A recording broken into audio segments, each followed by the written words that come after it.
Kabarkis. I'm a recent graduate from Park Vista High School, and I'm the 2020 Pathfinder winner for the foreign language category. I'm blessed enough and fortunate enough to be able to speak proficiently besides English, Spanish, French, Italian, Portuguese, and I'm currently studying Russian. And so being able to speak those foreign languages, being able to communicate with those people, make new friends, opens you up to a whole new world of culture, to food, to new people, to new places you can travel to. You know, the language barrier is now broken down. It's so worth it. I really want to thank the teachers and the administrators of Park Vista for giving it their all and being dedicated and determined to make sure we become as successful as possible. So one of my future goals would be a diplomat, really focusing on like how we can change the world. Because I think a lot of the reason why there's so much violence and hate and turmoil today is because it's a lot of like misunderstanding and it's a lot of ignorance. So if we can get rid of those barriers and those, misconceptions, I think we could do a lot of really good here. We can't be divided, we have to be together with this.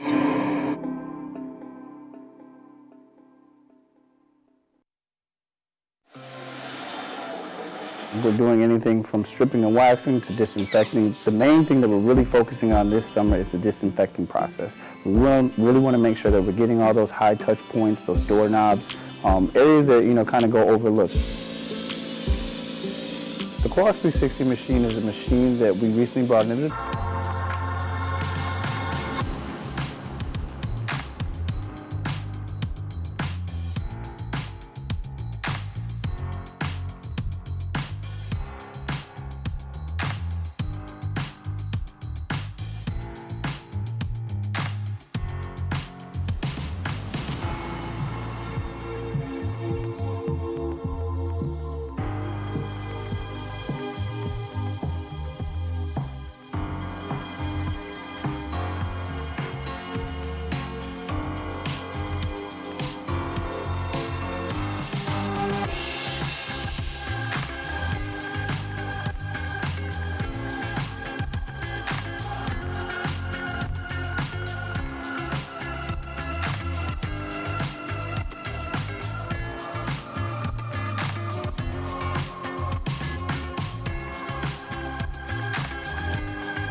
afternoon, ladies and gentlemen. Today, the board will participate in a special meeting.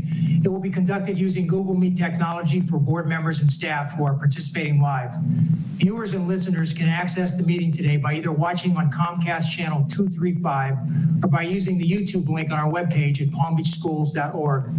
We also offer a listening-only option, which the public can access by calling 561-357-5900 or toll free at 1-866-930-7015. The meeting ID is 1-561-880-1124 with a pound sign.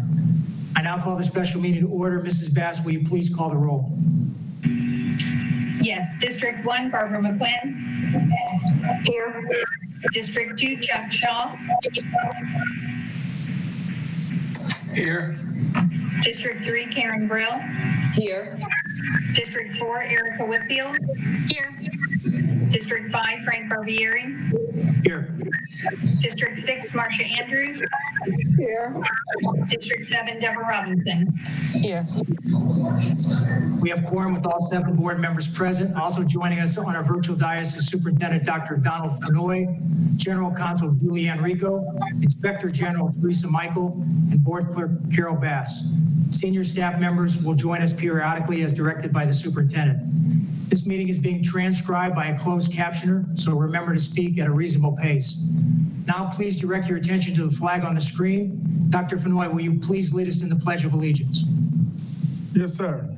I pledge allegiance to the flag of the United States of America and to the republic for which it stands, one nation, under God, indivisible, with liberty and justice for all.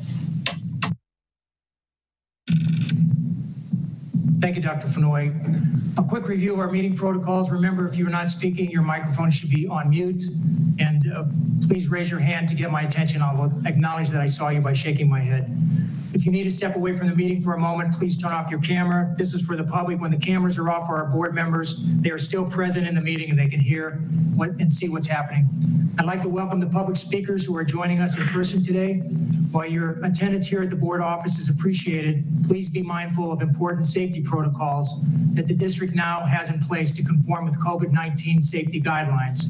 Please respect this cautionary warning that in the event of an interference with the orderly processes of the meeting, failure to follow the safety protocols and procedures or otherwise disruptive conduct, this conduct will result in removal of the person from the meeting. Please abide by these protocols so Palm Beach County School Police officers do not have to take any type of action.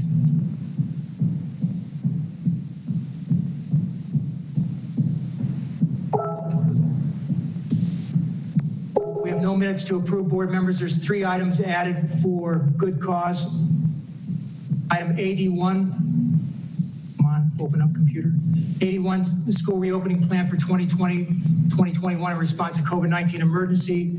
And the good cause statement for that is good cause exists to add the superintendent's reopening plan for the school year 2020-2021 agenda item AD1 to this agenda.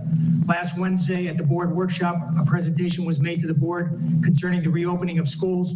Many members of the public spoke and board members discussed the issue. It was announced that the plan would be presented to the board at this meeting, and this item must be added so they can be voted on for the benefit of the public. As to item BRD4, FSBA Advocacy Committee Representative alternate cause exists in the even numbered years. This board votes on the representative for the FSBA Advocacy Committee representative and alternate, previously known as FSBA Legislative Committee. And the final item added for good cause is P2 job description. Good cause exists to add this updated job description to facilitate hiring of employees. Mr. Superintendent, are you withdrawing any items? Mr. Chairman, I have no items to withdraw at this time. Board members, you wish to pull anything from consent? Seeing none, we need a motion to approve the consent agenda. Motion by Mrs. Whitfield, seconded by Mrs. Brill. Any discussion? All in favor? Opposed? Motion carries 7-0. Are there any disclosures or abstentions? Mrs. Bass? That was the agenda that you just voted on, not the consent agenda, just clarifying. Yeah. Board members, I I would like to ask one of the board members to make a motion to reorder the agenda and move the agenda speakers to speak when we get to the agenda item for which they want to speak, and move AD1 to follow P2 under new business. What this will allow us to do is we will be able to handle the other items that are on the agenda, including the general counsel's contract and those other issues, before we listen to the many hours of called in. So if we can have a motion to that effect. Motion by Ms. Brill, seconded by Mrs. Whitfield. I already gave a copy of that motion, anticipating that you would agree to the board clerk, so she has it in the records. Any discussion? Yeah. Dr. Robinson? Would you tell me what the suggestion is again, please? I'm sorry. Yeah, we typically would take agenda item speakers before we get to the rest of the consent agenda and the other parts of the agenda. Okay. Rather than take them earlier, I'd like to move them to the agenda items. So when we get to new business, we will take the agenda item speakers at that time. Okay, may I offer a friendly amendment to the motion? Yes, ma'am. That would be to reorder it also to take BRD 3, 4, and P2, as well as board discussion items prior to the AD1.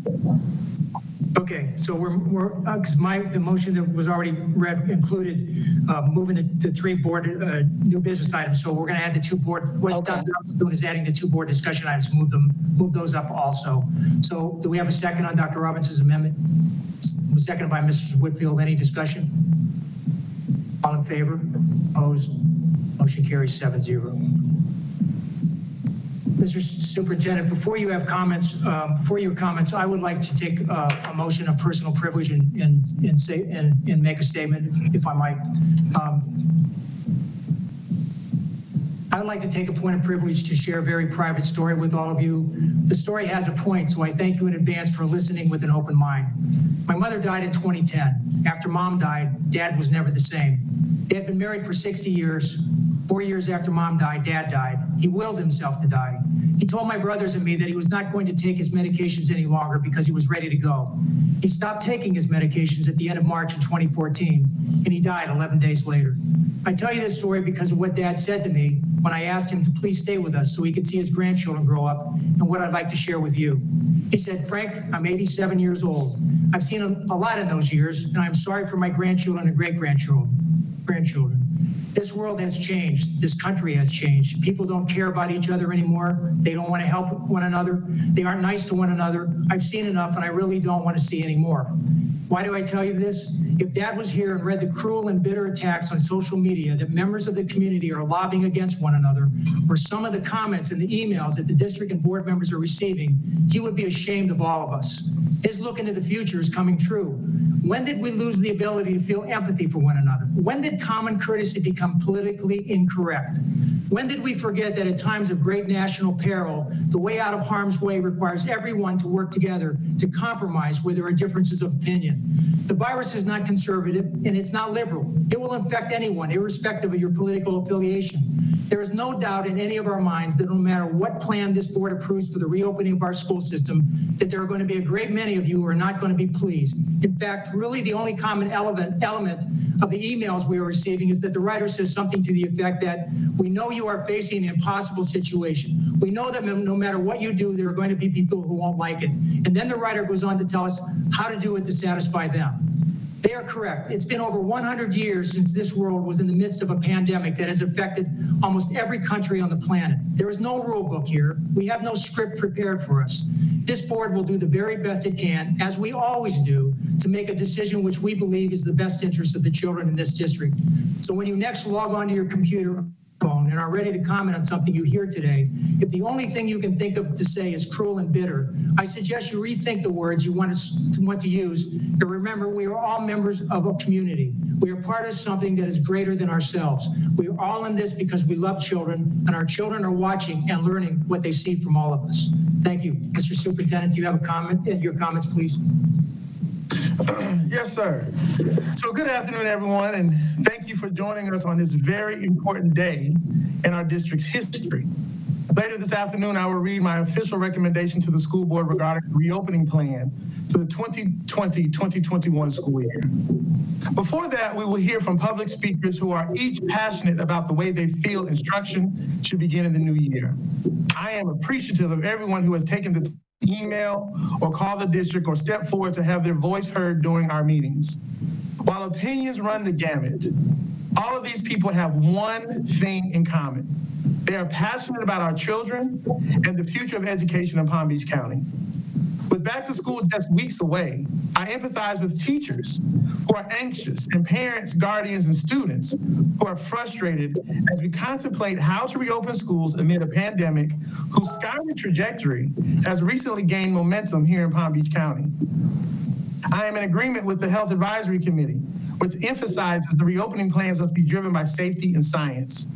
Our decisions are also driven by data, research, and most importantly, community input. With that said, it's also critical for parents and staff to understand while the priority is student and staff wellness, the goal is to reopen our campuses as soon as it is safe. Make no mistake, as an educator, and more importantly, as a parent, I believe to my core that brick and mortar schools are the bedrock of the most effective educational experiences. However, during this pandemic, we must commit to pouring all of our resources and the wealth of our knowledge into making distance learning a robust alternative until we can safely resume in-person instruction and ensure the welfare of our students and staff in both the short and long term. While I believe our educators did a remarkable job with distance learning in the spring, given the very limited notice they received, the disruption caused by closing schools on March 13 has been difficult for all students, especially those students with disabilities, our children who speak other languages, and just other children who just needed that special attention. For all students, the lack of social interaction is isolating. And for many, that challenge is compounded by the heartbreak of losing friends and family members to COVID-19. And my family has not been spared that at all. So let me be clear. The goal is to get students back in school as soon as safely possible. In a few moments, you will hear my proposed process as to how that return to campus will work, and the metrics which we will be used to decide when that will happen and which students will be invited to return first. Up until the highly anticipated time when we open our doors and invite students back to campuses, I give you my word that virtual learning in the fall will be much more robust and efficient than it was in the spring when our district and the districts around the country were thrust into remote instruction. The academics team has taken extraordinary steps to overcome virtual instructional challenges, provide continuity of learning for all students, and develop and implement creative approaches to the remote delivery of education and social emotional services. Equitable access to engaging grade level content and instructional rigor is a priority for all of our students. The plan also addresses the progress the district is making in achieving a 1-to-1 ratio of computers for students, and our progress in making free or low-cost Wi-Fi much more accessible than it was in the spring. I know with certainty that there is no one-size-fits-all plan. I also know with certainty that many parents and guardians will feel defeated or frustrated by the prospect of launching the new school year in distance learning. I implore you to think about this and what I say and take what I'm about to say to heart. My hope is that despite your concerns, you will encourage your children to make the best out of this situation. I are the child's first and most important influential teacher. If you undermine an instructional method in front of your children, you run the risk of them feeling defeated even before we get started. We must all empower our children. I also recognize the frustration and fear that many working parents are experiencing as they wonder how they're going to keep their job if they are needed at home with their young children. Again, this is something else that I understand. You have heard the expression, it takes a village, and we are all in this together. In order for distance learning to be successful as possible, we need buy-in from the entire community. I am in the process of working with leaders in the business community to encourage companies to be flexible with employment schedules of working parents. My hope is that we will allow those of you who can work remotely to do so, or that they will provide areas for childcare at your offices. We will also work with nonprofit organizations to assist with affordable childcare options for school-aged children. On the local level, if you are a stay-at-home parent, I encourage you to consider inviting the child of a working neighbor into your home to take part in distance learning along with your children, of course, while practicing social distancing. This situation is challenging, but the situation is not forever. What it is a time to open our hearts and come together in support of our entire community, especially our children. To our parents and guardians who will be home with your children and helping to ensure that your child is learning, please remember your student's teacher is only an email or phone call away. You will have the support of our entire district, ladies and gentlemen. Mr. Chairman, at this time, I conclude my comments and turn it back over to the board. Thank you, Mr. Superintendent. Board member comments. We'll start with District 1, Mrs. McQuinn. I'm going to save my comments until we get past the superintendent's recommendation about opening school. Okay, District 2, Mr. Shaw.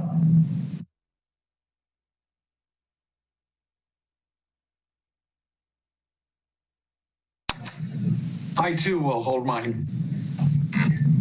Ms. Brill. Thank you. So no such luck with me. I am going to make some comments. What I want to say is that the decision that we are making regarding the opening of schools are by far the most difficult I have made while serving on this school board. Having raised my children as a single parent, I know the angst and difficulties distance learning presents. Having also raised a child with autism and formerly serving as president of the ESE Coalition of Palm Beach County, an advocate resource organization, I fully understand the obstacles and implications for our special needs population. Yesterday, I watched the county commission meeting and I heard Dr. Alonso state that the positivity rate for children under age 18 is 33.6%. She also stated that x-rays of their lungs show damage in asymptomatic children, and we don't know what that will mean for the children's future health. The Florida Department of Health now confirms over 17,000 children 17 and under are infected with COVID-19. Politics has never been, nor will it ever be, a driving force in the decisions that I make. The safety of our students and employees is of paramount importance to me, and I am sure to the entire board and to the superintendent. Our reopening plans will not make everyone happy, as the superintendent stated, but we need to work together to do the best we can for our students and our employees. Thank you. Thank you, Ms. Brill. Mrs. Whitfield. Thank you so much. I just wanted to take a quick minute to say thank you to everyone who's reached out to us. I've felt in the past when we've had big issues like this on the table, a lot of people kind of write the same things, but so many of the stories that were sent to us were so personal and just made such an impact on me to hear what people had to say about their children and their families and the impact of what our decision tonight will mean for their lives. I just want to say thank you so much. You know, hearing from you really does make it so that we have to really think about every impact that we make on this decision. And I appreciate you for reaching out to us in email, and for everyone who's going to speak tonight. I want you to know that your voice is definitely heard, and just to thank you so much for participating in your public process. Mrs. Andrews. Thank you. Just a couple of comments. I want to say to all of the parents, the community leaders, everyone who has reached out over the last week. I do appreciate your comments. This is a hard time for us as we try to make the decisions that are best for our children. Health and safety first. And parents, I want you to know this is just the beginning. We did survey you, but we need to have better communications and make sure that you have a voice and what will take place in your children's lives as we move forward. I promise you that we are listening. I am listening to you. And as we move forward from today, we want to have more avenues for you to give input as we move forward. Thank you. Thank you, Mrs. Andrews. Dr. Robinson. I will hold my comments to the end. Thank you. Okay, thank you. The only comment I have other than what I already made is that I just want all the board members to know, if you don't know already, and certainly the public should need to know, that as you all know, the health director for this county is Dr. Alina Alonso, and she's on the superintendent's health task force. At the meeting on Monday, she advised that she did not recommend that we reopen the schools with the spike in the virus infections in Palm Beach County. When the superintendent and I discussed that, I suggested we get a letter from her so that we can make sure that that's included, because that's part of Corcoran's executive order, is that we have to open the schools unless we get advice from the local healthcare district to keep them closed. Well, she was in the process of negotiating that, and then she got a call from the Surgeon General from the state of Florida that told her to keep her mouth shut and not speak about it. And I know that's a fact because it's been confirmed by several people. Not only did she get the call, but the other health directors around the state got the same call, that they should not get involved with the school district's decisions on whether or not to reopen schools. So I just want the public to know, although the Commissioner of Education said we had to open schools unless we had the health director tell us that it was dangerous to do that, somebody from the state, the Surgeon General, I was told, called her and told her not to get involved with decision makings for the school district. So Dr. Roberts, you can shake your head all you want to, but that's the facts. The newspaper has it today because they found out about it. Both the Sunset and the Palm Beach Post both have the story. So you know what? The head of the health department is this person we're supposed to depend on to make healthcare decisions for this county and give us advice on what's in the best interest of the children and the 23,000 employees in our school system. And when she doesn't want to do her job because she's being politically silenced by Tallahassee, it's shameful. I don't blame her, although she's got a job to do and she should have done her job, but it's shameful that Tallahassee would ask her to stay out of the mix when it's by their own order. We're supposed to get her input before we decide on what to do here. Dr. Robinson? So I understand very clearly what the truth is. I'm just not sure that it's great strategy for us to have this conversation in this way. Thank you. Well, you know what, Dr. Robinson, the problem here is that, the community is looking at us to try and make the best decision we can. I've always said, and you and I agreed, that we should base that on medical science. So who's best to give us medical science and advice is the doctor that's in charge of the health district. And when she's told to keep her mouth shut and not help us, that's problematic for me. And I think the public should know that we're trying to do what's in the best interest of the children, but the health director's been told not to help us make that decision. That's all I have to say about that. But it needed to be brought up. The public needs to know that the politics behind this is causing issues for us to make decisions that are in the best interest of kids. Board members, we have 3 items on the consent agenda: BRD1, BRD2, P1. Does anybody want to pull any of those? All right, we need a motion to approve the consent agenda. Motion by Ms. Brill, seconded by Mrs. Whitfield. Any discussion? All in favor? Opposed? Motion carries 7-0. That'll take us to the first item under new business, which will be BRD3, resolution condemning racism. Yes, sir. Let me pull it up. BRD3, I recommend the board approve the resolution condemning racism and affirming the district's commitment to an inclusive school environment for all. Motion by Mrs. Andrews, seconded by Ms. Brill. Discussion? All in favor? Opposed? Motion carries 7-0. Item is BRD4, FSBA Advocacy Committee Representative and Alternate. Dr. Fenoy, I believe that the BRD is my fault. I should have made that recommendation. Those are board recommended items.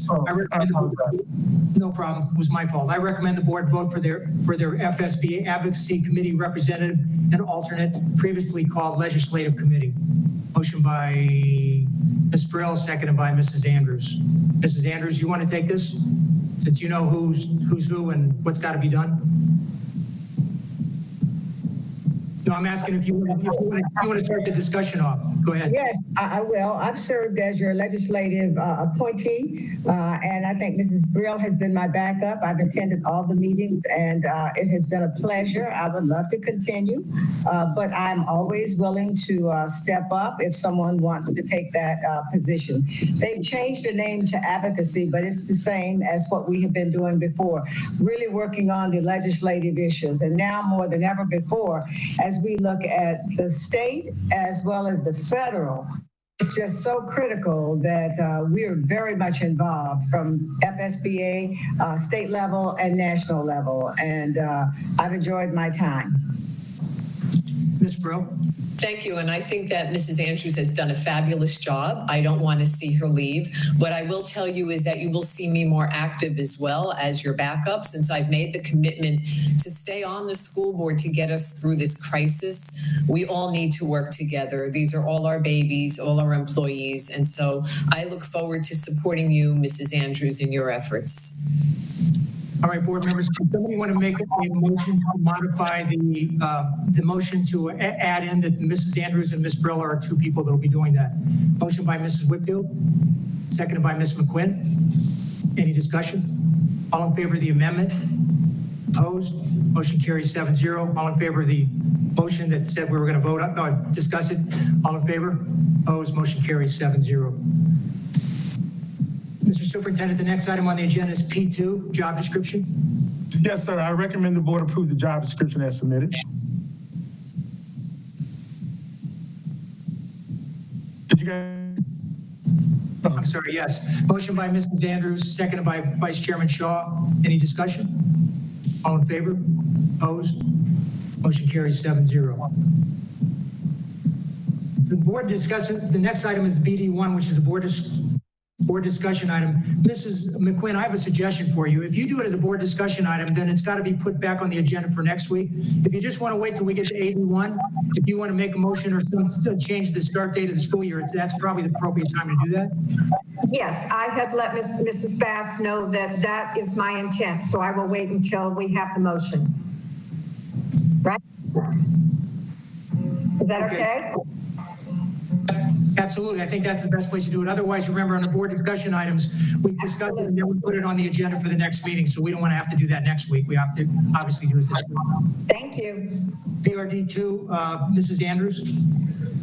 I concur with Ms. McQuinn. I'm going to be talking about this as we move through the agenda item and expressing some of my ideas and recommendations. So I'm going to be talking about it, and I think we all will be talking about it, so I can hold. All right, thank you, Ms. Andrews. Ms. Brewer, you have a comment? Yes, since we're talking about moving those items over, just to clarify, when we start that item, I would just like to suggest that we have an opportunity to make comments as we go through each section, because that will give us more continuity and clarity, since it's, it's quite a long presentation. Thank you. No problem. I'm sure we all have questions in different parts, so that shouldn't be an issue. So at this time, we'll go to 81. Mr. Superintendent, before you make a recommendation, we'll go ahead and take all the agenda speakers that are signed up. We've covered everything else, I believe, that's on the agenda. Ms. Bass, is that it? This is the last item that we're going to be dealing with today? Yes, you'll start with the in-house speakers, please. Okay, so for the ladies and gentlemen that are in the rooms next to me, I'll call you, as I call your name, please come up to the podium, and there's somebody from the IT department that will make sure that you log in so we can see you and hear you. I'll call 3 speakers at a time, so you can get ready. The first 3 speakers will be Commissioner Paulette Burdick, Justin Dalmolin, and Matt Milligan.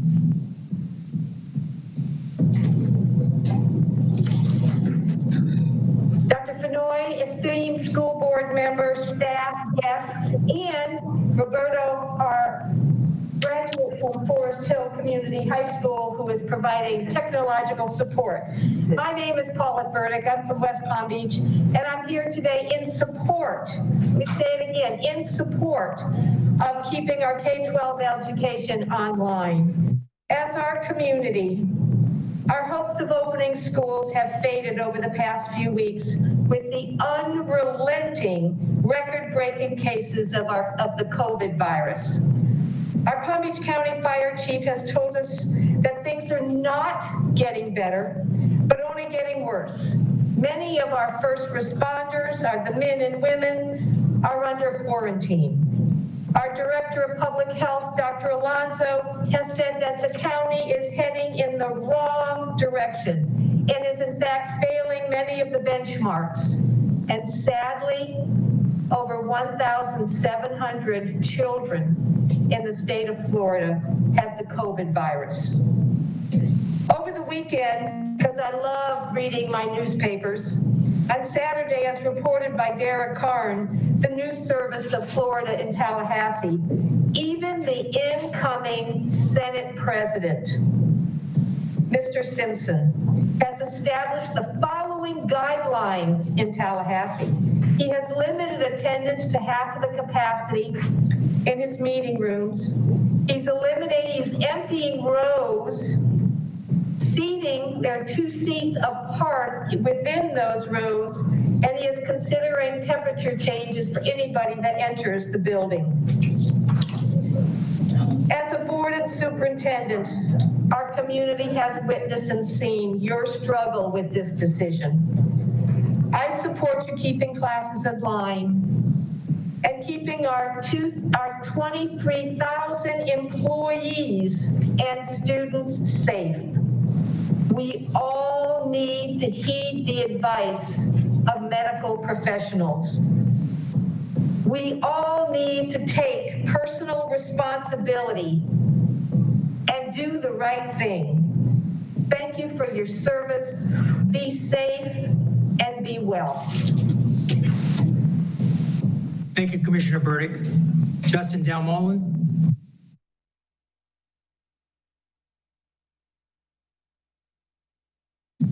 The next item, if he's not there, is Matt Milligan.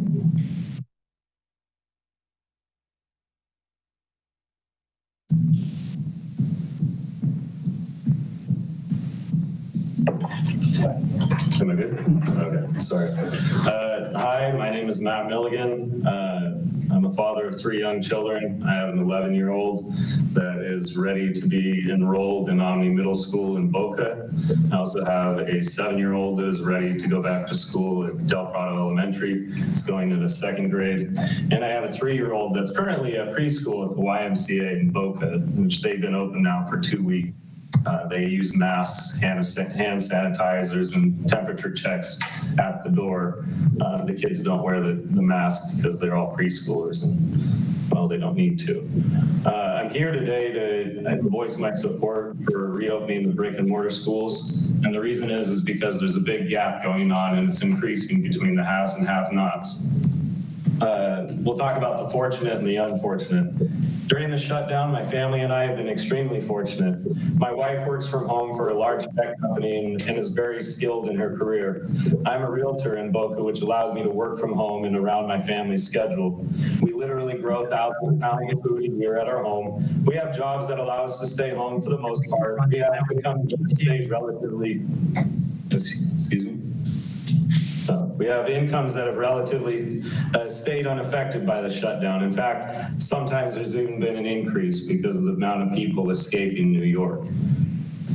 We have children that are healthy and able-minded. I grew up with parents that were in public education for combined years of 50 plus years. So things like teaching at home are a little bit easier for people like me. And my wife is very tech savvy, which helps with my kids. Not when my kids need to navigate the online learning. She's much better than I am.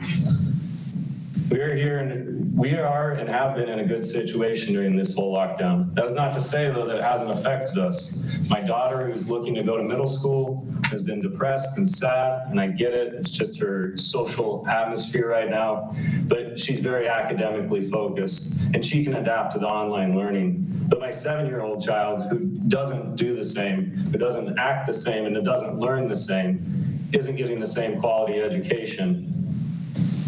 What I do want to talk about is the less fortunate, though, because they're the ones that matter. I want you to understand that the continued closure disproportionately affects the needs of children and households that need brick and mortar schools open. Those households are the low income, the single parent, that are where English is a second language, or where the parents have to physically be in a place of employment and can't stay home to teach their children, or where the learning disability and the need of special learning curriculum are not able to receive the quality education they need. Those households and members of society are the ones who are really being left behind when the schools don't reopen, and they will continue to fall behind forever if we continue to not let them have the option or the choice. And that's all I want is a choice.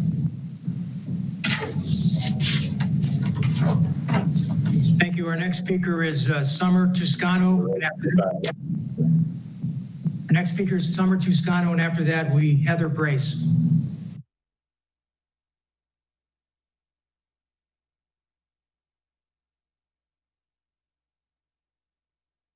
If neither one of those people are there, we have Randy Maule, M-A-A-L-E. I don't know if I'm pronouncing that correctly.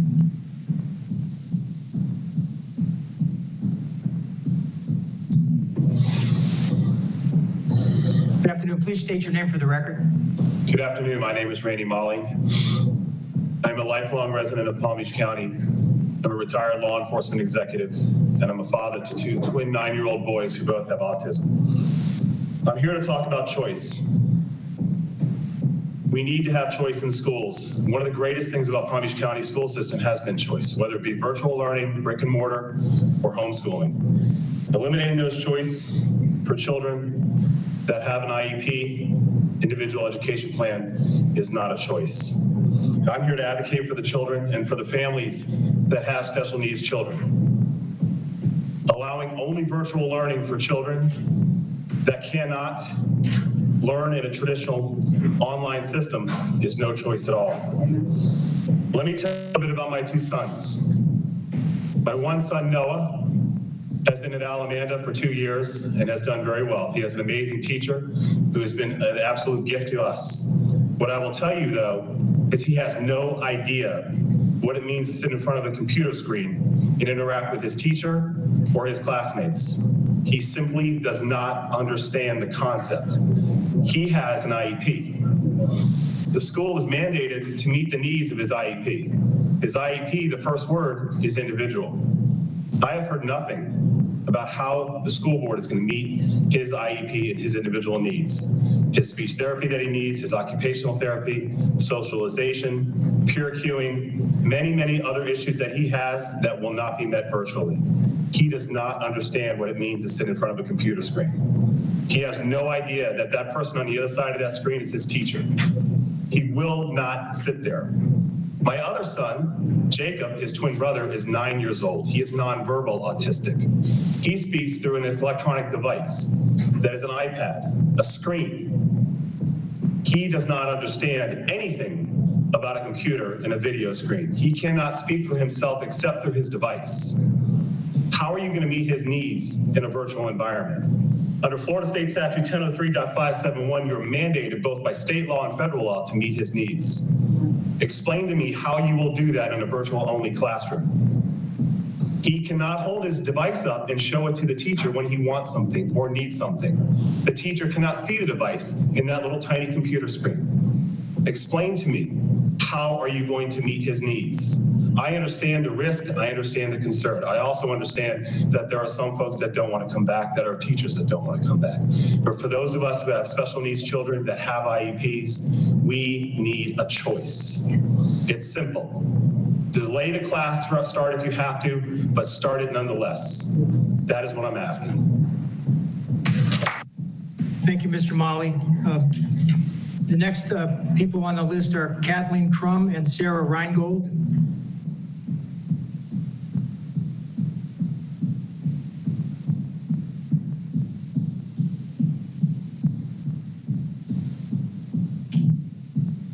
How about Gerard Burgess or Vicky Burgess?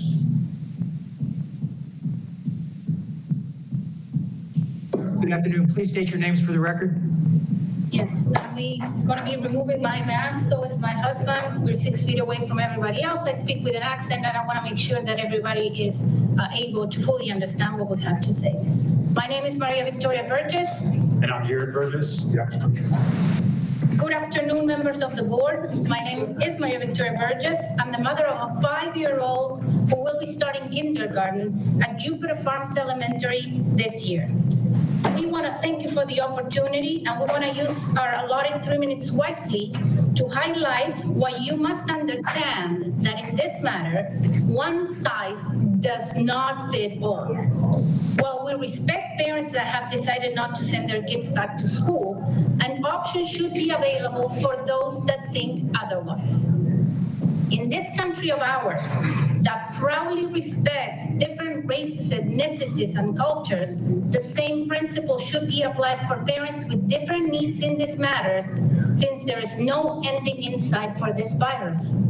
While we focus on the importance of lessening the exposure to the virus in a population that per se is less likely to be symptomatic, we should also focus on our kindergartners' brain development, attention span, and mental health.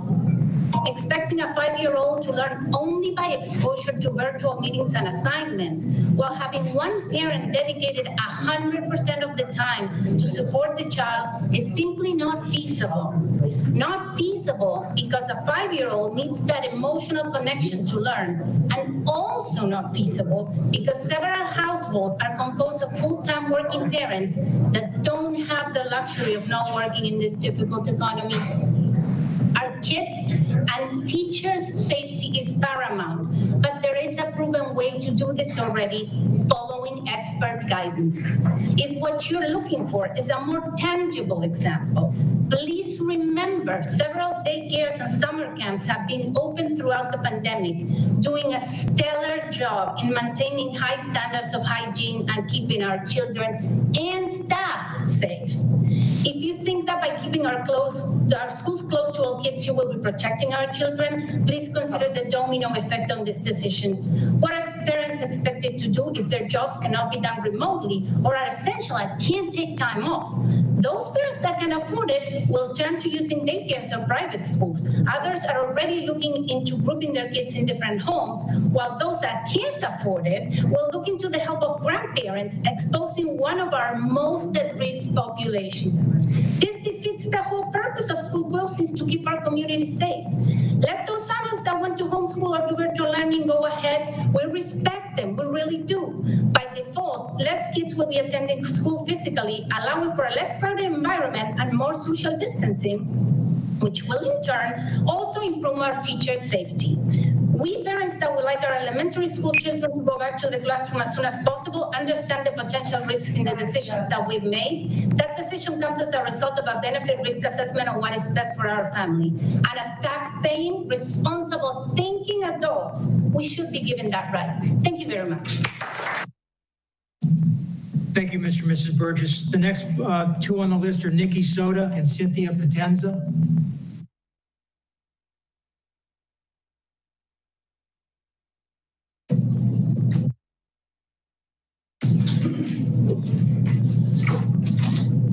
Good afternoon. I hope you can hear me. Thank you for your time today. You know, I had started with something different, but Doctor, you said it takes a village. What if you don't have a village? What if you don't have a village to help you? I stand here today as a working full-time mama of a 9-year-old who is going into 4th grade. And I'm fortunate where I have a husband that is currently working from home, where we are able to tag team and both help with the virtual learning. And it was extremely challenging. And we have a kid who loves school. And we had both of us that were there with the means to be able to buy an iPad and a laptop to help with school. But I'm here today on behalf of so many people who don't have that option. My daughter's best friend has a single parent mom, let's call her Lisa. Lisa is an essential care worker. When COVID happened in the spring and they were sent home, she had to scramble to send her child to childcare for someone to be able to be with her to observe for virtual learning. Lisa didn't have the money for that childcare, but she scrounged for it. Now she is looking at an indefinite time period for her where she doesn't have the money to do that. Her daughter is gifted. There is no one at that child care facility to be able to provide that support to her. All these children that have special needs, in the plan that I have read through, I do not see very specific guidelines for, like the gentleman spoke with the 2 twins that have autism. What my ask today is for you guys to really consider to please delay for 2 weeks and give us the choice. We need to have a choice. There is a lot of us out there that cannot make this virtual learning work. Please extend for 2 weeks. The other points that I wanted to hit, I'm a former collegiate athlete. Not being able to play sports and have these extracurricular activities for not only the seniors, for all of the high school and middle school athletes, this can be so detrimental to those kids who are relying on a collegiate, not only an athletic scholarship, but on a scholastic scholarship. And they need to be having these extracurricular activities and clubs to be able to help them get a college scholarship. Please give us the choice to be able to send our kids back in a brick and mortar. Delay it if you need to, but that is my ask on behalf of the working single parents, working parents, and just parents in general who don't have a village to help pick up those pieces. Thank you. Ma'am, would you state your name for the record, please? Ma'am?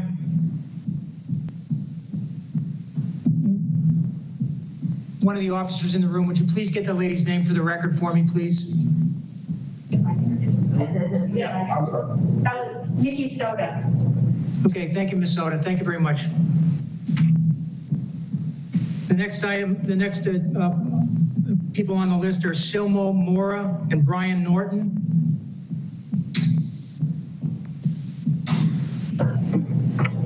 Good afternoon. My name is Silmo Mora.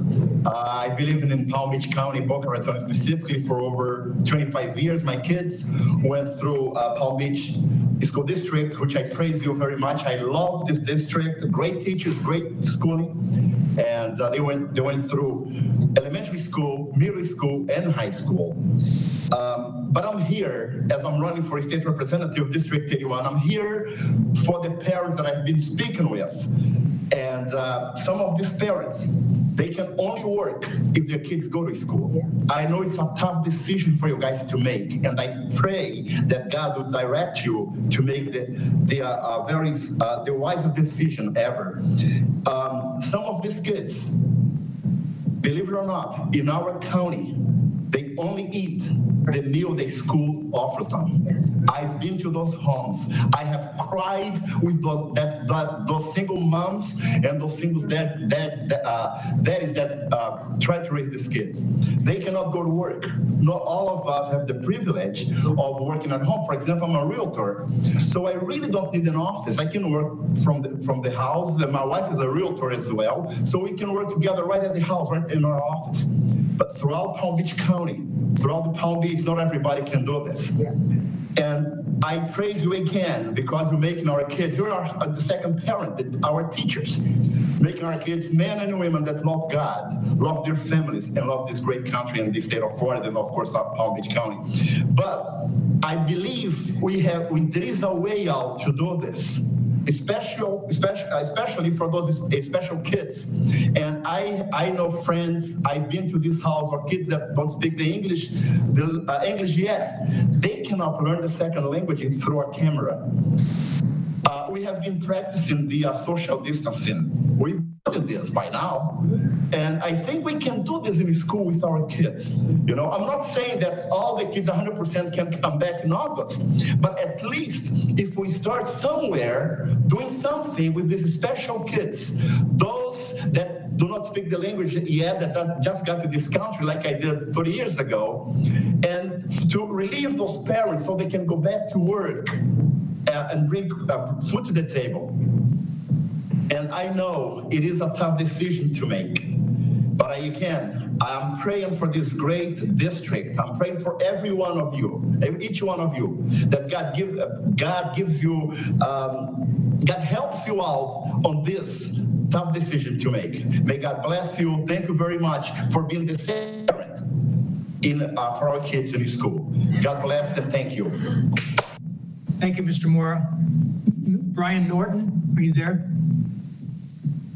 Yeah, I'm here. Thank you. My name is Brian Norton. You know, I'm here first as a father, second as a state senate candidate, but I've been talking with people. Thousands of people have reached out to me over the last couple of days about how important having an in-school option is for them and for their families. Yeah, amen. Now, I'm also a husband, and my wife is an essential worker. She's an ER physician. She puts her and her family at risk every single day when she goes into work, and she takes care of the sickest.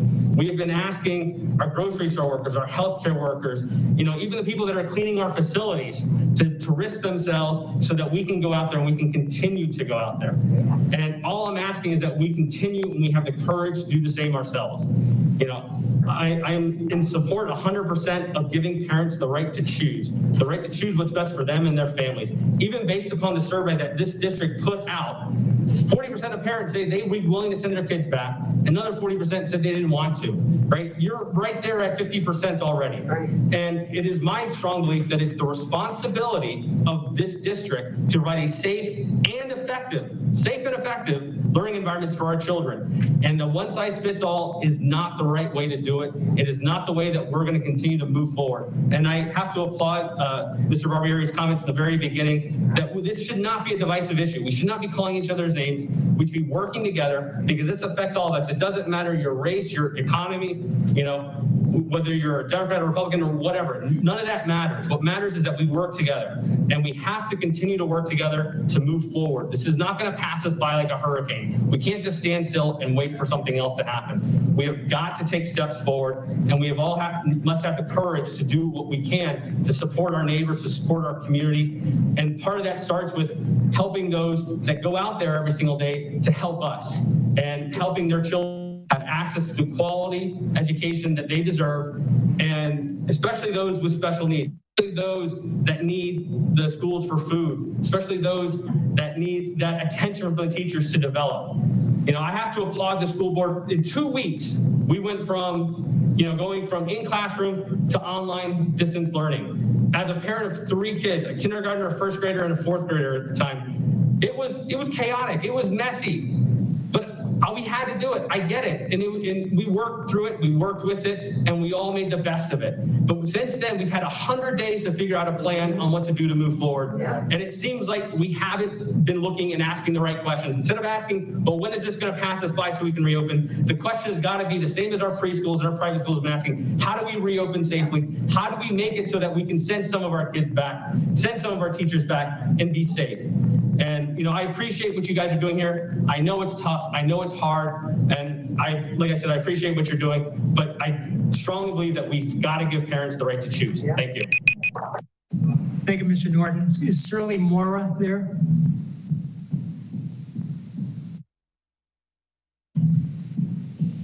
If Ms. Moore is not there, Jake Rose or Linda Gonzalez?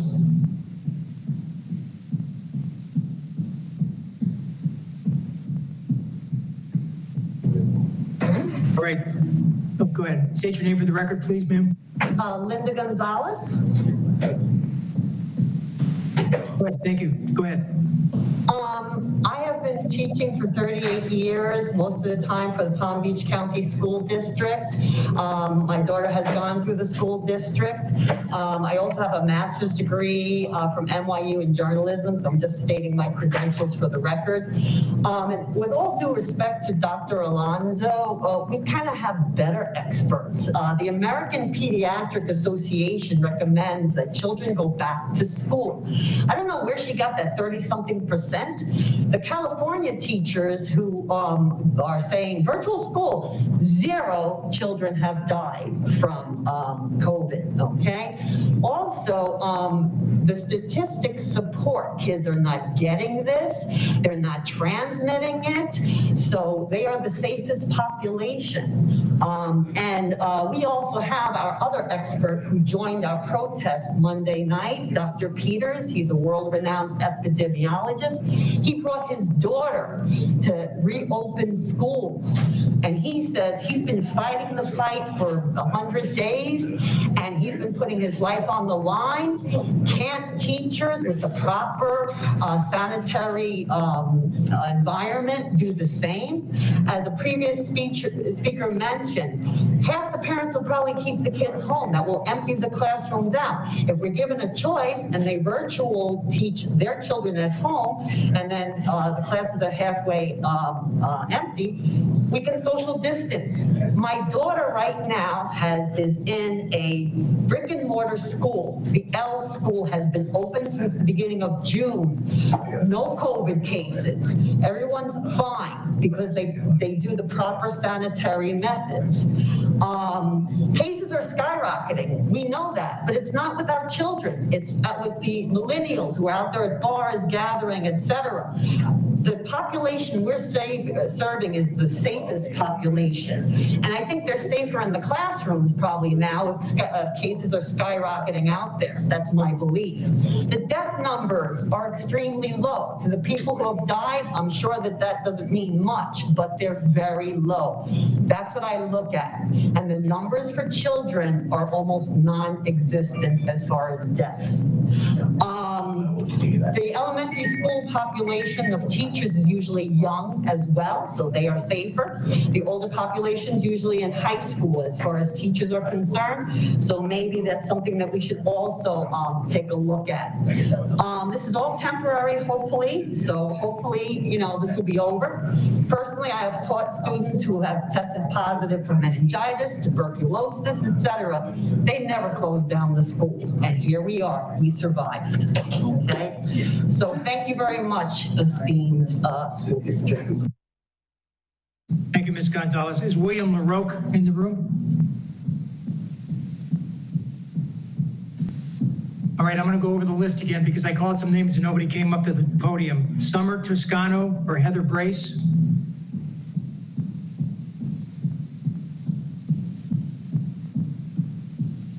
Kathleen Crum?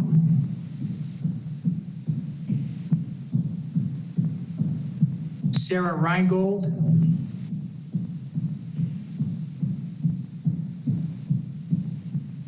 Cynthia Potenza?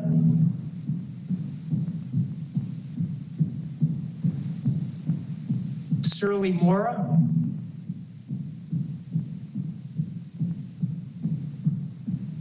Jake Rose?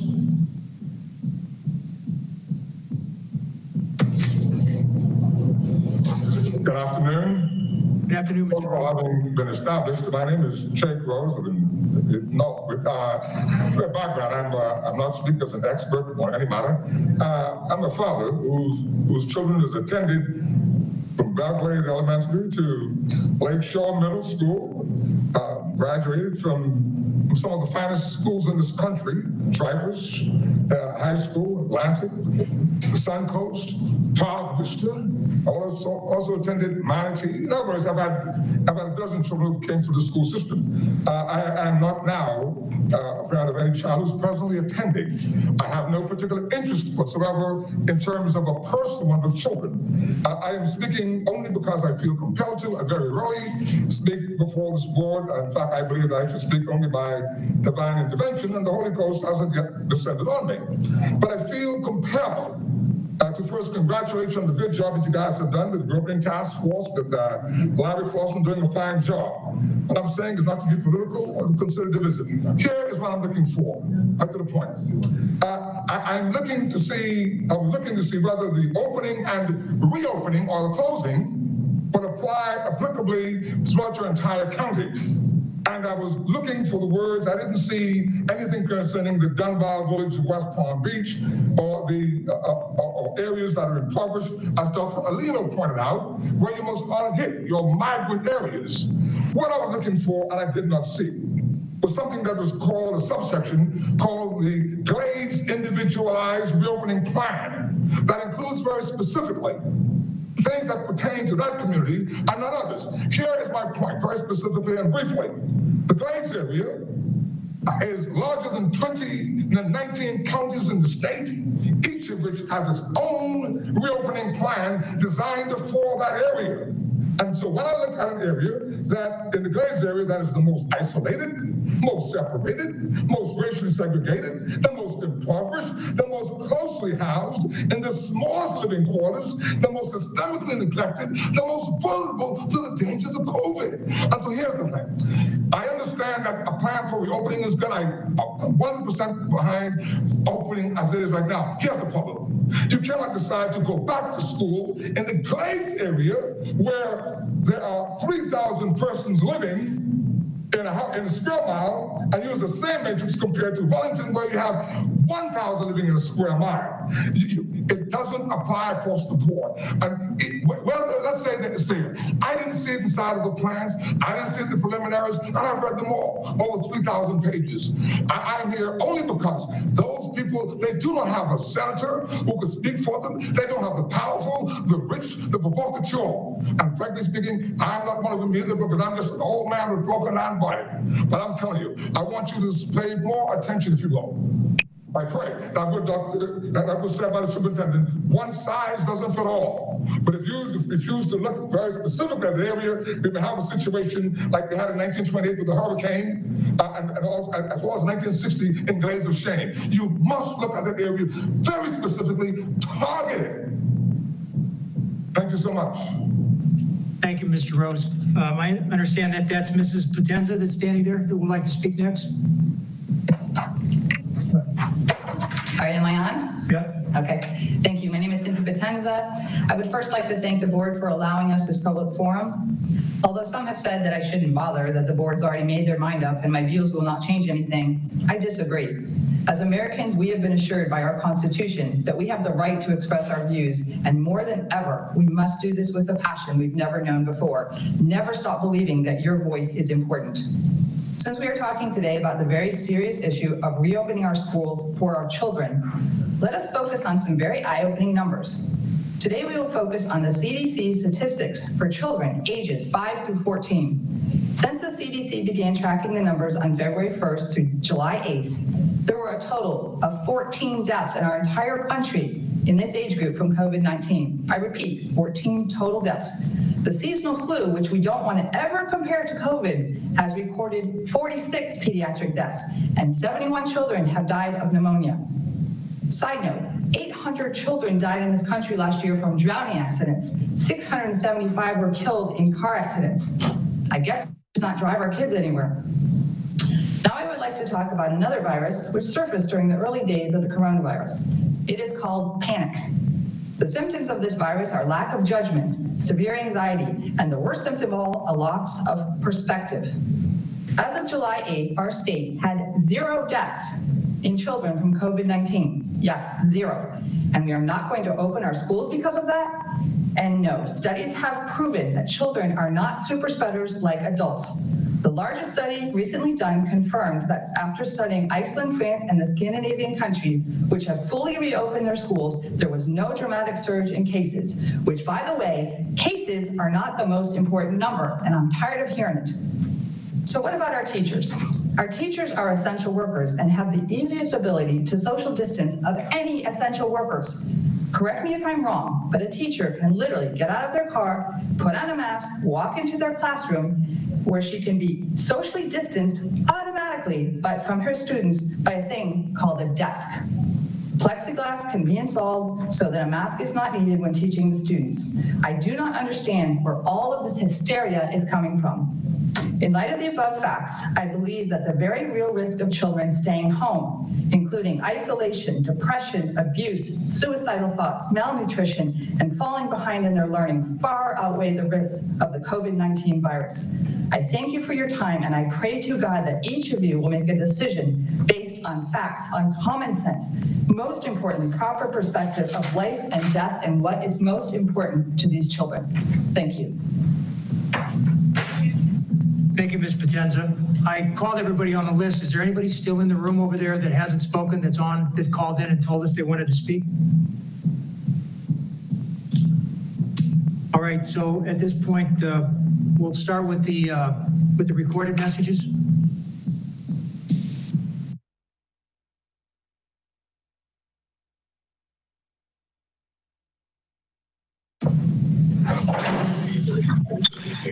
Good morning. My name is Elaine B. Morgan. I live in Palm Beach Gardens. I do not like the idea of children going back to school because they are going to put my life in danger. Not also myself, but my husband. There's no reason why these children can't stay home and do their work on the computer. Why spread the disease? The disease will be spread to their mother, their father, their aunts, their uncles, their grandmother, their grandfather. Why? Because our governor? No, no, no, no, no, no. We have to think of lives. We have too many lives dead in Florida. Thank you. Have a good day.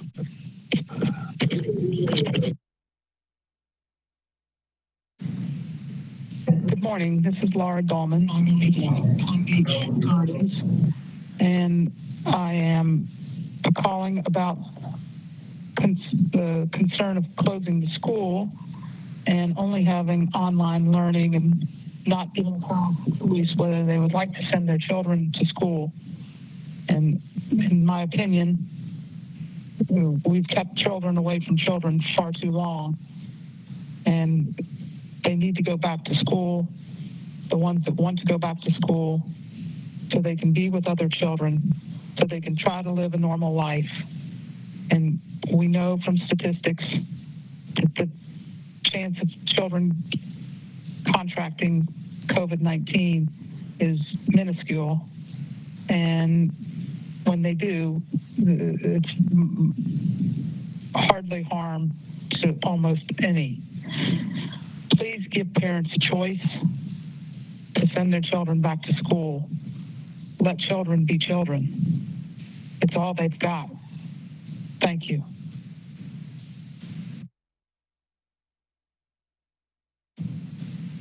Hi, my name is Elaine Contreras. My comment is for the next meeting regarding to reopen or not the schools in Palm Beach. I'm a mom, and I understand that the most important thing is the safety from our kids. But I'm wondering, what are the plans for those parents that need to work? They don't have a way to leave the little ones at home by themselves doing the virtual classes.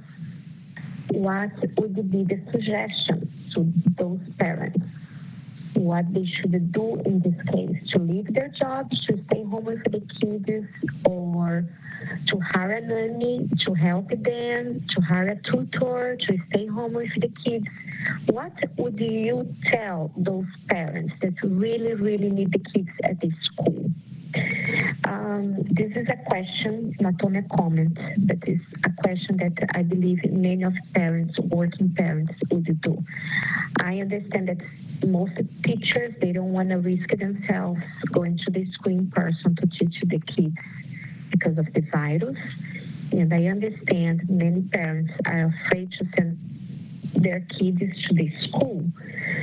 So what could be the suggestion? What would be the suggestion from the board and the members that make this decision to open or not reopen the school? Thank you.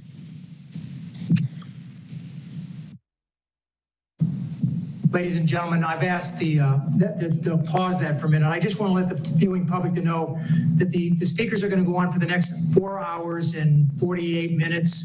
So if you want to come back and see the board actually start talking about the reopening plan, you go ahead and look at your clock now, and in about 4 hours and 48 minutes, we'll be back here to do that part. But that's what we have these speakers we take care of first. Thank you, Kavan, if you want to continue on with the recordings.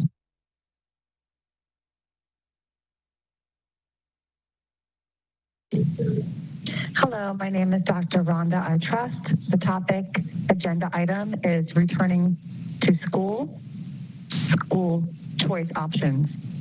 I'm writing this letter and leaving this message as both a parent and educator. I'm the parent of 3 children, 2 who are school-aged and enrolled in the Palm Beach County School District.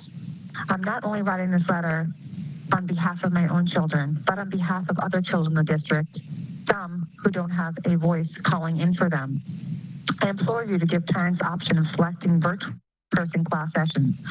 From a medical and statistical standpoint, research shows that the virus does not impact children at the level that influenza impacts children, perhaps due to T-cell immunity. Research shows us that the virus is more likely to be transmitted from adult to child rather than child to adult. And finally, research shows us with proper hygiene, mask wearing, and following CDC guidelines, transmission of the virus is preventable.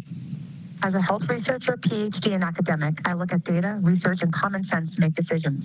Theme parks are open, airline flights are open, and daycare facilities in the state of Florida remained open since March. Therefore, parents and guardians must be given the option to send their child to brick and mortar school or the option for virtual. I know you all are extremely educated people, and I respect your roles in the educational system, but I encourage you to listen to my points below. There are several public health and societal issues which are salient to consider.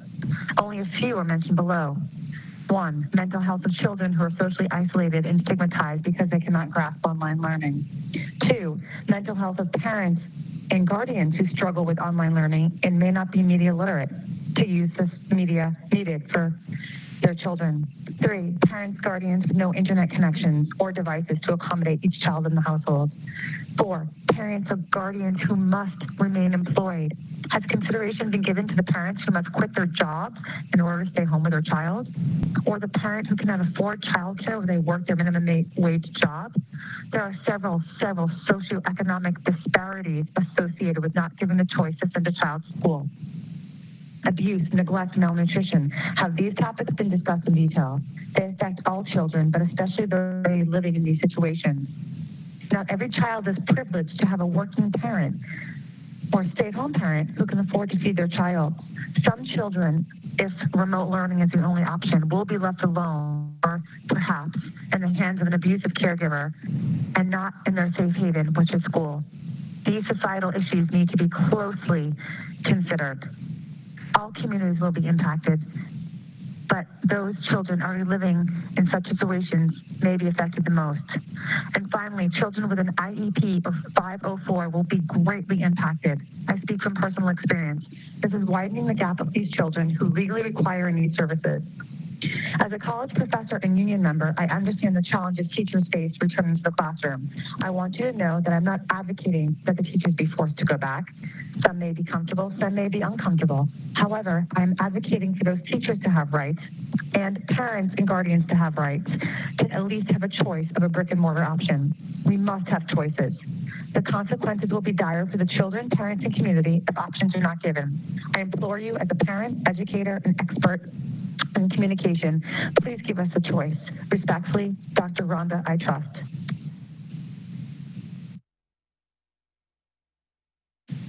Good evening. My name is Gregory McDermott. I'm calling regarding the reopening of Palm Beach Public Schools normally for this upcoming school year.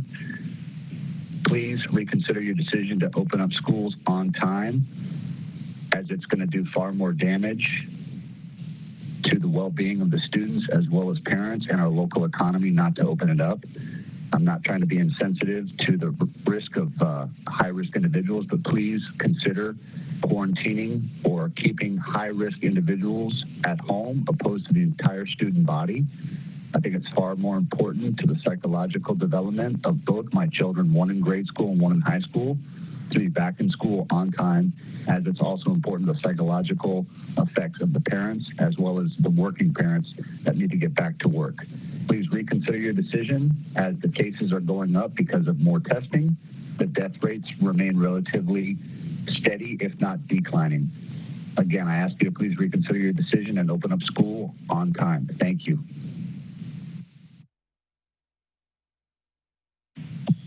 Hi, this is Kathy Burke-Buckler. I live in Jupiter Farms, Florida, and I have a senior daughter. She's going to be a senior, and I want the schools opened up. I think that my daughter is getting robbed of an education. She said that this past couple months of virtual school was a waste of time. She hardly learned anything. I am not complaining against the teachers. I just think that it's not possible for her to get a good education, one that she deserves. I want her to also be able to do activities. She is a cheerleader. She needs to be active.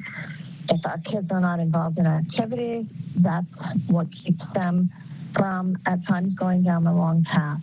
She needs the socialization of her friends, and she needs to be at a brick and mortar school. I'm also very concerned about the children whose only safe place is school.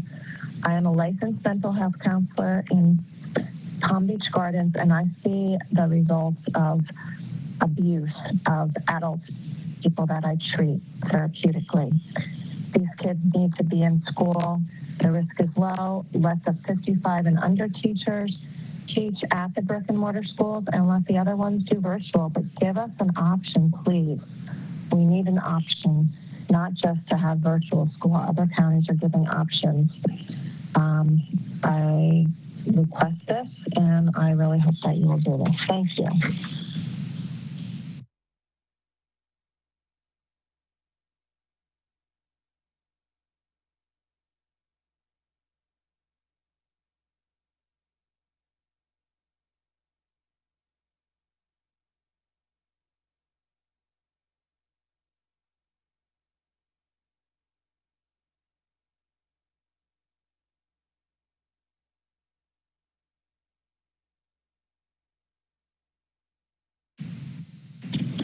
My name is Brandon Borders. I'm calling for a second time because I was disconnected at the end of my message last time. I wanted to reiterate that I have children in the Palm Beach County school system, and as someone who cannot work from home, virtual learning is very complicated, not to mention that I do not think it works for our children and our family. So we need to get the school open immediately. Businesses are adapting. We're able to live with COVID-19. We cannot work from home, school virtually, until there is a vaccine distributed to the population of this country. We have got to get our children back in school for the sake of everyone's health and well-being. Palm Beach County has almost 1.5 million citizens. According to the Palm Beach Post, as of yesterday, we have 615 people hospitalized in the county for COVID-19. This is such a small and insignificant number. Even with cases on the rise, the vast majority of people will be unaffected by COVID, and those that do contract the disease will get through it at home and make a full recovery. We cannot continue to have our kids learning virtually if we choose not to. Those that do wish to learn virtually may have that option. But for those of us that cannot work from home, which I would presume is the large majority of parents in the county, what exactly do you expect them to do? You are literally ruining lives in an effort to save a few from COVID-19. The National Sexual Abuse and Incest Hotline has received the most calls it has ever received in its 26-year history just recently. While people lose their jobs because they're unable to go to work, frustration and tension builds and bad things happen. We need to get children back in school for the sake of the economy and for the sake of everyone's health and well-being, notwithstanding COVID-19. We are not helping the population at large by keeping children out of school unless their parents wish to keep them out of school and continue to learn virtually because they're at high risk, or they have a family at high risk, or they just like the opportunity to learn online. The vast majority of us want to return to in-person school. We need that option, and we need it immediately. Virtual learning is not working. I repeat, it is not working, and we cannot continue to do it. It's the same as doing nothing. We may as well not log on at all because virtual learning is not working. Thank you for your time.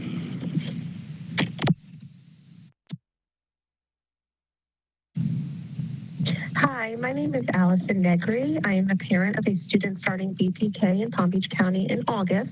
I am also a local business owner that employs people that care for our senior population, also the most vulnerable. We are seeking a common sense, practical approach to this situation of opening the schools and to give parents a choice. I am asking that you make sure that Palm Beach County parents have a choice for a full-time in-person option. The schools not offer only education to our kids. They offer a benefit of social, mental, physical benefits that seriously outweigh the risks of COVID. Especially BPK, where my daughter is going to be starting, BPK kindergarten, it's where kids learn to read and write. Even Mr. Shaw last week said that, or yesterday, said that you can't teach kids to read on a computer. So we're setting our kids up that are starting out in this educational world. We're setting them up for failure. How do we do that to our children? Again, the risks are so minimal to our kids, to most kids. For those that are high risk, I absolutely understand a virtual option. But for those parents that want their kids in school, give us that choice too. Youth restrictions have been lifted, camps are in session, preschools and day schools have been open since the start. My daughter's been in it. And there's been no negative medical outcome for these kids. Disney World can open, amusement parks can open, gyms, restaurants, but it's too dangerous to send our kids to school. It just doesn't seem like a realistic response to what is needed. All kids are required to have the option, and the parents are required to have the option that wish to educate their children in a brick and mortar school, have the opportunity to do so. So instead of saying, we're going to just sit back and wait it out a little bit, and let's figure out how to get them back into school. Again, just give parents a choice. Thank you.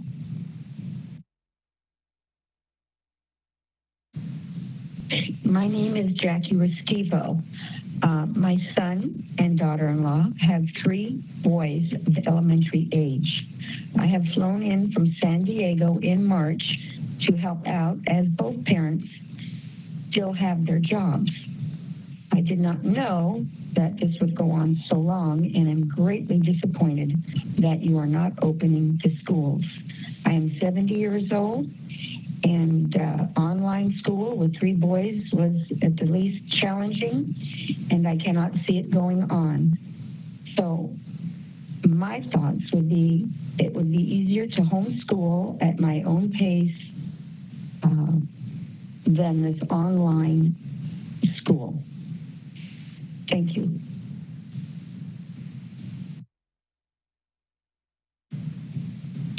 Yes, hi. My name is Melissa Morante. I am calling in regards to the reopening of schools. I have 2 incoming 7th graders in Palm Beach County.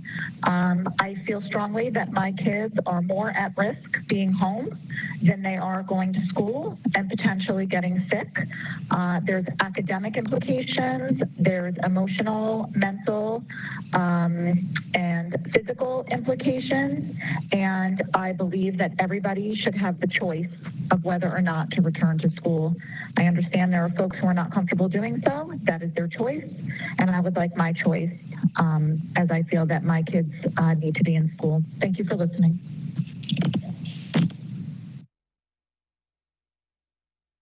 Hi, my name is Stacy Brown. My son goes to Boca High, and I just learned that schools will be virtual starting on August 10th. I was wondering, is there a reason school start can't be delayed a month or more, buying Florida time to see if COVID cases go way down, that there could be some developing technologies available by then, such as a 10-second breathalyzer test that detects coronavirus in even asymptomatic carriers. Students and teachers could be tested at the entrance every day. It's not ideal, but sure beats remote learning by far.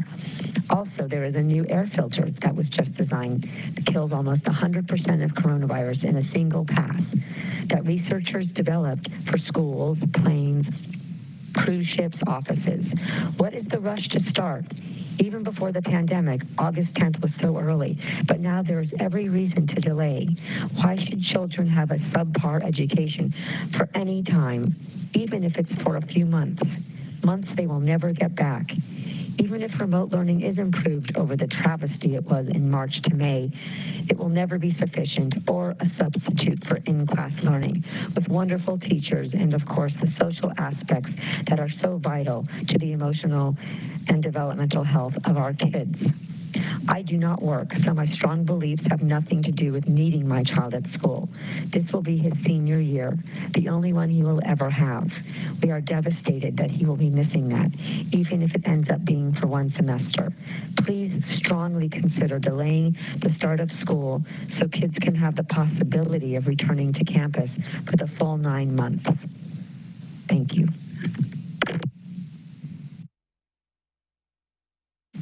Hi, my name is Cassandra Suarez. I'm a Palm Beach County citizen. I am a parent and I am also an RN. I'm very happy that the school board is considering virtual learning to begin the school year.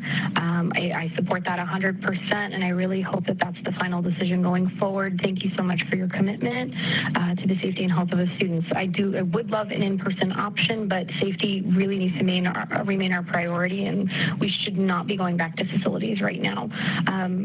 I just thank you for your consideration and your support again, and I really, really hope online virtual is what we decide to do. Have a good one. Thank you. Bye-bye.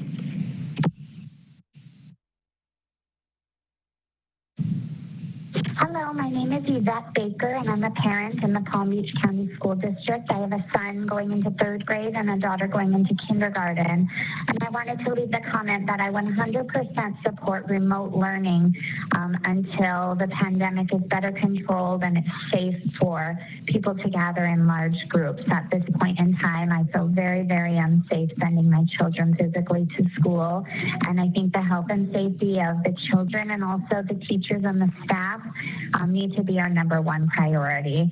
I think that the teachers are not babysitters, and parents are going to have to come up with child care solutions that work for their family. It's going to be hard, I understand that, but we cannot compromise the health and well-being of our community at this time. So thank you. My phone number is 561-452-3919.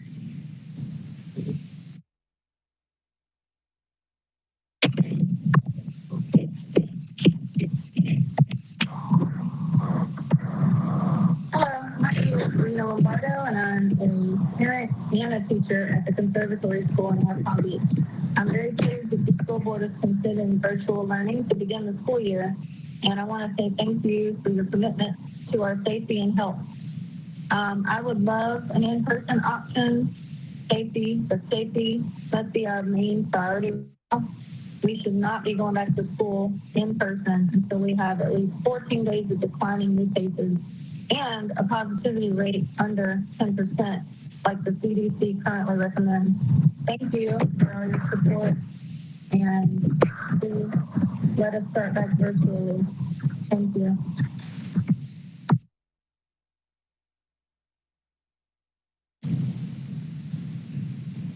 Good afternoon. My name is Allison Walter. I first wanted to thank the Commissioner and Governor for creating and supporting an executive order to physically open our schools.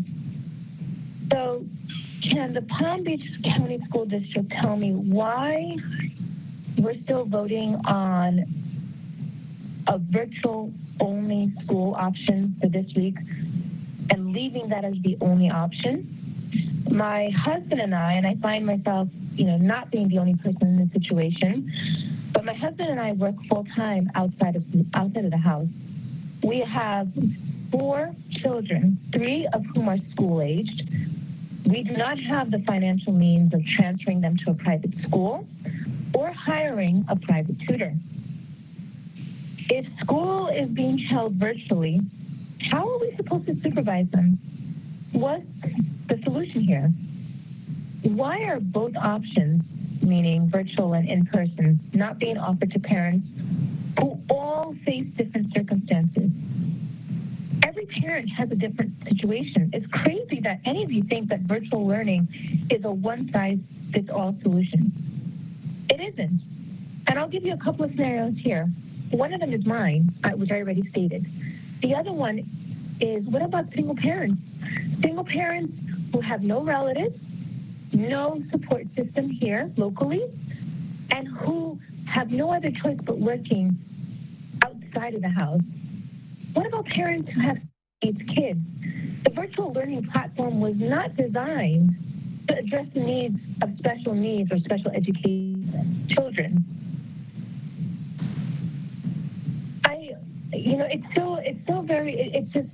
It's just mind-blowing to think that this situation is the only option that any parent can take. What medical data are you using to support your decisions of not opening schools? At least consider delaying it until after Labor Day, which most schools in the Northeast are doing anyway. That's always been part of the program. There has been no child deaths in Palm Beach County resulting from COVID. In fact, there's no direct correlation of deaths in cases. No known concrete evidence proving the transmission of the virus from the child to an adult. So again, I'm going to ask, what data are you using to back this? Are you using to base on this? Even the CDC and the American Association of Pediatrics are offering recommendations for schools to reopen. So why is Palm Beach County going against these recommendations? Schools are absolutely essential for us as parents to be able to continue working and be able to provide for our family. Schools are absolutely, hands down, 100% essential for all of our children, for the physical, emotional, and mental well-being. Consider this. Do any of you have school-age children? Have any of you noticed any changes in their behavior? Because you're delusional if you think that you haven't noticed anything. I've noticed in the span of a few months of receiving this, whatever you want to call it, quality education, which is far from it. But our children have resorted to succumbing to more and more use of technology because it's out of their control. It's out of our controls as parents. Because we have to work, we have to provide. And as a result, they don't want to play outside anymore. You can expect there to be an increase in domestic abuse cases and youth suicides if you continue to keep schools closed. Please ensure the last you had.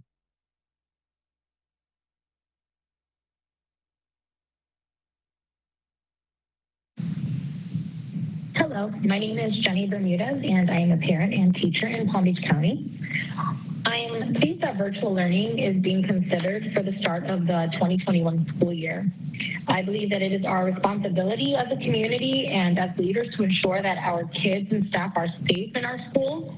I completely understand school is a safe place for many, and face-to-face instruction is important, but in order to continue to provide a safe space and in-person instruction, we need to ensure safety now so that we have a future for our kids, so that our teachers are healthy enough to teach, and that we have healthy staff members in place to run the schools, a space for students that is safe, and most importantly, a future.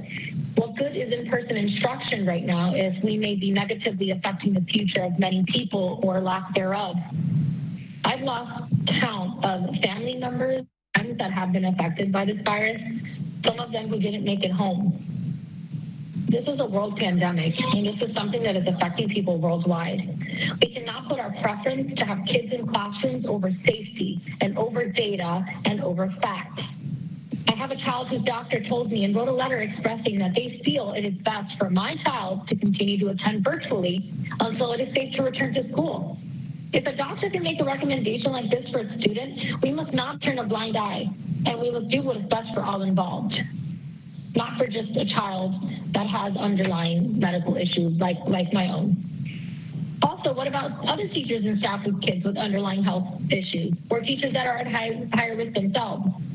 Will they be able to work from home in a virtual setting? What is being done to meet those needs during these times? We should return to school once we have declining numbers for more than 14 days or longer and a positivity rate under 10%. Thank you for considering virtual schooling in Palm Beach County as we navigate through this global pandemic. Have a nice rest of your day.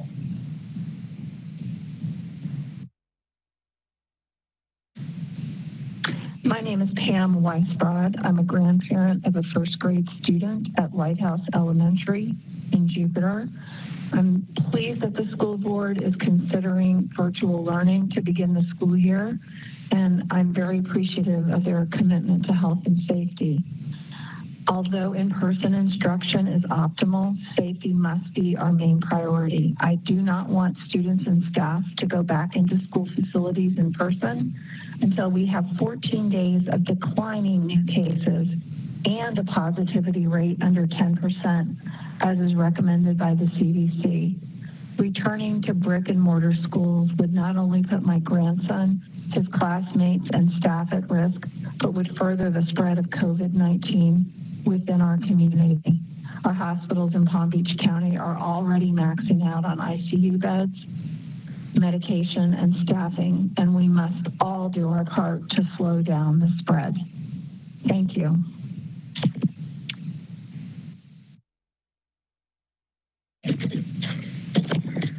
My name is Elizabeth Syndico Henning, and I am a parent and teacher at John I. Leonard Senior High School. I'm very pleased that the school board is considering virtual learning to begin the school year.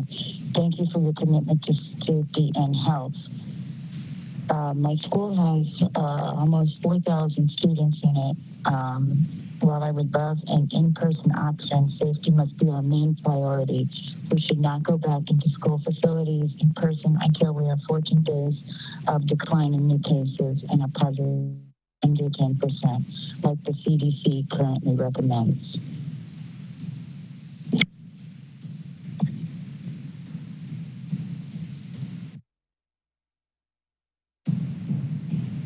Hello, dear board members. This is in regards to the non-reopening of public schools. And my name is Alexandra Olson. My husband and I are both full-time working parents who live in Palm Beach Gardens. We specifically purchased our home in our neighborhood just so we could send our kids to the public school here. So we now have a mortgage to stay on top of, and I know we are not alone when I say that we cannot afford to send our kids to private school, nor can we afford to get a full-time babysitter who will also be able to educate our children through virtual school from home. It's simply not an option for us. If the schools do not open in August, I will have no other option than to quit my job, just so that I can be home with our kids and attend virtual school, which of course means that our household loses half of its income, which leads to us not being able to afford our home. Now, by not opening the schools, I feel that you are putting so incredibly many families in a very detrimental situation. Families will be forced to quit their jobs just to be able to stay home with their children. Families will fall apart because of this. The economic stress that it will cause will lead to divorce, abuse, alcoholism, depression. All of this is a consequence from children not being able to attend school. And I have single working parents who are friends. I have no idea what they're supposed to do in this situation. They can't take their kids and go to work at the same time. But of course, the worst affected are the children who deserve and need their education, and they need their teachers and their peers. Children will not get the education they need from virtual classes. That is a fact. Children in lower income homes that don't even own a computer, how on earth are they going to do virtual school? Are you going to deny all these children their education when they are not to blame for not having access to a computer? The children who are the most innocent and undeserving of not having a real education, they deserve better. They deserve your support. They're powerless in all of this. You'll be putting so many households in a horrible bind. I understand the concerns with COVID-19, but the effects of families being torn apart due to the economic problems you will be exposing them to, and the effects of children falling behind academically, and even kids that already have problems learning difficulties, the effects of children who live in abusive homes, who need the schools and their peers as an escape from home. All of these effects are, in my opinion, far greater than COVID-19. I know I speak for every parent and child out there who depend on the public school system when I say, please open the public schools in August. We need our schools and our education. Thank you.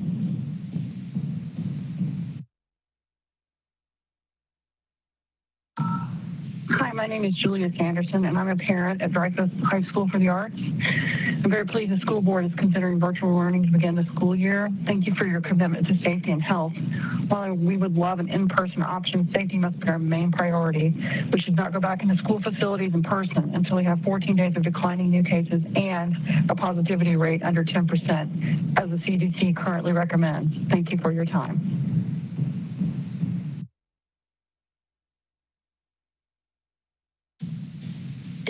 Good afternoon. My name is Cheryl, and I'm a resident here of Palm Beach County.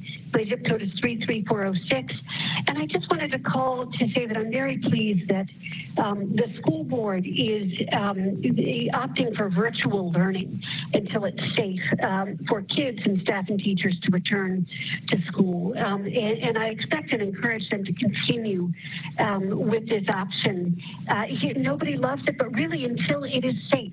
The WHO recommends a positivity rate in terms of infection of below 5%. That's what we need to see instead of the exponential growth that we continue to see, especially in Palm Beach County. We're still at a place here where ICUs are filling up. We've got a major conference coming to Jacksonville. Disney World parks are opening. This is all going to impact us negatively. The governor got led. And so we are in the context that we are simply not safe for kids, their families, teachers, their families to return. And I want to thank the school board for recognizing that, and I encourage them to continue to do so. Thank you.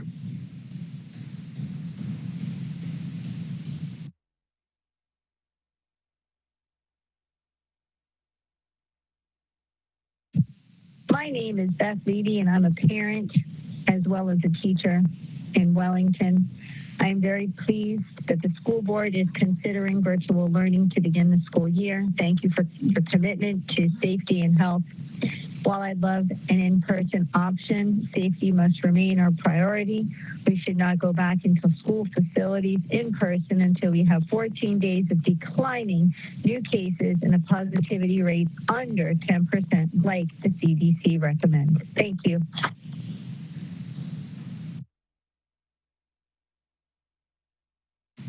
Yes, my name is Mitchell Cohen. I'm a parent of a Palm Beach County school student.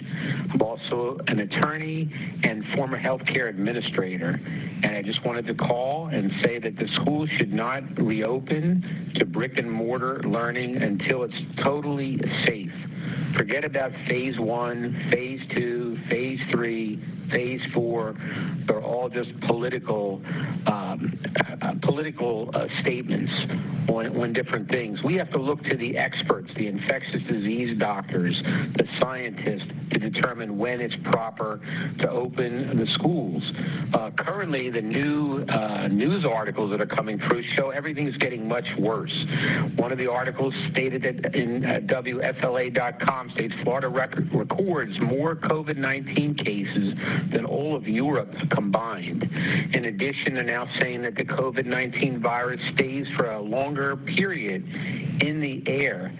So we have to be very, very careful opening the schools at this time. So I just wanted to voice that and say, as a concerned parent, I'm very concerned that the schools will be open before they should. I know there's a lot of political pressure. The students currently have available the FLVS and distance learning, which is working out very good.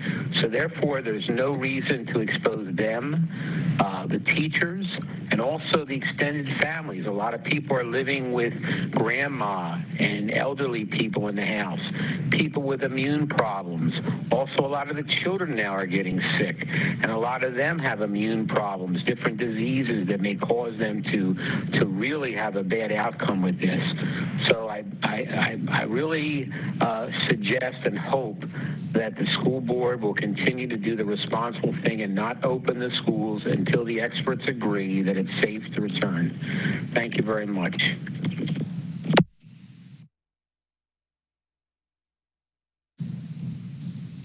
Hi, my name is Priscilla Berlingeri.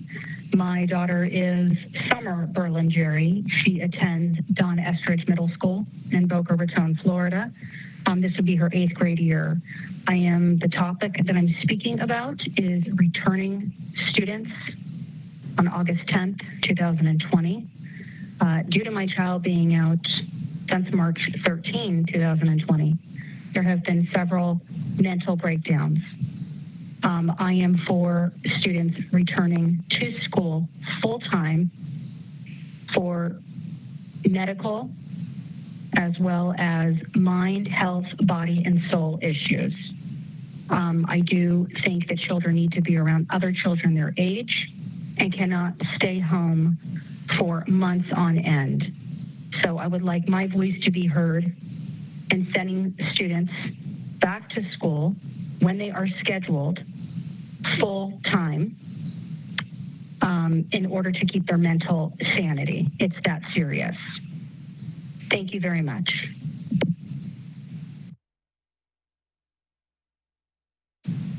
Hi, my name's Tanner, and my granddaughter will be attending kindergarten this fall in August.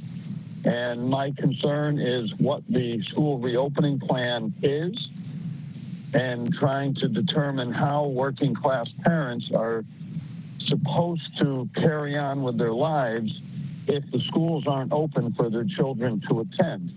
I mean, what are these people supposed to do with their kids?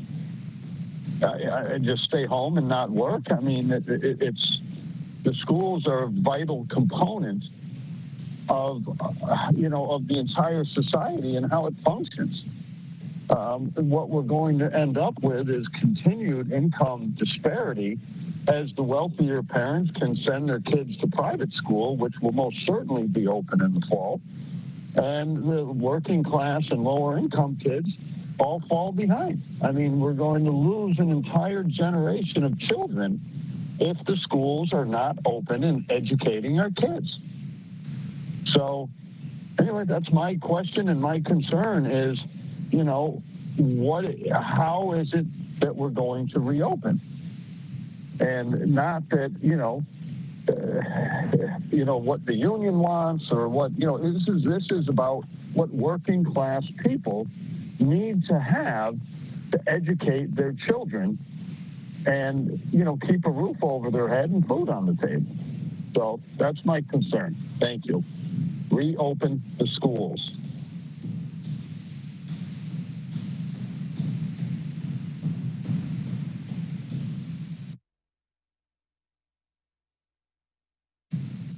Hello, my name is Ashley Gardner. I have a daughter who was supposed to be starting kindergarten this school year, the 2021 school year at Banks Forest Elementary.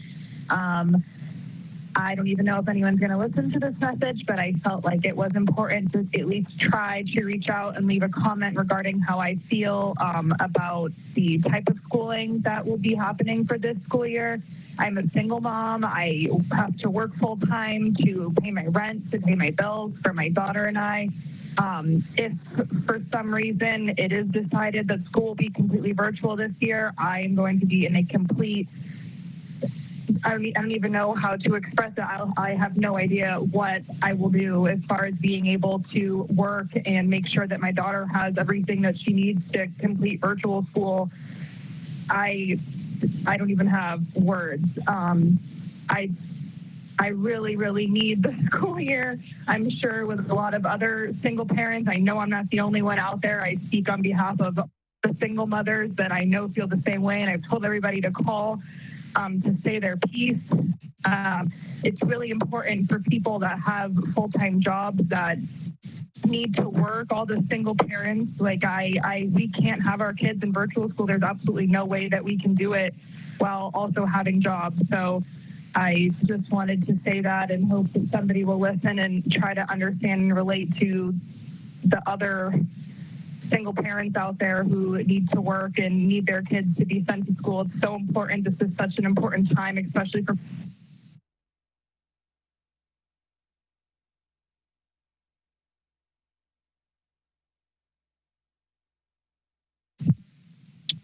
This is Mrs. Mabel Suarez. I'm calling regarding the school opening for the 2020 year. My comment is that in able to make the decision whether their children take classes online or go personal times in school. However, that will eliminate at least half of the children attending school. There are a lot of parents that still need children to go to school because of their work hours. So what should happen is that sessions in school should be divided into two, perhaps Monday through Friday, 8 a.m. to 12 o'clock for half of the students, and the rest Monday through Friday, 1 p.m. to 5 p.m. And that will give the number of students in the classes to be lower, and that will increase the safety of the students.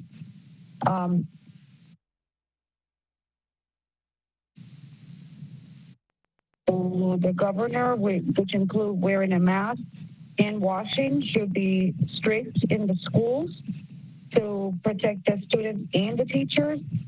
And also, students should be able to take their lunch in the same room, and most of the activities should be, including classes if able to, should take place in outdoors or very open areas.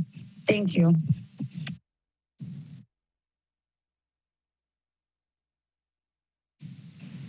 My name is Jerry Milio, and I am a grandparent of students in the Palm Beach School District, and I'm a retired employee of the school district. I am very pleased that the school board is considering virtual learning to begin the school year. Thank you for your commitment to safety and health. I would love to see my grandchildren back in school in person, but safety has to be the top priority.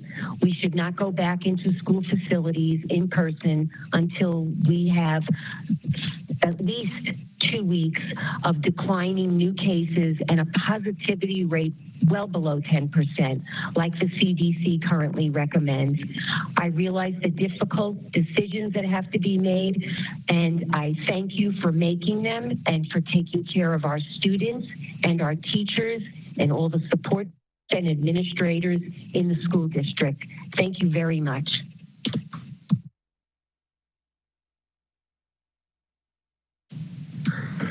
Good afternoon. My name is Jess Tuck. I'm going to leave comments regarding the reopening school plan. So really my main focus is how will the district support teachers who have school-age children during these phases and stages. After following along for the past month or so and now reviewing the reopening plan presentation posted today, I'm still unclear how much attention has been given to teachers with school-age children within the district. I understand that all parents and guardians will have a challenge working with their employer while their children are distance learning, but the school district is the employer in our situation. I know that there are many other families in the same situation as well. In our short example, my wife is a teacher at a middle school for grade 6. Our children are in 2nd and 4th grade. Based on the 4 stages outlined in this presentation, it appears a 6th grade teacher will begin face-to-face instruction during stage 2. If that's correct, and we have a child in grade 2 who will be virtual until stage 3, and then the other child in grade 4 who will be virtual until stage 4, who will be home to supervise our 7 and 9-year-old while my wife has to teach in person. I just have not really seen anything from the district or the human resources that shows support or flexibility for the thousands of employees, specifically teachers that have proven that they can continue remote instruction if necessary, that have young children that are school-aged. I like to think that there's not going to be a mass layoff of teachers who need to care for young children unable to be in school, and completely contrary to the district's mission. So in short, any teacher with school-aged children who are restricted to distance learning, that teacher should be permitted to work remotely until their children are permitted to attend face-to-face. It will go a real long way to address this clearly and publicly. So thank you for your time and consideration.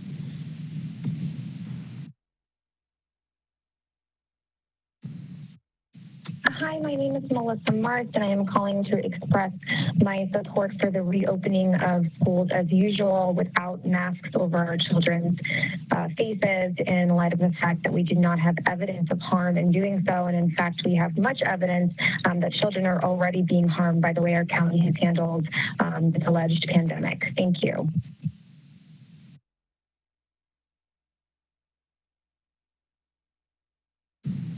Hi, my name is Megan Dykeman, and I'm calling with regard to the reopening final plan.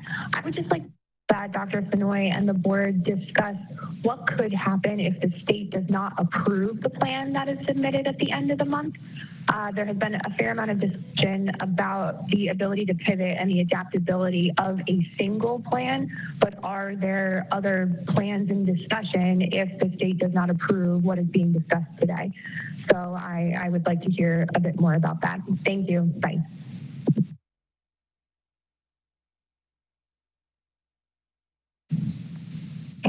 Hi, this is Mary Ellen Pensker, and I'm speaking on the school reopening.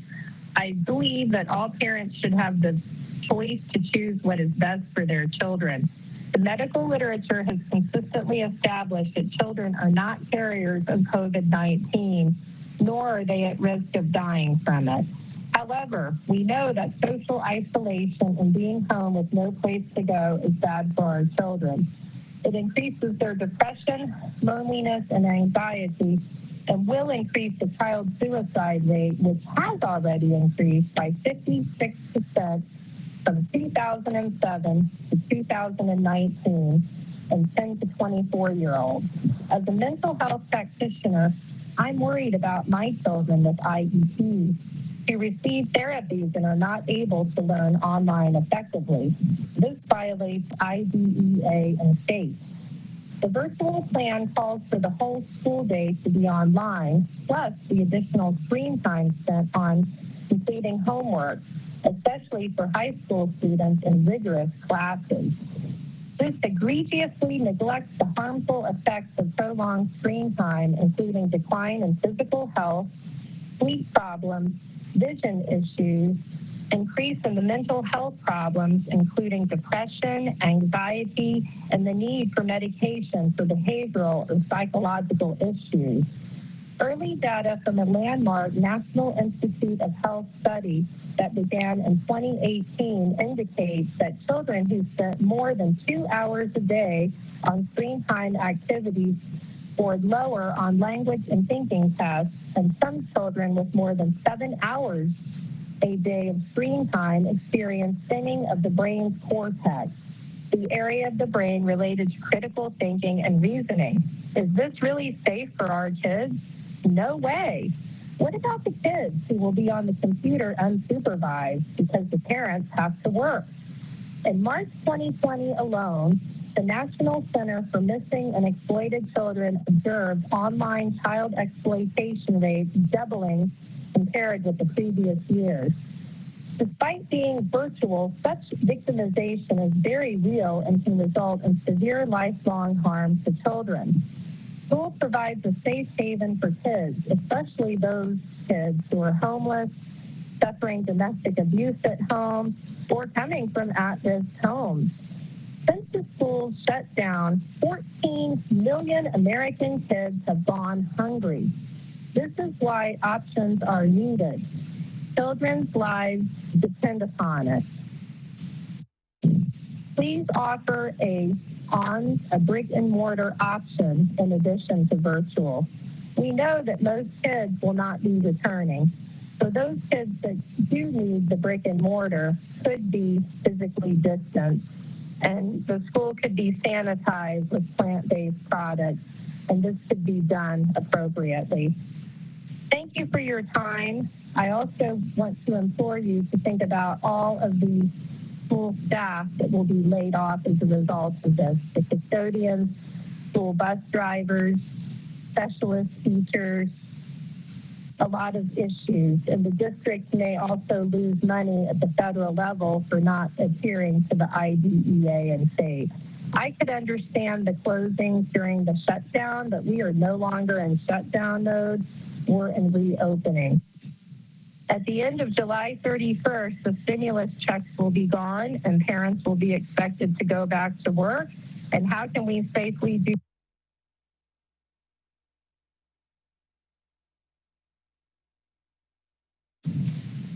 Hi, good morning. My name is Angela Vignew. I'm a paraprofessional with the school district of Palm Beach County. Calling to give my feelings and thoughts on the reopening of school. Looking at the talking points, one of the concerns from not only myself but my fellow paraprofessionals is the superintendent continuing to provide financial support for us during this time. Another concern that most paraprofessionals would have, as well as obviously teachers, is the staffing levels, personal protective equipment, and other resources that will be provided when we return to work. I myself am very fortunate that not have any health issues, but some of my coworkers do. They're immunocompromised, so having personal protective equipment and knowing just the routines of that would be greatly helpful. Also, it would be great to have any kind of trainings to help provide for additional help that we can give to teachers and or the staff. Thank you.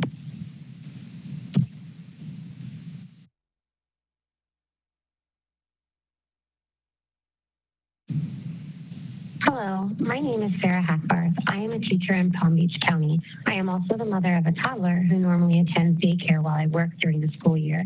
I am calling regarding the July 15th vote on the proposal for returning to school. I do not believe that teachers or students should return in person to school. I do not believe it is safe for my son or any child for that matter, a large daycare or school facility. I don't even take my child into Home Depot, Walmart, Target, or anywhere at all for that matter. I and other teachers will be so grateful if teachers and students will be able to begin the school year with distance learning come August 10th so that all students, staff, and community members can remain safe. I saw that delaying the start of the school year altogether would be discussed as well, but if students are going to be home anyway, they might as well start their learning for this school year. At the rate Florida is worsening, we could end up distance learning for many, many months, so why put off the start of the school year and set our students back even farther? At least they could be getting an education while at home. Teachers are already working hard to plan and prepare to give students the best education possible using distance learning. And it's summer. Teachers are spending their summers in trainings, workshops, reading books, joining and collaborating on Facebook teacher groups, and so much more, all to ensure that we can make this round of distance learning incredible for our students. We are ready to start distance learning on August 10th. If we don't, I imagine that would jeopardize teachers and staff income and health insurance as well. If teachers and students are going to be home, they might as well be teaching and learning. In regard to the future plans for opening up schools, I definitely hope this will be reevaluated when the time comes. The staggering of grade levels beginning seems like an absolutely absurd plan. Starting this at phase 2 is even worse. Counties and states that don't even have as many cases as we do aren't even considering reopening until later phases. I'm a first grade teacher, and I highly doubt I will feel comfortable returning to schools as phase 2 begins. This will only set our community back again. I am also not willing to risk my child's health or life by putting him in daycare while I go expose myself to a high chance of illness or death. I cannot teach or be a mother from a coffin, and I certainly will not risk putting my son in one. I hope that you vote on starting distance learning on August 10th and seriously reconsider your plans for reopening as we exit phase 1 and enter phase 2. Florida needs more time to recover and maintain its recovery before jumping into schools. Please understand that life is more valuable than trying to teach in horrible conditions that won't even come close to allowing best practices anyway. Please choose health, life, and home learning now and until it is extremely evident that Florida can maintain low COVID numbers. Thank you so much for your time.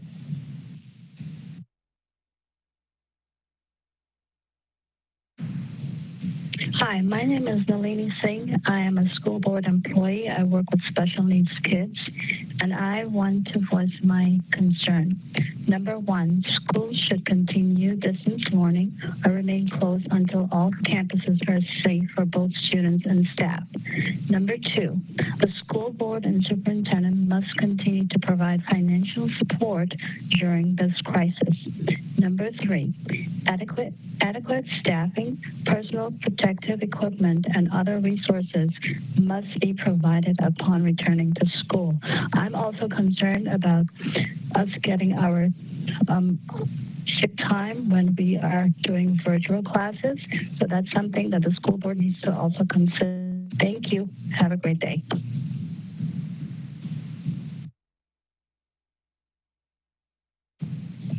Hello, this is Mary Murillo. I have 4 children enrolled in the Palm Beach County School District. They're entering kindergarten, 2nd, 5th, and 8th grades. I'm calling in today to express my concern over the opening plan for the school district, specifically for the use of the program Success Maker that was listed under the elementary plan for math.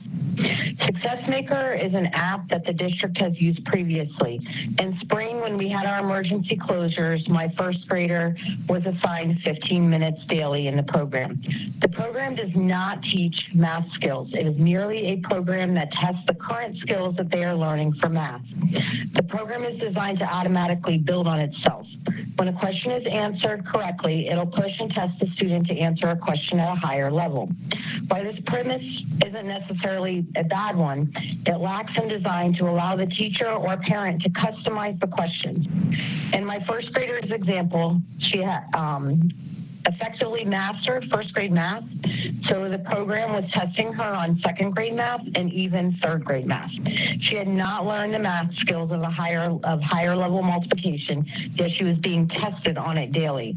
It was completely frustrating for her as well as myself. At the end, it tells you your score, and she rarely achieved more than a 30 or 40%. So every day for 15 minutes, she was a failure at math. I cannot tell you the damage that this has caused on her mentally and the attitude that she now has towards math. When this was happening, I brought it up to the teacher, and she had told me I was not the only one complaining of the issue. And the teacher reached out to Success Maker itself to see how she can fix the issue. And Success Maker had reported back to her that it was a program design and there was no way to change it.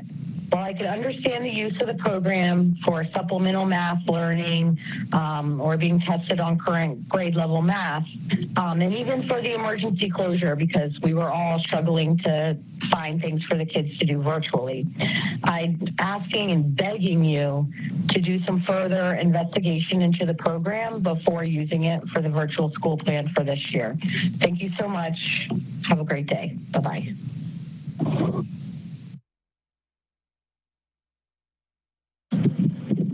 Hi, this is Catherine Mons. I work for transportation as a bus driver.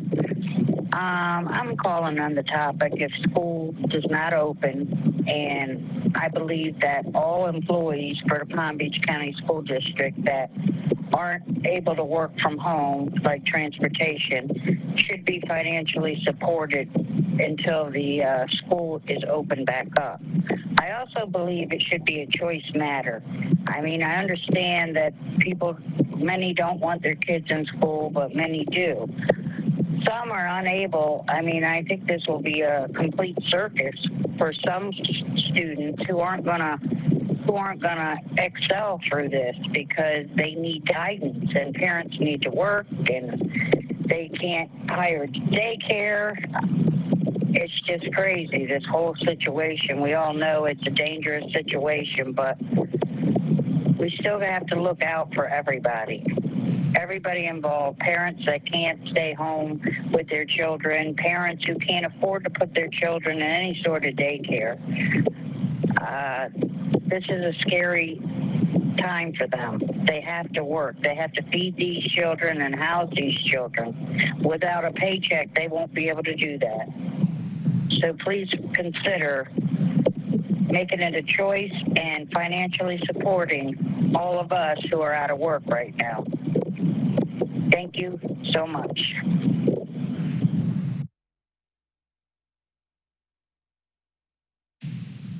How can our children go back to school when there's no extra help being hired? We need extra help on board. We need sanitizers. We need all kind of stuff. My name is Mary Walker. I'm calling concerning going back to school. Thank you. Have a good day, and God bless America.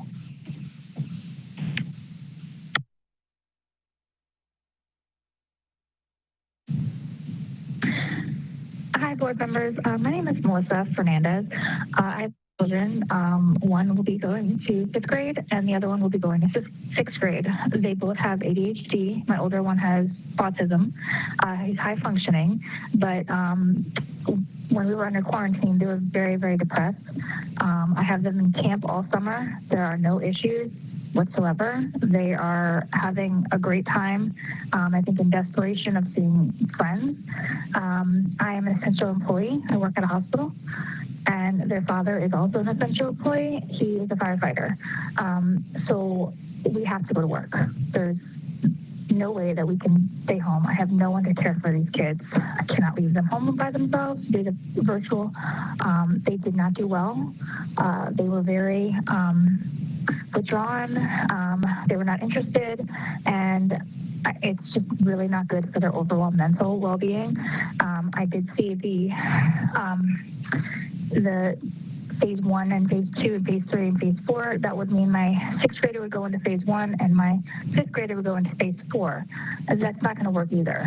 So if you could please just allow the parents who want to take their kids to school, just let the kids to school, and then it's only 50% capacity because there's plenty of parents that would feel safer having virtual.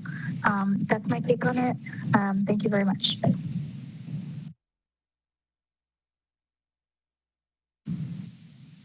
Good day. My name is Paul Pryor.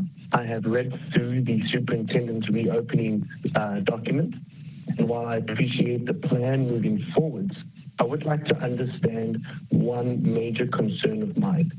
During the springtime distance learning that my 3 children did virtually, unfortunately, the manner in which the teachers consulted with the students and handled them on a day-to-day basis was not anything near as good as the experience that they experienced in-person teaching at the schools.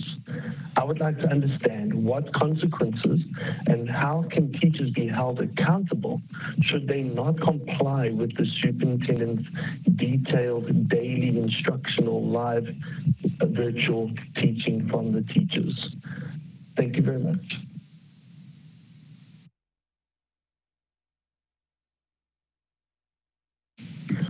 Hi, my name is Robert Moran. I work for transportation. I'm calling in reference to the superintendent's decision to go virtual for the start of school. I feel it is the right decision at this point. I have 3 grandchildren that are in school, and I feel that it's not safe for them to be in school. And at this time, it's not safe for any bus drivers or attendants or teachers to be subjected to the children or the children subject to anyone that might have the virus.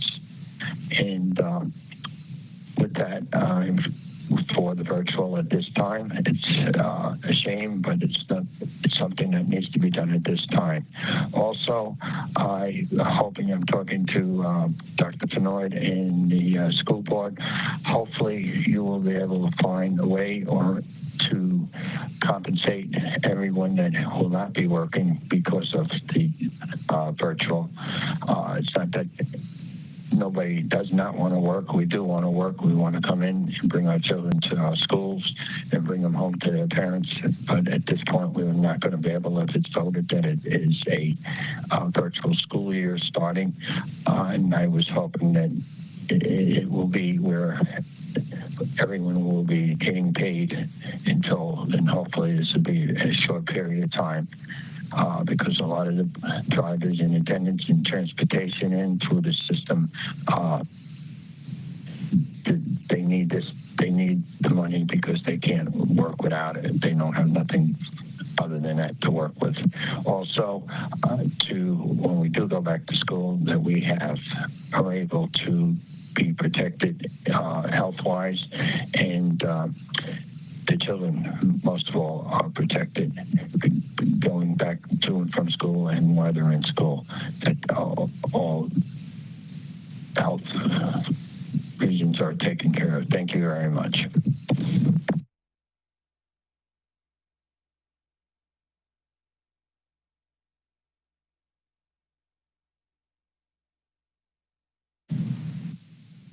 Hello, my name is Sharon Logston, and I have a 15-year-old daughter who's a high school student. And I think that it's really quite crazy that they're considering opening schools and sending the most vulnerable people back to school in a crisis situation like this.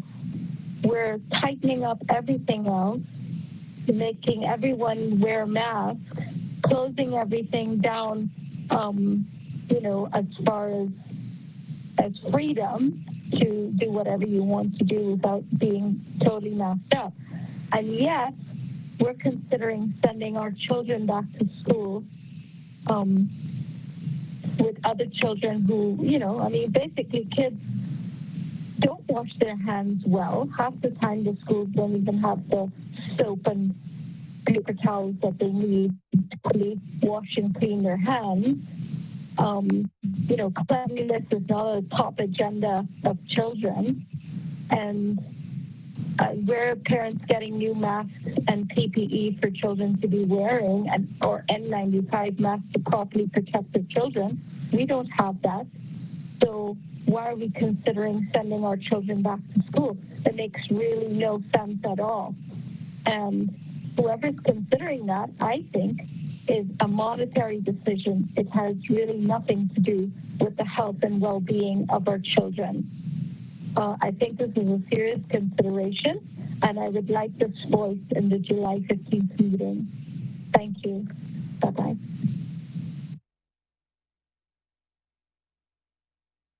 Yes, my name is Marilyn Jackson. I don't think it's safe to go back to school because of the coronavirus. I'm scared and it's for the kids. I don't think that's a good idea because that stuff is spreading bad. Thank you.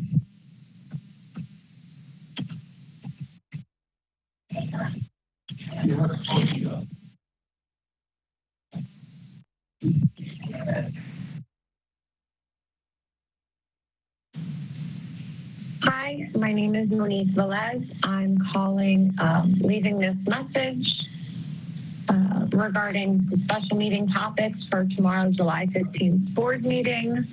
I'm requesting that the Palm Beach County School Board give parents the option of having their children learn in class or virtually. I understand both sides of the argument. However, many parents cannot afford to keep their children home and teach them. Please let us have the choice. Thank you.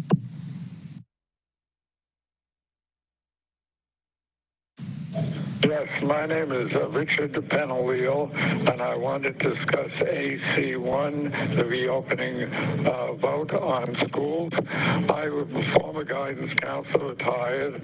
I feel that the schools should not be opened to this time, children who attend the Palm Beach County schools going to school and coming back and affecting me.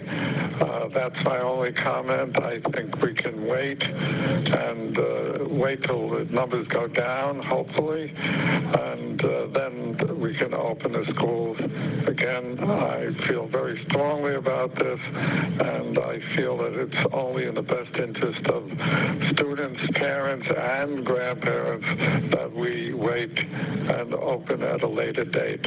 Thank you for listening, and hopefully everyone will stay well. Have a good day. Bye now.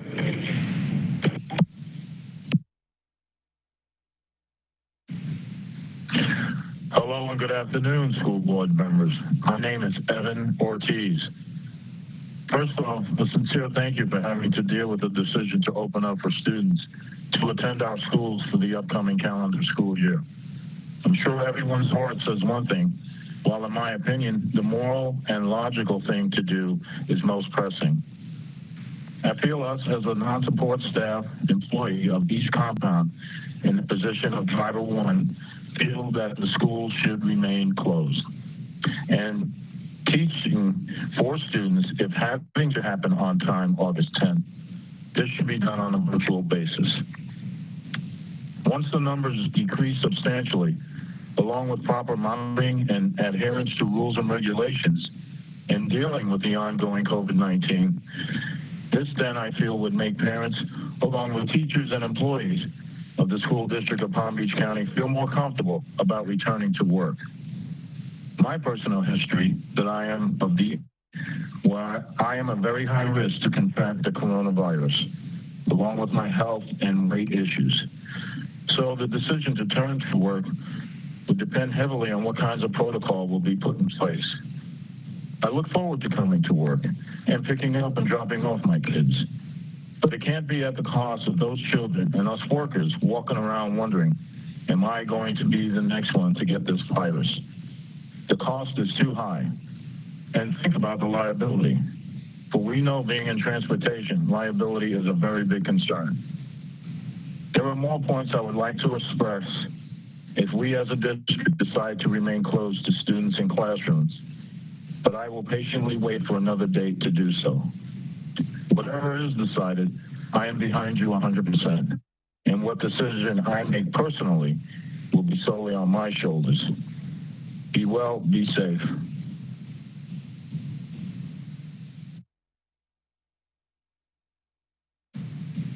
My name is Allison Lambert-Dean, and I'm calling regarding the Palm Beach County Schools reopening plan. I have 3 children, ages 9, 7, and 4.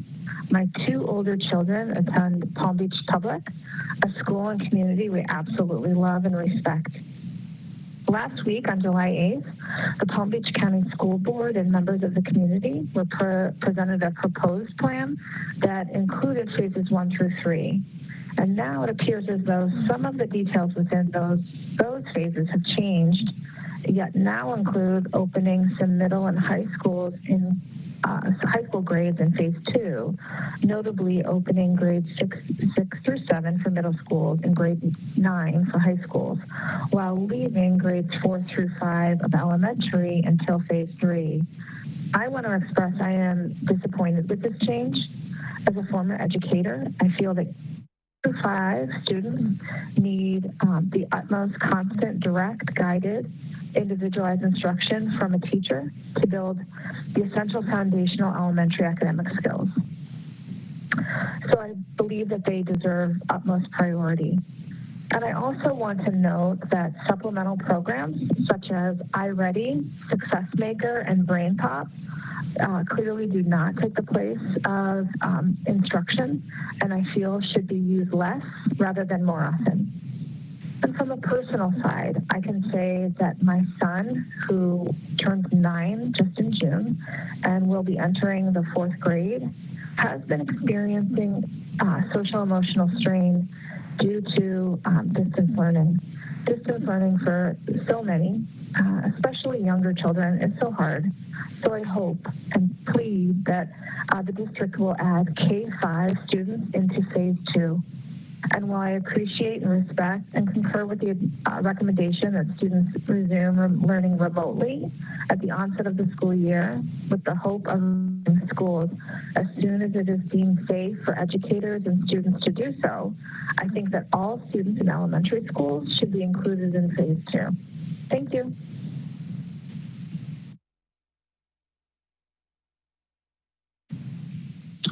Hello, yes, my name is Felicia Kendrick, and I was calling because I feel like they should continue to keep school closed, and the kids should continue to do virtual learning. I don't feel that it's safe that the kids coming back to school as of yet, because I have 2 of my own. So I feel like school should remain closed until it is safe to return back to school.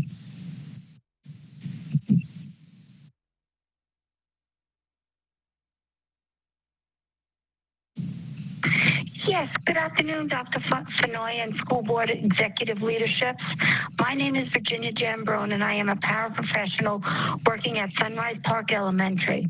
I have been employed by the district for 26 years, and my 2 children have graduated from Olympic Heights High School and are now having children of their own. In March, when this pandemic first started, we rallied together virtually. And being a woman who just turned 60 in June with no computer experience, freaked out. Eventually, I got it. I was fortunate enough to have grabbed a Chromebook and had to get Wi-Fi, but managed. We sat in groups with our classes, participated in lunch bunches, sent emails to our coworkers praising their work and dedication, and our assistant principal, Kristen Menschel, gave us daily assignments to complete through Google Classroom, YouTube videos, ELM, district-made videos. I really feel we should continue virtually until it is safe for us to return to the campuses. We need a staff in the morning to take temperatures. In August 2019, we had a head count of 945 children. How long would that take? What about the buildings?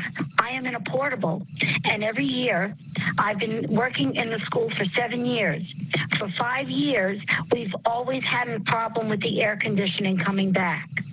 Finally, 2 years ago, it was replaced and has been working.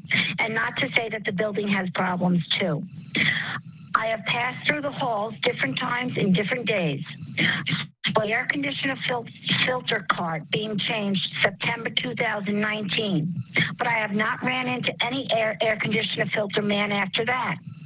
If I am furloughed, will I be able to collect unemployment as job would be very difficult to come by? Will I continue with my much needed benefits? If I am one of the lucky to get employment, would I be able to get the normal 2 weeks notice? Would this affect pension and work time? I feel that the schools should not reopen August 10th. Should not reopen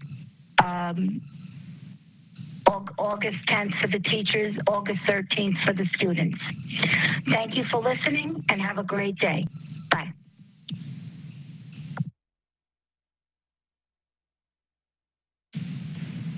Good afternoon. My name is Jean Broadley. I'm the mom to 4 children who attend the Palm Beach County schools, and I'd like to express my concern and disapproval of the proposed reopening plan for this coming school year. I patiently waited for 4 months for Palm Beach County schools to put together a plan that puts the focus back on our children and their education, and sadly, I'm extremely disappointed in the proposed plan.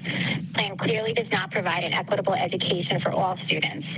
By staggering when each grade returns to school, you're determining which students are more important by providing them access to the brick and mortar schools and not providing those same opportunities to others.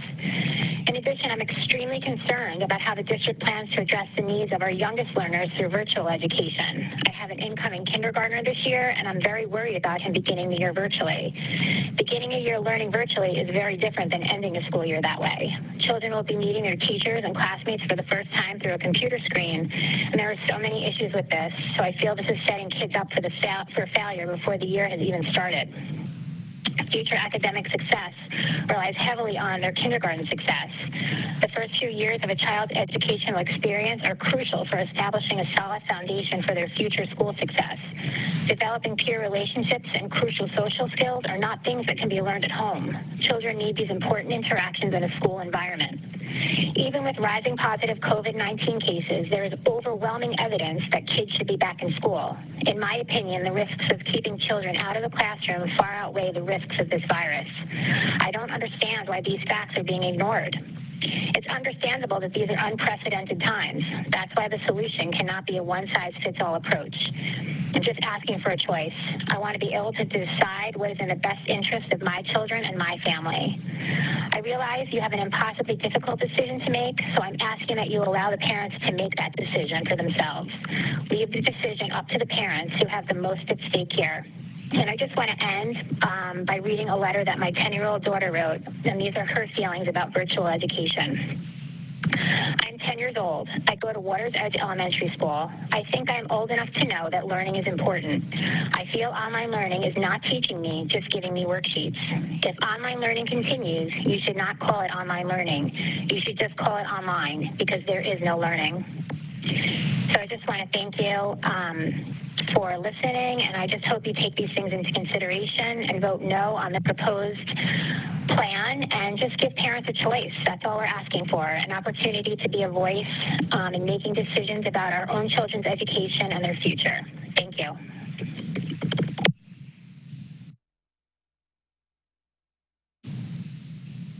Hi, my name is Naomi Hoffman, and I live in Palm Beach Gardens. I am a parent of a high school student at Dwyer High School and at Dreyfus High School.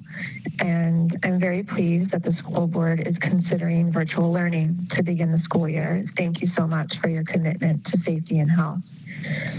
While I would love an in-person option, safety must be our main priority. We should not go back into school facilities in person until we have 14 days of declining new cases and a positivity rate of under 10%, like the CDC currently recommends. Thank you.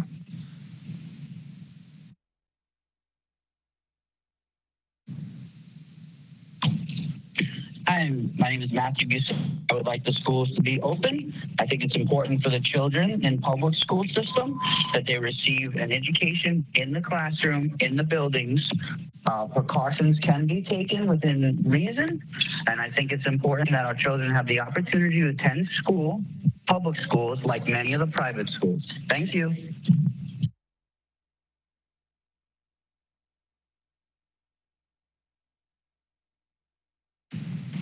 My name is Hinda Finston. I am the grandmother of a 5th grade student in Boca Raton. I believe the children should go back to a bricks and mortar classroom. I think it's imperative for their learning, for their socialization, and for many other reasons. The children must be in a classroom. It has been specified by the American Academy of Pediatrics and many physicians that the best place for the children to be is in a classroom. Thank you.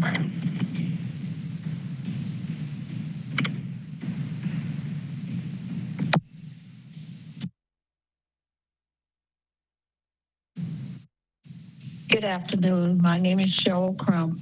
I'm a cafeteria worker. I think schools should continue distance learning or remain until campuses are safe for both students and staff. And also the school board superintendent must continue to provide financial support during this crisis. Thank you.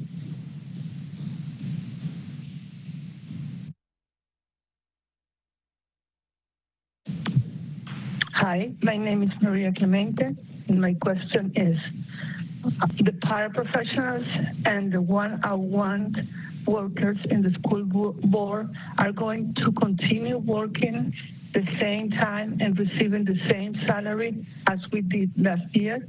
Thank you.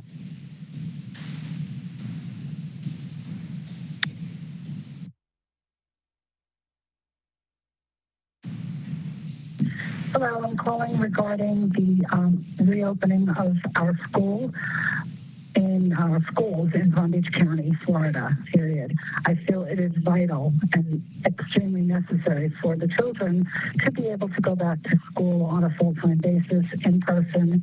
I feel that the virtual learning is not appropriate for young school-age children. As a parent, I'm very concerned about what will happen to the children whose parents have to go back to work, who don't have the money to pay for childcare, who depend on the to provide services to their children, nutritional, physical, psychological, and every other way.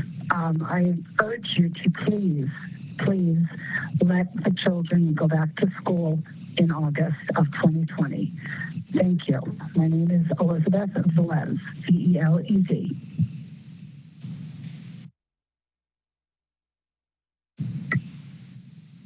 Hi, thank you for letting us leave comments on this very important issue regarding reopening of schools. My name is Michael Barnett.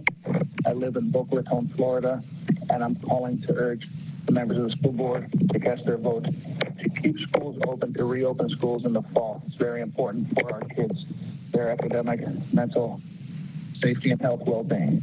Thank you very much. Please vote to reopen the schools in August this fall. Thank you.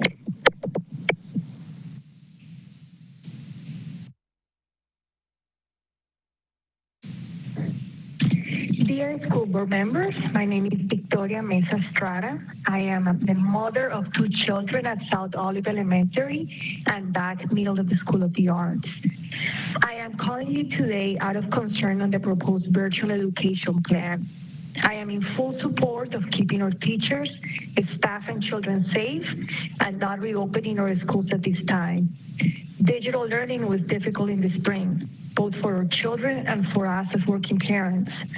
And I felt that my children, unfortunately, did not learn anything during this time, given the lack of live instruction. I will ask the board to consider certain things as you review the proposed superintendent's plan. One, I will hope that you consider a delayed start time for the school year. The schools need more time to prepare for an effective digital learning plan that closely resembles the in-person instruction our children will be receiving as if they were in the school. We have the technology to make this happen, and I firmly believe that our teachers are equipped to do this. Please delay the start date as much as possible until we are ready to proceed with this live instruction. 2, please keep in mind needs of the ESE and ELE students. They need more support than ever, and unfortunately in the spring, they were left behind. And finally, please listen to your teachers and parents' feedback and be open to criticism as to improve the proposed plan as this is implemented. Unfortunately, during the spring, we did not have a place to go to tell the school that this wasn't working. Thank you.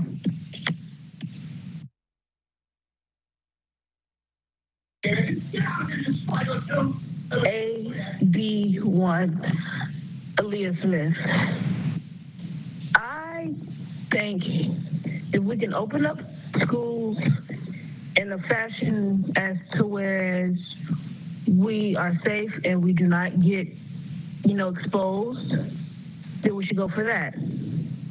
Also, if we can continue to get paid without opening up schools, I'm fine with that as well. But I need to be able to know if we're going to receive paychecks. That's what it boils down to. Safety is key, but money is also key.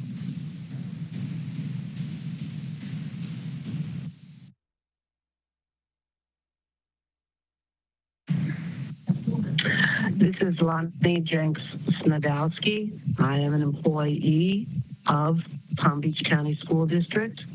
I do believe that schools should continue distance learning, remaining closed until campuses can be safe for both the students and the staff.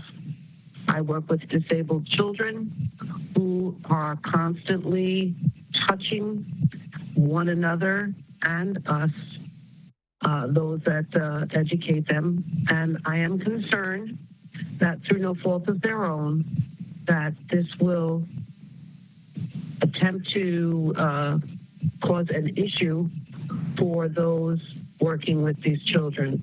Love them so much, but they can't help themselves. Thank you.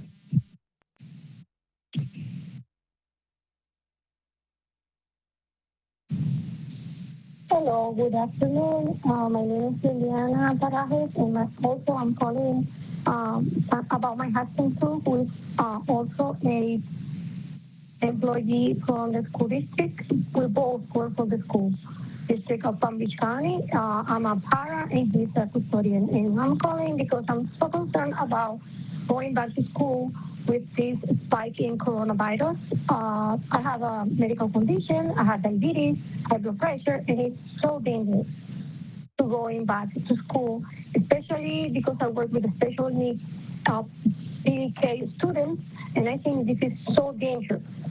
This is not a game, and I think the school board has to listen to us, the employees, because we are humans and we have families too. We're so concerned about the kids. We love the kids, but also we love ourselves.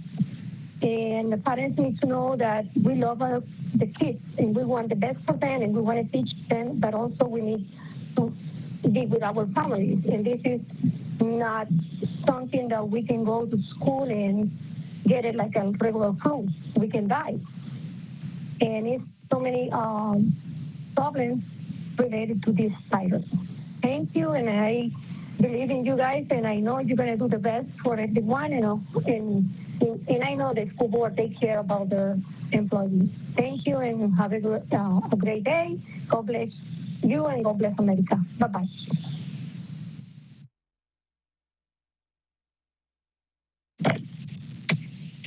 Hello, my name is Terrence King. I am a district employee. First off, I would like to say that each day COVID-19 rises here in the state of Florida, especially down here in Palm Beach County. And I feel that for the safety of the children and the safety of the staff, as well as the parents, I feel that we should do the social distancing, distance learning for the school year until next year to reassess what happens at that time, because I think that our lives are more important than anything. As far as the distance learning, a lot of parents, they can get family members or other people that do not work to help with the education if they have to work. So there's always a way. Also, I feel that employees that work for the district, such as bus drivers, bus attendants, they should get paid year-round for this school term as the same way as the full-timers. No one should be excluded. There's a lot of lives at stake, so I hope you make the right decision. Thank you.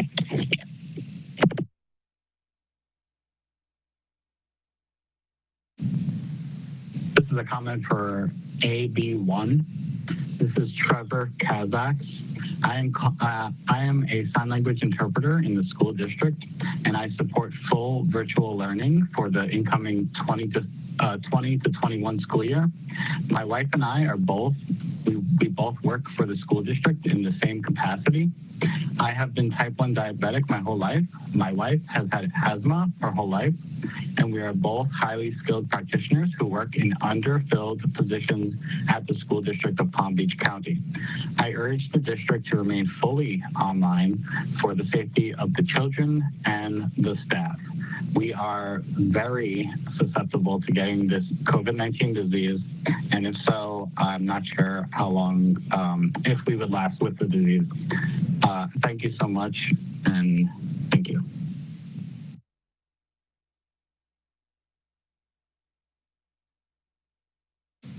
My name is Tamara Thompson, and I'm commenting on behalf of AD1, school reopening. As a sign language interpreter for the school district of Palm Beach County, having a pre-existing condition, and my husband also having a pre-existing condition, it would be very concerning if schools were to fully reopen, requiring employees to go back to school physically. I strongly support virtual learning for those who have a job position that can support doing so. Thank you.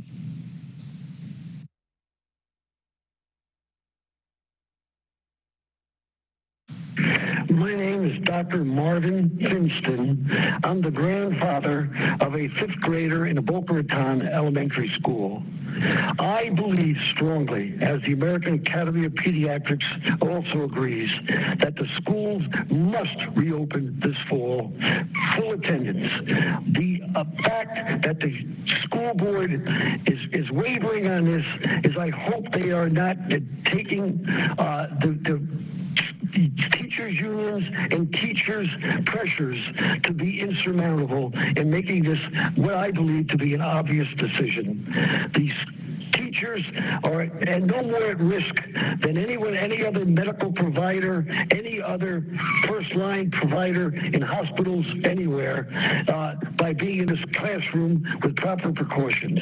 I do not believe that the teachers are acting in good faith, and I believe that the school board should use their common sense and explain to the teachers and the unions that it is inappropriate for a school to not continue in a normal situation. The COVID virus is at small risk to the children. The risk for the teachers should be well conditioned and should be obviously protected. But that is no part of proper protocol. Anyway, my final comment is keep the schools open. Thank you.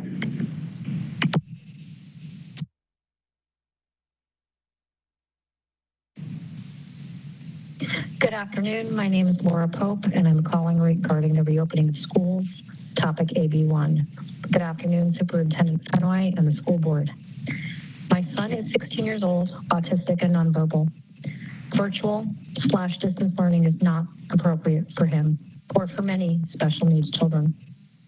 My child needs face-to-face instruction, he needs speech therapy and occupational therapy. It's your responsibility to provide a free and appropriate education.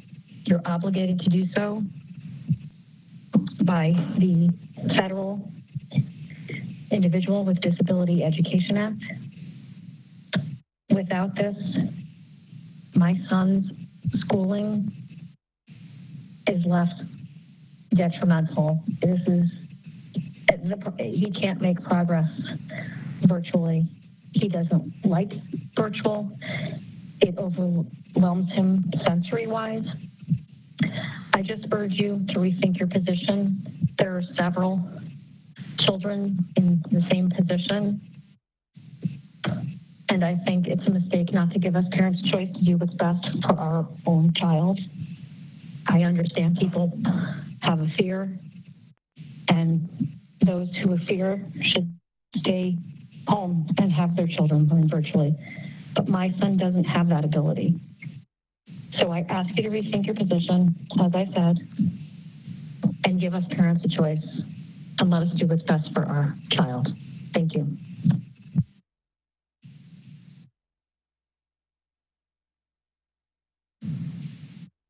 Yes, I'm here to speak on behalf of the AD1, the comments for the beginning of school.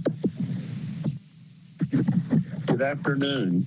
My name is Garrett Knight. I'm a school bus driver and a member of SEIU, FPSU. I'm calling you to voice my concerns over the start of the school year. Due to COVID-19, I would like to ask the board members to consider the employees and all students that could be impacted by this gripping virus. And remember, all of these people can take it home to their families. I would also like you to think of ways to look after your employees and financially support them in this time of need. When I say look after them, I don't mean just financially or with medical insurance, but when we do come back, adequately staffed with a proper level of people so that we can get the job done the right way and safely. Provide us with the proper PPE so that we can remain safe from the virus, and all other resources that will be needed at this crucial time. Thank you very much.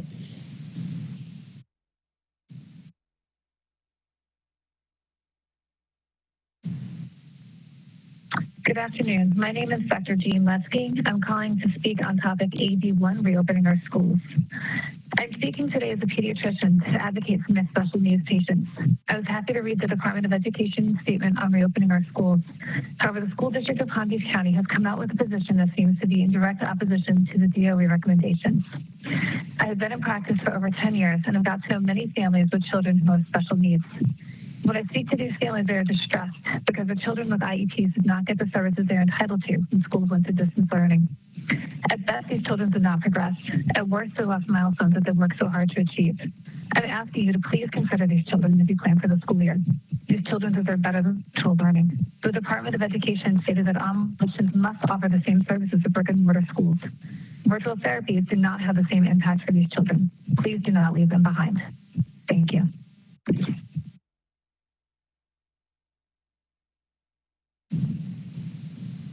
Hello, my name is Susan Chapman.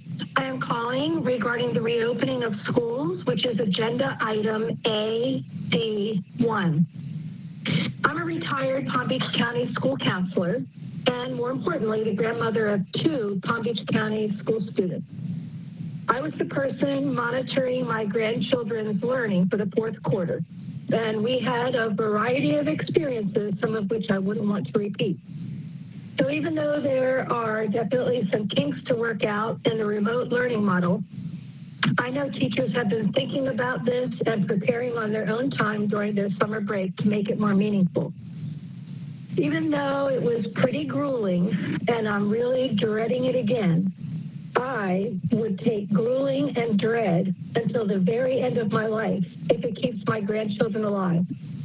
So thank you in advance for valuing the lives of my precious former colleagues and my 2 grandchildren by voting to start school remotely on the 10th or thereafter. Thank you for this opportunity to address you.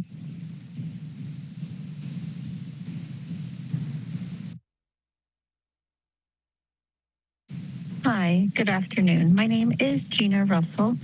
I am a parent of a 12th grader at West Boca Raton High School. I just want to let you know, really need to go back full time. I'm sure that you guys have reason for them to stay home and do virtual, but I feel like a virtual school is very irresponsible. My son really wants to go back to school. The last 9 weeks of his 11th grade career was horrible doing virtual. He had ceramics for one of them. He had to watch a video, fill out a form. He did 4 of them. He got 100 in that class. His math teacher, as many times as he emailed her and I emailed her, there was never a response from her. You can't tell things are going to be different. My son is going to be a senior. These children need to go back to school. You opened camps in Palm Beach County. You opened sports in Palm Beach County. You need to open the schools in Palm Beach County. I am a taxpayer and I pay for my child to go to school and get an education. He is a senior and I would like him to spend his senior year in school. You're not even giving the parents an option. You're just saying, no, it's going to go virtual. It's just terrible to do that, especially as a taxpayer. Anyway, I just want to thank you for your time, and please, please reconsider and open up the school, even if it's a couple of days. Let the kids wear masks, have their temperatures taken, do what needs to get done so these children can get a proper education. Thank you.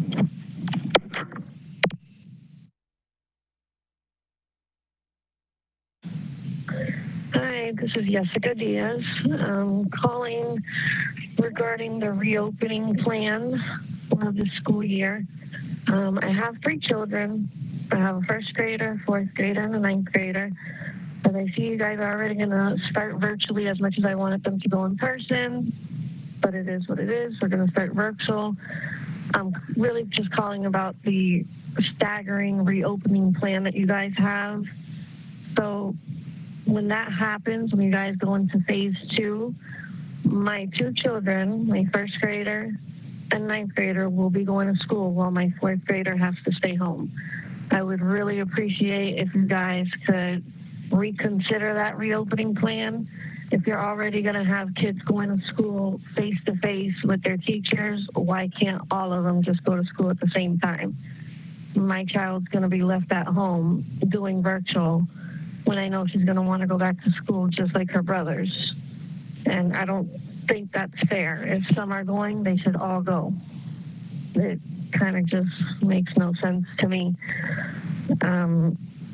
So that's really what I'm calling about, and I just really hope that you guys can reconsider that in the time to come, and thank you for hearing me out.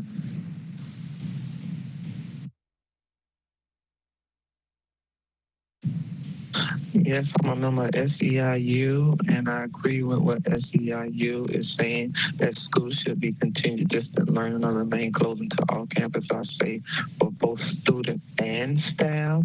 The school board and superintendent must continue to provide financial support during this crisis.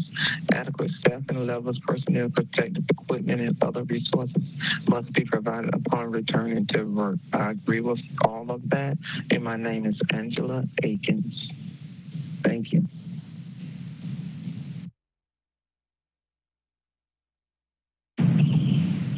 Hi, my name is Matthew Bennett.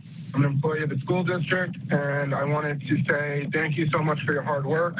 But on another note, I feel that it is your guys' obligation as a district to fully support your staff during these difficult times, either by financially supporting them throughout the whole distance learning, no matter where they are in your district, whether they're a teacher or other fundamental staff that helps make the day go around. And if you're not going to do that, at least consider letting everyone that is a full-time employee keeping all their benefits, as this is a health crisis and we need our benefits. Thank you so much. I support your decision, but I hope you do the right thing.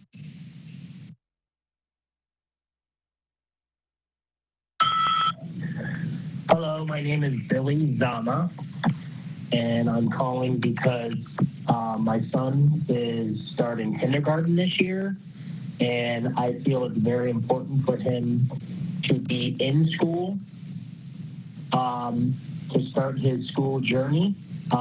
Virtual online for kindergartners is not going to work.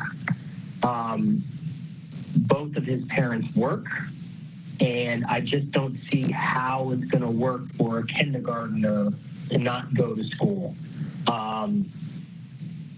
Again, I feel it's very important for kids to go to school, so I'm voicing my opinion, and I hope you take this into consideration. Thank you so much.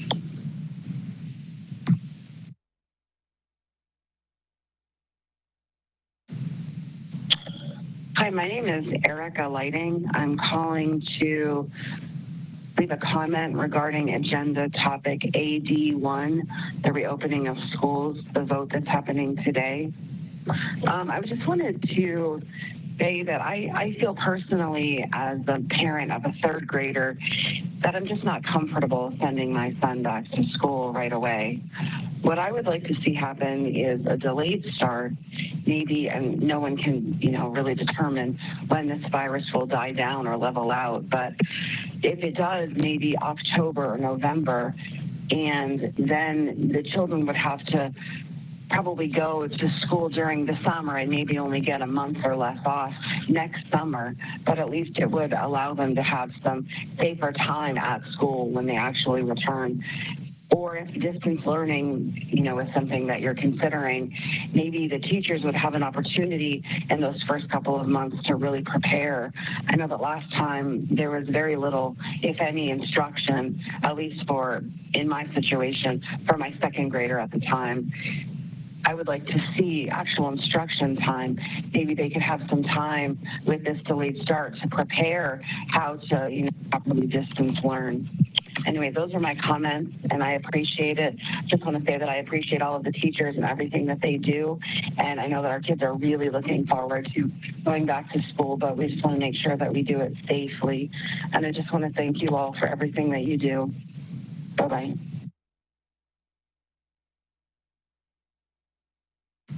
Good evening. My name is Catherine Caminio, and I'm speaking on agenda AD1, the reopening of schools.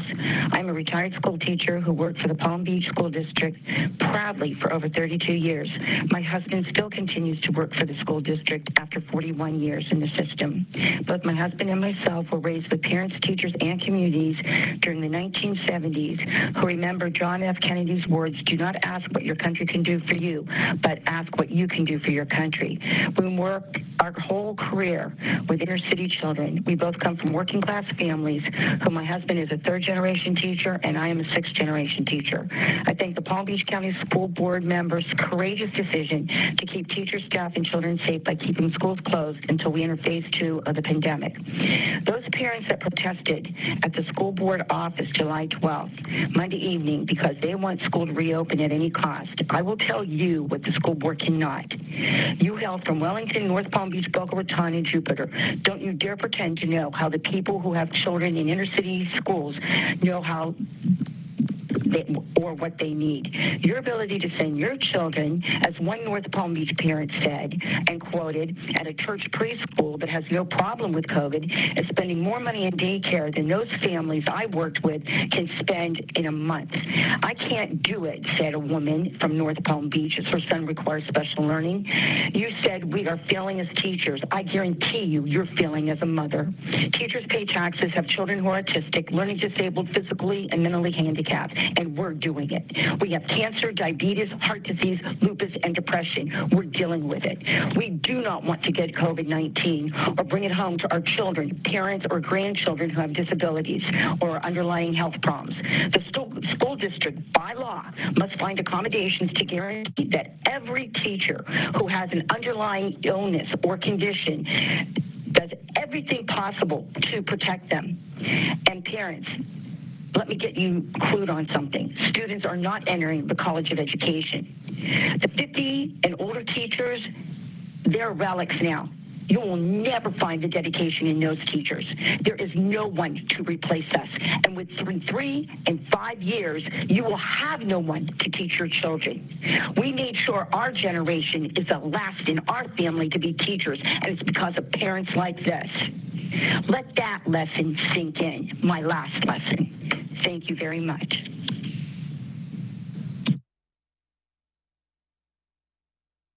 Good morning. My name is Anya Varela.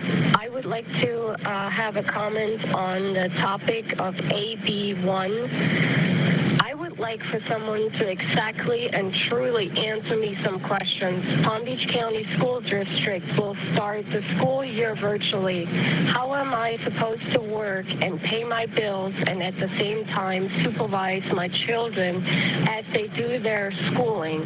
I can't leave an 8-year-old and a 15-year-old alone at home and expect them to do their work. Is the school district willing to compensate me and my time?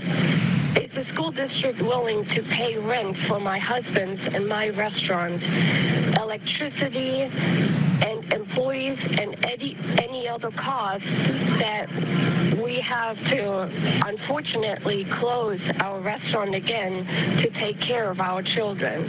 Half of my staff has children that would need supervision. I will have no staff to even stay open. My husband and I are the chefs in the kitchen, and it takes 2 of us to run it. I'm sorry, but we just don't have the option to work from at home. There are so many more like us out there that need our schools to be physically open. The school district is hindering us as businesses to move forward and rebuild our livelihoods. I love my children's school. What are the Conservatory School in North Palm Beach and Suncoast High School in Riviera Beach. But at this point, I am looking into my options for private schools because they will be open. Will the school district reimburse me for tuition for these schools if I decide to do that? Keeping our schools closed or open them should not be based on the teacher's decision and them not wanting to come back. They don't care what will happen to our businesses and livelihoods. They will still get paid one way or another. I don't. I need to open the doors to our restaurants to make money, and I need staff that can work and not have to supervise their children while they do their work. I take the risk of getting sick every day. We also take precautions every day. there has been 4 months from the last day of our children physically being at their schools.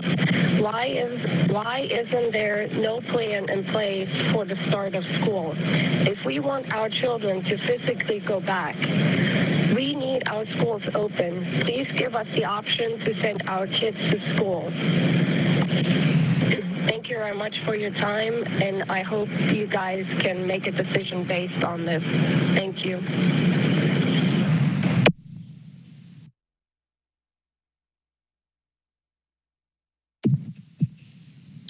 Hi, good afternoon. I'm calling in regards to the opening of the schools. My name is Senta Evans.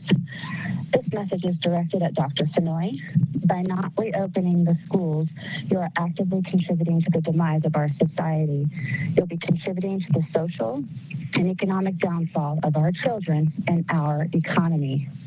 Parents are ill-equipped to teach kids. That is not something that every parent is able to do.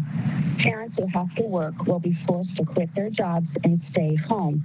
They will be forced to go on unemployment, food stamps, and every other government support. They could potentially lose their life savings, houses, and cars. Throwing a laptop at them and hoping for the best Wi-Fi connection is not saying you've done your job as a superintendent. Businesses will start to fail. The kids will fail. They are not meant to be on a laptop 6 hours a day. Most kids can't even learn like that, especially those with special needs. Private schools have been working on this all summer long and preparing their environment and teachers for this day. And you're waiting until 3 weeks before school starts, and you still don't have your act together and have no clue what you're doing. You have failed your district miserably, and you're leaving us parents with little to no time to make alternate plans. The only safe way to mitigate this is to give parents the choice of opening schools or staying home and doing virtual, but you must at all costs give parents and children a choice. Only giving one choice, you'll be failing a large portion of your community. Thank you for your time.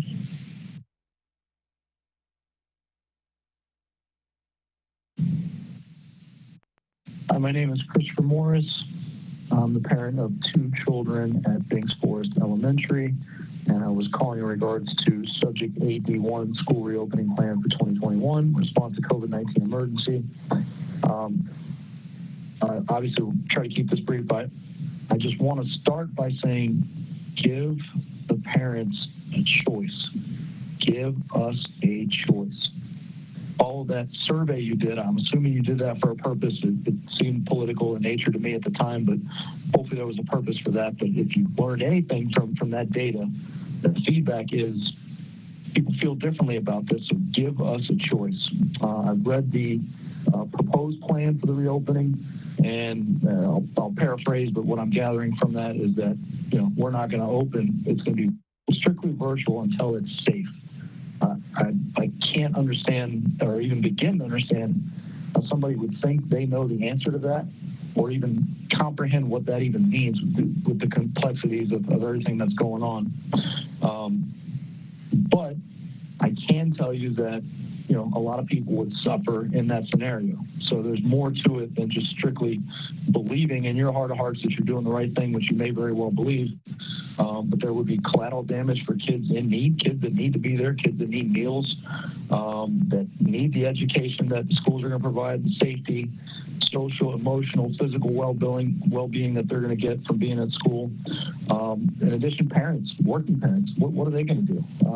Fortunately, I'm a 2-parent household, and we're able to work together on things. But what if it's a single parent with multiple kids?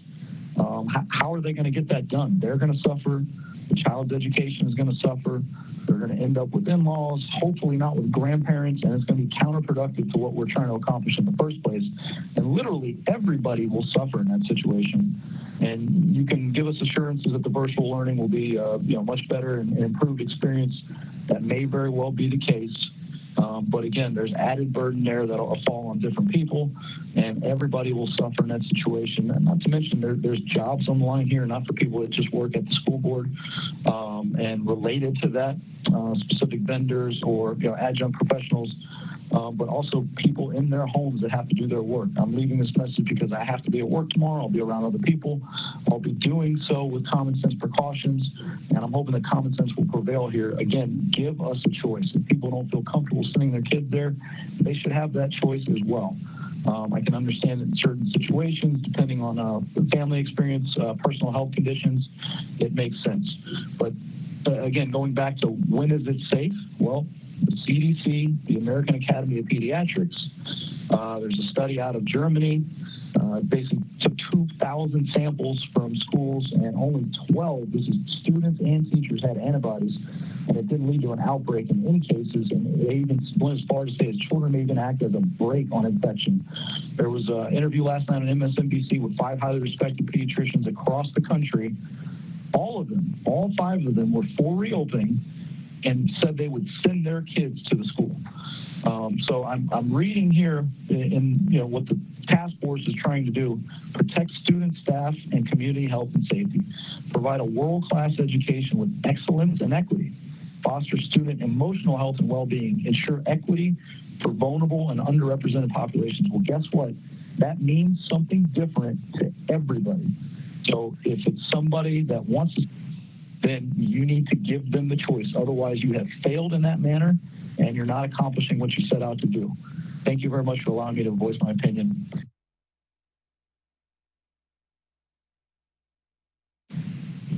Hello, my name is Nicole Sheehan, S-H-E-H-A-N, and my son is a student at Dwight D. Eisenhower Elementary School and is in the pre-K program. I'm calling in regards to item AD1, the reopening of schools, and the plan released by Dr. Fenoyd.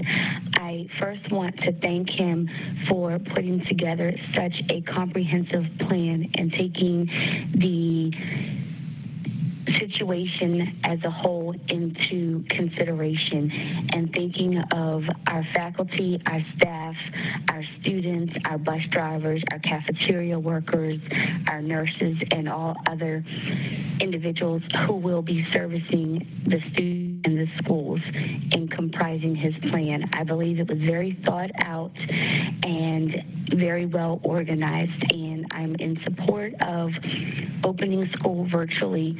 Although I would love for my son to be able to go back to school this year, this would be his 2nd year, and he absolutely adores school and misses the bus.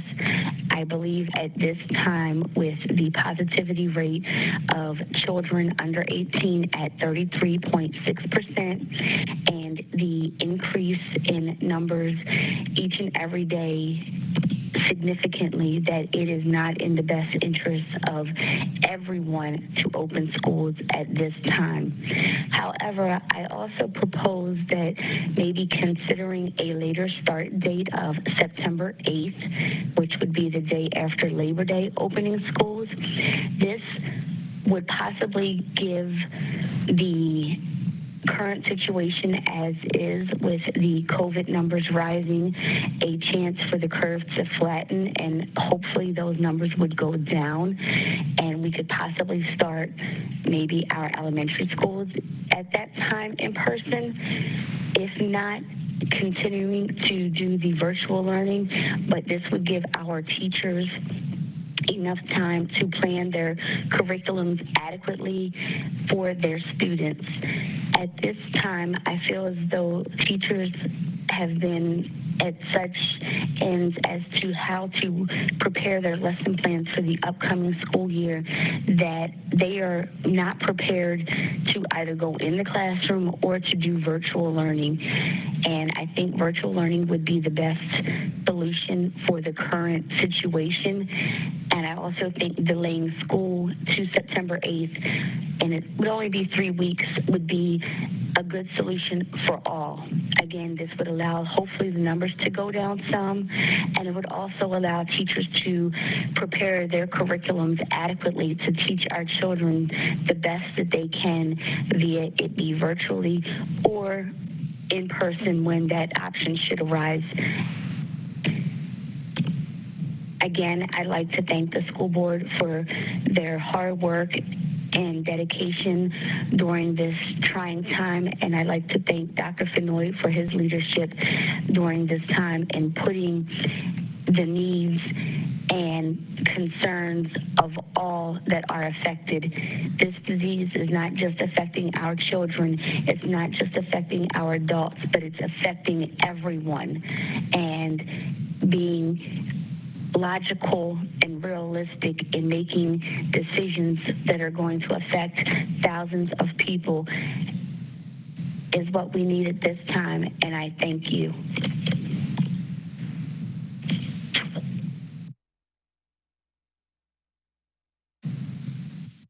Hi, my name is Josie Makovic.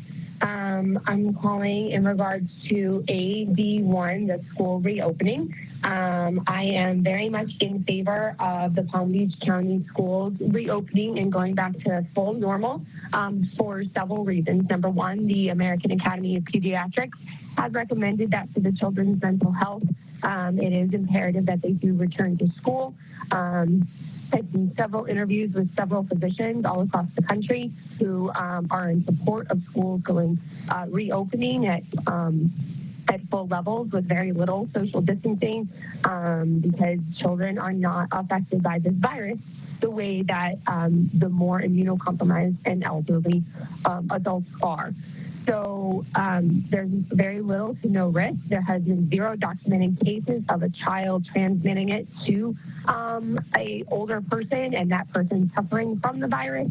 There has been 0 actual scientific evidence showing that the virus has long-term effects. I know that you are listening to our public health official, Dr. Alonso. I've sat in county commissioner meetings multiple times with her. She has refused to answer multiple questions when it comes to the statements that she's saying. There are several doctors who disagree with her, so I highly recommend speaking to different doctors the same as anybody else would when, excuse me, when you are getting a diagnosis for something. That's basically what this is it is a diagnosis on how to proceed with our children's future, and you would get a second opinion from another doctor. So I would highly recommend that you look into different opinions of the different doctors to see what the different ones have to say. A lot of what Dr. Alonso is saying is based off of testing, and as I'm sure you're well aware, as I'm sure you're well aware, there are a lot of reports of highly faulty testing going on, of testing scams, of different things like that. And so to make a massive decision to keep our children home at the risk of their mental, emotional, and academic well-being based off of faulty test numbers is really, I feel, very, it's just not the right course. It's not doing the best service to our children.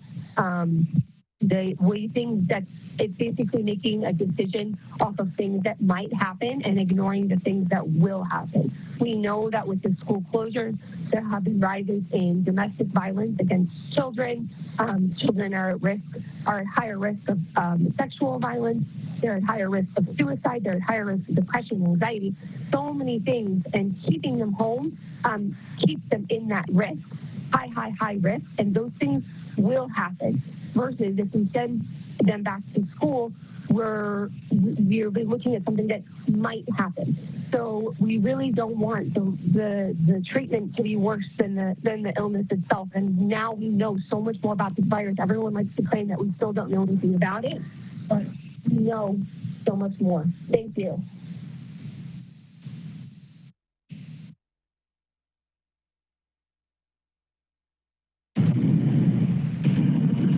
Everyone, my name is Jessica Martinez, and I am calling because I am a concerned parent of Palm Beach County with 2 high school students preparing to enter the 2020-2021 year.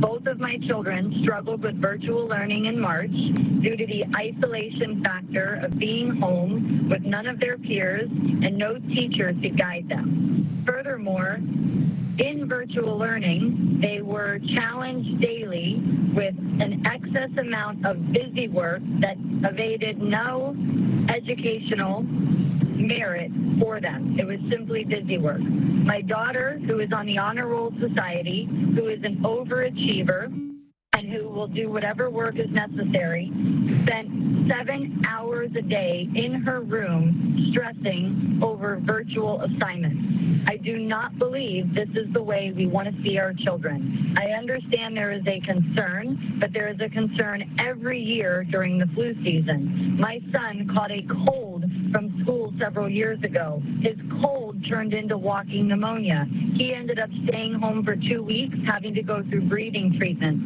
I didn't call the school and blame them. I treated my son, and now he is healthy, and I'm happy to say that. Children deserve to be back in school. How is it possible that we can go and place our children into a private school and pay thousands of dollars a year, and they can manage to bring their children back safely, but our Palm Beach County School Board cannot? We need a choice. I understand some do not want to return to school, and I support their choice, but education is not a one-size-fits-all.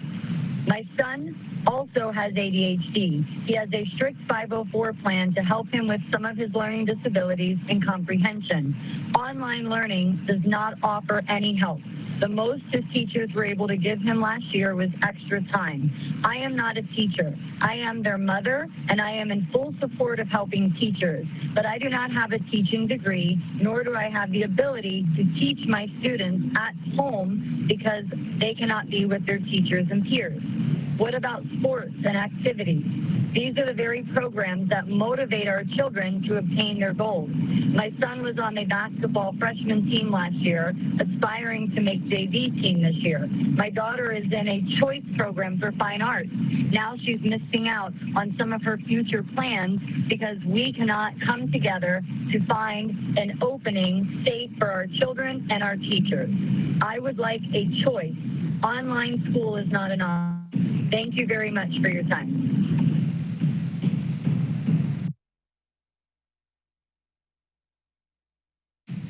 I am speaking regarding AD1. Hi, my name is Emily Weiss, and my kids are going into 4th grade and 8th grade. Our experience with virtual learning was extremely defeating and discouraging for both my children and myself. I'm a realtor, and therefore my schedule varies day to day.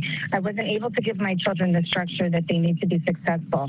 My children are very good in school. They receive great grades. However, they are the type of students that need instruction from a teacher. Otherwise, they do not retain the knowledge of education that is extremely essential for them to become successful in their future. Give the public options as to whether they want virtual learning or in-school instruction. Implement safety precautions, whatever you have to do to get these kids back into school, and give them the education that they deserve. Thank you.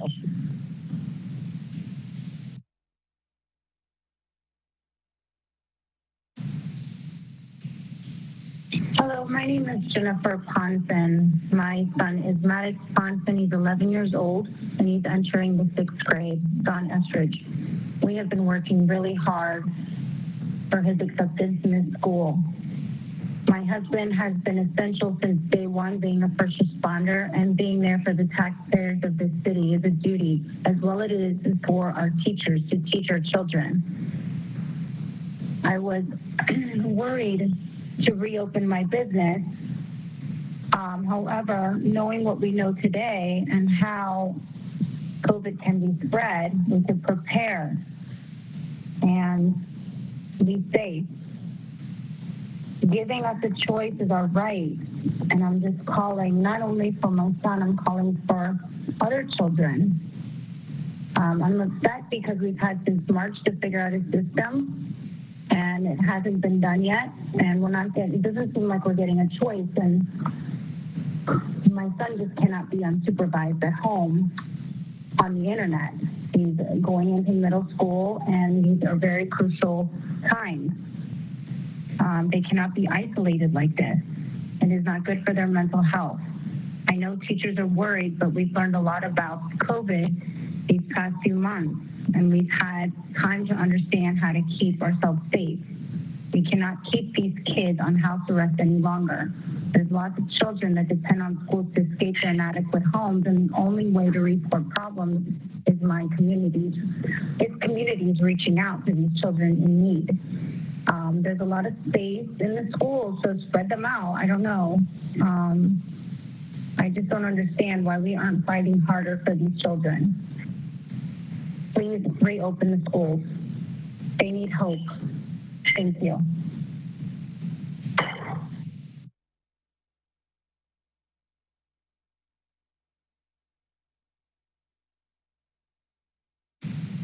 Hi, my name is Anthony Fiorini. This is on the topic of AD1, the kids going back to school.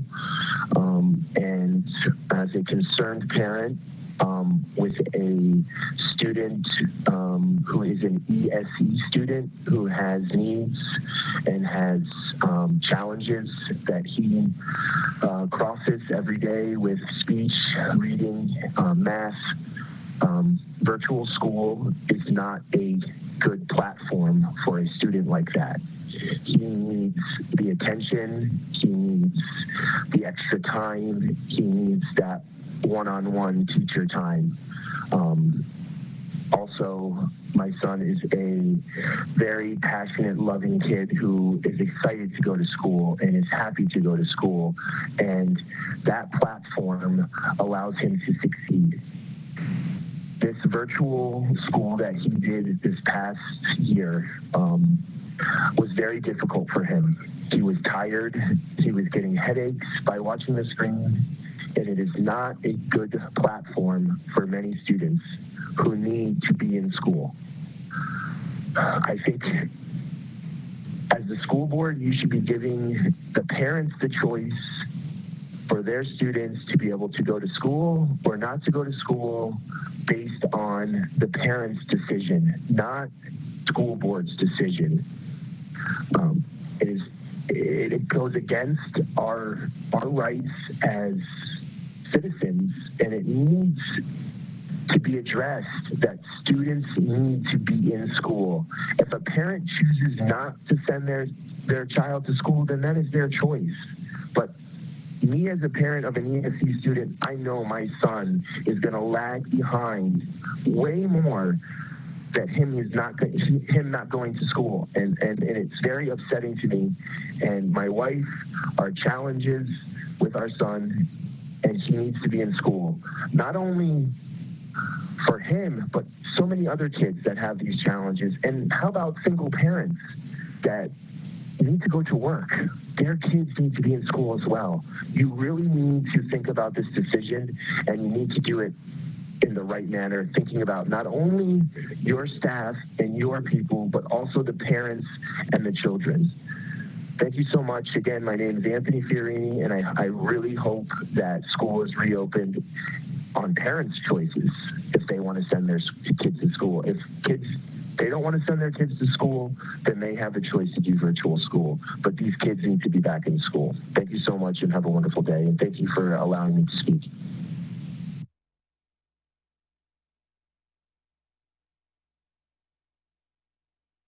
Hello, I am Rhonda Miller, a bus driver for the district for 10 years, also PIU FPSU steward. I have many concerns about the reopening of our schools. The main one is safety.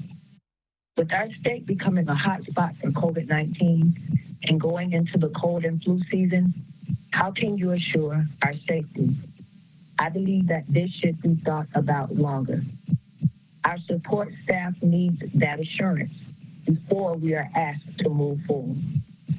Bless our food service, maintenance, and especially our custodial and janitorial members who are already overworked and understaffed. They are already in the schools and buildings without students and teachers. They're on the front line. They have major concerns, and rightfully so. Our drivers and attendants that will also come in contact with students, including those with special needs, students that change buses from AM to those on our team who are considered high risk. The desperation for assurance is high. What methods are going to be used for us concerning sanitation on our buses while driving? What types of precautionary measures are we to look for, and how? We have parents and grandparents that we care for back at our home. Our children and grandchildren will be in these buses and schools as well. Assurance for us, but more importantly, protect us. it is decided not to reopen, what is the plan to keep our support staff in good standing? I know this is a different and difficult time for all of us. That's why I feel we should slow our roll. There is too much to consider moving forward. Thank you.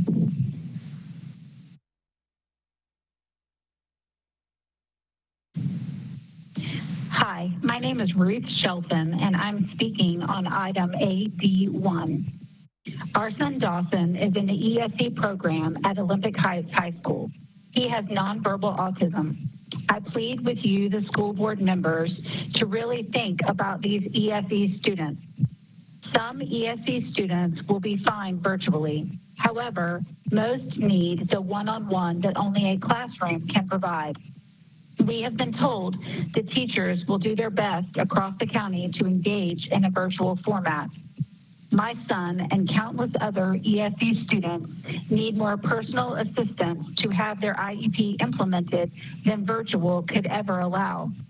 The district offers free, appropriate public education, not a home version of an IEP, direct instruction, and direct therapy. Those cannot take place over a computer. Let's be honest, 99% of special needs kids require in-person instruction to make academic progress. I ask of you that students in the ESE department with an IEP be allowed to go back to a brick and mortar school when school begins for Palm Beach County and not wait for phase 2. If all ESE parents are not comfortable with their children going back to school full-time, then virtual online learning would be available to them. However, for those parents who realize the great need their ESE students have of being in school daily and how much they will regress without it, I ask you to please consider allowing the ESE students to start school. There should be a more thought-out solution for students like my son. I know some on the board want the school year delayed. However, delaying the school year does not bring ESE students who need a brick and mortar school any closer to being there. These students absolutely need the presence of teachers and one-on-one help in their daily school routine. Please reconsider allowing the ESE students who must have one-on-one with a teacher to go back to school during this time. Thank you.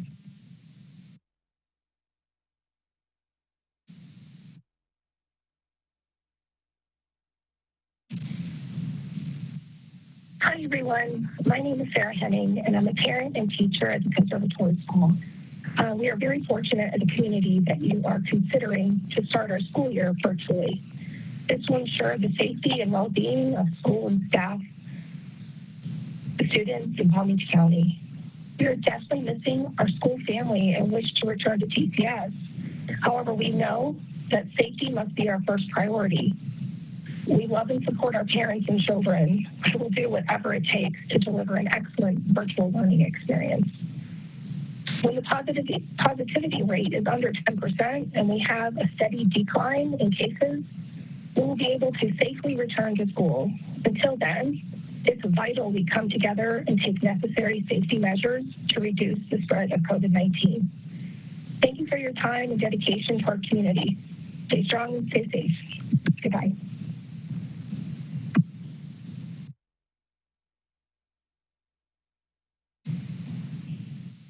Hi, everyone. My name is Sarah Henning, and I'm a parent and teacher at the conservatory school. We are very fortunate as a community that you are considering to start our school year virtually. This will ensure the safety and well-being of school and staff, the students in Palm Beach County. We are definitely missing our school family and wish to return to TCS. However, we know that safety must be our first priority. We love and support our parents and children who will do whatever it takes to deliver an excellent virtual learning experience. When the positivity rate is under 10% and we have a steady decline in cases, we will be able to safely return to school. Until then, it's vital we come together and take necessary safety measures to reduce the spread of COVID-19. Thank you for your time and dedication to our community. Stay strong and stay safe. Goodbye.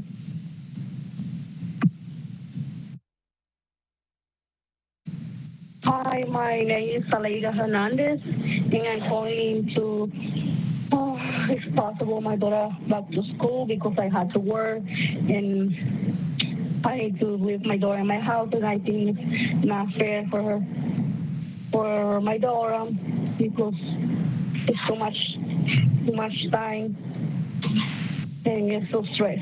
So please, I need to kids go back to school. Thank you.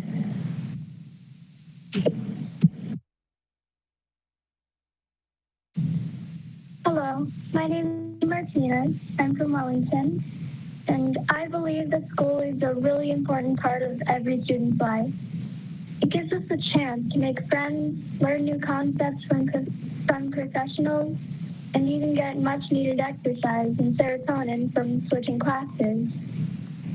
Being in a virtual classroom will not be the same experience as being in an actual class and receiving lectures.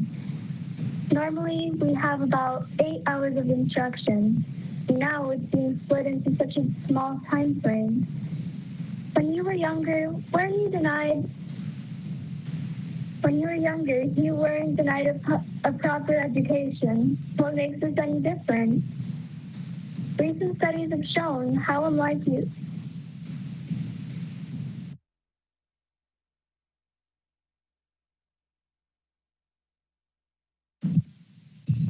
Good morning. My name is Stephen Gardner. I'm calling to question the pending decision of not opening the public schools at a time when all daycare centers have been open, throughout the pandemic. All private schools are certainly to be open, this in the fall or in August. And it's going to be the public school children who fall so far behind in their educational experience that they will never recover. It's inexcusable to allow an environment where politics trumps the welfare and educational benefits to our children. The kids need to be in school. Parents need to be able to know that their children are in school so that they can schedule their work lives. Not everyone has the luxury of staying home and homeschooling their children. And if the decision is that we are no longer going to have school, then perhaps we discuss a referendum of no longer having to pay school tax so that we can all send our children to private school where they will at least get an education. The atmosphere at home is insufficient for probably 95% of the children to get an adequate educational experience. These kids are going to fall behind. Again, my name is Stephen Gardner, and I say open the schools. Thank you.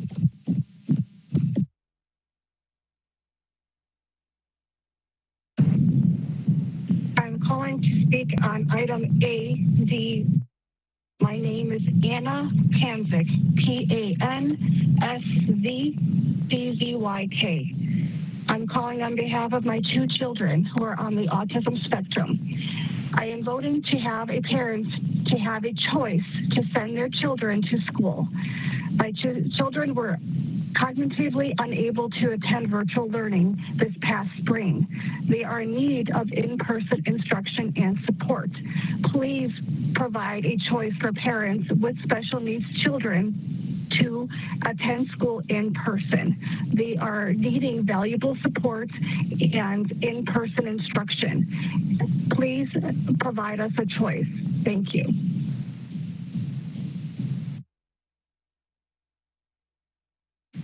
Hello, I am speaking on agenda item AD1. My name is Julie Barrientos, and I have a 12-year-old autistic son with an IEP who so desperately needs all of his in-school services that I at home or through virtual schooling just cannot provide. Special needs children need physical interaction to learn, to grow socially, to meet their goals, and to thrive. Their mental and even physical health and growth desperately depend on this. From speech therapy to occupational therapy to even all of his special needs teachers. He's been struggling ever since school went virtual in March. I implore you to give all parents the choice to either return physically to school or have the option to learn virtually. Please do not solely keep children out of school, having them all start virtually. Please give the parents a choice. I thank you for your time and listening to my plea.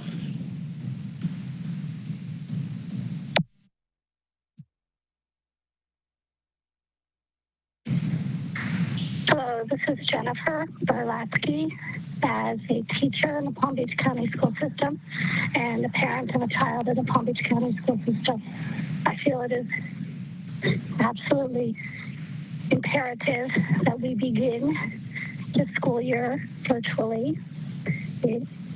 I believe that we can easily recover the academics or the mental health of many students, but we will never be able to recover them if we lose them to COVID. In my opinion, it is important to keep schools virtual to provide the best academic background that we can to our kids, at the same time as keeping them as safe as possible until it is clearly and more than reasonably safe to bring them back in person. Thank you for your attention.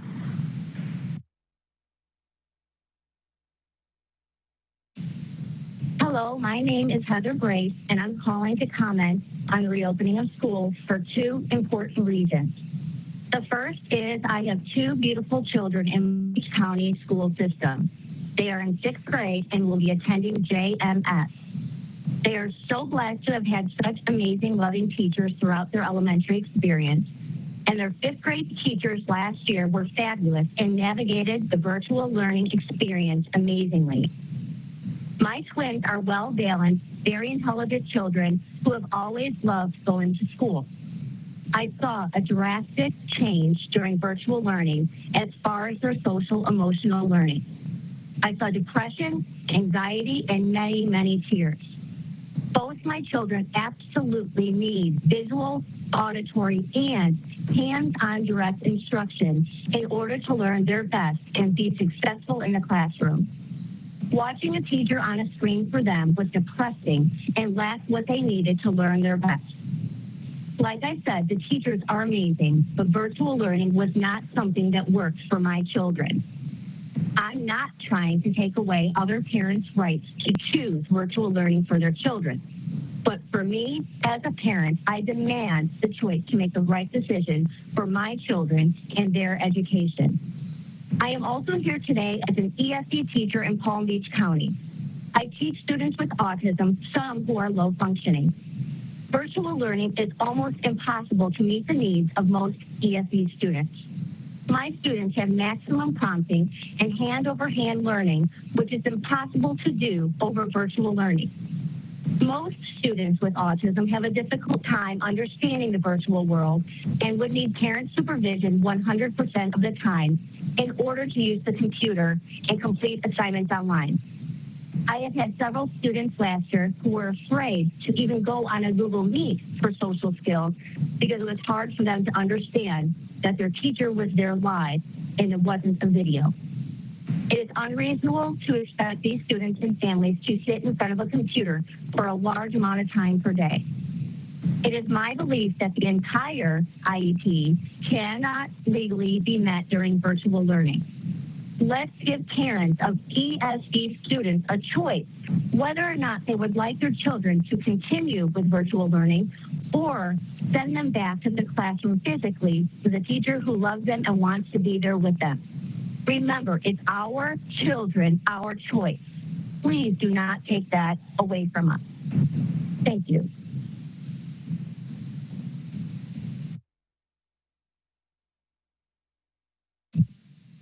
Hi, I am calling in regards to opening the schools, and I am in favor of opening the schools. I am begging you to open the schools so that our children can get the education the country has promised.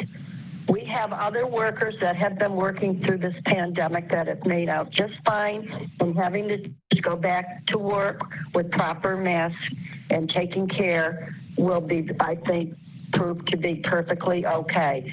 Please allow our children to get the education they need. Open the schools.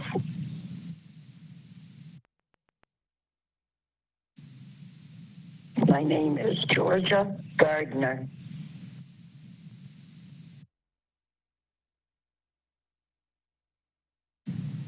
Hi, my name is Jennifer Showalter.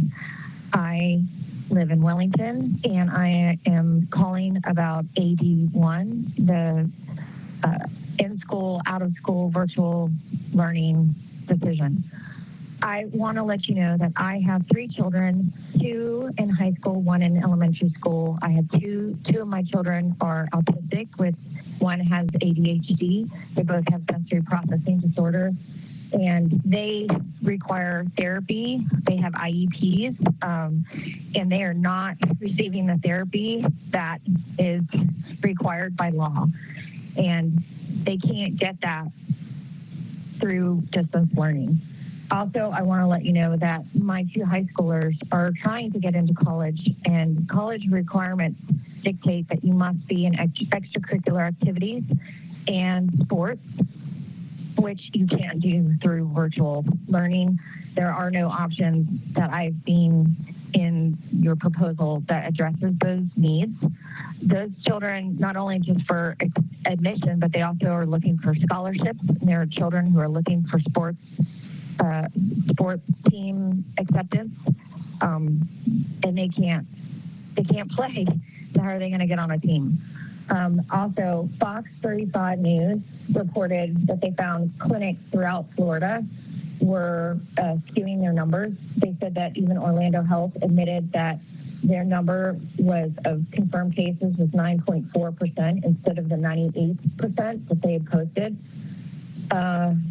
Also, that NBC Nightly News reported cases and situations with kids warrant children going back to school. They had a host of doctors and specialists that went over factual information that think conditions aren't what we have been told.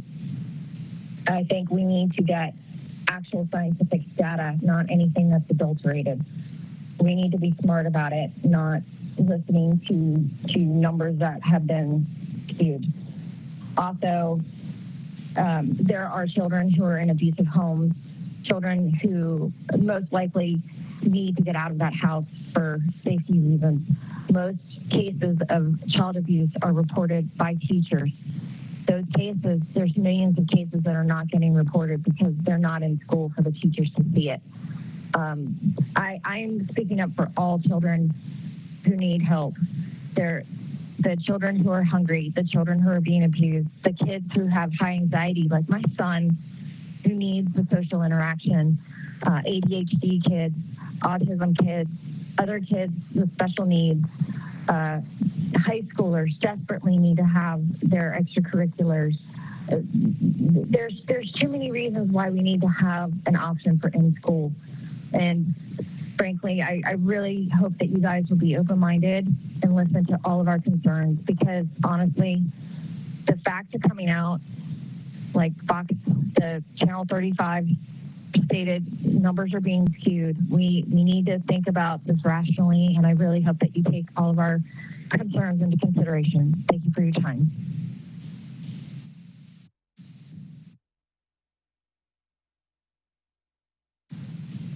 Hello, my name is Kate Robertson, and I'm calling regarding agenda item AD1, the school reopening plan. I would like to thank the board and Dr. Fenoy for making the brave choice and the right choice to continue virtually, as committed to during the last special school board workshop that you had last week, Wednesday. With record-breaking new cases over the weekend and a record-breaking death rate reported yesterday, you're making the hard call to protect our families and our students and staff. From July 3rd to 9th, there were approximately 300 new pediatric cases of COVID-19 recorded in Palm Beach County. And in light of that teacher dying while working with colleagues only, no children in the school in Arizona, it is a lovely thing that you are allowing teachers to choose to go back and teach in their classrooms or choose to teach from home in light of their health concerns. And with evidence and recognition from the World Health Organization that the virus spreads through respiratory droplets and also aerosolized droplets, which can float in the air for up to 3 hours and spread through the air ducts, you are making the right choice to start virtually. Thank you again for protecting students and staff. And now I would like to discuss BD1, agenda topic BD1, the delaying of school start date. I would ask that you please consider continuing to keep the start date on August 10th for consistency and planning purposes, as moving the start date will result in a pay gap for your staff. While that's something that could be done, it hasn't really been given a lot of planning time for people to adjust their budgets. So if that's something you choose to do, that's, I guess, fine, but I would request that you continue with the August 10th start date. Thank you very much for considering this comment. Have a great day.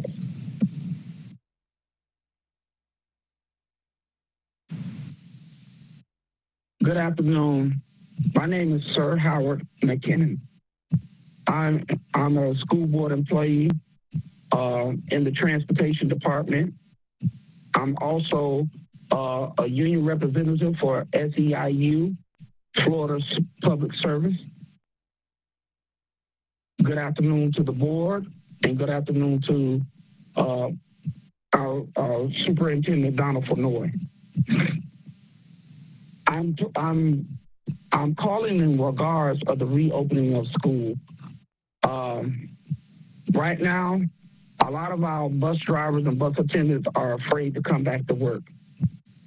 And my greatest fear is if we come back to work, a lot of us are so afraid to come back. What protection are you all giving us to protect us from this treacherous disease that's going around? Also, reopening the school, I think you guys need to rethink that. I was all for it when board member Ms. Deborah Robinson said that we should hold back until September to reopen. At least get the numbers down. Please don't put those precious kids in harm's way, let alone us as well. One thing you all need to understand, that in the transportation department, we work as hard than any other school board employee in the district. Remember, we are your frontliners for the Palm Beach County School District. We have a lot to deal with. We have our kids, we have the school, and we have our parents as well. I think you all need to rethink this. Last week I sat and I listened to what the parents had to say and some of the teachers had to say, and one parent got me good. When that man sat there and told you all that he had just buried his wife for pancreatic cancer, and he doesn't want to lose his child and wind up having to bury his child, I think that's something you all need to think about. Because when these lives will start leaving here, from this district here, ask yourself, how are you going to be when you have COVID-19 that done took over the lives of people who work for the district? That's something you need to think about. I don't care what the government says. I don't care what Ron DeSantis says or your commissioner for education. You have to put yourself in other people's shoes. Ask yourself, would you put your child in harm's way or your grandkids in harm's way? Think about it. And most of all, then with that being said and done, you got to also remember the bus drivers and bus attendants, they are parents too. They have to worry about their kids being protected from COVID-19. So let's rethink about reopening the school. I really think that you all should come up with a better way to a better way of reopening the school. I think you all should wait until the numbers go down and then reopen school. Thank you. My name is Sir Howard McKinnon.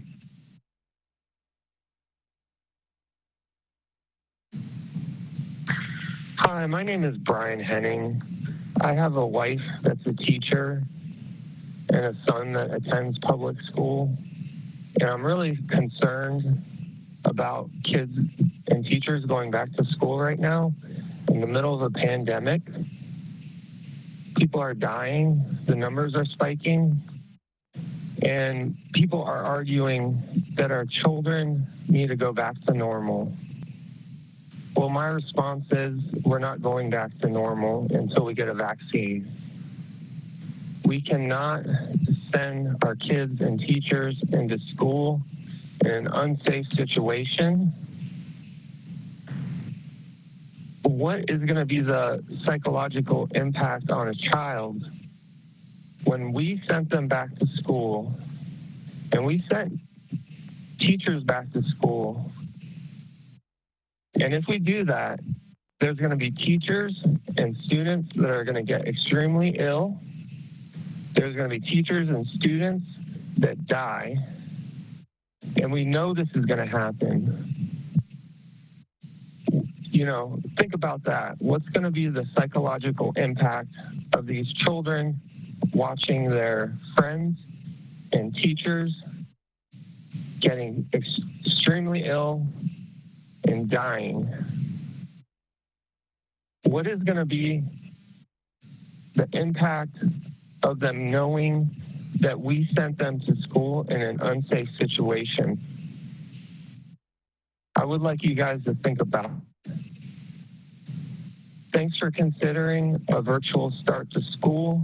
I hope that the board goes in this direction. Thank you for your time. Bye.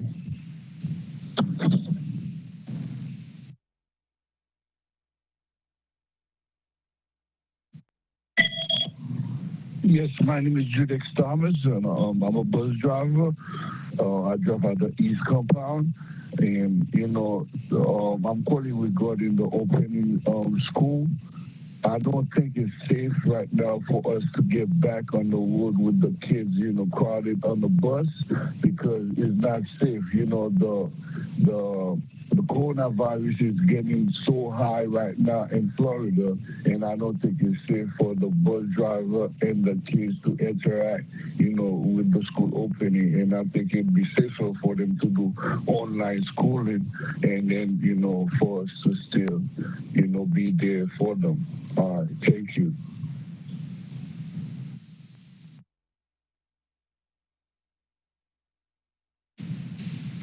I would like to comment on topic AD1. My name is Sheldon Showalter. I'm a resident of Palm Beach County with 3 students in the school system. I would like to encourage the school boards to seriously consider the real need that many of our students have to be back in the classroom this fall, and vote in favor of providing in-school, in-classroom education with the option to provide virtual learning for those that choose that as their preferred method. But would appreciate the school board, again, seriously considering reopening the schools this fall for the ability to have students in the classroom. Thank you very much.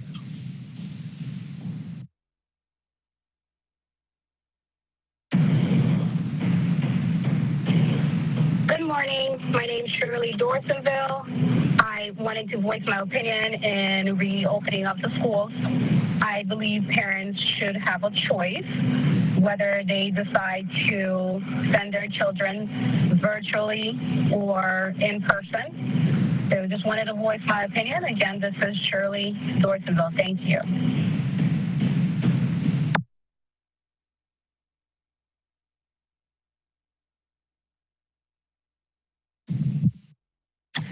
Hi there, my name is Alyssa Matusko. I'd like to speak to agenda item AD1. I have two children in our district, one going into first grade and one going into fourth grade. Just wanted to talk for a minute. I understand this is a very difficult decision and there truly is no easy answer, but I wanted to speak a little bit to the survey that you sent out. The response on there indicated that parents wanted the power of choice and that there was a desire to delay the start of school. Why did we send out this survey if you didn't intend to use the response to help drive decision making? I also understand a large percentage of the population was not represented. Why didn't anyone in the district take ownership of that, get out into those communities and understand what they truly wanted for their kids? No one ensured the unrepresented populations had a voice. It's almost like the survey was provided to say that you did it instead of using the data to help make the important decisions. I'm also not so sure on why we are rushing to start on August 10th. We have less than a month until that start date, and what you are asking students, parents, and teachers to do is vastly different than what happened in the spring. Anyone knows that the beginning of the school year is so crucial.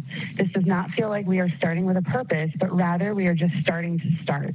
Everyone needs time to plan, whether that be coverage for their kids or figuring out how to add the rigor to daily lessons while providing instruction virtually. The perfect example would be how you teach reading to little ones through a computer. I know there are plenty of programs out there that do it today, but your teachers are used to being physically present. They need the time to adapt and adjust. Our families and our teachers deserve more time. Finally, there has been no power of choice, which is the most frustrating part. I'm a working parent, and I keep hearing this idea that we only want schools open because we want babysitters for our kids. This is wrong. We want an education for our children. We value our teachers and know that what we are offering kids, regardless of the rigor you plan on adding, will just increase stress and will likely still be 1/4 of what they would get in their schools. Again, I understand the enormous task ahead of this district, but this virus has been here since March. How we didn't already have high-level plans in place with more concrete details before Monday has been detrimental to your entire district. This did not help simmer the stress, anxiety, and worry, which was very disappointing. Thank you for your time.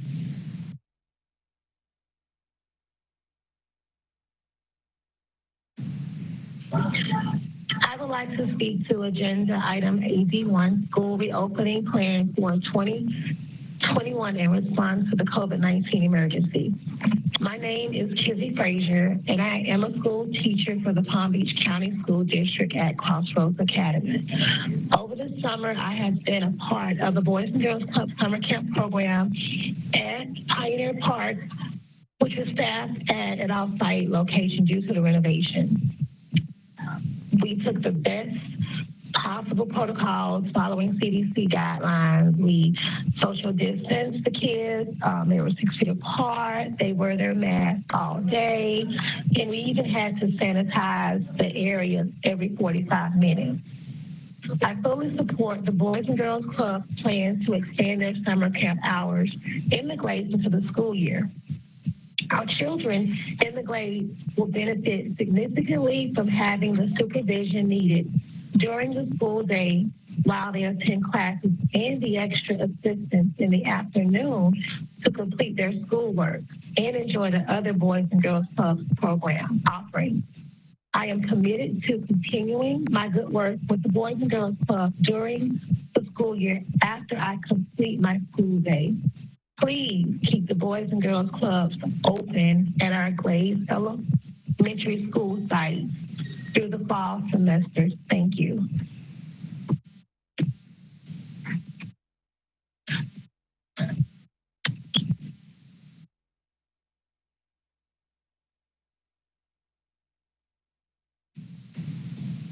Good morning. My name is Carol Haddad. I am voting that schools stay closed for all staff and students until until COVID-19 is under control.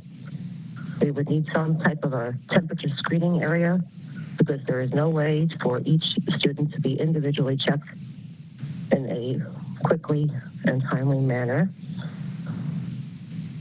Also, I suggest that employees work virtually, and when the time is safe to come back, all necessary precautions should be in place, such as spit shields, thermometers, gloves, masks. I honestly don't know how that would ever even happen with over 1,200 students in the school to keep them socially distant. And personally, I don't think I should be risking my life and the future of my family at this time. I believe all workers are able to work virtually. Registrations can be done virtually. This is a new world. We must make it work this way. We must stay safe, keep our students safe, keep our staff safe, our custodians, everyone.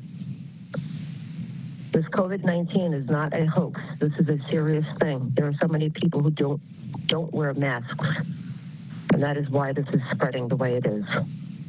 Please, for the safety of our community, our children, our staff, our teachers, let everything be online. Let everyone work virtually. I pray to God for your safety and mine as well, for all the students that I love and I miss. And I pray for everyone's safety and for the right decision to be made. Thank you.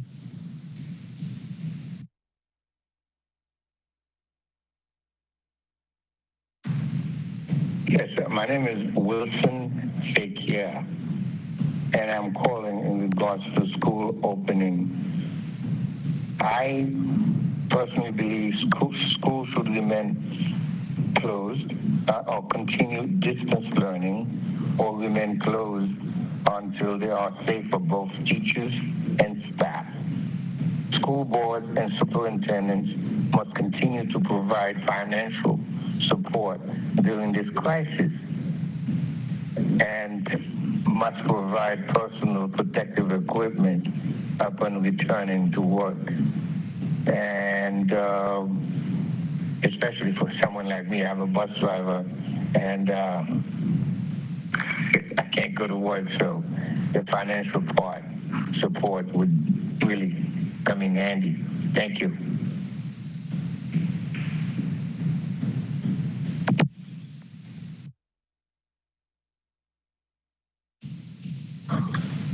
Hi, my name is Franz Lucian. I'm a bus driver operator. I'm calling to support online school for this year, and I'm calling also. I'm a driver. I would like for the district to support us. People support us because I agree with online classes, and I'm asking the district to support us as an employee. Thank you.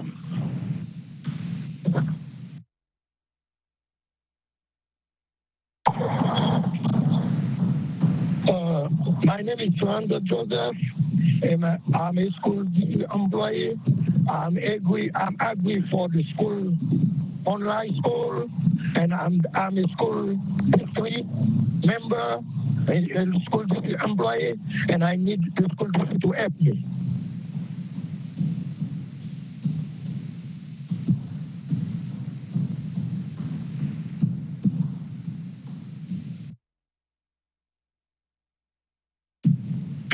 Good evening. My name is Noria Fikia. I'm calling to tell you that I would like to have the school continue distance learning or remaining closed until are safe for both teachers and staff. And also, school board and superintendent must continue to provide financial support during this crisis, as well as providing personal protective equipment upon returning to work.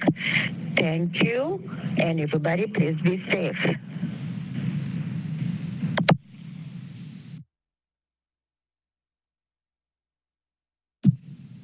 Good morning. My name is Tony Brzali.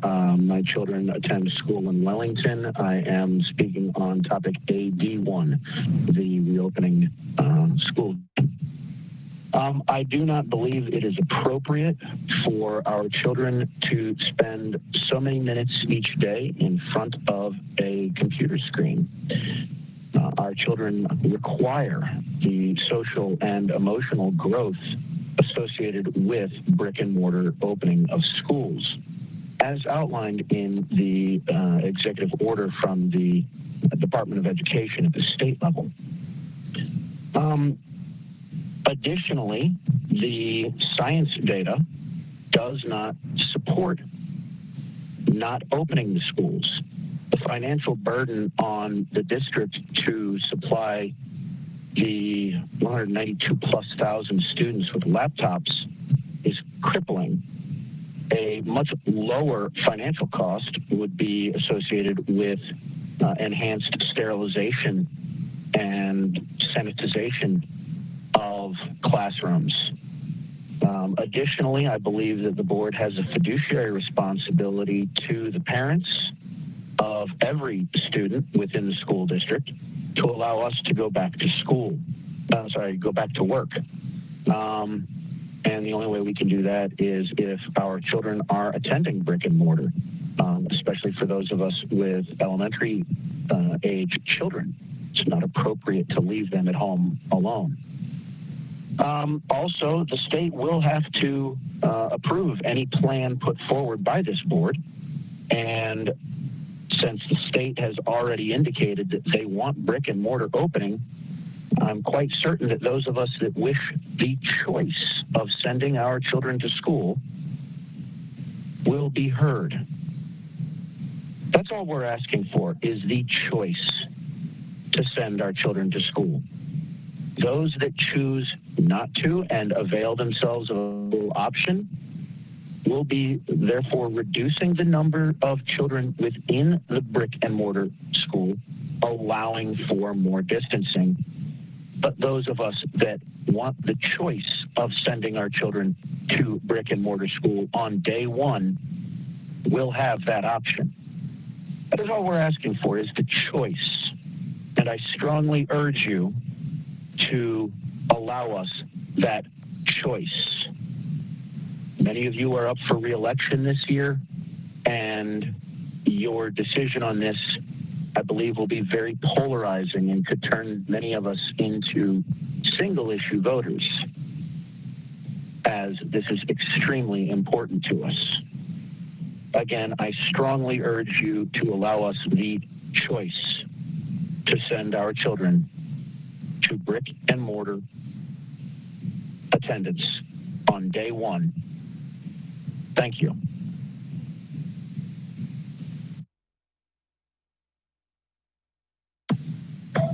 Hello, this is in reference to topic AD1, going back to school. My name is Chad Liebig, and I'm calling in regards to the choice to send our children back to public schools. I have a daughter who is 16 years old, who will be attending junior year in high school at Jupiter High. She is eager and anticipating this to be her most challenging school year thus far, and eager to get back into an in-classroom setting. My son is 12 years old and will be attending middle school as a 6th grader at Jupiter Middle School for the first time, and is excited on this new adventure to go into middle school. He too is eager and anticipating this new school year in middle school. He hopes to be able to attend school in person. Let's allow our taxpayer money to go to good use for our children to be educated in school. I'm hoping that this doesn't become a political path in not allowing our children to go back to school. Let's look at the science. Let's make good decisions, and let's allow families to have the choice here in Palm Beach County. Thank you for listening to my comments, and all the best.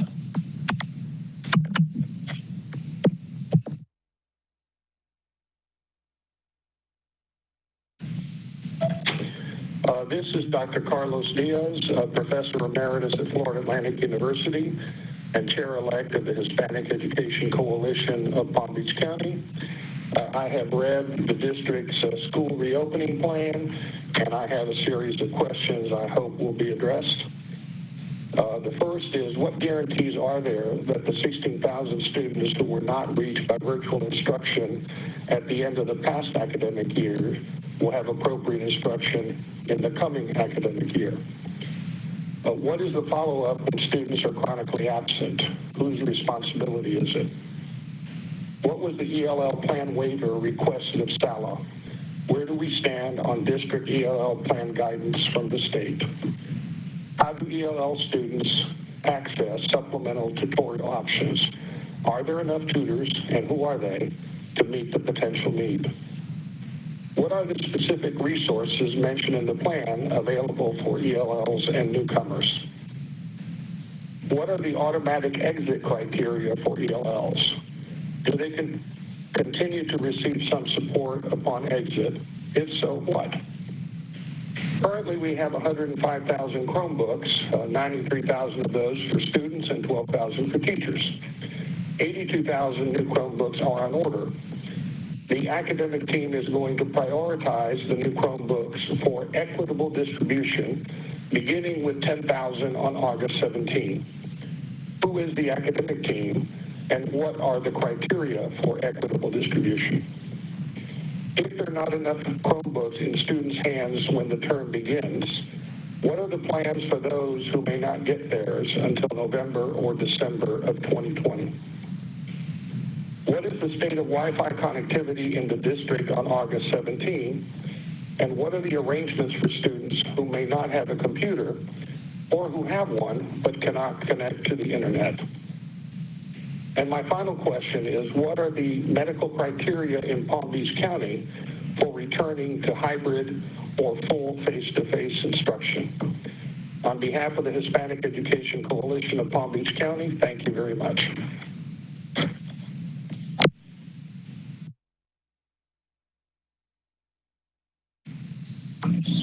Hi, good morning. My name is Patrick Philip. I would agree to make the online classes, and also I'm working for the board as a school board driver, and I need support from the board. I would like to get support for the board. Thank you.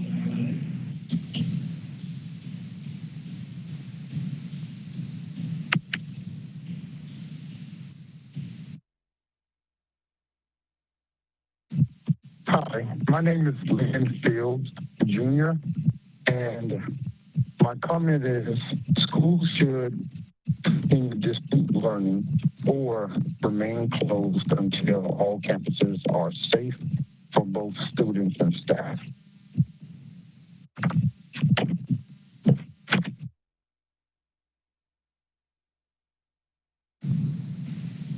Hi, my name is Sally Bevins. I'm a new resident of Palm Beach County. I have 3 small children, 2 of which would be going to school this year. I'm calling to comment on AD1, campus reopening, school reopening.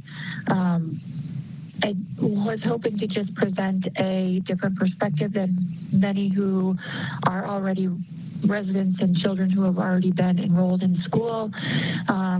We would be new students, and my daughters were looking forward to going to school and meeting new people.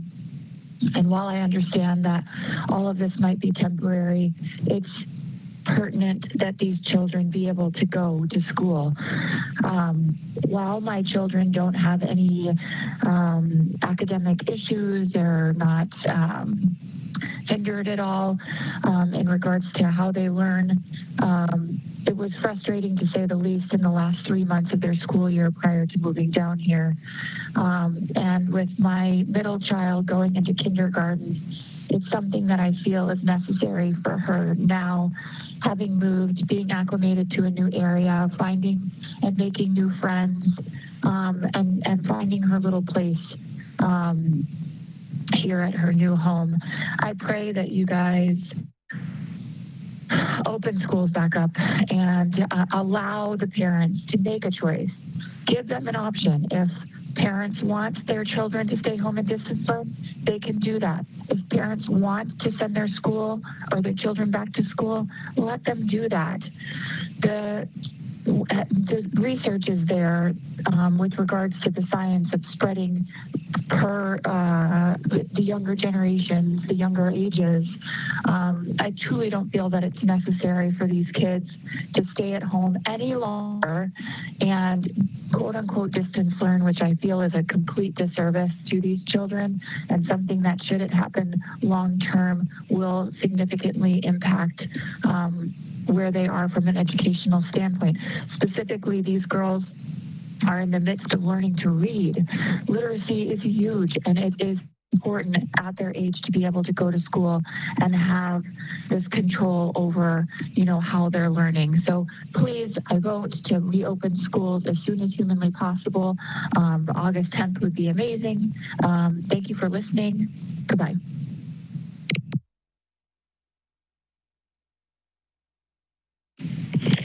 Marie Gomez.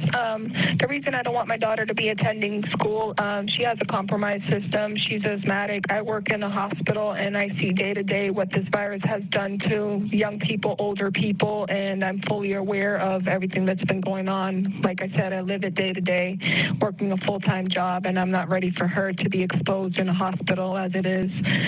I see it, and I don't want her to have to deal with it or have to be dealing with the stressful situation of putting masks on and face shields and with the sanitation and everything. She's a child and she has no reason to be dealing with this. So I'd rather keep her home safe where I know I can control her environment until the cases end up going down or until a vaccine is found. And that's my choice. And even if they decide to reopen schools, I will not be sending her. I will be keeping her home. And that's my choice to keep my family safe. Thank you.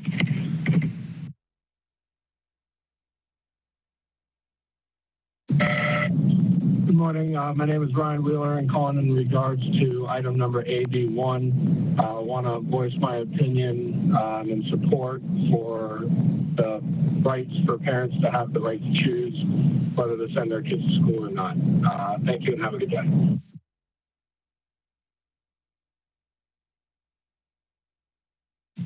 Hi, my name is Cassandra Bassoon. I have 2 kids attending the elementary school in August, but I will not be sending them to the school due to the rise of the cases, the increased cases. I have one child also that is underlying conditions. I feel I'm protecting them more at home, with them being safely at home. Also, I do work in a hospital as well, and that's just what we're doing right now. I'm protecting me to protect them. But I will not be sending my kids to school come August. If the cases do go down and we are allowed to revisit this in January, I would more than likely give my opinion again.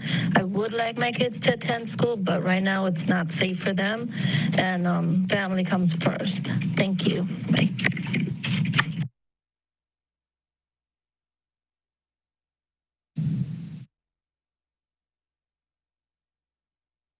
On the district-wise, I agree for virtual learning. My name is Agoda Penn, and I want the district to support me.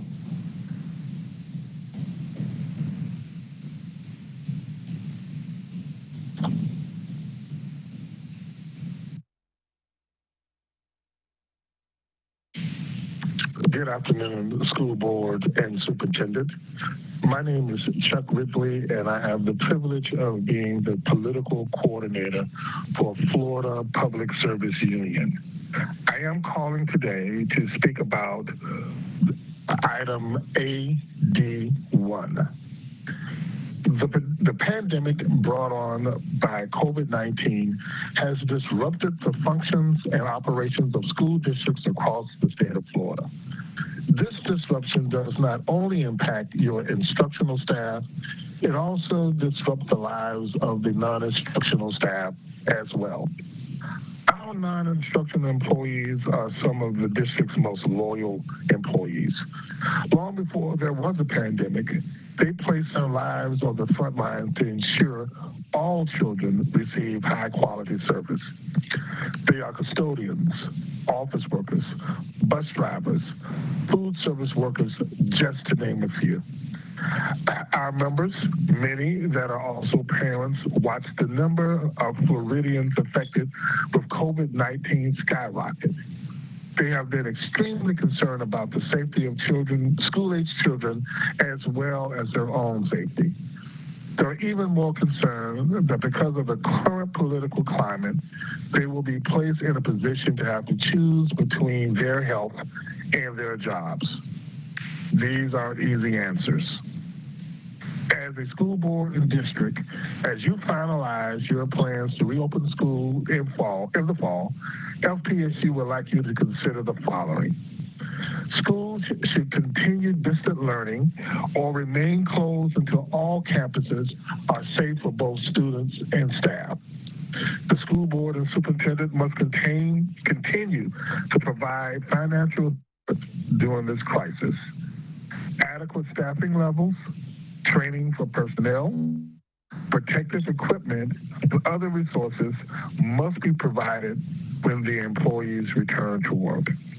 And finally, this board must ensure that equity is at the center of all decisions made for children, parents, and most importantly, your staff. Thank you.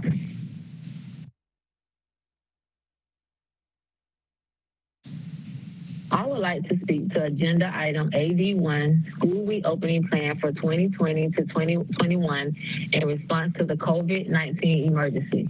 My name is Tanya Wright, and I'm a school teacher for the Palm Beach County School District at Gladeview Elementary School.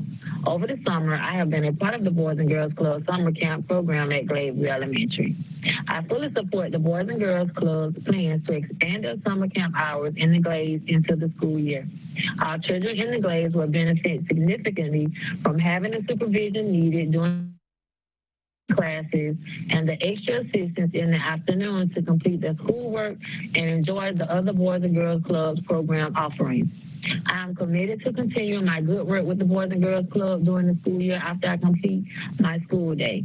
Please keep the Boys and Girls Club open at our Glades Elementary School sites through the fall semester. Thank you again, Tanya Wright.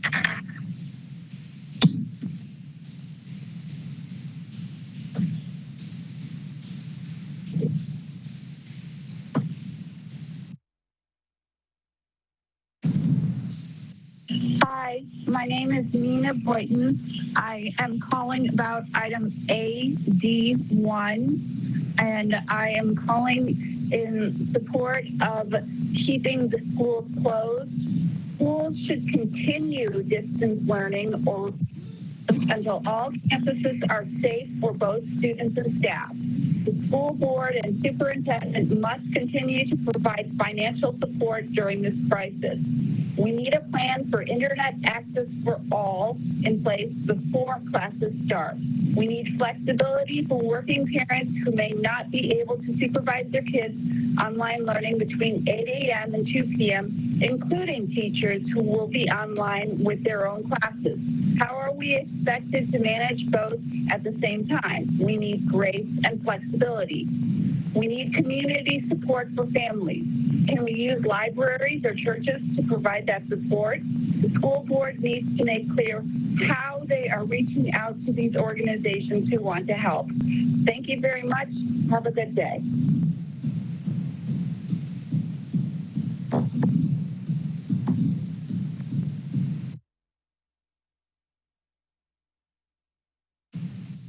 Hi, my name is Arad Napakorn. I want to vote for virtual learning come August 10th. So thank you very much.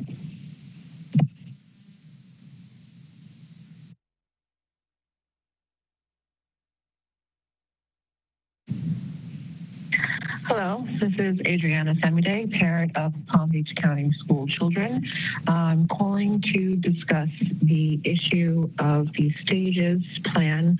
I do not understand how it is equitable to allow some children back to school during stages 2 and 3 while leaving other children at home on virtual learning. I feel that the virtual learning is not going to be as successful in teaching our children as face-to-face learning. So I am concerned that the children that will be left behind will not only feel the psychological damage and effects of being left behind while their siblings, friends, and neighbors are at school, but they will also be left behind in their education.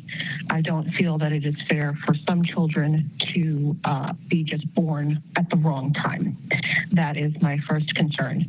I also don't understand how it would be safe for some teachers to return to school while others are left to continue virtual learning at home. I don't feel that that is fair and equitable for teachers as well. Once it is safe for children to return to school, all children and teachers should return to school. I do think that we should possibly push back the start date for later in August, and hopefully see some changes in numbers to reduce the time that we are in virtual learning, as virtual learning will never be able to replace the value of face-to-face learning in our school system, especially for younger children. I do feel that each and every student within Palm Beach County should be required to receive paid internet by the school board, as many families will be out of work or work less hours and therefore not be able to supplement and pay for internet access during distance learning. So that should be an absolute requirement for the Palm Beach County schools to provide internet access and a Chromebook or device suitable for each and every single student within Palm Beach County during the time that they are distance learning. Thank you for your time. I hope you guys make the right decision for our children's well-being, mental health, and safety. Thank you very much.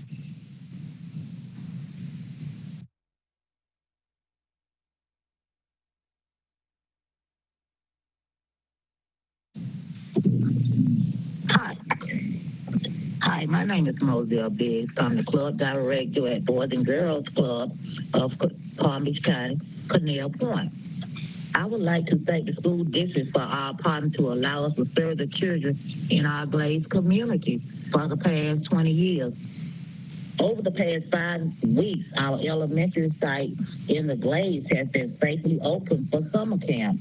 We have followed all CDC guidelines and working very closely with the health department. I would also like to be able to participate in any additional programming, which include programming target or social emotional trauma experienced during this very difficult time. Please keep the Boys and Girls Club open in our Glades Elementary site through the rest of the summer and the rest of the fall. Thank you.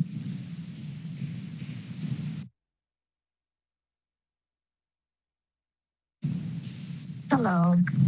I would like to speak on agenda item AB1, the reopening of the school plan. My name is Cornisha Maple, and I'm a parent of Brianna that attends Rosenwald Elementary School. Over the summer, my child has attended the Boys and Girls Club summer program at Rosenwald. I'm asking that you please do not close our Boys and Girls Club Elementary School Summer Camp program on July 24th, when there are still 2 weeks left in the summer. My family needs the support so that I can continue to work and provide food and a home for my family. I'm also planning to send my child to the Boys and Girls Club when school begins, if you allow them to stay open to provide services all day. This will allow me to stay employed.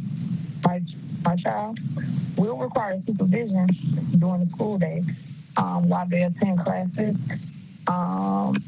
and the extra assistant will help in the afternoon with them completing their work. Her completing her work. Please, Boys and Girls Club open in our Glades area site for the rest of the summer and into the fall semester. Thank you.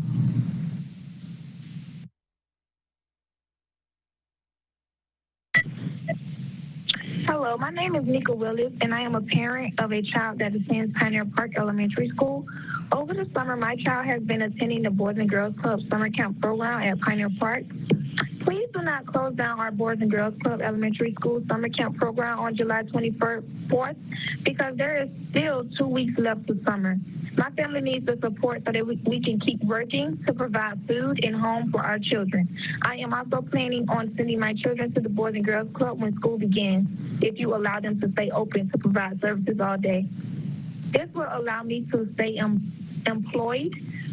My children will require supervision during the school day while they attend classes and an extra assistant in the afternoon to complete their schoolwork. Please keep the Boys and Girls Club open at our Glades Elementary School site through the rest of the summer and into the fall semester. Thank you.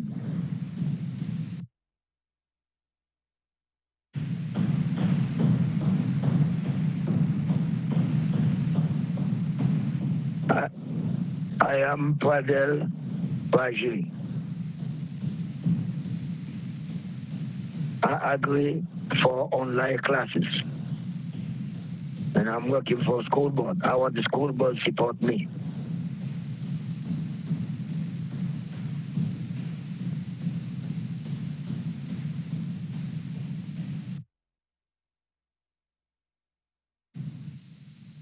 Dear board members, my name is Susan Joyce. I am a school bus driver for Palm Beach County.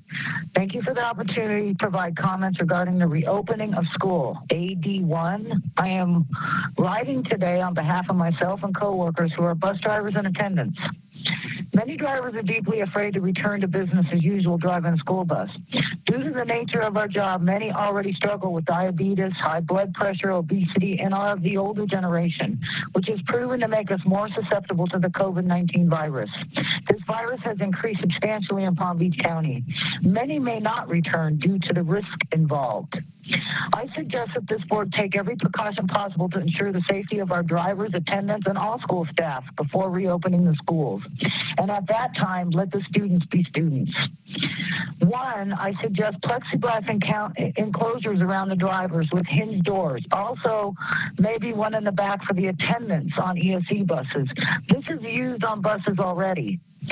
2 HEPA filters on the AC units to be changed 2 times a day. That's suggestion 2.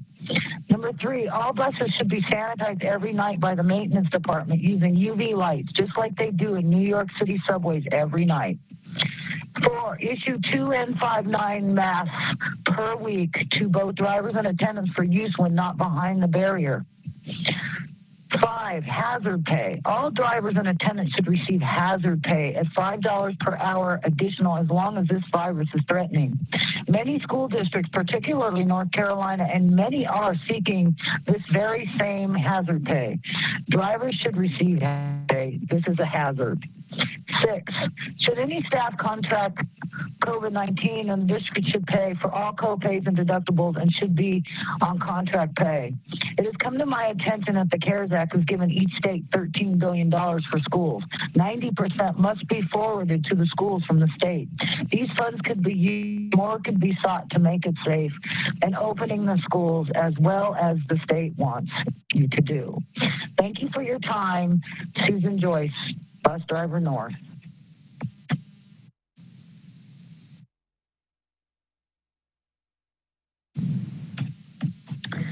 Yes, hello. My name is Ruth Fix, and I am calling regarding agenda item A1 regarding opening our Palm Beach County schools for our students. I want to preface this with the fact that I'm not an eloquent speaker. I do have a 4-year degree. I am a pretty good writer, but at any rate, I just wanted to mention that ahead of time, especially a little intimidating being on a speaker with in a public meeting. At any rate, let me just say that I have a son with Down syndrome. He is in middle school in Palm Beach County. He loves his teachers. His teachers adore him. He's in a wonderful ESE program. He gets one-on-one time with reading, math. He's grown leaps and bounds. He, like many others, received speech and language therapy, and ideally these types of things should be done in person, face-to-face. That is my opinion. I believe that a lot, if not most, parents of ESE students and teachers would agree with that, that these children need to be in person and have one-on-one settings. Also, along those lines, many of us who do have ESE students have other students that we need to educate as well who may be online at home. I will have one of those for sure, possibly another. And it will become very cumbersome, especially if our ESE students are required to log on for 5-something plus hours as was proposed. And so these are things just to consider, especially for those students who are in the ESE program. Now, there are a lot of families who can stay home and teach their students as we can, which is wonderful, but there are so many who cannot, and they have to work. And I don't even see how these families are going to do this, having special needs students or exceptional students. It's going to be very burdensome, very difficult, and I can't imagine how many of those precious students are going to get behind, and mine included in some areas. And a lot of these precious ESE students are not going to understand why they can't go back. I have one student who may be attending a private school and that is going to be opening. And this is going to be so hard for my ESE student to understand why he can't be at school as well. And other counties are giving options. Please consider that. Also, consider the fact that these statistics for this age group, the school age group, are so low, so very, very low across our country, especially in our county. I have not personally heard of serious cases of this COVID virus for this age group, and it keeps being repeated that they are not spreaders, that they are extremely low as far as serious cases or even death, and that there's so many zeros behind the decimal point, it's even hard to consider. In fact, the flu is more of a threat. So I just ask you to please look at those charts again, and from the CDC, and for this age group, and especially in our county. Also, just to let you know that there are several of us that are praying for you to make wise decisions, and we do know and that you all will do what your students. Thank you so much.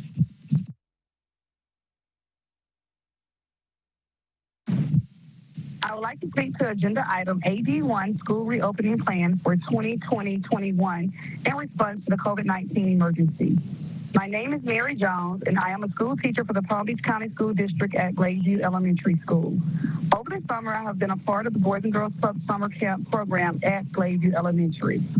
I fully support the Boys and Girls Club plan to expand their summer camp hours in the Glades into the school year. Our children in the Glades will benefit significantly from having the supervision needed during the school day while they attend classes and the extra assistance in the afternoon to complete their schoolwork and enjoy the other Boys and Girls Club program offerings.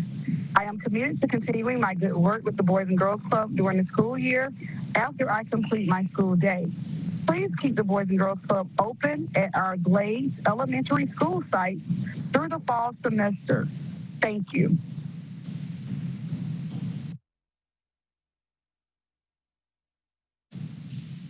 Hello, my name is Jessica Henderson. I am calling about AD1 and the returning of school for our children. I have to say, as a concerned parent for my children and a single parent, I have quite a bit to say, and I will keep this brief. These are my true feelings on the entire matter, and I have not spoken up until this point. In all honesty, this is just not for me nor most to do distance learning and work, period. No child will be able to retain information while being shuffled around from house to house or sitter to sitter, or figuring out some other option where they're staring at a screen all day. It's not going to be feasible, and I'm very concerned for my son who's trying to learn how to type and read, and my daughter who's going into middle school the following year and will not be prepared in any way for that manner. I am extremely worried about our children's education and well-being as a whole. And let's not forget all of the parents that work, but specifically ones like myself, as a single mother with an 8 and a 10-year-old and no help down here in Florida. All of my family is from up north, 2,000 miles away. I cannot leave them home and have virtually no money ever. Can barely pay my bills on a regular basis, so how can I afford care for my children and education for my children? I can't pay tutors, cannot send them to private school, and cannot afford the very expensive homeschooling programs. I simply don't have an option. I can't stay home, and I can't teach them. They don't learn well with me, and I'm the only one bringing money into the house. I don't know how any of this is possible with distance or virtual learning. I have, again, not mentioned anything about any of this to anyone because I just don't see an option. I don't know where this is going, but none of it works. And honestly, it's over a virus. We've had millions of them in this world and survived all of them until now. Some don't. For example, the flu, not comparing, continues to run rampant. There is no cure. People get it over and over again, and some die. There are many, many viruses, diseases, and things that kill in this world that are very dangerous, yet we keep going along until now. Why? Numbers, phases, social media, media in general, politics, and mainly fear that has been beat into people over and over. Millions will suffer from this. Millions will not survive this. And I'm not talking about COVID in the slightest. I'm talking about families, businesses, children. What we are doing to these kids in this country is far, far worse than COVID right now. And frankly, I'm at a loss. There is nothing to say. I'm dreading whatever decision will come because likely in my mind, it will not be good. It will likely ensue failure. Many people will fail. Many children will fail. Many families. And I have no words. I personally have no options and no hope at this point. I am praying that you will think and consider of simply reopening schools. Wait a month, wait 2 months, go through next summer. Make it safe. Do what you need to do. But there is no reason to completely close schools and hurt our children, work, families, and everybody out there. With not much hope or positivity, I press on. I will follow all messages, and I will hope for the best and hope that you come to a positive decision for our children and our families. Thank you.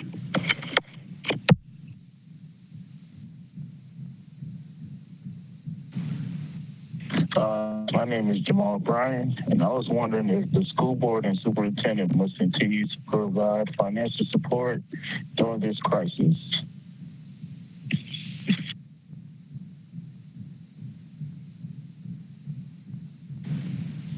I would like to speak to the agenda item ADI-1 school reopening plan for the 2021 in response to the COVID-19 emergency. My name is Rose Chastina, teacher at Palm Beach County Schools. I am a part of the Boys and Girls Club summer camp. I support the Boys and Girls Club plan to expand their summer hours in the Glades in the 2021 school year. Our children in the Glades will benefit from the Boys and Girls Club. I am committed and will continue working and supporting the children of the Boys and Girls Club.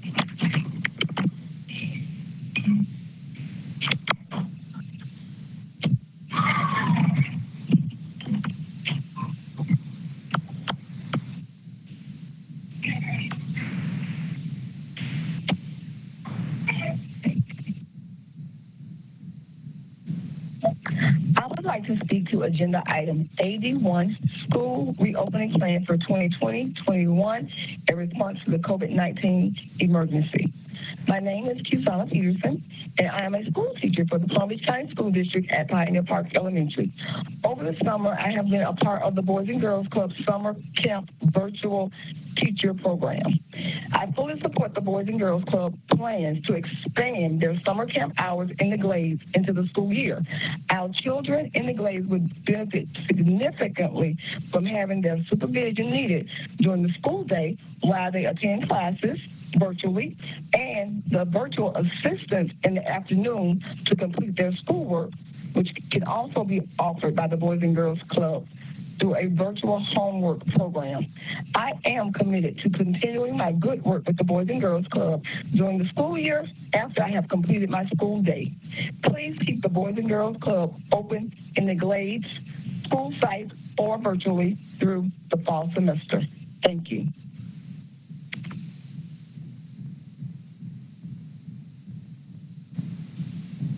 Hi, my name is Alexandria Ayala, and I will be speaking about agenda item AB1, the school reopening plan for 2020-21 in response to the COVID-19 emergency.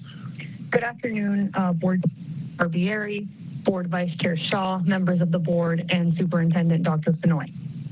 My name is Alexandria Ayala again. Over the last several months, I have engaged directly with many of our district's families, residents, and staff on important issues facing our students in schools, including reopening plans for the 2020-2021 school year. I've hosted and participated in community town halls and worked to be an active leader in the process. After listening to the reopening task force workshop, I conducted an online survey with District 2 constituents to share the updates from the task force and gather community input. In the survey, I asked them, how should schools reopen in the fall? Almost 1,400 individuals participated and shared their opinion. These are residents, teachers, support staff, business owners in District 2 and throughout the school district. I wanted to share the results with you guys. So 62.3% supported a fully virtual return, 17.72% support a hybrid approach, 16.98% support a fully in-person return, and 2.96% offered other alternatives. I emailed all of you the results of these responses. I hope you find this information helpful as much as I did when evaluating the decision before you today. Here are just a couple of the responses I received. Elizabeth W. said, we need to protect our teachers and their families. We need to protect our students and our families. Opening schools right now is not safe. Diane A. said, we must protect our kids, educators, and staff members. Again, your leadership during this time is paramount to the continued success and safety of our students, and I thank you. And so do our teachers, our employees. Thank you for your service. Bye.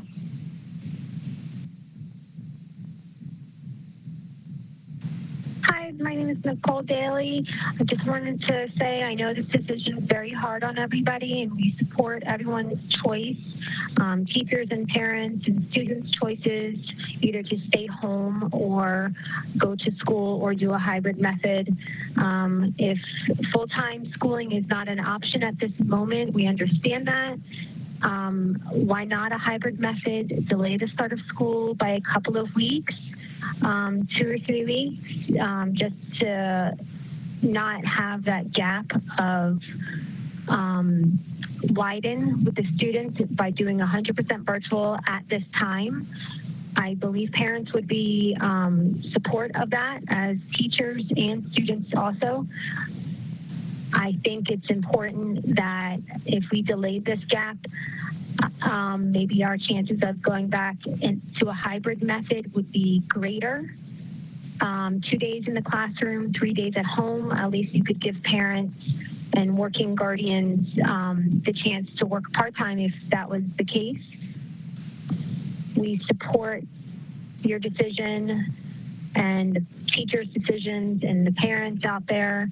We just want you to know we're not against anything, that we just want what's best for our children and their education. They're our future. Also, the other thing is, what about those ESE, IEP, 504 plan children who need extra accommodations? How would those needs be met during 100% virtual learning? That's a huge concern for these kind of parents that have children with those plans. because they already have a challenge in school. Sometimes they do. We don't understand how you're going to accommodate those needs via virtual. So please take into consideration delaying the start by a few weeks and then starting a hybrid method, just like Mrs. Barbara McQuinn had stated recently about putting it off. We support her and her decisions, and I hope there's other board members on the board that agree with her. Thank you, and take care.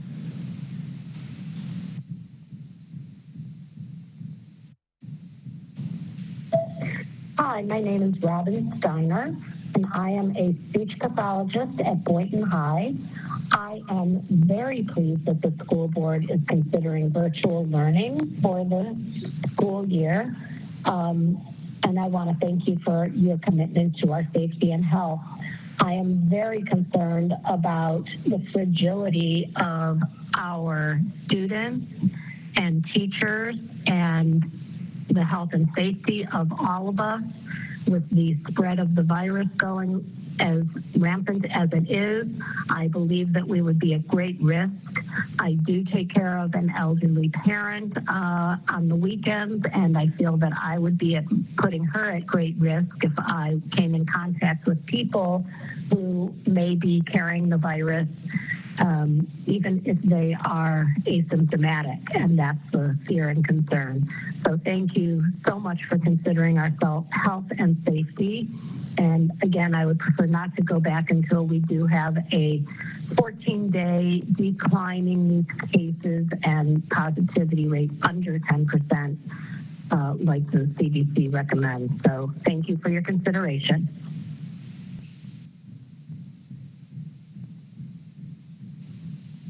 Hi, good morning. This is Veronica Battle, and I'm calling about adaptive staffing levels, personal protective equipment, and other resources must be provided upon returning to work.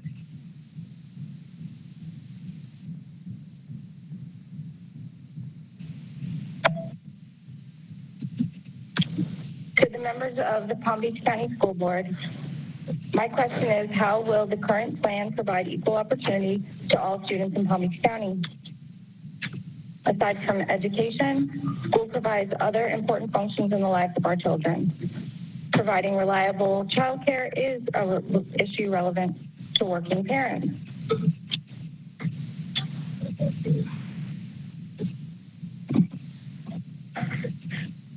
Pardon me.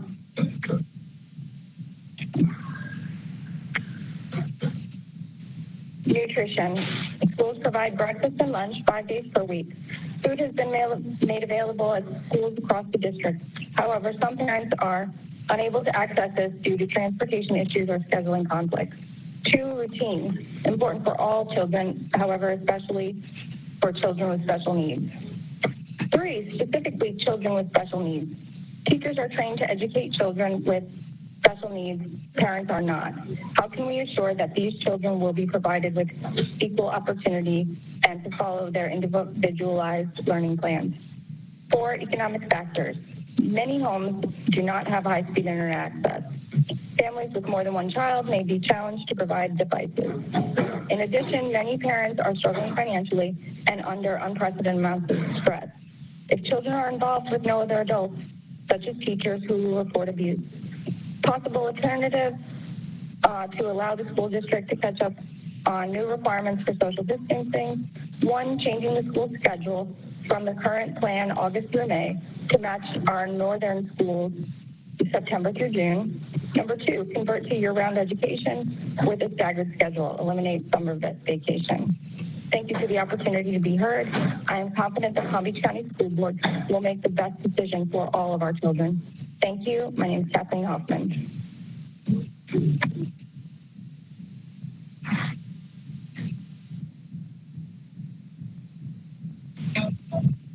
My name is Yolanda Jackson. I am a Palm Beach County School District worker and a parent, and I would like online classes.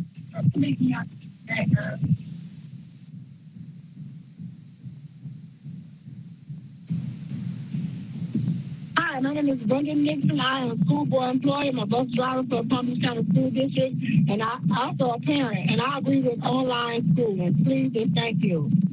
My name is Brendan Nixon. I agree to online schooling. I'm a parent also. Thank you.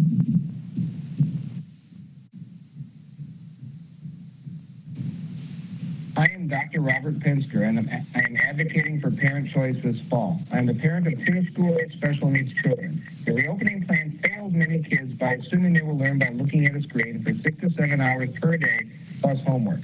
My experience is that many special needs kids will not learn anything this way, which is also an IDEA violation. According to a July 6 CNN article on this topic, one mother of a visually and hearing impaired child was quoted as saying it was too hard for her child to concentrate in front of a screen, especially at home, and stopped learning.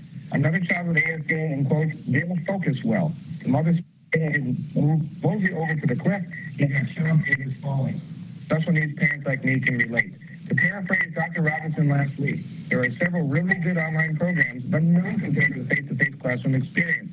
By definition, the PAC plan is therefore substandard. This is a field that will our daughter difficulty learning online in the spring. Again, multiply that challenge by 100 for most special needs families. Dr. Fenoy's Health Advisory Committee composition is extremely biased.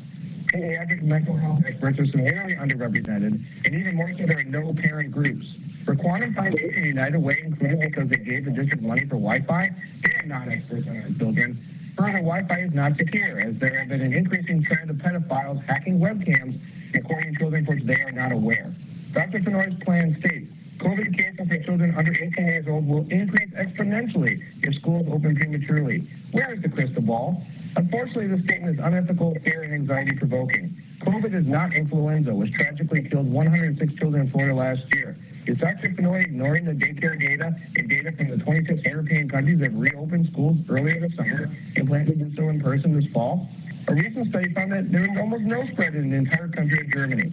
Further, a recent pediatrics publication confirmed several prior studies that showed children were not spreading COVID to adults. Last Wednesday, CDC Director Redfield stated that not having children physically in schools was more harmful to them than being in school. He also stated that COVID is relatively benign in children. The stated metrics are flawed. The positive tests are unreliable as indicated in recent investigations. For example, Advent Health with 45 hospitals had to terminate its contract with Microgen DX and had to tell 25,000 supposedly positive Florida residents the results were unreliable. According to a recent Fox 35 investigation, countless labs have reported 100% positivity rate, including Central Care. Orlando Health reported a 98% positivity rate in the state report, but after the investigation confirmed errors, there was only a 9.4% positivity rate. These problems are all over Florida, making policy based on how low integrity data and a bunch of could-haves bad form. Finally, this body needs to show some humility. The recent board discussion suggests this body knows more about the health and safety of our children than parents. No, you don't. Give parents and guardians a choice. Palm Beach County is not Dade County with over 3 times the number of cases. It's more like Hillsborough County in all COVID-related metrics, which, like most other counties, are giving parents a choice for the fall. What is PBC's takeaway for parents? With their job and move to Hillsborough County to be able to work and have children, be able to attend a free and accessible public education? If Disney World can open still can school with an option to protect the most vulnerable. This plan fails our non-highly covered kids. Board members should vote for choice, not groupthink. Thank you.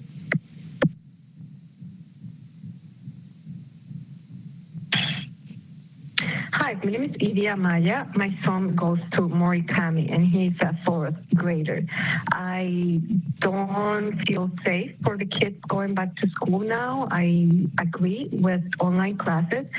I also would like to suggest for the teacher to be in the classroom more than 50% of the time, so the kids can concentrate more if they know that the teacher is there.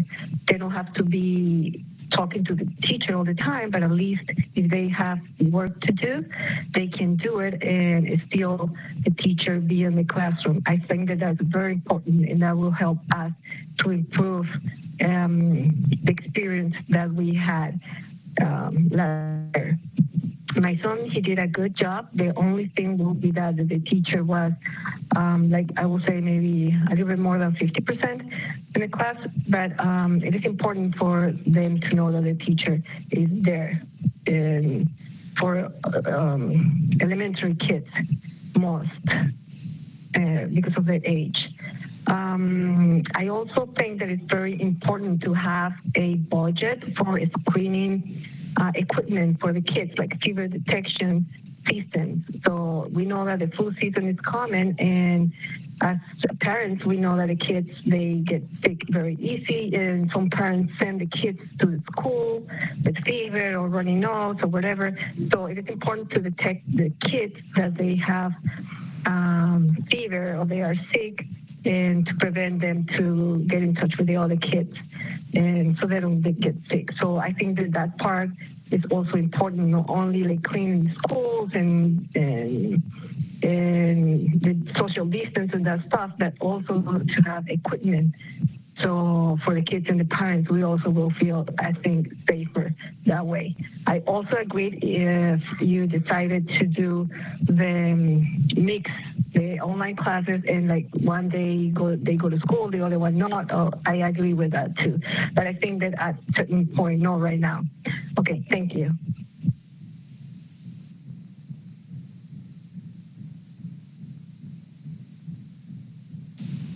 I would like to speak to agenda item AD1, school reopening plan.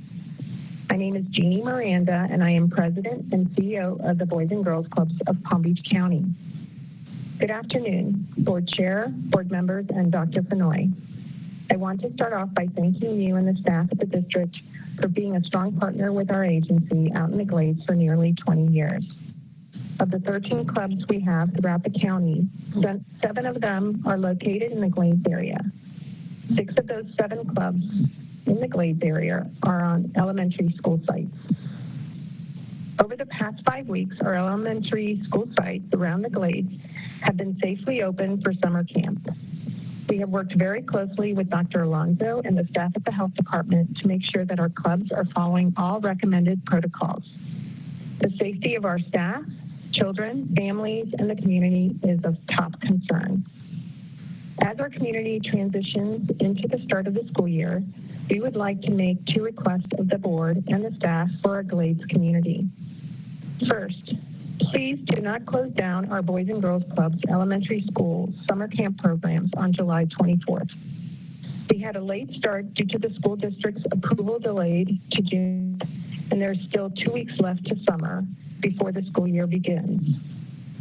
Our parents are asking us to stay open, and you, our elected school board, are the only ones that can make that happen for us. We will accommodate any services that need to be conducted, but let's not close down the sites that mean so much to our Glades residents who are working to provide for their families. Second, we ask that you grant permission to extend our summer hours into the school year, which will allow us to support our school teachers. 100% of our summer camp families have stated that they need the continued support from our clubs on school sites to help their child navigate distance learning in the fall semester. We would provide supervision during the day while the children attend their virtual classes. We would then provide the extra assistance in the afternoon with certified teachers so that they may be able to complete their schoolwork. I noted that one of the other topics that you will be covering today is a resolution condemning racism. I would like to note that our plans to provide full-day support to our club members into the school year will go into action in areas across the county. Let's make sure that our brown and black populations of Belle Glade are not excluded from this opportunity. Please keep the Boys and Girls Clubs open at our Glades elementary school sites through the rest of summer and into the fall semester. Thank you.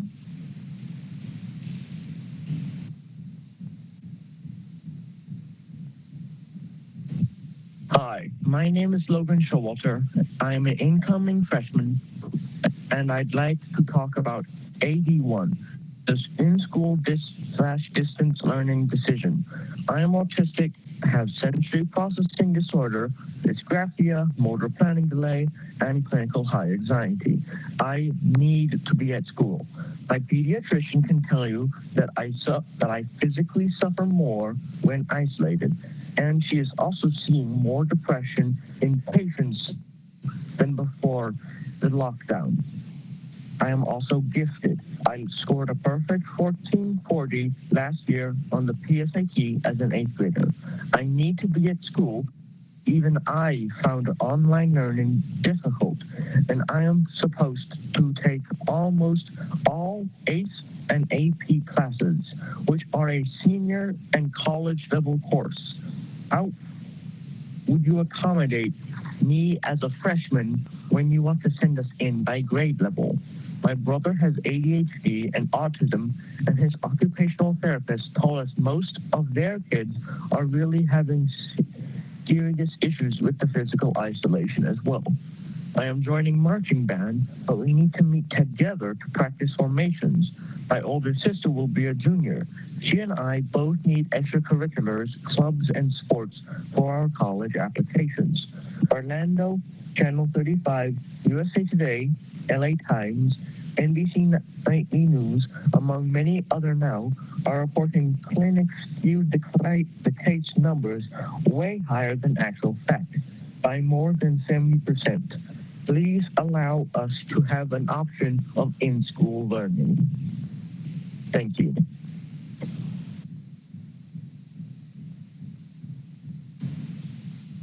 My name is Lotus Holland, and I am the Director of Programming for the Boys and Girls Clubs of Palm Beach County. I would like to speak to the agenda AD1. The Boys and Girls Clubs of Palm Beach County is prepared to support the school district to decrease the achievement gap for our GLADE students during this fall by continuing to employ and work with 29 Florida Department of Education certified teachers, providing a variety of academic enrichment activities proven to improve students' achievement in reading, language arts, math, and science. The goal of our program is not to only increase the achievement level of our students, but also provide them with social emotional support and a safe place during out of school time, especially for those children whose parents are at work during the day. The Boys and Girls Clubs program team has developed a program that is all-inclusive and supports our children's different dynamic learning styles, which is extremely needed while distance learning is being implemented by the Palm Beach School District. In order to support academic success, we also offer a variety of programs in the areas of cultural arts, sports and fitness, character and leadership, which includes resilience training, problem solving, gang and violence prevention. All these well-crafted activities help our GLADE students develop across all the needed domains and evolve as confident, caring, and responsible youth. For the 2021 fall, we are challenged once again to support the school district distance learning by activating our certified teachers to provide tutoring and small groups learning activities to the lower performing 25%. We also continue to train our program enrichment instructors to provide guidance and structure for our students during the distance learning school time.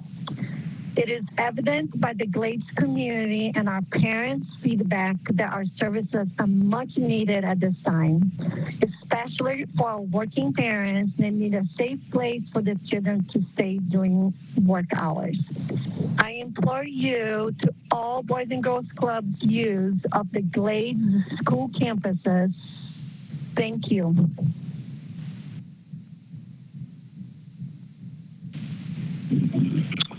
Yes, good morning. My name is Nixon Delver, and I agree for online classes, and I'm an employee for the school board. My ID number is 111-9074.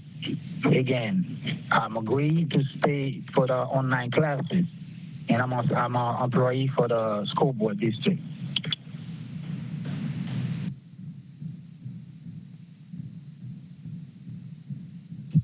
Hi, my name is Taylor Gibbon. I'm calling about agenda item AD1. I just have a couple of things to say quickly, and I hope that you get a chance to listen to this before you make your vote. I'm asking that you please send out another parent survey to ask parents specific questions about how virtual learning works for them and how it can be better. I'm asking that you please wait to start school, push it back until the staff is well trained, until the best virtual learning plan can be offered. And as you work on the details of that plan, please focus on effective and relevant instruction to meet the needs of all the students. And please wait until all the students have access and devices. Please make the virtual days shorter. We need reduced screen time. Try to offer non-screen learning via workbooks, printed pages, or some other means. 5.5 hours of screen time is just too much, especially for young children. Screen learning is time-consuming and is not very effective. Too much screen time increases anxiety and obesity, especially in children. The 5.5 hours will also not be including lunchtime, break times, and redirecting and transitions. That's going to be all on the parents' hands. Please eliminate the 24-hour deadline. We need you to be flexible for families who work and who have multiple children. Try to think outside the box. You do not need to mirror the Bell schedule. Why would you? While virtual learning is not ideal, we know that it is the safest option right now, but it doesn't have to be horrible. Thank you for listening.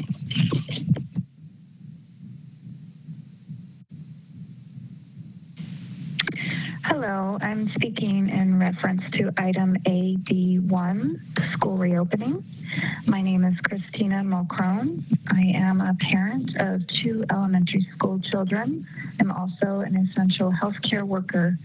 I'm concerned about the school not offering a full-time in-classroom option for full-time essential workers.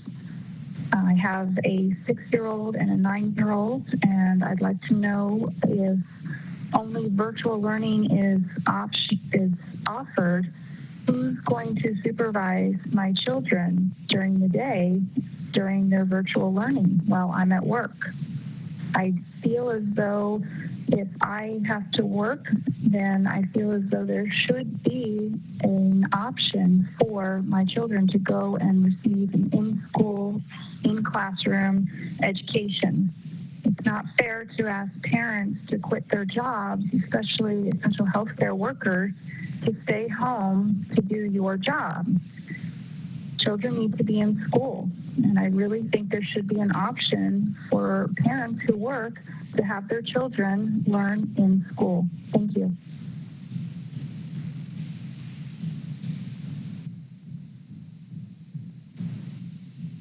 Hi, I would like to speak on agenda item AD1, school reopening plan for 2021 response to the COVID-19 emergency.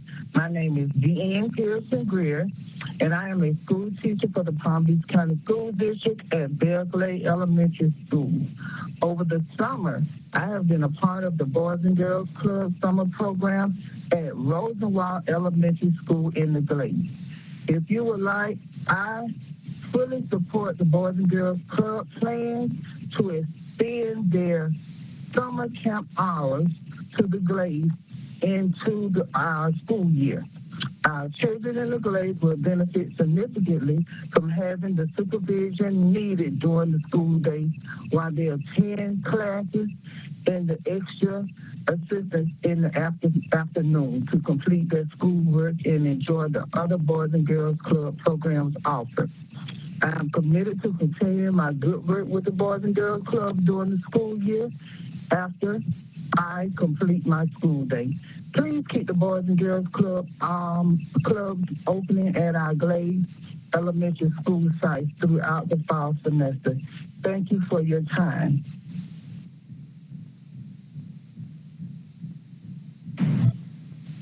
Hi, my name is Dragan Stop. I'm working at Palm Beach Gardens Elementary School. I have a few things to say. Schools should continue distance learning or remain closed until all campuses are safe for both students and staff. And second thing, the school board and superintendent must continue to provide financial support during this crisis. That's very important. And third thing would be upon returning to work, adequate staffing levels, personal protective equipment, and other resources must be provided for all workers. Thanks for listening. Bye.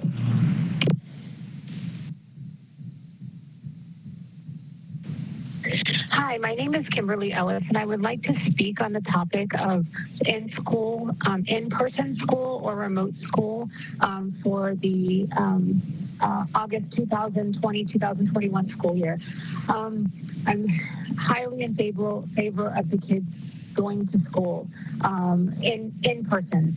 As it is, the kids are at local swimming pools, they are at the beach without masks on, they are all together, and I just can't see how being at school is going to be any worse of a circumstance than that. Children have a very, very low contract rate of getting this virus. Speaking about my daughter specifically, she attends Bach, and her experience with the in-person or the remote school back in the spring was she lost a total of 11 pounds. She literally never saw sunlight from the time that it started until the end. There was so much work online. She has ADD, so it takes her a lot longer to get the work done than it may another student. So she would do homework for schoolwork/homework for 10 to 12 hours every single day. She started every morning at 8 o'clock and would finish somewhere between 7 and 8 at night. And then on the weekends, they would put all of these group projects together, and trying to work with other kids remotely is akin to a nightmare. Trying to get people online, trying to get them to submit their portion, and that's what we spent the weekends doing, kind of corralling and harassing other children to get their part of the work done so that my daughter could get her work done, because she couldn't afford to wait until it was due on a Thursday. She couldn't afford to wait till Wednesday night to get it done because she was still doing Tuesdays and Wednesdays work on that night. So she needed to do her group projects on the weekends. It was a nightmare, to say the least. As I said, she lost 11.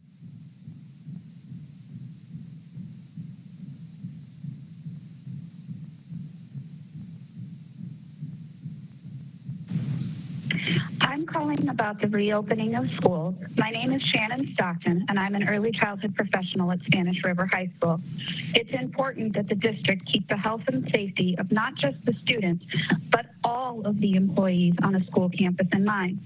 I'm concerned that there has been no mention of what is going to take place for support staff such as ECPs and paraprofessionals, especially for a position such as mine that relies on parent payment. Support staff is a vital part of every campus. However, I feel we are being overlooked. Please support us too. Thank you.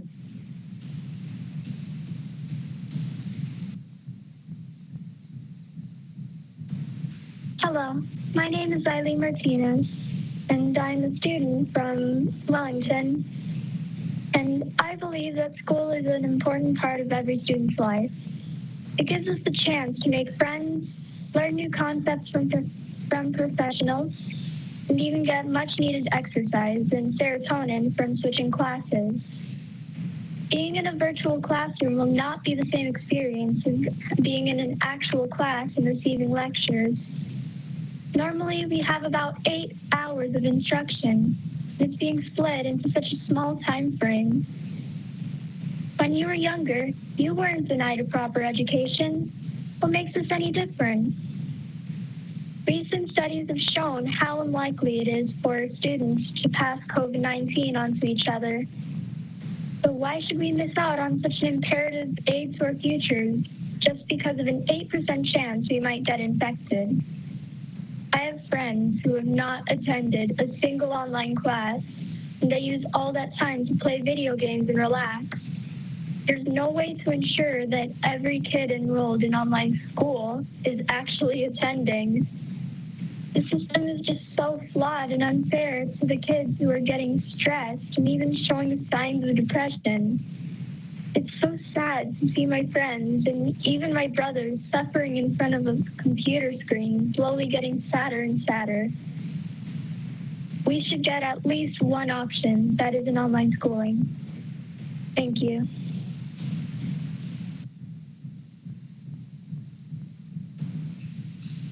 Greetings, ladies and gentlemen of the board. My name is Bill Carlisle, and my daughter attends school in Palm Beach County.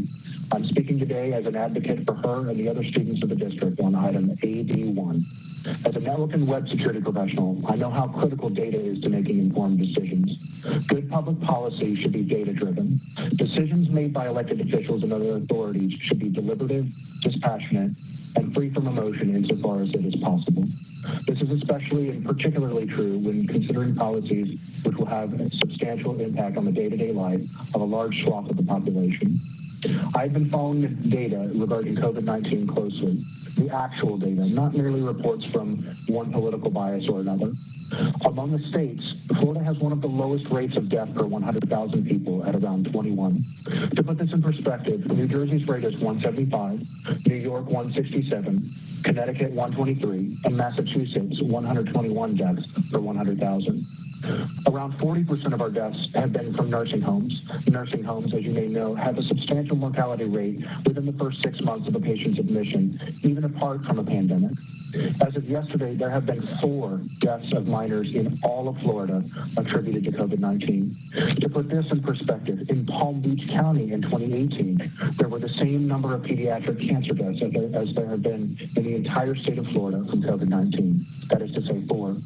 In Palm Beach County in 2019, there were 5 intentional homicides of minors, 8 motor vehicle deaths of minors, and 9 suicides of minors. By the numbers, 95% of Florida's COVID-19 deaths are 50-plus years of age, 90% 58-plus, 85% 63-plus, and 80% 66-plus. The median age of death attributed to COVID-19 in Florida is 79. Among those hospitalized for COVID-19, there have been only 126 school-aged minors, that is, those ages 5 to 17, in the entire state, with an additional 87 among those ages 0 to 4. As reported by Reuters in an antibody study done in Germany, very little infection was found among approximately 1,500 children who returned to school in the state of Saxony. This data does not mean that COVID-19 is not a serious threat to certain parts of our population. It is. It does not mean we should not take any precautions. We should. What it does mean is that the available body of evidence appears to indicate that children in general are not at high risk for contracting, transmitting, or suffering death or serious ill effects from COVID-19. It is my position that the schools should be open with students physically present.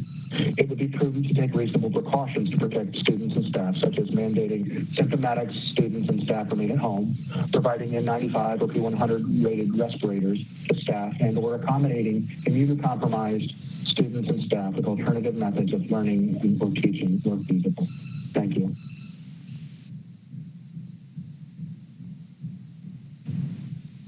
Hello, I would like to speak to agenda item AB1, school reopening plan. My name is Carnisha Capel, and I'm a club director at the Boys and Girls Club at Rosenwald Elementary. I would like to thank the school district for being our partner and allowing us to serve the children of our Glades community for nearly 20 years. Over the past 5 weeks, our elementary school sites around the Glades have been safely opening for summer camp. We have been following all CDC guidelines and are working very closely with the health department to help keep our staff, kids, families, and community safe. We would like to ask that you please do not close down our Boys and Girls Club Elementary School summer camp program on July the 24th.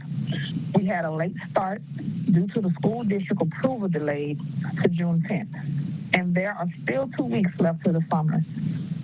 Our parents are asking us to stay open, and you, our elected school board, are the only ones that can make that happen for us. I would also like to ask that you allow us to extend our summer hours into the school year to allow us to support our school teachers.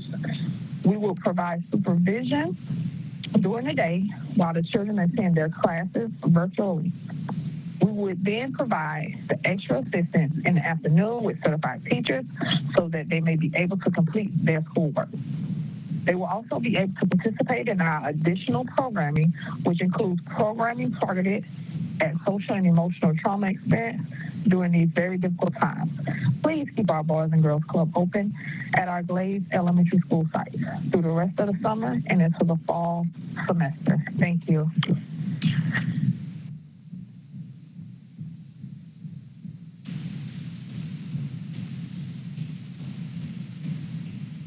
My name's Dan Shaw, and I'm calling about the schools reopening.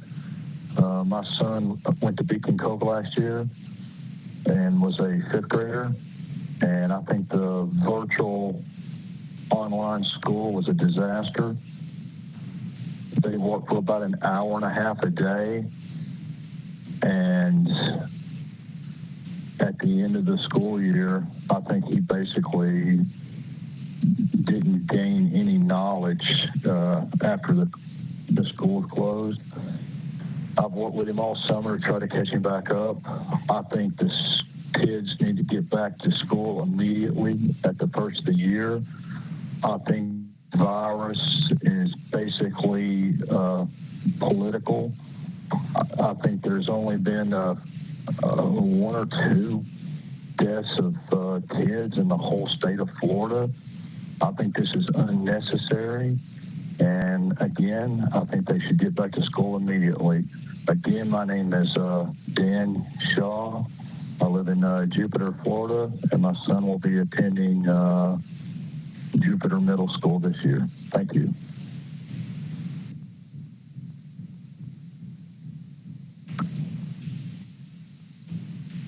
Hi, I am calling to say my comment about the reopening of schools. My name is Stormy Orendorf, and I'm a fourth grade student at Manatee Elementary.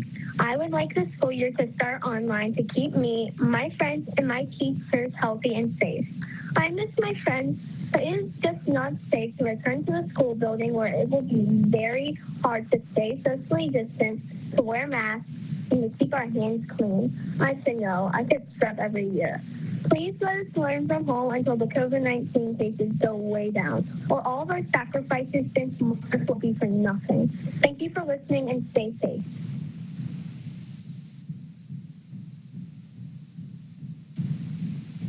Hi, this is Diana Guzzo. I'm calling on regarding my daughter going back to school with an IEP. She is definitely struggling. Doing virtual the last 2 months, and she is in desperate need to be in a school setting. She's actually in third grade going into fourth and missed a lot of opportunities by all this and by going virtually. I'm begging you to please reconsider, especially children with learning disabilities. Very, very difficult. And if you can please reconsider, it would mean so much to me and so many other parents out there as well.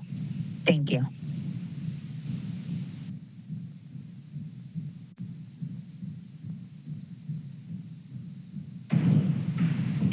Hello, I'd like to speak on the agenda of AD1. Plans for opening 2020-2021 response to the COVID emergency. I work at the School Board of Palm Beach County at Gold Elementary, Glades, Florida. I also work with Boys and Girls Club, and I've been a part of the Boys and Girls Club summer program at Gold Elementary. I would like to support Boys and Girls Club to extend their summer camp hours to our Glades school for the Glades school year. Our students will benefit efficiently from the Boys and Girls Club.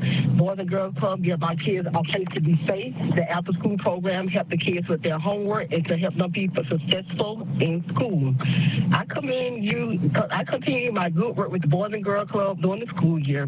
Please keep the Glades Boys and Girls Club open during the school year for this small semester. Thank you.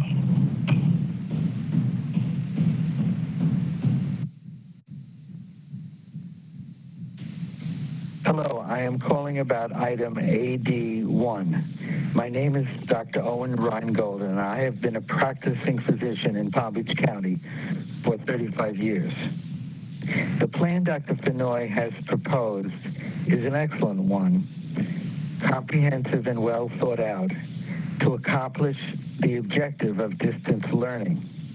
But it is not an excellent one for my child, who, like many Palm Beach County children, I fear, might fall through the cracks. She has an IEP and requires the socialization and social communication that only real school can provide. I am not an epidemiologist or infectious disease specialist, but neither are most of the physicians and lay people on the advisory board. However, I have read extensively on COVID-19. The world's experience is that children and adolescents are less likely to become infected, much less likely to exhibit symptoms, and much, much less likely to become contagious to adults. They are hundreds to thousands of times less likely to die than the very elderly Palm Beach County residents that have unfortunately succumbed to this terrible disease. We all love our hardworking teachers. I know I respect and sincerely appreciate all that they do. But they are really very unlikely to become infected from a child. So, in my opinion, both medically and as a parent, at least some students, mine included, would benefit from opening schools now. Thank you for listening. Goodbye.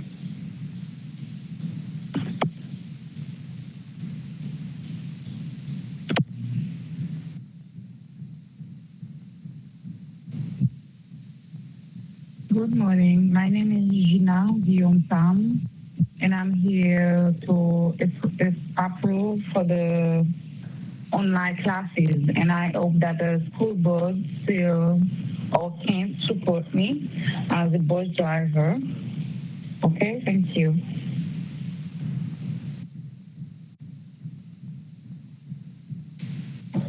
Hi, my name is Jordan Westcott, and I am calling regarding the AG1 on the agenda for tonight regarding reopening our schools.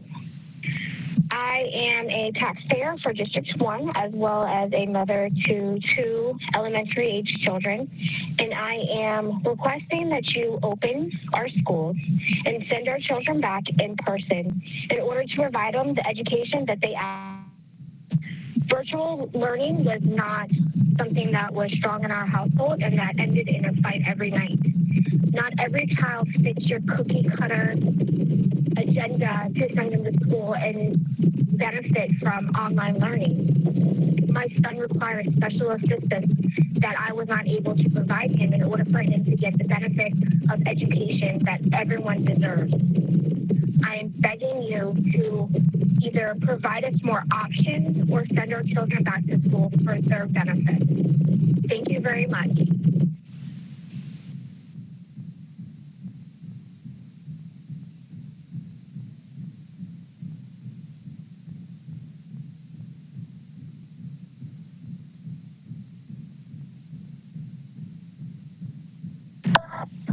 I would like to speak to agenda item AD1 school reopening plan. My name is Carnisha Hodges, and I'm the parent of J. Marion Hodge Ivory that attends Pioneer Park School. Over the summer, my child has been attending the Boys and Girls Club summer program at the King Center. And I'm just asking, please do not close down our Boys and Girls Club's elementary summer camp program when there still is 2 weeks left to my summer. My family needs the support so that we can keep working to provide food in and home for our children. I'm also planning on sending my child to the Boys and Girls Club when school begins, if allow them to stay open to provide services all day. This will allow me to stay employed. My children will require supervision during the school day while they attend classes and the extra assistant in the afternoon to complete their schoolwork. Please keep the Boys and Girls Clubs open at our Glaze Elementary School site.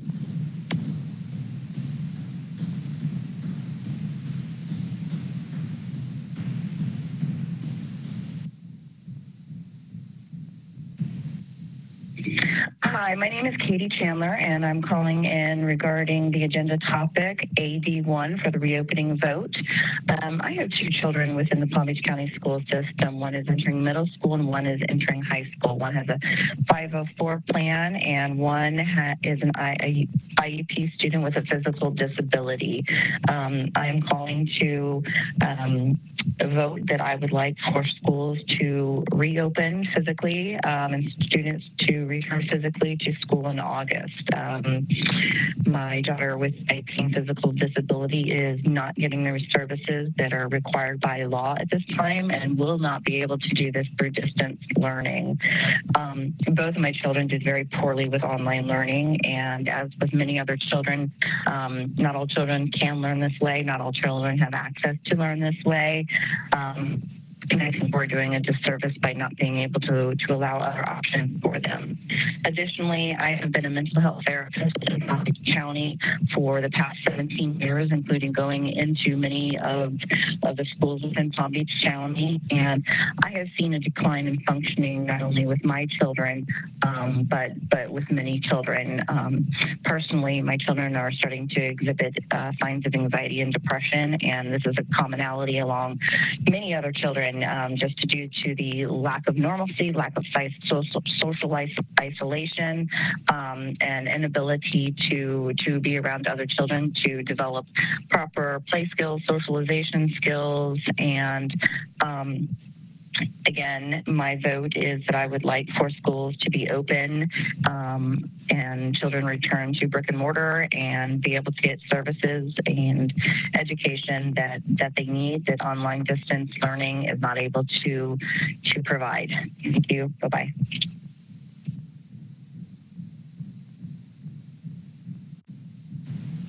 Hi, my name is Kim Wheeler, and I am a parent of children that attend Palm Beach County school system. I wanted to go ahead and address the board to say that parents should have a choice whether or not to send their child to school for the upcoming school year. Thank you so much. Bye-bye.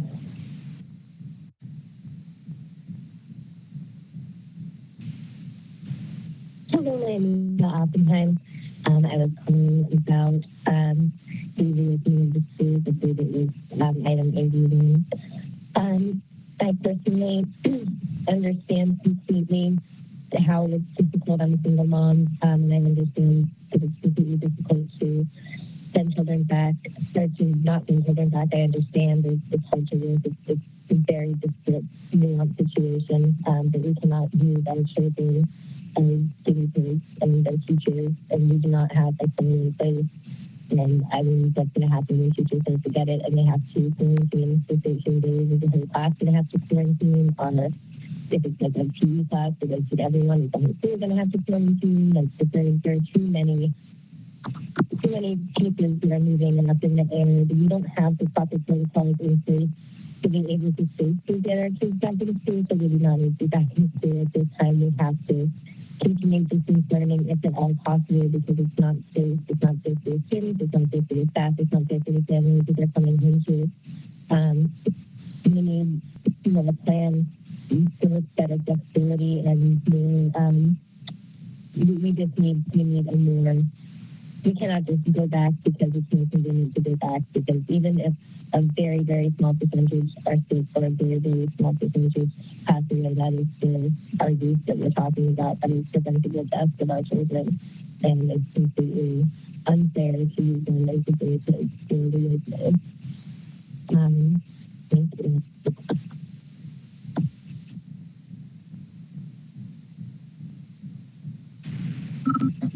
Good morning. My name is Maria Elena Garcia. I work for the school district. I'm an ECT in the DPK class. I would like totally agree that we go online until we'll figure it out what it would be the best choice to run DPK inside the school setting. But at the same time, I'm very concerned about what is our position if we don't go back to school, only teachers.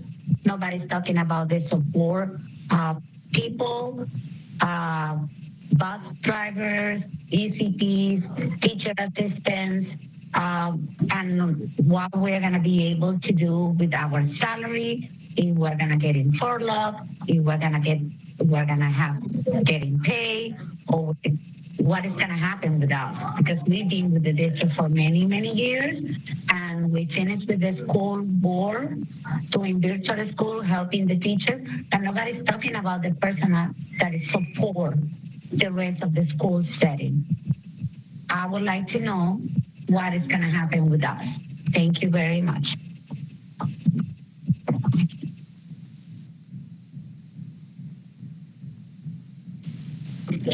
Hello, my name is Mary Finn. I'm calling to leave a comment for agenda topic AD1 for the distance learning reopening vote for today, July 15th, for the meeting. We would all like to be able to come back in person to work with our students. The school should continue distance learning or remain closed until all the campuses are safe for both the students and staff. We have way too many cases going on right now, and I fear if we did go back in person that this would spread like wildfire. It would not be prudent. We need to get the case numbers down until we can come back in person. However, we need to be able to support our kids virtually the best way we can. And we would all like to be able to work virtually, doing anything and everything that we can, going above and beyond for our kids. That includes not just for the teachers, but for all of the staff members. I'm sure a lot of kids need the tutoring and they need one-on-one services, especially kids that have IEP plans. So there's a lot of different things we can get creative and work together, keep coming up with brainstorming of ideas of things as we go along until we can go back in person. And once we do go back in person, we need to make sure that we have the personal protective equipment and other resources that must be provided by the school district upon returning to work. We know this isn't easy for all the families. We know that everyone's not going to be happy, but until we can reduce the spread, it would be disastrous for us to go back in person at this time. Thank you very much, and everybody stay safe and healthy. Thank you.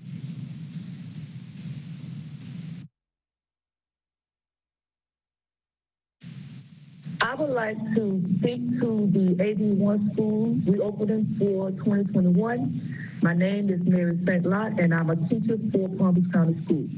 I'm also a part of Boys and Girls Club Summer Camp Program. The Boys and Girls program is very important to the Glades community. It provides 3 meals a day for our kids and their parents. It also provides recreation and emotional support, which also includes academics. Please keep this in mind this year for this new upcoming school year. Thank you.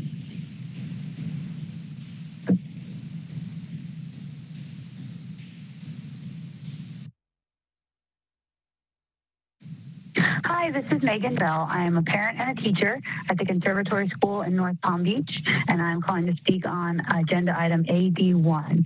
I believe schools should continue distance learning or remain closed until all campuses are safe for both students and staff. I want the school board and the superintendent to continue providing financial support during this crisis for our staff, and make sure that we have adequate personal protection equipment when we do return to work. But from a parent point of view, it's really important that we have a plan in place for internet access for all before we start classes. We also need flexibility for working parents who may not be able to supervise their kids' online learning between the hours of 8 a.m. and 2 p.m., including teachers who will be online with their own classes. So we need to have grace and flexibility for all of us in this difficult time as we try to manage homeschooling, distance learning, and working. We also need community support for our families. My question to the school board is, how can we work together with libraries, churches, and our county to provide support that families need? When I have talked to community leaders, they say that they need the school board to reach out and ask them for help. And they have ideas and plans in place of ways they could support on the community level, but they need the school board to reach out and ask.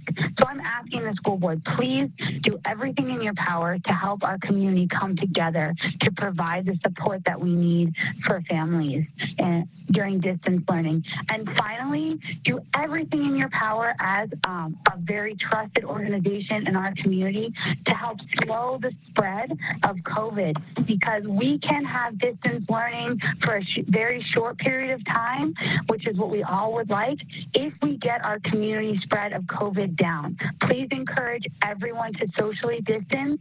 Please encourage everyone to wear masks and to avoid large gatherings of people, so that way we can reduce our community spread and get our students back in person in the classrooms where we all want to be.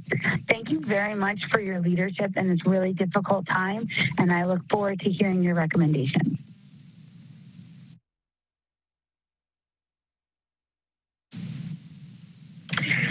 Dear School Board, my name is Michael Letsky. I'm a Palm Beach County resident with 2 beautiful kids.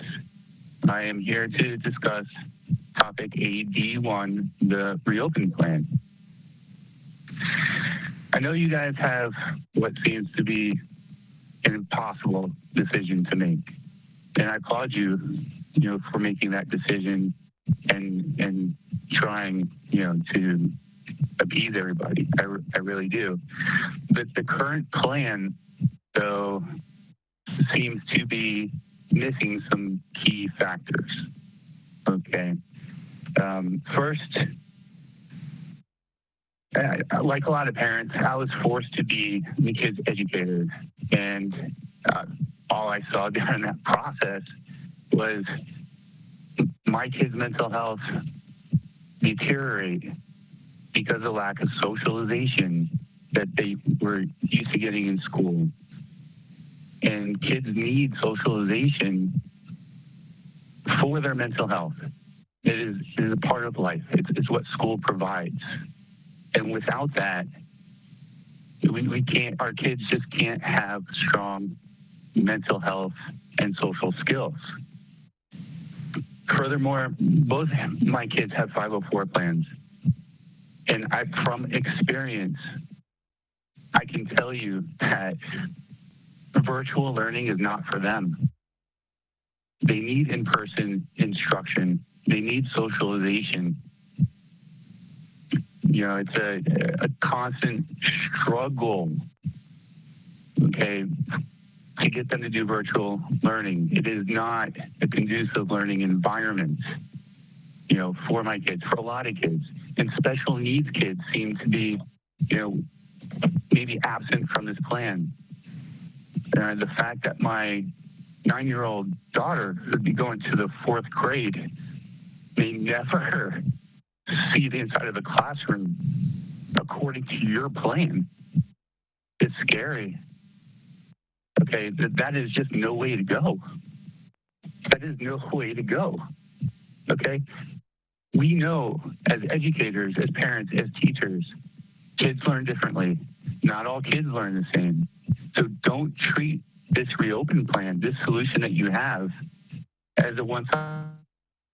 You have to provide equal education to everybody, and this plan is not doing it. I would ask you to delay the school start until you have a better plan. Okay? Minimize virtual learning, but keep it as a hybrid model when you reopen, because there's 2 groups of people that want their kids in school, teachers that want to teach in school, and parents and teachers that don't. And let them have that option. Let them be virtual. Okay, the fear of COVID is going to last a long time. So we can't take this week by week. This is a long-term strategic goal to educate our kids, and it has to be well thought out.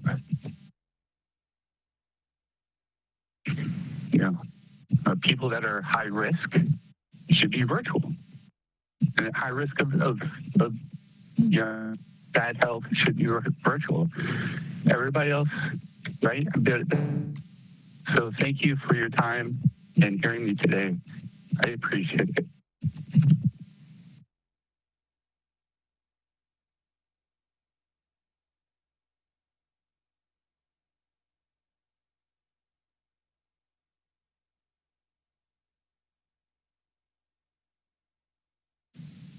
Hello, my name is Michelle Mance. I am calling about item AD1, topic reopening vote. I just wanted to call and say that I don't think it is safe for any of our children, as well as any of our teachers, to return to school, especially seeing that we can't even take our children to see a movie at a movie theater right now. So I don't understand how we are going to pack them in such a tiny classroom, especially children. They are not going to follow guidelines. They're just kids. You know, think about the younger children that want to share their masks because that's just what they're going to do. And what about our elderly teachers? The children are going to, you know, spread the virus so quickly, and our elderly teachers are going to get sick. It just does not make any sense. And I really hope that you consider virtual learning for a little bit until we can figure out this virus. It's a very scary world we live in, and hopefully the sooner people start realizing this is real and taking it serious, it'll get better. Thank you for your time. And again, I hope you consider my vote, and I hope everybody is on the same page. Have a good day.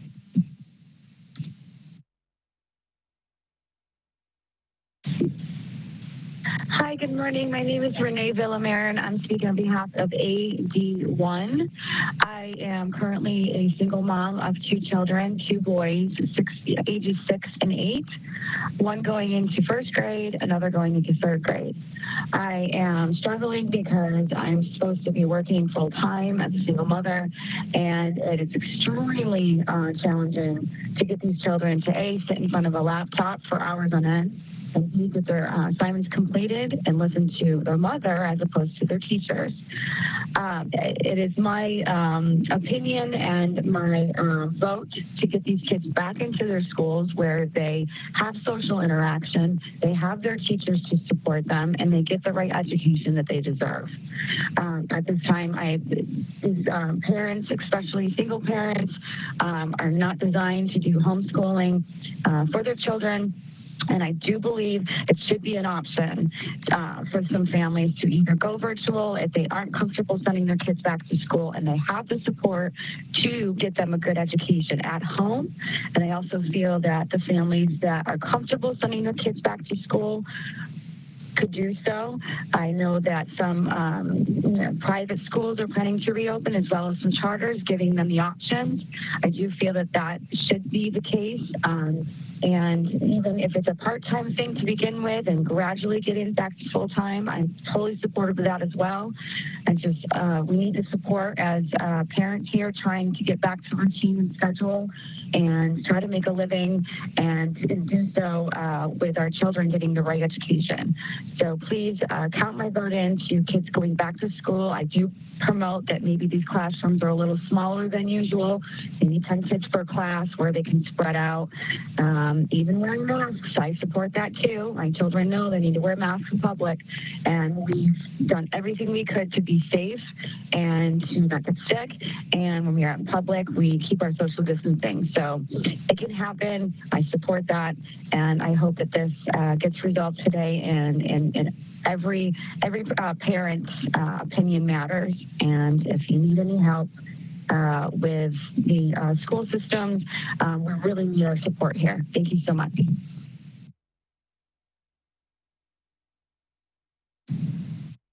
Good afternoon. My name is Rosa Harrell, and I'm calling in reference to the reopening of the schools.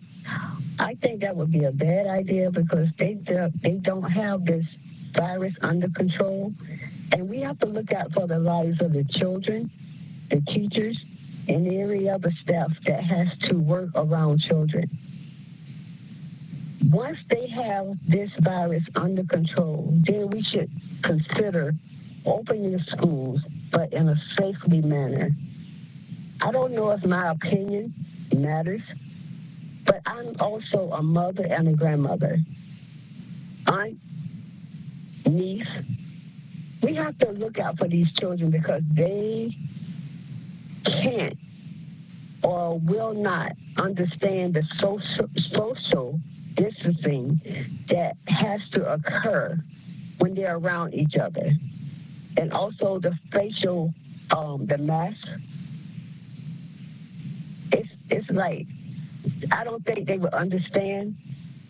So for us to be parents or guardians, we have to look out for their safety. Because if anything happened to these children, this would live with us forever on our conscience. Everybody wants to make money, but the importance of this is the safety. The children, teachers, and every staff member that has to work with and around people. Please reconsider or consider the reopening of schools. Thank you.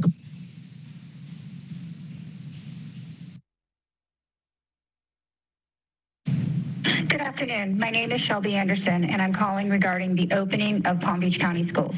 After watching the school board's meeting last Wednesday, I was very disappointed at the decision it appeared the school board had already made on opening schools in August. I'd like to note that the American Academy of Pediatrics strongly advocates that all policy considerations for this coming school year should start with the goal of having students physically present in school. The importance of in-person learning is well documented, and there is already evidence of the negative impacts on children because of school closures in the springs of 2020. Lengthy time away from school and associated interruption of supportive services often result in social isolation, making it difficult for schools to identify and address important learning deficits. My child will be entering 6th grade, middle school. He has an IEP, and I am very concerned with how his teachers will get to know him, his personality. He is very quiet, shy kid that at times has a hard time asking for help. How will the teachers make sure he is learning? He ended 5th grade with not meeting grade level expectations in math. Virtual learning did not and will not effectively teach my child. What type of interventions will be provided for my son and other struggling kids? I also want to note that virtual tutoring is not an acceptable option for us.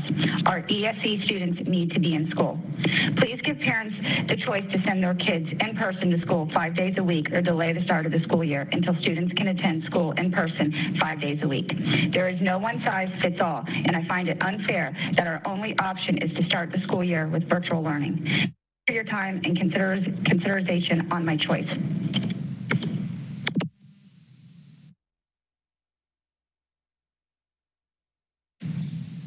Hi, good day. My name is Slade Hallvox, and I'm commenting on the item AD1 topic, reopening of the school vote today.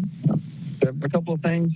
I know this has been a topic heavily discussed, so thank you guys for hearing out all the Palm Beach County citizens. First off, I know we have an amazing county, but I'm sadly, I've been very disappointed in the fact that the school board is asking parents to teach again this year and not offering any options for parents. So there needs to be some type of full-time brick and mortar option for those that need it, and then a virtual option for those that are uncomfortable about returning to school. What will parents do if we do not have the option? We were talking about the least effective demographic group here, our kids. Why are we tearing down their education with no end in sight to this? The virtual learning last spring was, quite frankly, sad. I understand the virtual learning was set up hastily to keep the school program going, but this doesn't work. The Palm Beach County school teachers are incredibly skilled, and those are the ones that need to be teaching, not the parents. I'm sure the families that rely on the school for childcare will sign a waiver or adhere to any other protocols to remove any liability from the school in these hard times. Today, for all you teachers, you guys are our bread and butter. How amazing are you all? Teacher safety is extremely important, and so are the amazing things that you guys do with our children. We need you guys to be present in teaching. Many other occupations are very successful with the proper protective equipment. Nurses, firefighters, police officers, all have got to get out there for the public and come in contact with many more people. What would we do if the American Nursing Association said they wanted to go virtual? If I was a teacher, I would be fighting to get back in the school classroom because I know that teaching jobs are on the line if this goes long term. Don't you guys see it? Virtual learning will replace teachers if we're not careful with this. This is terrible. This is not okay. Our kids love their teachers, and they need you guys. Please, school board, offer options for our kids. Don't just force us to go to virtual learning. We are counting on our teachers to teach our children. Please, thank you so much.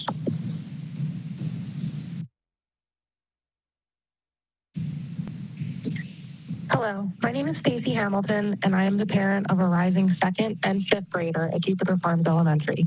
My husband and I are both employed full-time.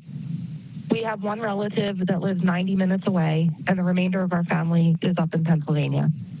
We rely heavily on the availability of full-time aftercare at our school to balance our work schedules. We believe strongly that elementary-age children require live interaction with other children and adults for developing social school skills and emotional stability. My younger child, prior to the school closure, was performing 2 grade levels above her current grade in both reading and math. She requires a customized and more challenging curriculum. She does not deserve to be boxed into a one-size-fits-all digital curriculum. This will be detrimental to her engagement and growth. My older child is entering adolescence, and the dynamic of her peer relationships is changing. She needs other adults outside the home that she can trust and confide in. She needs her peers to talk about the changes with her body and her social interactions. She needs to be trained and prepared for the dynamic of changing classes and keeping a daily schedule that is to come in middle school next year. Our kids belong in school. The parents should be allowed to choose. All of our neighboring counties are offering choice. I implore you to do the same for our kids, for our parents, for our future. Thank you for your time.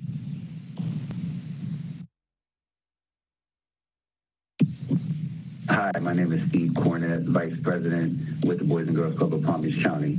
I would like to speak on agenda item AD1, School Reopening Plan.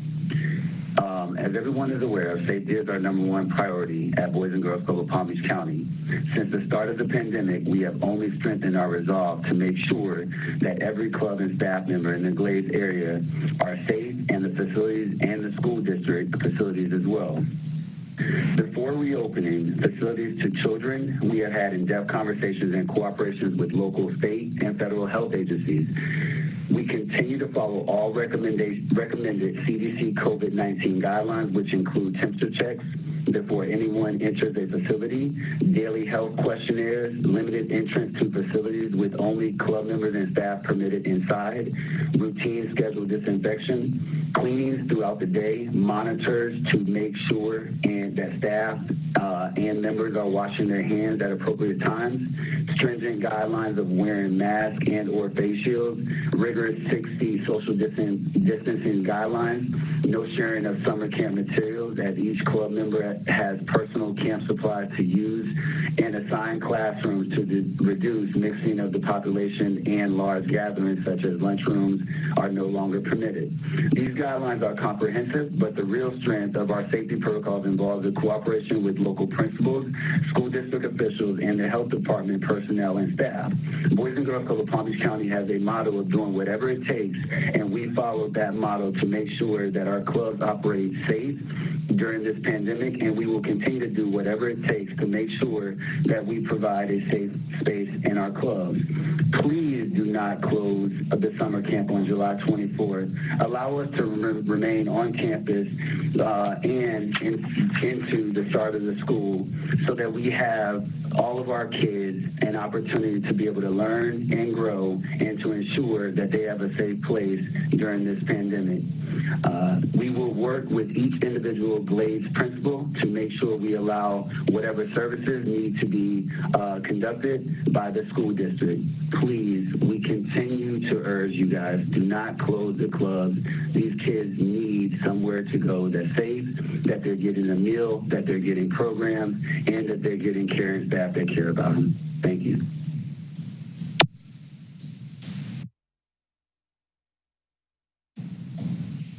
Hello, my name is Yesenia Raldalas. I have an 8-year-old who will be attending 3rd grade in Palm Beach County.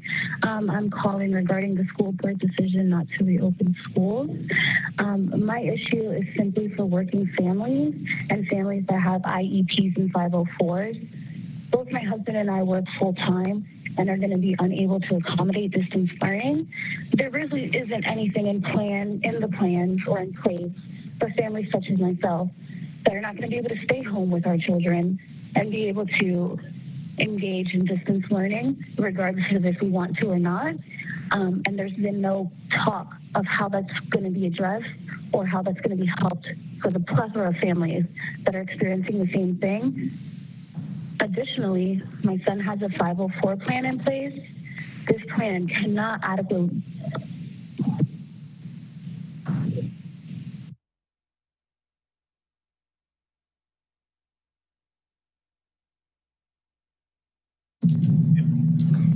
Okay, ladies and gentlemen, I think we are through with all of those recordings. So at this point, Dr. Fenoy, if you'd like to make the recommendation for AD1.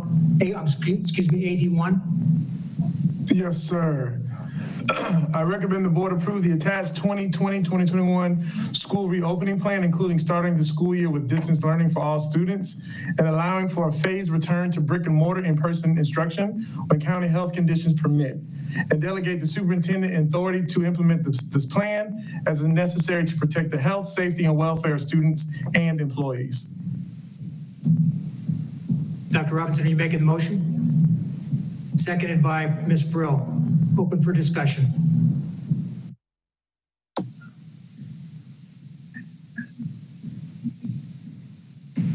Thank you. I do appreciate everyone taking their time for all of that input. It isn't easy to make a phone call into like a vacuum and not even know that you're being heard, but we did hear you and we thank you for that input. I am proposing an amendment to the recommendation tonight to delay the opening of school for virtual instruction until September 8th, the day after Labor Day. Mike and Justin, please don't panic yet. We'll get to that later. The primary reason that I am proposing this delay, which I realize 4 weeks is significant, is that the longer we wait to begin, the longer we will have to keep our kids in face-to-face instruction. And a month, 4 weeks, can bring us significant new information on where we are with our pandemic crisis. We acknowledge that face-to-face instruction is the most effective way to teach. By the way, I'll be past my 3 minutes. Teachers never dreamed in their wildest imaginations that they would be teaching virtually. They want to do a great job. Delaying opening our teachers more time to prepare for opening with virtual instruction. It will give us more time to find every student, more time to get these computers in their hands, and more time to get appropriate Wi-Fi in homes. It also gives parents more time to make arrangements for their children. We didn't know until a week ago what the plan looked like. People knew what may happen, but it's just now that parents know they have to make arrangements.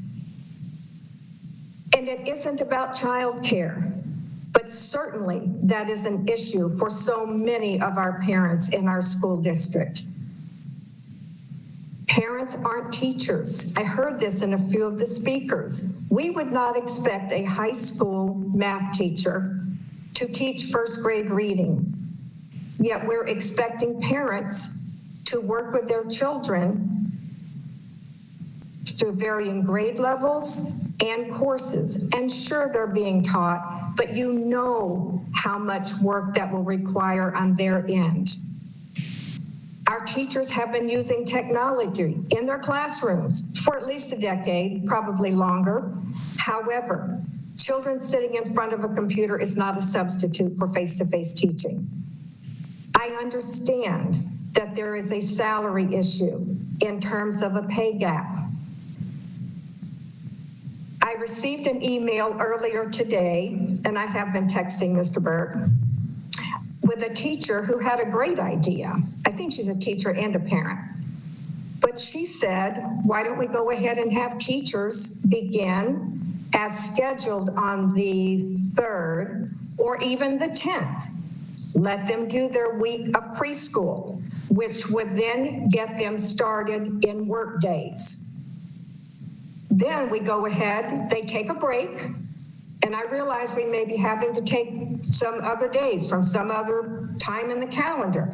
I also realize it means we will be asking them to work later into the, at the end of the school year, but not work more days than they are contracted to work. But they could take a break. If they want to participate in voluntary in-service, they can.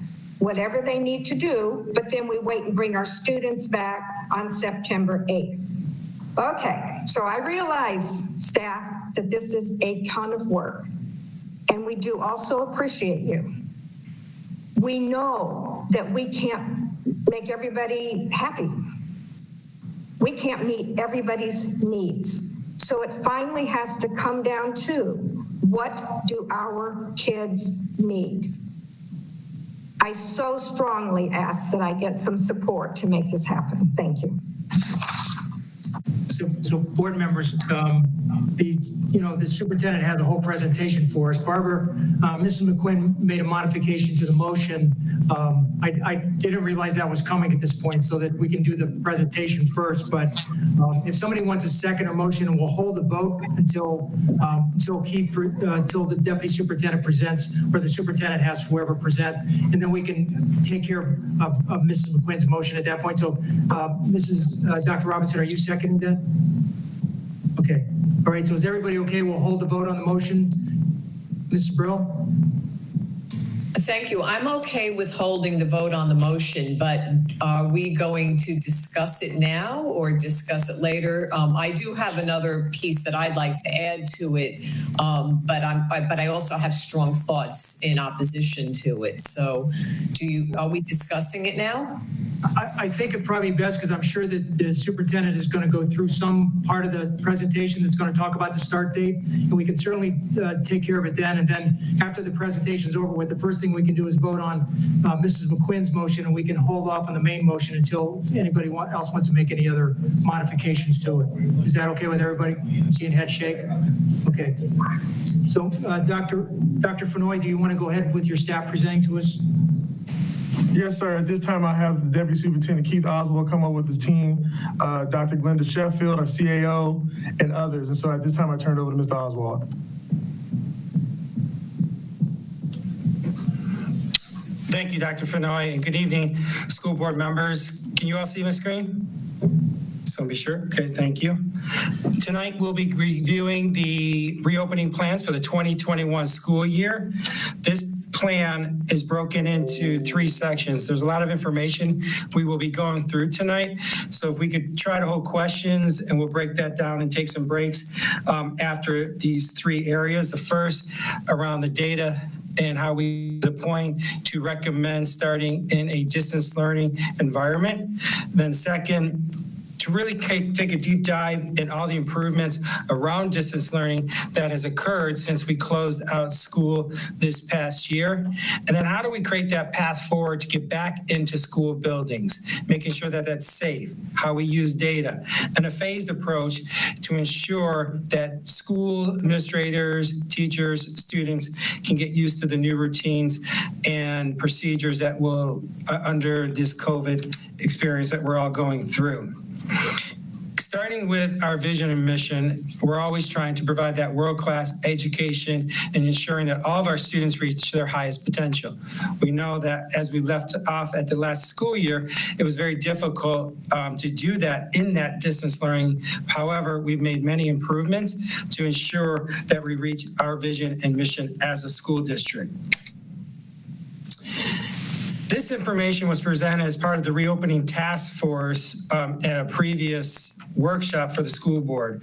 Since the governor's plan for recovery plays a critical role in our reopening plans as a school district, it needs to be referenced. Work ahead. Governor DeSantis moved Palm Beach County into phase 1 effective May 11th, and our county remains in phase 1 as of today.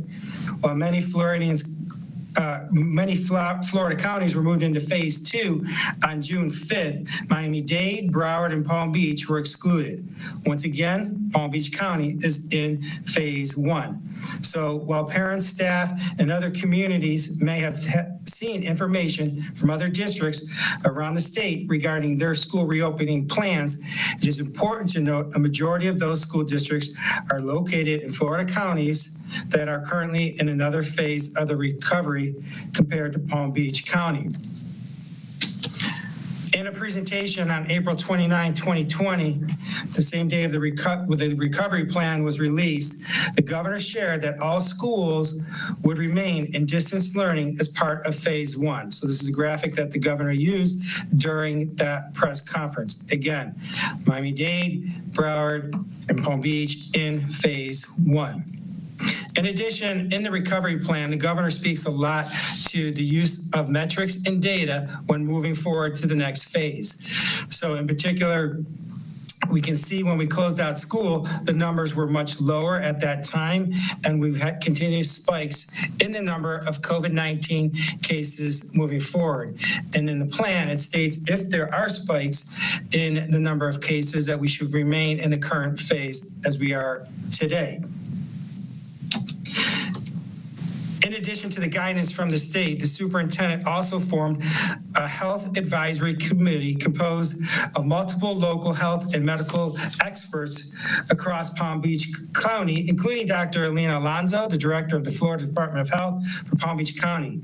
This slide shows some of the organization's health advisory committee members and who they are affiliated with, although some of them are highly regarded physicians in private practice.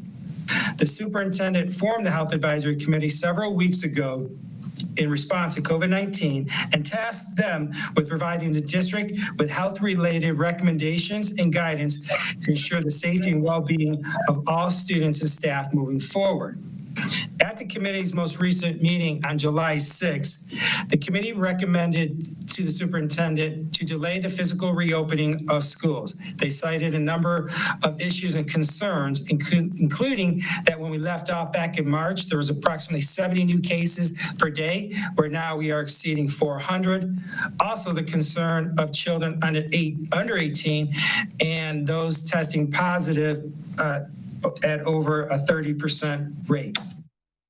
So based on those three areas, that the governor's recovery plan, the increase of the number of cases, and the recommendations from the Health Advisory Committee, this is why we brought forward the recommendation that was just read to start in a distance learning environment for the 2021 school year. Before we move into the next phase of this presentation, I'd like to stop and see if there's any board questions. Yeah, I have several board members that already put their hands up. So I have Mrs. Whitfield, then Mrs. Andrews, then Mrs. Brill. I actually wanted to speak on the on what Mrs. McQuinn from earlier, so I can hold. Thank you. Okay, Mrs. Andrews. Thank you. I was looking at the Health Advisory Committee, and one of the first things I'd like to ask, is this committee still active?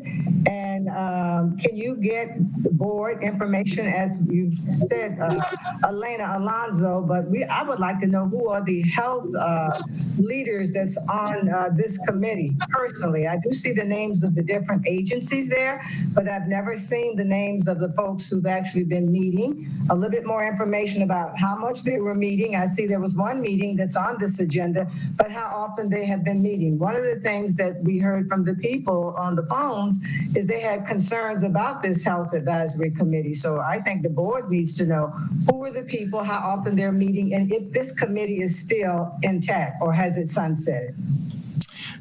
Yes, Ms. Andrews, we can provide you the name, the individuals who are a part of this committee, and they are still active. In fact, later in the presentation, I will talk about, when we get to the metrics for moving forward, how we want to use the Superintendent's Health Advisory Committee to help support us in the right metrics based off the Governor's Recovery Plan. Ms. Brill. Thank you. I was raising my hand to make a comment about Mrs. McQuinn's request, but I will have questions beginning at page 23. Okay. Are there any other questions for the Deputy Superintendent? Vice Chairman Shaw? Thank you. This question is for Mr. Oswald related to the governor's order. There's three things. One is, this morning at the State Board of Education meeting, the governor reiterated his position of expecting all the schools to be open. This afternoon, he had a press conference, and at that press conference, he gave more flexibility. And we are still under phase one. Also today, the latest numbers showed that there were 500 additional cases and I believe 19 deaths in Palm Beach County. And we now, Florida, California, and New York have the highest number of cases in the country. So I'm a little troubled on just what authority do we have when we get to the point that we submit a plan to the state and they decide that they're not going to accept that plan or want it modified. What are the implications? So I don't know if this is something that Ms. Rico needs to address or Mr. Oswald. Ms. Rico, would you respond? If it's a legal issue, would you like to respond, Mrs. Rico? Or would you rather? I'll let Mr. Oswald respond, and if need be, I'm happy to talk about it too. So what you're speaking to, Mr. Shaw, is last week, the executive order that came out from the commissioner. And within that executive order, there were a number of assurances that each school district had to work towards if they were going to provide distance learning as an option for their community. So it's important to know that's the essence of this executive order, because what the Department of Education recognizes is that there's families throughout Florida that want to stay in a distance learning environment. This is what the state is calling innovative learning environment. Now they're putting oversight in that process around state and federal statutes and how we are going to ensure that we're meeting those regulations in this template that has to be completed. A lot of the information we're going to go into shortly is about how we're going to meet those assurances, and we're going to talk about that in this section in a few minutes around the state and federal mandates addressing the achievement gap. One of the assurances, which has gotten the most attention, is that all schools will open their bricks and mortar buildings 5 days a week to families. However, there is a qualifier, and what I'd like to do, I'm just going to skip forward quickly to that slide so I can show the community that there is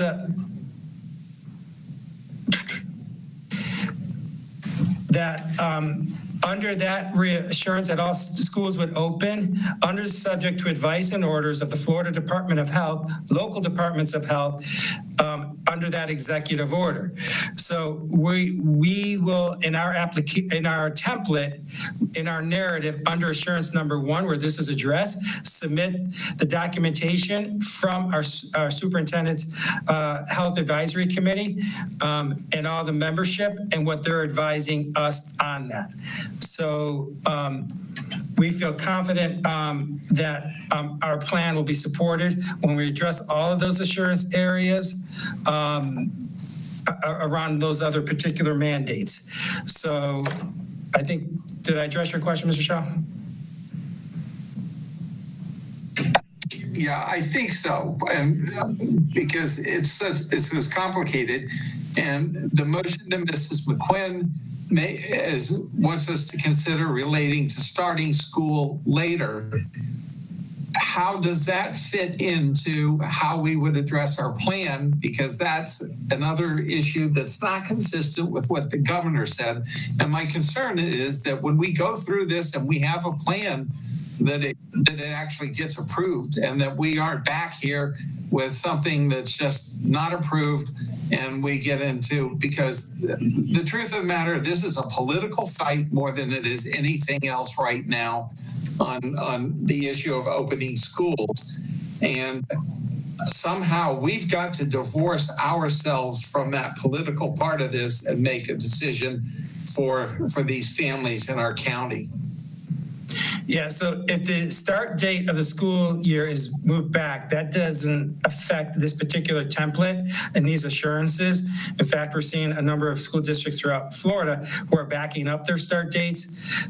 It's really, the essence is about, if you're going to provide your families the opportunity of a distance learning environment, how are you going to ensure, we heard some of the feedback this evening from our families and concerns around that distance learning wasn't, and obviously we know is not as well as what we can do in bricks and mortar. So what are we going to do to ensure that we're meeting state and federal laws around ensuring that we meet our students' needs in this type of environment, if a parent so chooses, and we'll be talking about that as well tonight, for parents who want to continue to stay in the distance learning environment. We've heard that, we saw that in our survey.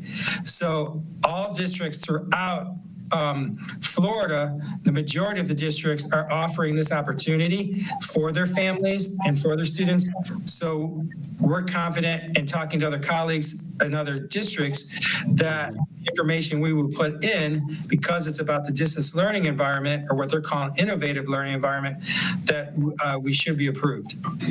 Okay, and Mr. Murray, just a very quick follow-up.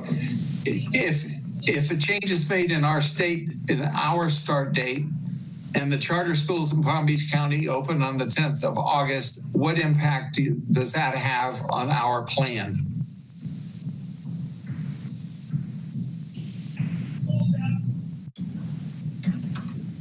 I'm sorry, Mr. Shaw. Was that for me, did you say? Yeah, he shook his head yes, Mr. Deputy. So the start date, the implication of the start date, if it's moved back on our plan? What is the implication if we move our start date to a different date, but the charter schools in Palm Beach County on their plan, they open on August 10th? What is the implication of that kind of a reaction? So every one of our charter schools are responsible in this executive order to submit their plan. So they get submitted along with ours. So their templates would address their start date. And if they so choose to stick with the original start date, the DOE will be reviewing these templates for each of the charter schools as well, and they would be approved. Now, there is oversight that the district has to review their plans as well. So we would review each of these charter school templates and decide if we support them starting August 10th or if we recommend them backing their date up. Off the top of my head, and I would probably defer to Ms. Rico as well, I don't think they're dependent upon our start date in any of the contracts. So I think they would have that flexibility to go ahead and start earlier if they so choose to. But we would have to probably review their charter contract to see if there's any specific language. before I call on you, Mrs. Andrews, Mrs. Rico, my understanding of the governor's order is that we have to open in August. Am I reading that incorrectly? The school districts have to open in August. So I just don't want to submit a plan that says September and they shoot it back to us saying it doesn't comply. Can you answer that at this point? Well, all of the plan has to be approved by DOE unless we open in August, as usual, regular brick and mortar, everybody's at school like we did back in February before all this happened. Everything has to be approved by DOE as set forth in the assurances in their template. And the implication of them not approving it is our plan is not approved. And then, potentially funding issues in FTE and all other things are jeopardized. But, all of this that we're talking about has to be approved by DOE. So it would be the plan submitted, as Mr. Oswald said. All right, thank you. Mrs. Andrews, you were next, and then Mrs. Whitfield, and then Ms. Pearl. Thank you. And I just like to go back to the front because, we got this framework, this plan, and a quick turnaround. And we've heard so much information from the parents regards to whatever decision we make here. I really want to make sure that we're getting the voices of the parents. And one of the things I wanted to ask that I heard, and I don't know if that's true, that the people who actually kind of put this together, the reopening task force people, they're no longer, it's sunsetted. So with all the kinds of pieces that we're going to have to put together through our discussion tonight of things that we know we need to do with distance learning as well as blended and moving forward, we've got a lot of work to do. So one question, is this task force that did this work, they're no longer in existence? I just want to know if that's correct. Yes, their work was sunsetted, and now myself, the academic team, working with operations, it was Paul, Mr. Burke, are working on execution of the opening plan. And I just want to follow up because there's a lot of work that needs to be sorted out of here. I just got it less than 48 hours ago.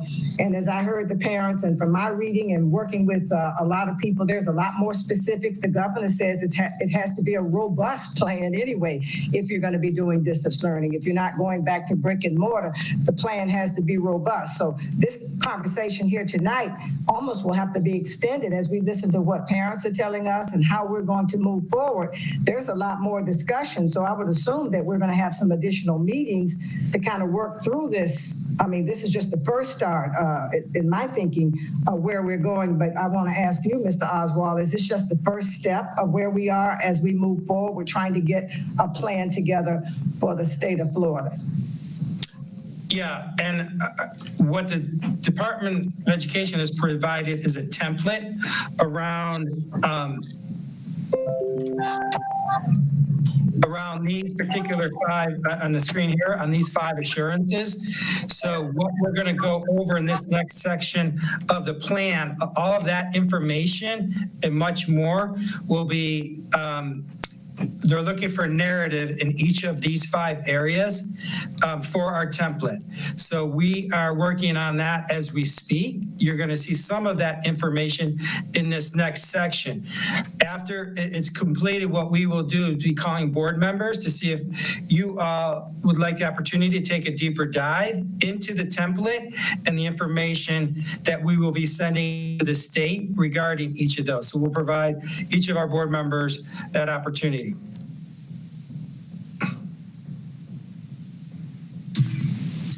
I think I'm next, and Mr. Barbieri seems to be missing. So maybe I'll just ask my question really quickly. Mrs. Whitfield, I'm sorry. For some reason, I got kicked out of the system. I don't know why, but did Mrs. Andrews' question get answered while I was gone? Yes, it did, Mr. Barbieri. Okay, sorry about that, ladies and gentlemen. I don't know what happened. All of a sudden, they kicked me out. Maybe they're tired of me. Mrs. Whitfield, go ahead. You're next. So very simply, Mr. Oswald, I was just thinking that for the public, maybe you could explain to us quickly what it means for the county to go into phase 2, what that takes. Yeah, we were going in at the last part of the presentation around moving into phase 2. Do you want me to go there now, or can you hold that to? I meant for the whole county, the applying to the governor to ask to go into phase 2, that part of it. And, you know, the trending down of cases, is that at the end? Yes, those metrics that's in the governor's reopening plan is what we're using, those metrics. What we are proposing is to use those metrics for the district as well. So, okay. Yeah. That's fine, thank you. Mm-hmm. Then, if there are any questions, I'll go back to. Well, yep, I've got a couple other board members want to ask questions. Ms. Brill, then Vice Chairman Shaw, and then I saw a hand from Dr. Robinson. Thank you. So I'm not going to ask a question, but Mr. Shaw started the conversation regarding the start date. And so I do want to share my feelings regarding that, because it's no secret that I've advocated for a school start date after Labor Day for quite some time. However, that decision should have been made a long time ago, allowing for contract and payroll issues to be resolved.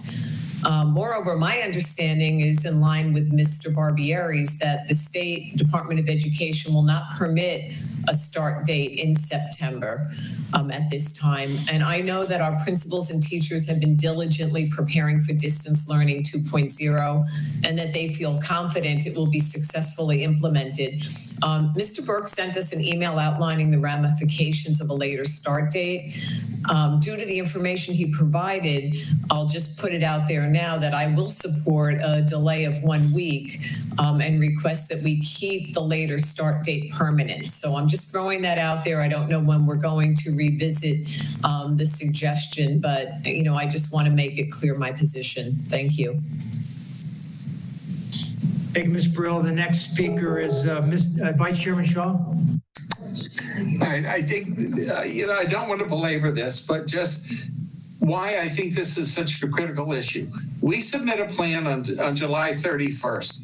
Obviously, it's going to take a few days, several days, who knows how long in Tallahassee for them to react to this. Submit it back. If they've turned down the plan or want it changed, then we're in a position that we've got to then change it. If we've made a proposed change to our calendar and we have to change it again, I'm just concerned about how we actually do that without making it just a totally unmanageable situation. If we're doing September 8th and then the state says, no, you've got to start on August 10th, or they say you've got to start on before the end of August, how are we going to respond to that to make sure that we can meet that if we've made the change to a later start date?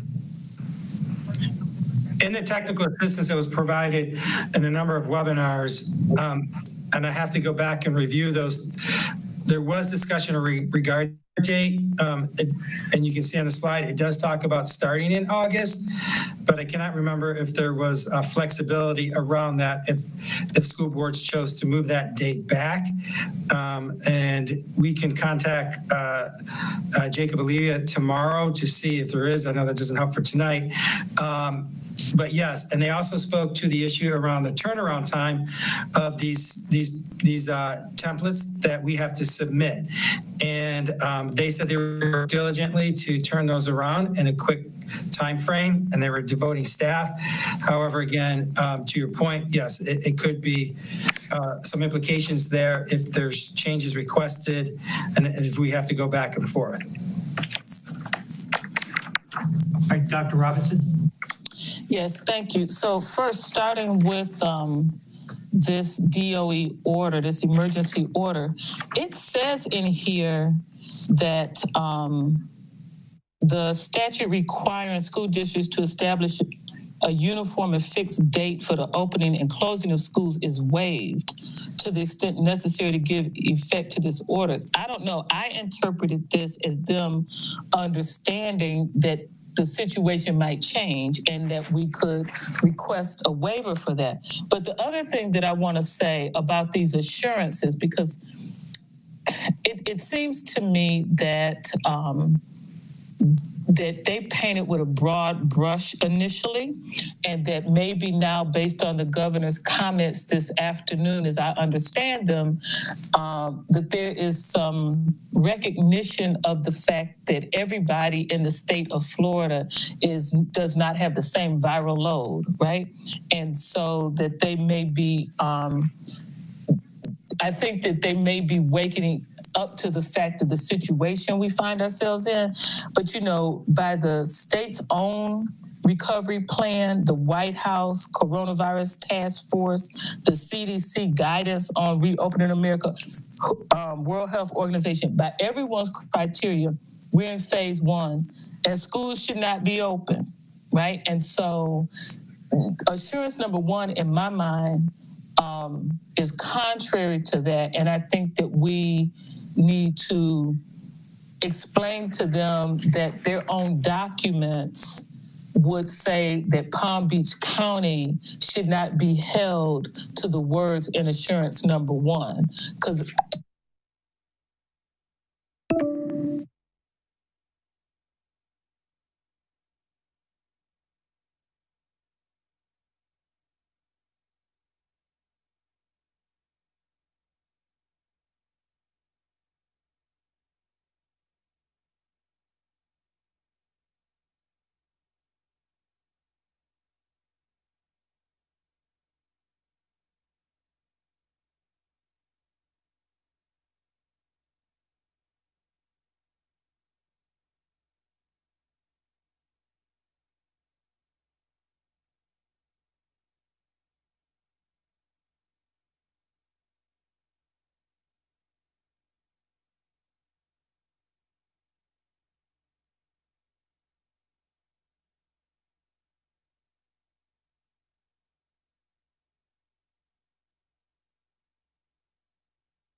Mic check, mic check.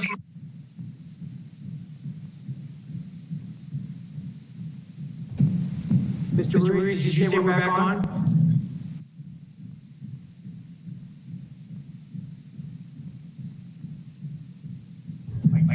I was just in the audio, Mr. Barbieri. It does seem that we have audio back.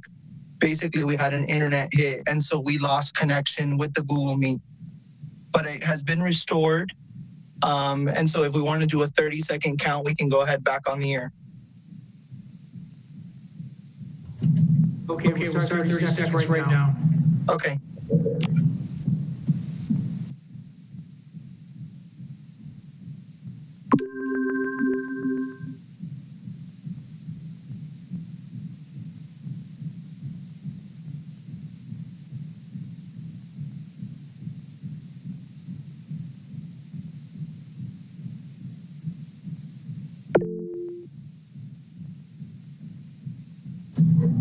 Sorry about that, ladies and gentlemen out there in the public. We apparently had a lightning strike at our education network transmission up in Boynton, so we're back on the air. So I don't know where we were at, Mr. Oswald. I think you had it last. Yes. Thank you, Mr. Barbieri. And we're moving into our second section of the presentation for our viewers out there regarding distance learning reimagined. So we heard from many stakeholders throughout the end of the school year, throughout the summer, around how to make improvements in distance learning. Dr. Sheffield will be talking about those major improvements and how we are going to deliver a better product come when we start school. Also, we're going to talk in depth regarding our connectivity. So Mr. Howard is going to talk about the improvements and working with our partners to ensure that all of our students have reliable internet connection devices at the start of the school year. And then Mr. Howard or Mr. Oaxaca and Mr. McCormick will talk about ESE and English language learners, which all those pieces will be put into the template for the state regarding the improvements in those areas in a distance learning environment. So at this time, Dr. Sheffield. Reliable connection, just like they have when they're distance learning, is that what you're telling us? Unless lightning strikes, I'm not sure, so. Dr. Sheffield.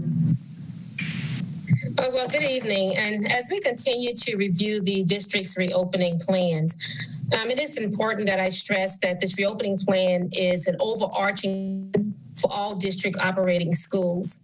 The differentiation on drilling down to the content specifics and other areas will take place at each individual school sites, where the principal supervisors will work collaboratively with the school leaders and their team members. This is necessary as we all understand the complexity of the various schools within each of our regions. As always, the academic team will continue to establish systems to ensure the success for all.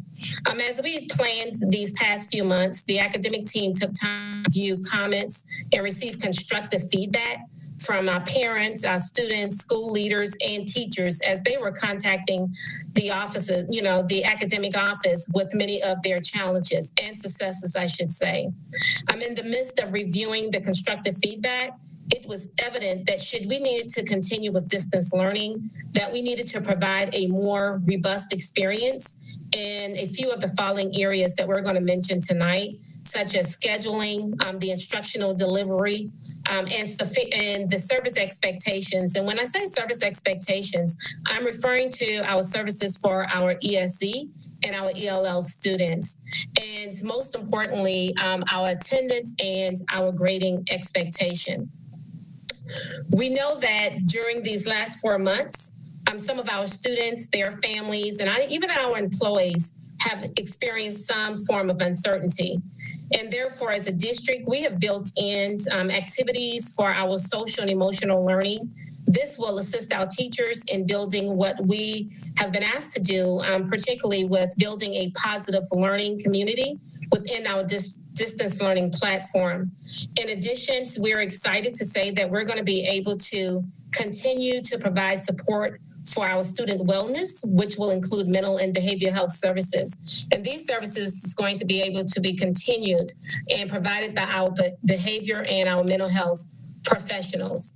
Now, as we go into talking particularly on the next slide to talk particularly about some of our learning expectations and what we've learned and how things are going to look differently. As I mentioned earlier, with these detailed expectations, which were developed as a result of our constructive feedback from our parents, students, and district staff, I also want to stress this evening that during these conversations that it was clear that these expectations that we will be talking about needed to be aligned for both the adult and the student learners, meaning that not just some strong expectations for our teachers, but we needed to set some very strong expectations and guidance for our students that will be participating in distance learning as well. And this is going to allow for more accountability and tighten our efforts of providing a more rigorous instructional environment. And surely in providing that more rigorous instructional environment in which we all are destined for, it's going to take the efforts of all parties that are involved. I'm here from the central office, from our regional offices, principal supervisors, working with district team. I'm working with the school centers, with the resource teachers there, and most importantly, being on the ground out there supporting the teachers virtually and our students. So draft of these documents in which we came up with to help create and tighten and strengthen our distance learning platform, were shared and revised in conjunction with, we had teachers from each of our regions. We'd asked each of the regional offices to provide us a list of teachers. So we had a group of teachers from each region, which was very delightful to conversate with them and to share our thought process and to receive some feedback, which was very, very helpful to us here at the central office. School-based administrators, we were able to even share our thoughts with our school-based administrators, a group of our school-based administrators. And most importantly, I tell you the work that we've been able to do with Justin Katz and Theo Harris and the team there with the Classroom Teachers Association has just been amazing. And thank you to Vicki for helping us navigate through that. And so right now where we are is that we definitely have a very great draft of the memo of understanding in regards to what these expectations would look like. And we were just going through the final stages. And as we continue to discuss that distance learning platform, it was also evident that the classes should be held on a schedule that mirrors the Bell schedule that follows each student's homeschool schedule. And later, what you're going to see in a few slides, you're going to see some slides showing a daily schedule for each level. And as we all are aware, we are mandated to provide a minimum amount of instructional minutes daily. And as we continuously talk about, and I heard someone said earlier in regards to how difficult it would be for our elementary students as it pertains to that's 335 minutes daily in terms of what the expectations would be for them on a daily basis. And that's where we get into talking about the creativity and the differentiation, and that's why the school centers will be so involved in making certain that the systems in which they're creating within their campuses are very unique to their environment, because we know the environment is different within every school campuses. So I would move on to the next slide, and as we go on to the next slide, it talks about, and we will say to provide a better experience for our teachers and students, some of the things in which we would need to do. And Keith, if you would back up one slide, please, I think we are ahead. And that's about all teachers will be expected to follow the daily schedule as established by the principal. And the team, we just cannot stress enough that each school will continue to provide and create systems for their schools, even with us assisting in creating and giving a sample of clear expectations and what those daily schedules should look like. It will still be tailored to the culture of that school. And this again will allow for the creativity, as I'm talking about, of our teachers and our school-based leaders. The flexibility does not leave the responsibility of the school site and the teachers having the opportunity to put their authenticity behind it. And then All teachers will follow the district scope and sequence. This is a non-negotiable. This is not something that has been in the past, to where all teachers will be following the district scope and sequence as applicable. And with that, the Division of Teaching and Learning here with academics, we will continue to support our teachers as we have been supporting them, our teachers, our parents, and our students via our electronic helpline that we utilized in the spring. And I can tell you, our teachers, our students, and our parents, they really and truly utilize the electronic helpline. And we have the team here that's been working all summer on the curriculum portion, and we are definitely will be ready for our teachers to provide that assistance. And the regional offices and the instructional team members there, the coaches and all those resource teachers that we have there on the school campuses, they will continuously work together and working together with us here at the central office on creating the progress monitoring tools, and meaning that in regards to how we are monitoring and making certain that we are indeed providing some instructional, what the level of instruction in which we're providing to our students, to the families doing this digital learning platform is meeting the needs. Is it working? If it's not working, how can we make those adjustments? And we would only know that by having a robust monitoring system in place. And all teachers will be expected to meet with students every day.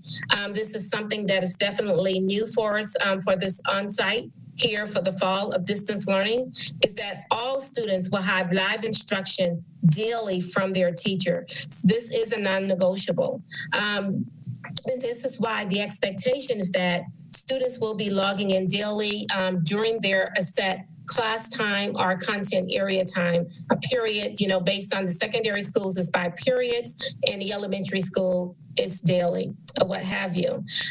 And also, before I forget, I do want to mention that as our students are used to, and this was a feedback that we had gathered from many of our families, talking in regards to just knowing what the expectations are of the goals for the day, is that another non-negotiable for us is that in the Google Classroom at the beginning of each day is that our agendas, just as if we would have done in a brick and mortar, will be posted for our students and their families so that everyone will know what is the intended outcome for that day. And of course, teachers will be having scheduling their office hours, and their office hours will allow them to be able to have that one-on-one time with the students and parents if needed. And this will just go back to those virtual parent conferences that will be allowed to be scheduled. And again, it's not something that it's an option. It's a form of office hour, which is the duty in which teachers would have been doing if they were within brick and mortar. And as we move on to the next slide, and I did hear, and as we talk with our students would say that because we were not on, say, a particular schedule as it pertains to what we were used to in school, there are times that I would just become overwhelmed with the amount of work that I've been given. So in trying to just work in and also receiving the feedback from the teachers and working through some of this, is that we've said that students will have a minimum of at least 24 hours. And again, that's a minimum of at least 24 hours to complete any kind of assignments. And then as we talk about the progress monitoring, as I mentioned earlier, and we know to inform teaching and learning, we will have those formative and summative assessments. And those assessments will continue to be given here from the central office. And we will, from the central office, work with, the regional teams, school teams, and talking as it pertains to, in this distance world, what will those assessments look like? And we know the assessments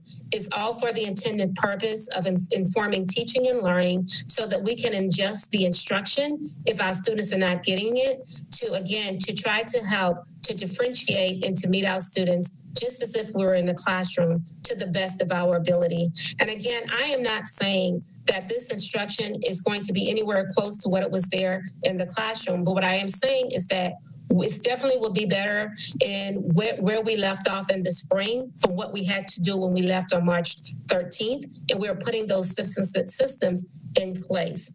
And the grading, all of our students and for our families and the questions that were coming in about grading and through the distance learning is that because of the systems that we've put into place, we will continue to utilize the district's student progression plan for all grading.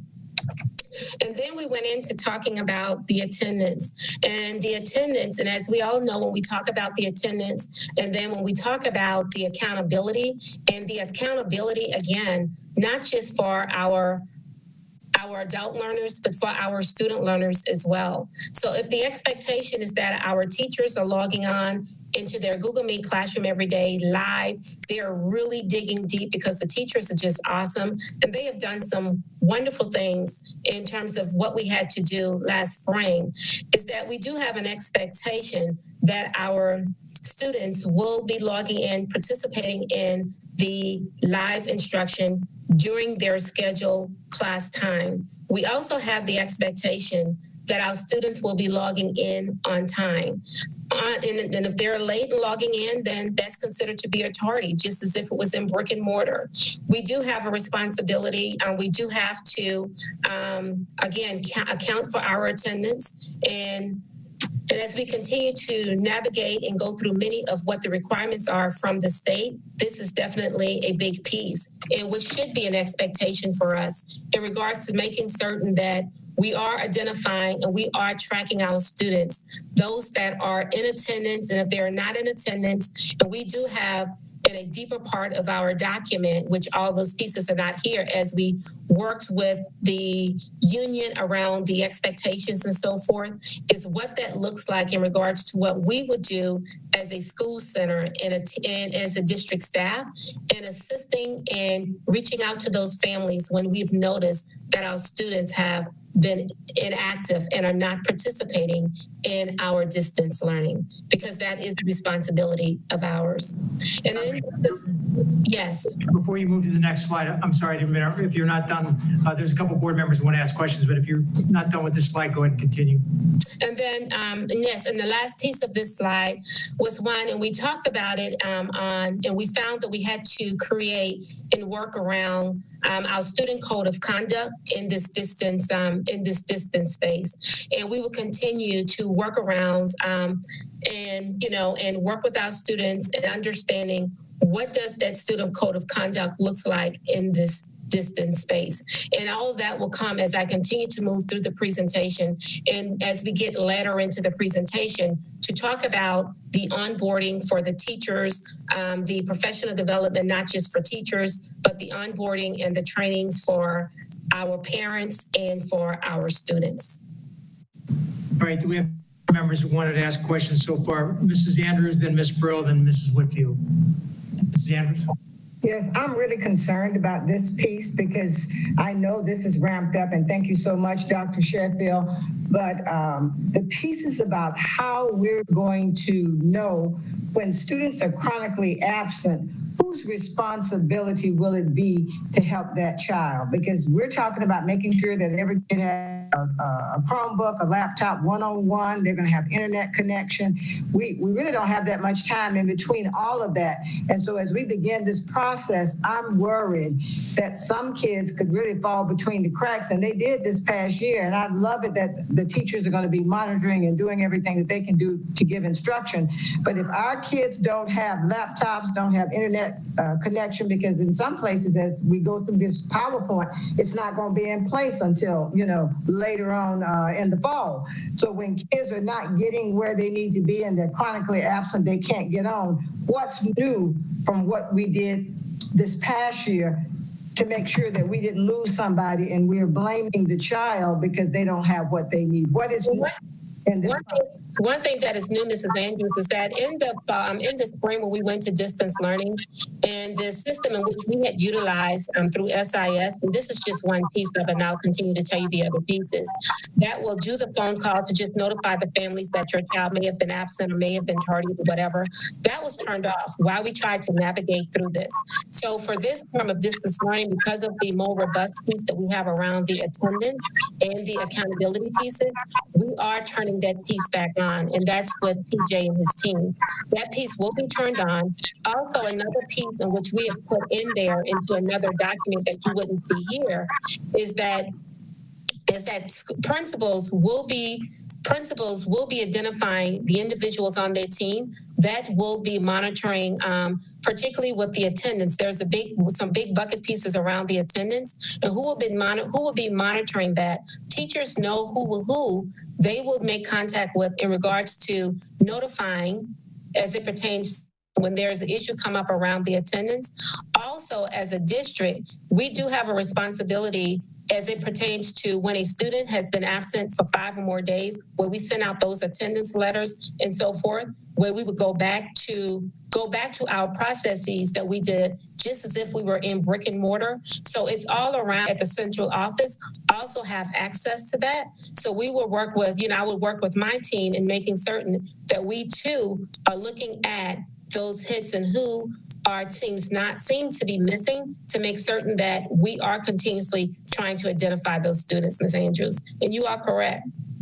That is our job, to make certain that those that we have not made that connection with, and we've said we do not need to wait until August 10th. We already know who these students are. Then why not now begin to, and we do have the list, and Keith can chime in, to where those students have already been identified. So now working around a plan and beginning to, how do we now get ready to deploy those devices and so forth into the hands of those students? Because we do not need to wait on that. And just to follow up, Ms. Sheffield, just on a telephone conversation is not going to work. I know that we're in a pandemic right now, but we're going to have to be able to connect with those making those connections, because there's definitely a large group of our students in which we need to make certain of that we do not, again, allow to start the school year and do not have those available resources. And he'll be able to talk about that when he comes on. Ms. Brill. Thank you. So we tonight, in our own meeting experienced what can happen with technology. So I want to mention that, if a student is absent and is marked absent in SIS or tardy and marked T in SIS, I would ask that the teacher find out why they were late or why they were absent. Because perfect example is that I lost my internet for a day when the landscaper cut the line. So if technology fails a student, I don't want that student to be penalized. If they have the technology and should be on, but I think before we just start marking people like that, because we see what happens with technology. We see what happens, we're in rainy season, if there is a lightning strike. So I do think we're going to have to be a little bit more flexible and make sure that we are not penalizing students for something that's beyond their control. Thank you. Yes. Mrs. Whitfield. Thank you. Thank you, Dr. Sheffield, for all this work. I'm sorry to jump in, but I do want to talk about the attendance piece a little bit too. So thank you for letting me do that. The first thing I really think I need to say is that I have also been brought around to the Mrs. McQuinn School of Thought. We need to wait on starting school. The reasons that I want to wait is I really don't think our kids are fully ready for this. I don't think that I know we still have a lot of kids out there that are still working with maybe 2 or 3 or 4 kids to a device. And so how would they, if we don't have computers in yet, and I'm curious when they're going to be in, how would they deal if they have to watch at a later time? Do they get counted for attendance for that? Well, Mrs. Whitfield, and I'll answer some pieces to your question in regards to the sharing of devices. And that is part that we are also aware of. And actually, Mark will be coming on. And we talked this morning in regards to, there is a way we're trying to, and we can do it, is identifying those families to where there are sharing devices in the home. Because when we talk about using their daily schedule, it's going to be very difficult for them to share devices. So at this moment in time, what we're saying is that we're pretty much going to a one-to-one device. And again, in regards to, and what we're doing is that we've figured out that there are some devices out there. We right now are cleaning the devices that have been returned from our seniors that have graduated.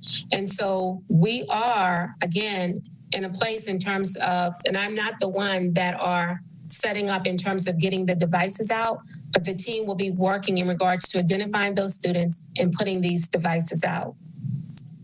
Because you are correct, we will not be able to do the sharing of devices. with what we're having and how tight we're wanting it, it will have to be the one-to-one device. And I wanted to pull up the more specific comprehensive document that talks about that responsibility around that attendance piece and how we're helping and not just leaving it to the families, to the parents or the student in terms of monitoring, or even the teachers. Is that one piece was that, and as I pulled it up, and I think I did say that, it's our responsibility to, again, where we will assign someone there that will be like that attendance liaison on that campus.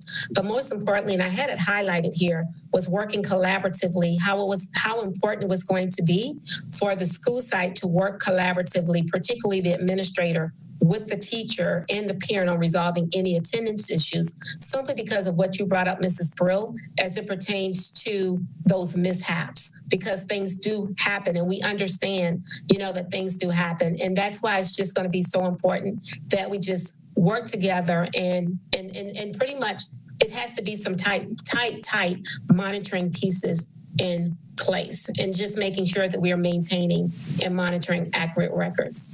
Well, and let me finish up just really quickly a couple of things that I wanted to mention along these lines too. First of all, I would love an answer on when the computers are coming in, our next shipment of them that we're working on, because I know we are ordering some. So I'd love that answer. And then also, I think that we really need to plan for some district staff that's going to actually help some of our schools, because some schools had a few kids who didn't get on, and some schools had half their kids who didn't get on. And so I think we really need to make sure that we have backup plans for those principals and those assistant principals who are going to need extra help to make sure that these students really can be followed up with, because the burden is going to be completely uneven. And then the last thing I wanted to say about the August start date is it's my understanding that without having to stress the governor out, we can still start anytime in August. So I think August 31st is a Monday, would be a good option. We can still be in August. We can start the day as late as humanly possible. And I really think we need to try to spend as little time in virtual as humanly possible, because I have to say it was terrible. Like, I'm going to say one more time, my experience. It's my experience. My daughter had amazing teachers who showed up every day and worked really hard, and she still struggled. And I think that's the case with a lot of these parents that called in, is that they watched it not work for their child. And so that's the one that they're the most worried about, is the one they've seen it not work well with. So I think even with our best efforts, virtual still won't be that good. And so I think that's one of the reasons that I really want to push it back, is spend as little time in virtual now, and then at the end of the year, tack on those extra weeks when hopefully the world looks a little more normal. And to answer your question about the computers, we were in a meeting this morning, and it was the meeting, August 17th is what Deepak gave us, the date that we should start our first shipment of receiving computers. And we're looking at receiving about 10,000 per week. Ms. Sanders, before I call on you, I've got a question for you, Dr. Sheffield. And this is no surprise, because I talked to you about it, I talked to Mr. Oswald about it, and I've talked to the superintendent about it. When I talked to Mr. Howard last week, the estimate is there's about 10% of the children in this district that do not have a way to connect to us well, because they either don't have Wi-Fi, they don't have cellular service. Certainly we could get them computers, but if they don't have the connectivity, it doesn't make any difference. So, if it's going to take pushback of the starting date, which I'm fully in favor of, certainly I would not vote to start distance learning unless we're sure that every single child in this district can connect to us, because otherwise we're leaving some children behind. So I know that you all have assured me that you're working on that. I guess Mr. Howard's going to discuss that with us when we get to that point in this presentation. But the question on this slide is that I think that obviously we have to mark students absent, and I agree with either whoever said it, Mrs. Whitfield or whoever, that if the kids can't connect, then we got to find out why they're not there instead of just marking them absent. But with respect to the elementary school children, tardies some of these children, they're going to have trouble going from logging on and off, and so I hope that we're not. Older children certainly can figure out, middle school and high school kids for the most part can figure out how to log on to a system once they're told how to do it. But elementary school kids, especially our children that are in the areas where their family may not speak English and have difficulties understanding directions, we got to be careful about marking little ones tardy because it took them 10 or 15 minutes to figure out how to get back into the class. So I hope we're not going to be so tight on that we mark a lot of those younger children tardy for that. Mrs. Andrews? And just a quickie, the Hispanic Education Coalition did their own survey and they came up with the 16,000 children who did not have access to the internet. I mean, you know who these pockets, you know where these pockets are, all over Palm Beach County, in the Lake Worth area, Mayan population, many of our Hispanic children out in the Glades region. We know a lot of these children did not have access. So I know it's easy to write a report and put it in a template and send it to the state.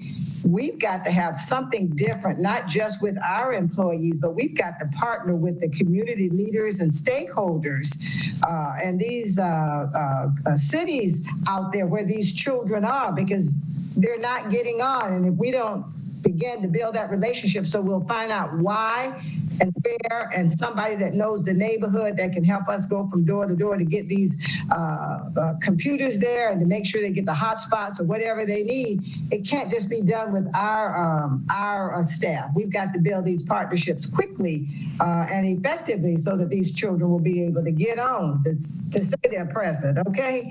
And it's a real issue. I've been reading with the Glades region. They've put some pieces together that's a little bit more than what we have on this this reopening, the distance learning. So I will be sharing that with you because it's going to take more than just what we're saying right here to make it happen. Ms. Brill. Thank you. And I was going to ask this question when we got up to the slide about digital learning, but since we're talking about the computers right now, and staff can answer this, Mr. Oswald, later on if you prefer, but what I wanted to know, because we do know there are definitely going to be children that will not have access. That's a fact, no matter what we do. So I need to know, what is the plan for students while they don't have digital access, and how are we going to meet their needs? So you can address that now or address it later. Yeah, Mr. Howard, if you want to jump in about a lot of what we have in place to begin as early as tomorrow with our principals around what we're doing to start getting our parents connected as early as next week. Thanks, Mr. Oswald. The board has been fair in their suggestions about engaging the community. I hope that you'll see the work that we've been doing. We're certainly trying to do that. We've been meeting with a group from the Economic Council and the Business Development Board and other nonprofits to kind of marshal all of the resources of the community. And I think we have some pretty promising progress to report. In addition to the 450 hotspots that we've put out in the Glades as a stopgap for summer learning, we have identified another 1,200 sponsorships from the Children's Services Council. Today we received a written commitment for another 1,000 families in the Glades community. But in working with each of our vendors and working with Mr. Burke and Mr. Oswald earlier today, I think what we've identified is some solutions that we may be able to scale in the next 4 to 6 weeks to meet some of the needs, so that we're, our challenge because of having so many students is finding an affordable solution that will scale. And I believe through this new program with Comcast, sponsored services, that we can find a way to cover nearly 15,000 of our students between that and hotspots. The time frame on that would be 4 to 6 weeks. Mr. Burke is really working on the funding sources for that and trying to identify that. And we have calls tomorrow with Comcast. We're meeting with Sprint and T-Mobile. What we're trying to do is really negotiate the best deal to extend our dollars as far as we can. Mr. Barbieri, you and I spoke earlier in the week. We know that this is a real challenge, right? That if this is different than the the spring, I think where we were responding to a crisis. What we're saying now is we're upping the game. It's about quality. It's about a sustained quality engagement. In order to do that, we have to be able to provide a solution that will allow each student to connect to the internet. So I think we have some solutions that we can bring to bear that would scale that. But yesterday I spoke with Commissioner McKinley, and she had a couple ideas that she was given to her staff that would help in the Glades area. And one of those is she told me that the agricultural community out there has a Wi-Fi system or cell system out there, and they're willing to, she said they were willing to work with the school district to allow us to utilize those until they get into their farming schedule, where then we would overwhelm their system. So if you want to have someone from the administration contact either Commissioner McKinley's office or Virginia Baker, probably she's already aware of this because Commissioner McKinley told me she was referring it to staff. So, and she had another idea at this moment, I don't remember what it was, but she had a couple ideas on how we would connect students out in the Glades area. Mrs. Andrews may know about that also. I saw a hand from, I don't know, Mrs. May I add something to that? Go ahead, Mrs. Andrews. Yeah, absolutely, because we're really worried that the children will not be able to hook up. But I want to thank Florida Crystals for actually jumping right on board just yesterday with the Wi-Fi extenders.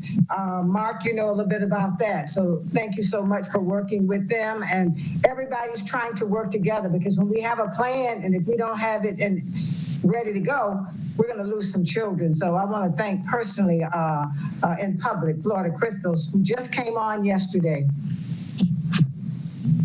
Thank you, Ms. Sanders. Mrs. Whitfield, I'm sorry, it's your turn. I was actually going to say the exact same thing. I really think one of the keys to this process that we're going through of trying to get kids online is having our community partners in place. So huge thank you to Florida Crystals. I hope that they'll be an example for our other businesses in our community to really step up the way that they did, because it has just been a crazy thing, specifically in Ms. Andrews' communities, my communities, really seeing these kids that just have no hope to get online. It really means an absolute ton. So huge thank you to them and to other business partners who are stepping up. Mr. Howard, I know we're probably jumping all over and you probably have this in slides coming up, but you might want to, since we're talking about community partnerships, you advised me that the county's put out $10 million and you're working with Comcast. You want to bring the board up to speed on the conversations you and I had on that? Yes, sir. Yeah, as you know, Palm Beach County has designated $10 million of CARES Act, but really the county's giving far more than that. That $10 million is to build the infrastructure for the wireless network, which includes the fiber optics and these Wi-Fi radios. But beyond that, they're in-kind services of all their staff time to survey really 50 square miles of real estate in Palm Beach County to engineer these networks has been extensive. And then beyond that, there's an additional $13 million that Ms. Baker has identified to support this project, where we have a gap of not being able to find a way to connect to some critical infrastructure to mount these Wi-Fi radios to street lights and power poles. So when that became an issue, the county found that money as well. Mr. Barbieri, does that kind of address that? Yeah, yes, sir. Thank you for bringing them up to speed. And it's obviously it's a time to thank the county for partnering with us. I mean, that's $23 million that they're helping us with, plus all the time that they're putting in. So it's a good time to show that we have a great partnership with the county commissioners. So we thank them for their help.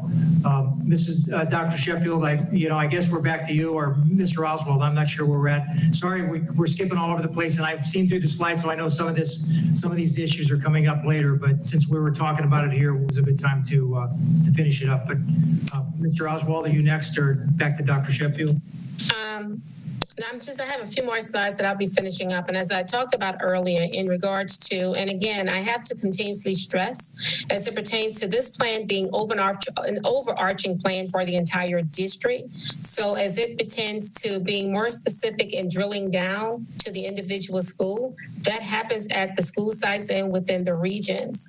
And what you're seeing here is that This is a sample of the daily schedule in which we've worked with our principals with. They have seen this before. This is something we've worked with throughout the year in regards to what a day would look like. Now, we put this up in regards to those suggested schedules. And again, in working with our principal supervisors, the regional offices, this is definitely not something that has been done in isolation, because we know how important it is to collaborate and work together as a team, because we all have have a common goal in mind, and that's wanting to do what's right for children. Here at the central office, we would love for all our students to be in brick and mortar. We all want that.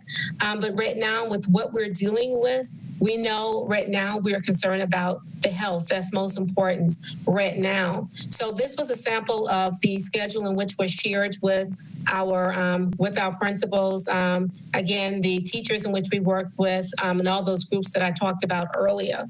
And again, there is flexibility with these schedules. What's most important is around in regards to what are the components and what needs to be taking place around that live instruction. These are just some non-negotiables around those small group instructions, working with our students during III time. Even though that it's in that virtual space, these very strong, valuable components, they are still required and they will take place in that virtual space. I cannot stress enough. Is it going to replace the face-to-face? No, nothing will replace face-to-face, but this is what we're going to do during that virtual space. And when we go on to the next slide, which will be a sample of our secondary schedule, our middle is up top, and then senior high. We know in elementary is on a daily schedule by the day, and when we get to our middle and high school, there are by the individual periods. And it all goes back to the same in regards to what those components look like, what are the expectations, and how do we dig deep in terms of, again, trying to meet the students and provide the best instructional services in which we can provide what we're given in our current space. Dr. Sheffield, let me ask you a question, please. So on the scheduling for the middle and high schools, are the students going to have the same login for each day for the same classes, or every day they're going to have to figure out what the new login is for example, in math classes, is it always going to be the same login for a student? So every day that they have math, so that they don't have to continue to figure out what the login is going to be, so that it would be the teacher will provide the students with their classroom code for that period. Is it going to change every day? It will change every day? No, it will not change every day. And part of this, Mr. Barbieri, what I would say in terms of another piece, and I don't have it in here, is that when we talk about is what's different, is that Google has done some updates and some enhanced features in regards that it's going to also help as it pertains to us managing and not having to deal with some of those unwanted interferences in which we have dealt with. And what we're also going to be doing is providing some advocacy PD, not just for our students, but even for district staff, and as well for our students and parents in regards to what this space should look like in the expectations. All right, thank you. Mrs. Whitfield, I think I saw your hand. Yes, so super brief. I just wanted to say in this, I think there's one piece that was confusing to people that I talked to, which was under the place where it says student work. It says maybe small group instruction. I think what we really mean here, hopefully, if this is what I'm thinking it is will either be small group instruction, one-on-one instruction, so that, it's known to the public that it is really an engaged time and not free work or busy work time. I don't want people to think that that's correct. You're correct, Ms. Whitfield. Thank you. And then the other thing I just wanted to say is that something that's really meant a lot to me in this time is the mental health of students and how difficult it is to not see your friends. And so I think one of the things that I really want to make sure is that teachers are checking in with their students during some point in the day, saying, how are you? How's it going? You know, like give them a chance to chat with each other so that we can keep those connections alive. Because I think that that's a really important part of school, and we're not really addressing that specifically in this plan. And I know you all have talked about it with me, but I just wanted to say publicly how important I think that connection is. Okay, thank you.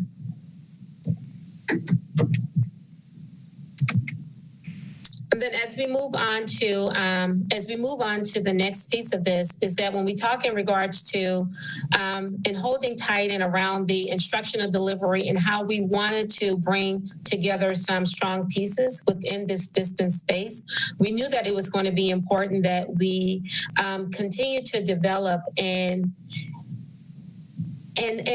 learned from what we went through within the spring, lessons learned. And from our lessons learned, we've been able to develop, the team have worked hard this summer in developing some ongoing professional development opportunities for our teachers. Now, when you look at this, you will see that there are 3 different levels. And the professional level, that's all around in terms of, you know, what a teacher would need as it pertains to being very successful within this distance space. And also some areas around their content specific areas and so forth.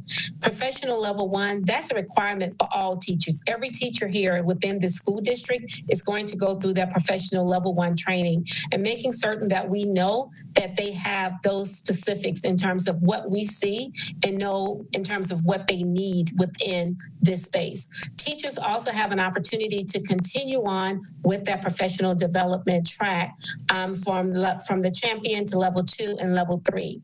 Now, because the professional level 1, it is mandatory. And what we have done to assist our teachers in terms of getting ahead and doing some work in this distance space over the summer, the team worked, and we were able to go ahead and go live with our professional development plan. This plan actually went live back on July 6th. When I say to you, and then to July 6th, and it was optional.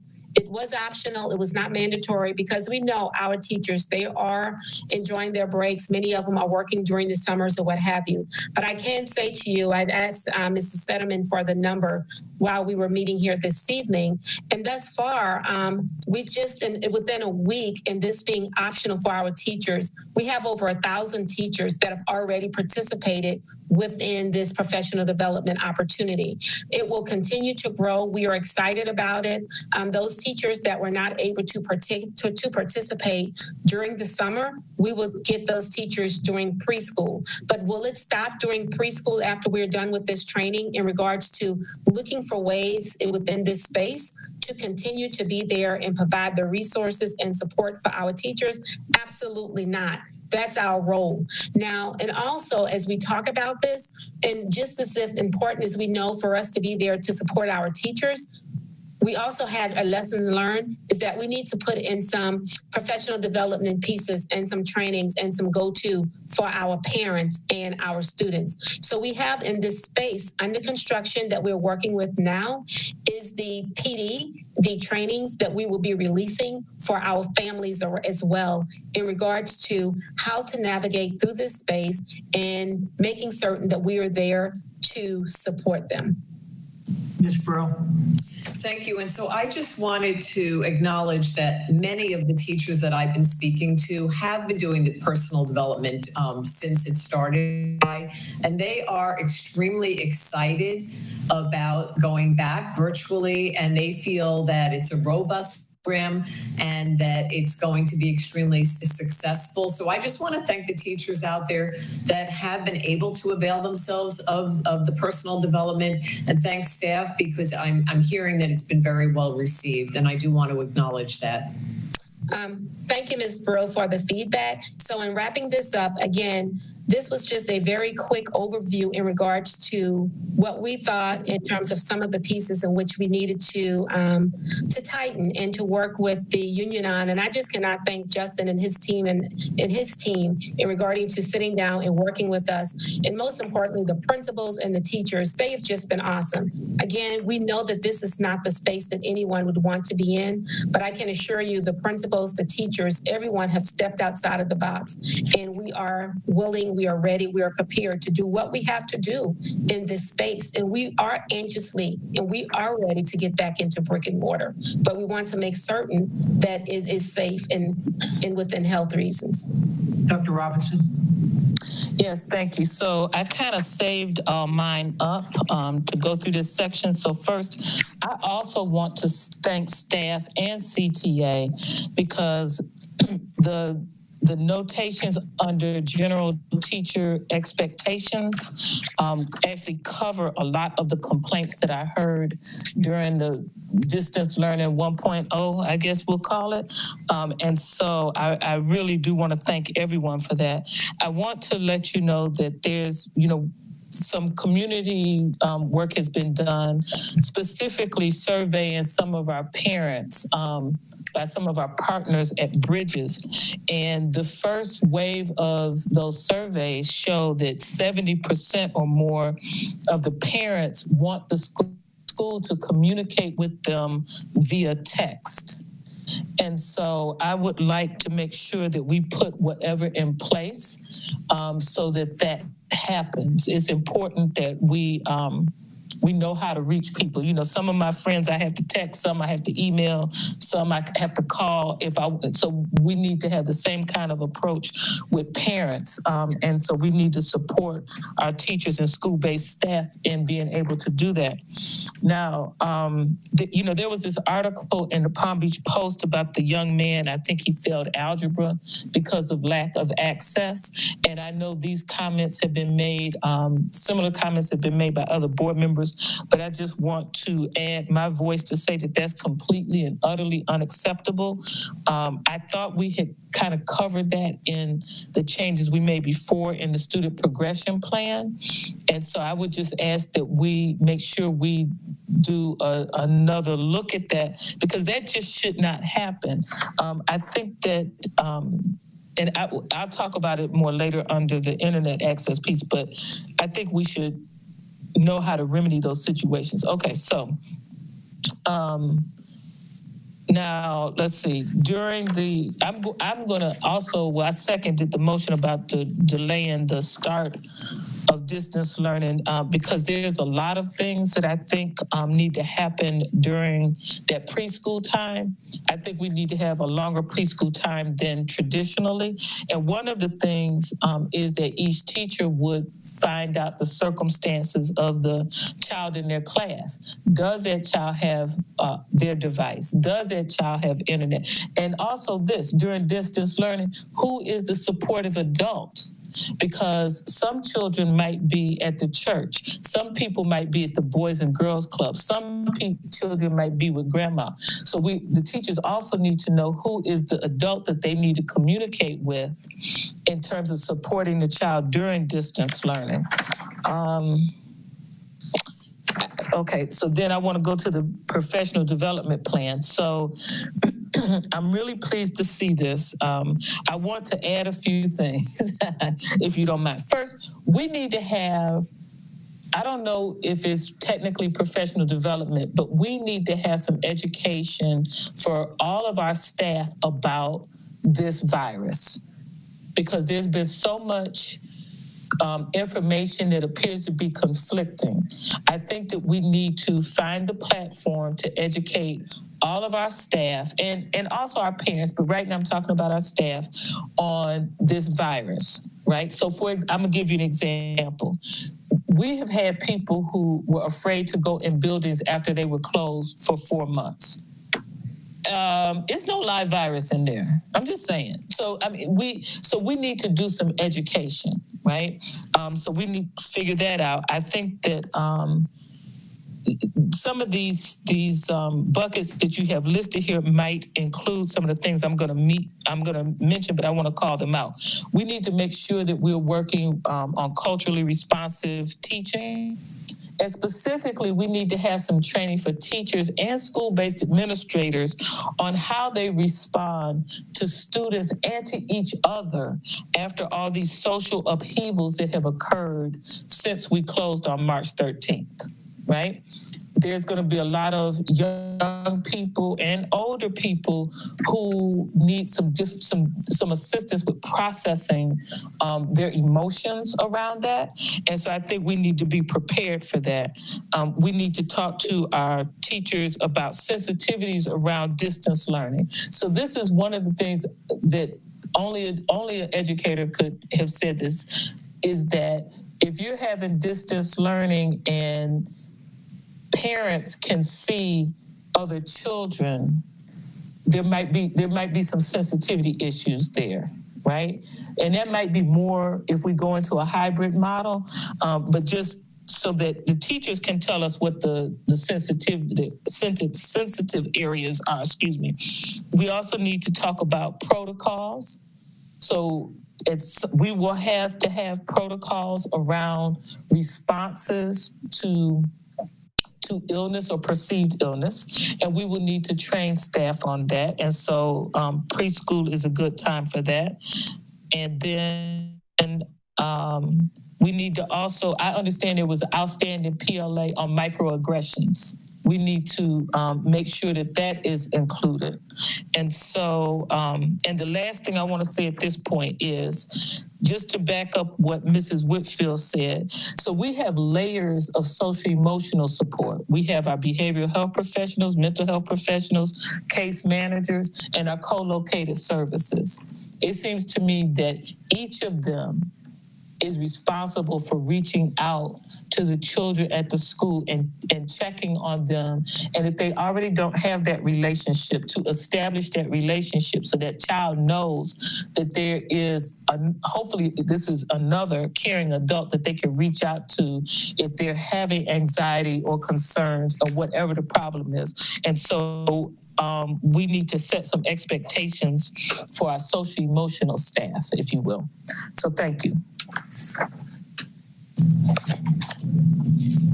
All right. I didn't see any more hands. Dr. Sheffield. Go ahead. Okay. Mr. McCormick is going to come and talk about where we are. Mr. Barbieri, my hand is up. I'm sorry, Ms. Sanders, I didn't see you. Go ahead.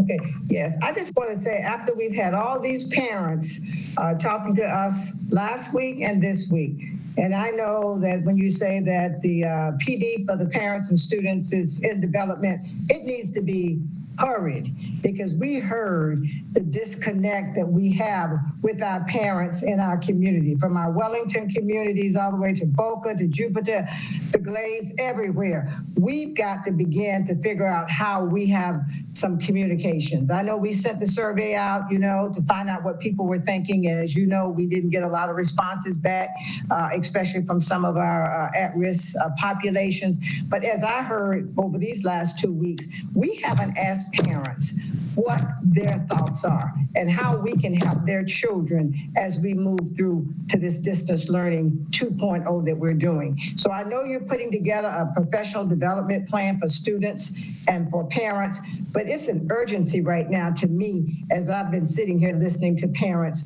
talking to me as a board member and to all of you, that they feel so disconnected with us because of what happened to their children. And we can't just move on and get the plan to Tallahassee on the 31st and everybody's talking to the board.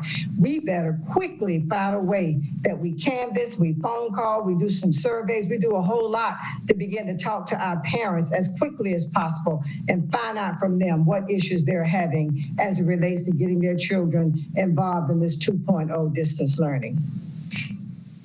Thank you, Ms. Sanders. Dr. Sheffield, are you finished? Yes, Mr. McCormick is going to come on and talk about where we are as we're continuing to work with our ESC students. And then after Mr. McCormick, Harvey will come in with ELL. Thank you, Kevin. Thank you, Dr. Sheffield. Before I get into this slide, I need to take a moment to acknowledge our parents of students with disabilities, more specifically, our parents who have children with disabilities that significantly impact their communication and functioning on a daily basis. From an educational and a service perspective, I need to say that we understand and we know that these are very challenging times.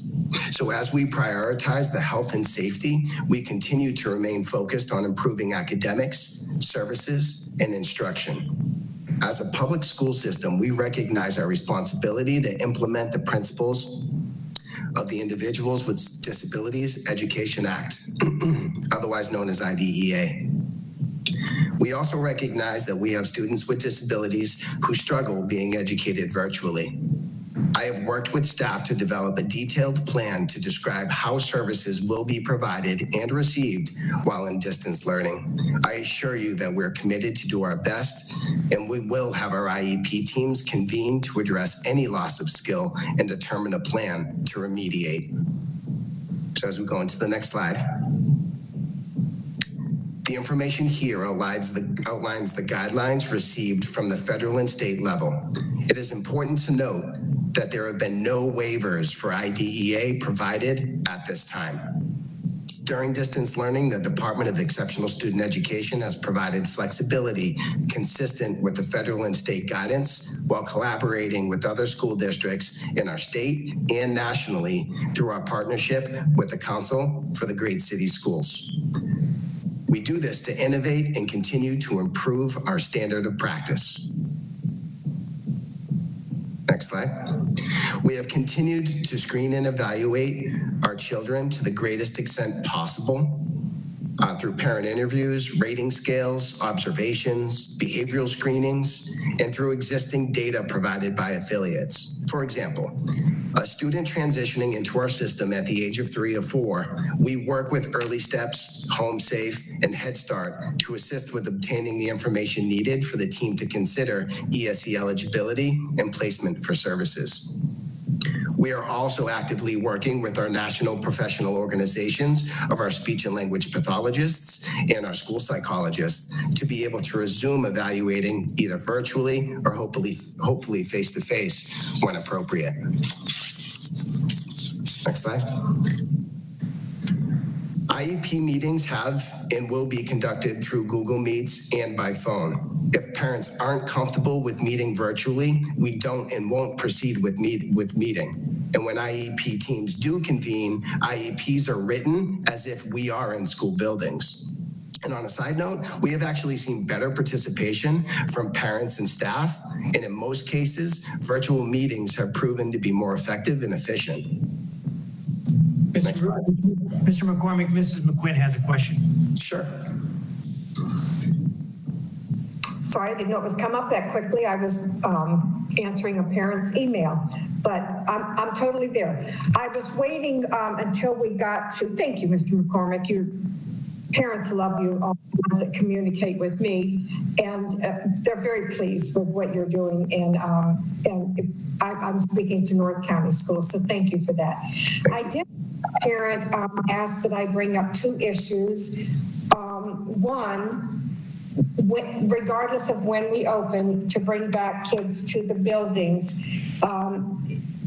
In our reopening plan, it says that ESE, we state that ESE centers will open when we bring back K1, 6, and 9, but she was requesting that we also bring back ESE cluster sites. So that's one. You don't have to answer me now. And the other that was even more pressing, which is immediate, is that evaluations for students who have been waiting for their evaluations to come into for our special needs children. I realize I'm stammering. I'm looking at my handwritten notes. She wants to know how will ESE evaluations be completed, because many students have been waiting since March, and that would be the more pressing of the issues for right now. Thanks. Mr. Oswald, do you want to address the first one, or you want me to? On the first question, Ms. McQuinn, I'll be talking about the phase-in approach shortly, so I could address it at that time. Our rationale to that process, and I'll let Mr. McCormick talk to the second question. So, and of course, the second question was? In terms of the students getting evaluations. Yeah.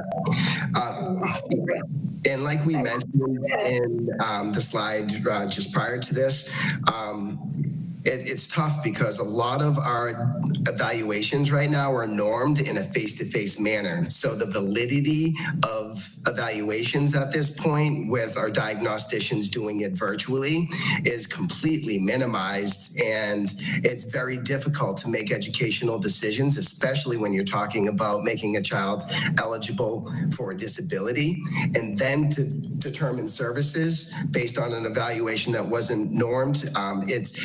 We really need to caution as we move forward. I assure you, we're working with our other counties in the state to be able to figure out how they're doing it. Right now, people are trying, they're trying to figure it out, but even our publishers at this point are struggling to establish a format for us to be able to conduct these evaluations in an acceptable manner to be able to be used for decision making. So we plan on getting back up and running as soon as we possibly can. Thank you. Mrs. Whitfield. Sorry, just really quickly, I've had some parents ask me, when you mention the IEPs, are you also indicating gifted children, or is it not including them?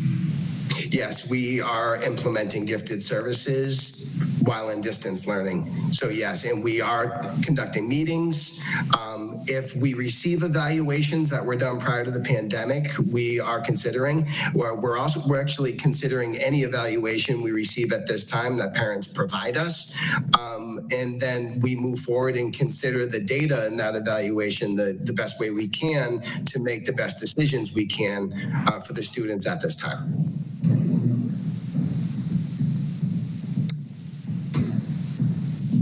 Vice Chairman Shaw, you have a question? Thank you, Mr. McCormick. On trying to deliver these services, and we've had discussion about how employees been used and the number of paras that we have in our special education classes. Have you had any discussions on how we can use those paras either virtually or actually in live meetings with some of our special needs students in an effective way so that they would receive a more intense program? Thank you for asking that question. Yes, actually, we took the last couple of months of the school year to train. We had over 700 paraprofessionals in their own Google Classroom, so we could establish training for them to be able to build their skills in this digital world. So part of what we envision is using that training in their newfound skills to be able to help coach both parents and students to be able to get into this system and benefit from it more, but also provide that one-on-one or direct connect for students with disabilities to be able to make sure that we're doing all we can for them at this time to better engage them in the academic process, the teaching and learning process. Okay, is there any, and with some of our more medically fragile students and real complex issues, how are we going to be addressing services to those students?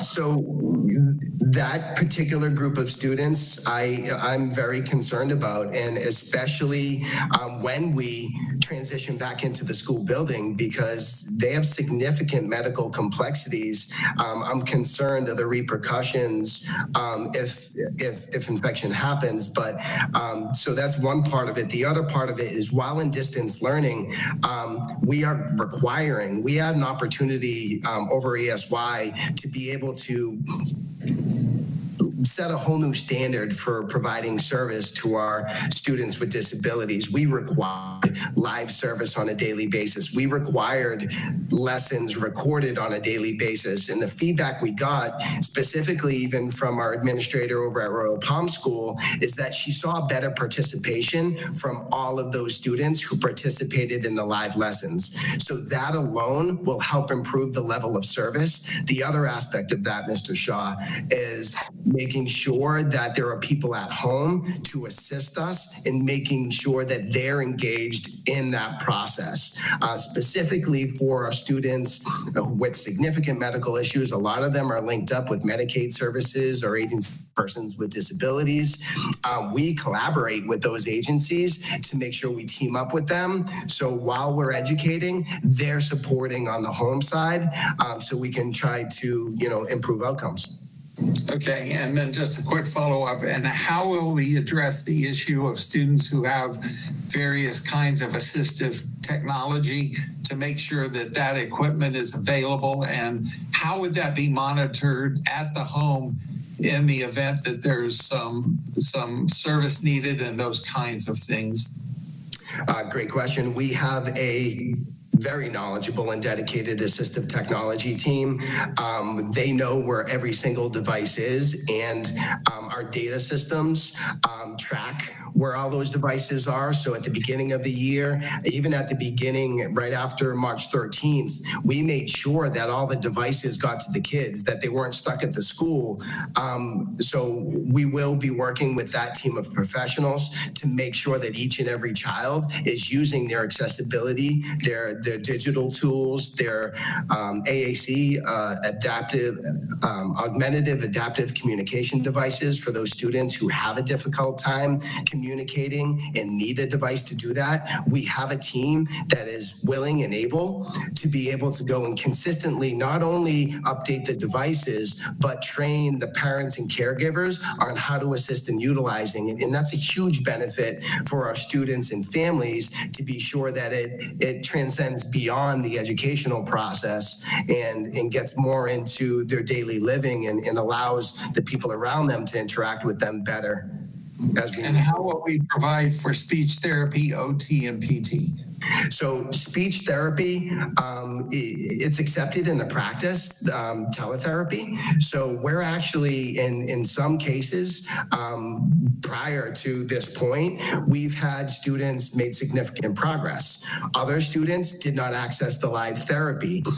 We are fully committed to make sure that minutes of live therapy, especially with speech and language pathologists, is provided to each and every student who has that on their IEP.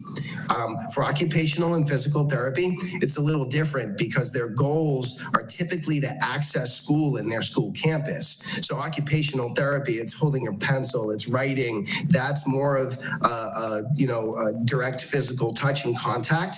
I've seen videos of our providers where they model for the students, they model for the parents, and they coach that way.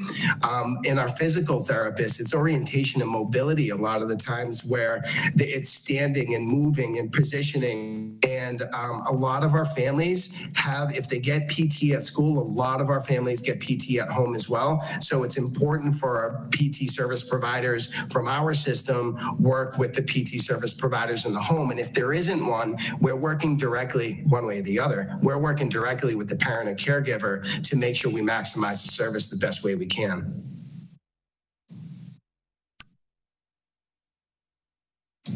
I'm going to go ahead on with this last slide. Thank you. So we look forward to a more robust district. McCormick, Ms. Brill has her hand up. I'm sorry. No problem. So I'm sorry to interrupt, Mr. McCormick, but first thing I want to do is thank you very much because I get so much positive feedback from everyone regarding your efforts. And I do have a few questions. I don't know that you'd be covering these in the next slides. But the first I want to say that we do need to examine the IEPs to make sure that they can be implemented with the goals as they are. I know my son in his early years had goals that could not be done through distance learning. My first question for you is, what about students with 504 plans? They're not mentioned in this. Are you treating them the same as the ESE students? So treating as the same as implementing the plan, yes. And the reason why they're not mentioned here is because typically the 504 plans are more of accommodations, and we do expect that all accommodations are provided as they would be for students with accommodations on their IEP. And if there is any related service, we also comply with those services as well. Accommodations, and I am going to get into that quite a bit in this next slide, is sometimes, it's different, but we can provide it. And we promote a lot universal design for learning. And what's happening here in the space of digital learning is we're leveraging technology of which all students benefit from, especially our students with 504s and IEPs. And they don't look so different anymore. And most didn't before, but they don't look so different anymore because everybody is getting this type of accommodation through these digital tools. Okay, my next question, and I don't know if you can answer this, but I wondered how we're going to serve our ESE students who can't access digital learning due to their disability, not just our medically fragile students, but is there an opportunity maybe to leverage hospital homebound type services? You mentioned, for example, for PT, if we wind up having to be distance learning for a long period of time, can we look into leveraging services like hospital homebound? My goal is for each and every IEP to be reviewed as we come into this next school year and continue to be reviewed in an ongoing manner throughout the year. So each service provider will have that conversation with the parent, and as we get into the slide, to define that distance learning plan, because we're not essentially saying we're implementing the IEP as written if we were in brick and mortar schools. We're doing the best we can in this distance learning model to be able to provide their education in the best way possible while students are home safe. So can we think of other ways to be able to go above and beyond and provide service? We work every day with our local and national partners to be able to figure out ways to do that while keeping everybody safe.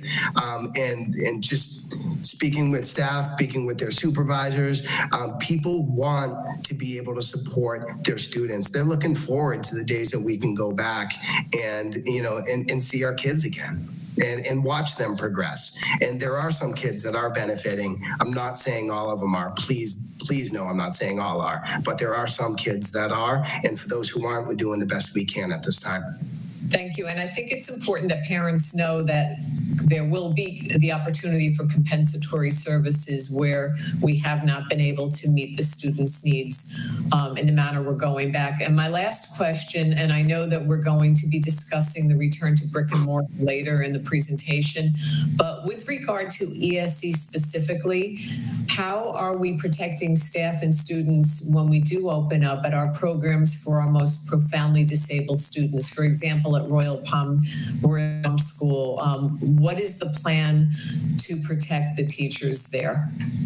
Well, the teachers and the students, right? So we are currently working to order PPE. And when we order the PPE, we are trying to make sure that the PPE allows for accessibility, because a lot of our students, especially our students that don't communicate well, watch facial expressions and they respond to facial expressions. So the PPE we're looking, or in the process of ordering, allows for that to happen. So there's a lot of thought going into that. There's a lot of work going into that. And, when we go back, we plan on doing it in a safe manner with our staff and students, safety and health in mind. Ms. Brill, if I could add, this is one of the areas, and Kevin has been great. He's been on a lot of national calls with me. No one across this country is completely figured out special ed. But our health advisory committee was very clear also around the level of PPE in schools like Royal Palm, considering diaper changes, intubations, all of those things that happen in those spaces. And so Kevin and I, Mr. Burke and Dr. Sheffield, I missed him several weeks ago, we really talked about ordering a significant number of PPE, similar to what you would actually see in hospitals for those particular spaces. Well, thank you both. I'm done. Dr. Robinson. Thank you. This is just a matter of protocol. I think we need a motion to extend the meeting. It's been a long time since we've been here. Are you making the motion, Dr. Robinson? I'm making the motion to extend the meeting until 11 p.m. We have a second. Motion fails for lack of a second. Meeting's adjourned? No, I guess I can't. It's adjourned. Mrs. Andrews seconded the motion. All in favor? Opposed? We're here for another hour. Motion carries 7-0. So as we transition into this next slide, I do, Ms. McQuinn, Ms. Brill, thank you for the accolades, but this job can't be done in isolation. We have a massive team of ESE service providers and administrators that are very passionate about what they do and the impact of what they do to the students. So as we look forward to move into a more robust digital learning model of programming while in distance learning, each teacher will receive each student will receive a distance learning plan defined by the parent or caregiver and each service provider. So the distance learning plan documents the collaboration with the family to provide ongoing service to students. These supports will be in place while the students are in distance learning in home during this pandemic and does not represent a change in the IEP. All services will be provided via live Google Meets. Although we recognize that students with disabilities will also benefit from recorded lessons to allow for learning on their own schedule, for lessons to review content in order to move forward to content mastery or skill-based mastery. And they're also used for differentiated learning. Students also have the opportunity to break out into from the whole group lesson into small group activities or individualized instruction. Students will have access to the same lessons and content as if they were in school buildings. You all know that we are fully leveraging our Google Suite with the extensions and accessibility features to provide accommodations, progress monitoring, and to present content. So as we utilize these features to enhance collaboration between ESE service providers and the general education teachers. So all of this wouldn't be possible without the support and collaboration of our parents and caregivers in our community as we continue to support them through their method of communication, which could be virtual office hours, video training, emails, texts, phone calls, or video chats to support the success and outcomes of our students with disabilities.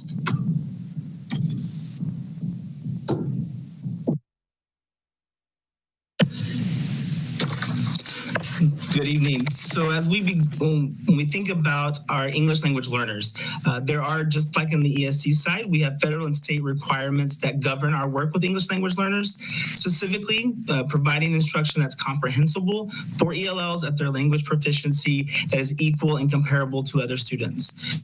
So we, just like our ESC team, are committed to ensuring that our ELLs have the services and that they need and deserve in order to be successful in this distance learning environment.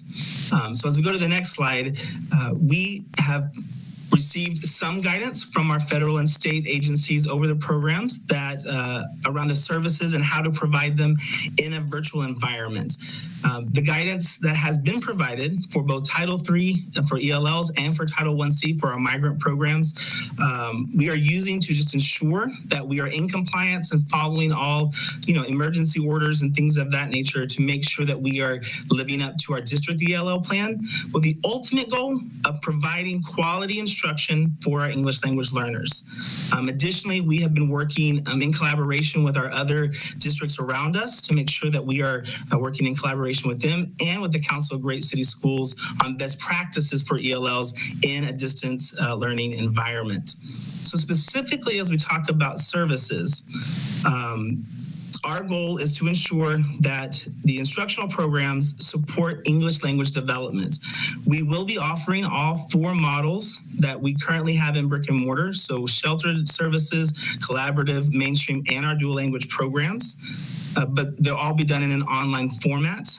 Each model, of course, will be hyper-focused on oral language development through literacy or the content. So, or oral language development through mathematics or social studies, whatever the content may be as well, to ensure that our students English language skills are addressed, developed, and improved ongoing. We will also be providing guidance to schools regarding, go back one more, sorry, just our funded positions. So for example, in a brick and mortar, if we had an ESOL teacher who was collaborating with a mainstream teacher, we would have those same expectations in the online environments where the teachers would be co-teaching together, co-planning, providing language scaffolds, and ensuring that our ESOL students have different services. In the same way, our CLFs, we are asking them to come back and they will be providing language support, not only for our students, but for our families as well, as part of their work to ensure that our families have access to information and that they're ready to also help support their students. As you heard earlier, we have the family development videos, and those trainings, we'll be translating those into multiple languages. So there's lots of access for our families all throughout our county. One thing that we do know specifically is that our newcomer and our beginning English speakers, they need different support. That's one thing that we've learned. And we actually, this summer, in our summer programs, we targeted newcomers and beginning English speakers, and we found new and effective ways to engage and support them in their language development. And so our team is taking all of those learnings and are creating professional development specifically around how to support newcomers at all levels and beginning speakers in this learning environment. And we will provide different language platforms as well, and in similar ways providing things at home, such as native language dictionaries or glossaries, so that we can make sure that all accommodations and modifications are also met for our students. We are also working with our community partners to really engage and make sure that the different areas within our district, the different language groups, the different needs are being met specifically to those areas, so that they can, the schools have what they need from our team to make sure that they're ready for success. And so then as we think about compliance, just like our ESOL ESC teams, we also have various components of compliance, from initial entry to the program, progress monitoring, and then exiting of our program. Some of these requirements have been amended through some of the emergency orders from federal and state guidance, and we're going to be adhering to those, of course. We are lucky we do have the access scores from the spring that will allow us to place students appropriately in the correct classes as we begin the fall semester. And we will be creating distance learning plans in addition with the students' ELL plans to make sure that we're meeting their individual needs. We're also going to be progress monitoring very closely for any language regression. If students happen to have fallen back, we'll be monitoring that very closely. You'll see some of that in those assurances, and so we'll be making sure that we have plans for that for each of our students as well.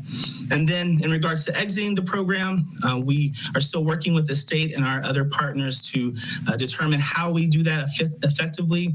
You have to have a language score and a reading assessment, and as you know, we did not have the FSA reading, so we don't have that assessment at this time. So we will be working through that. But our overall objective, I'm sorry. Go ahead. I was going to say our overall objective is to make sure that our students have high quality language instruction so they can continue to be proficient and moving forward academically.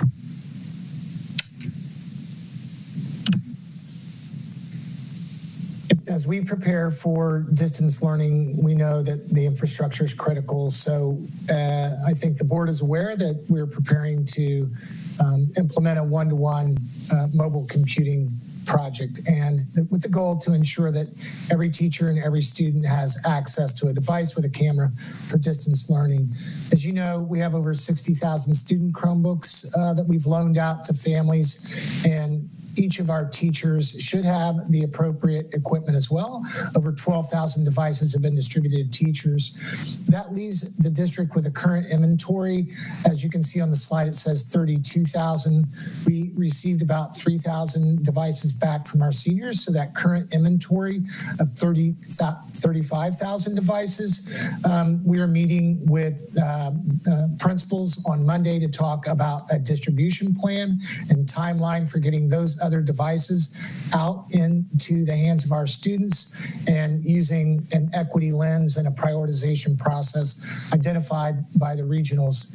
In addition to that, we're preparing to make a purchase of an additional 66,000 student Chromebooks, including another 2,000 that will be purchased by the Ed Foundation.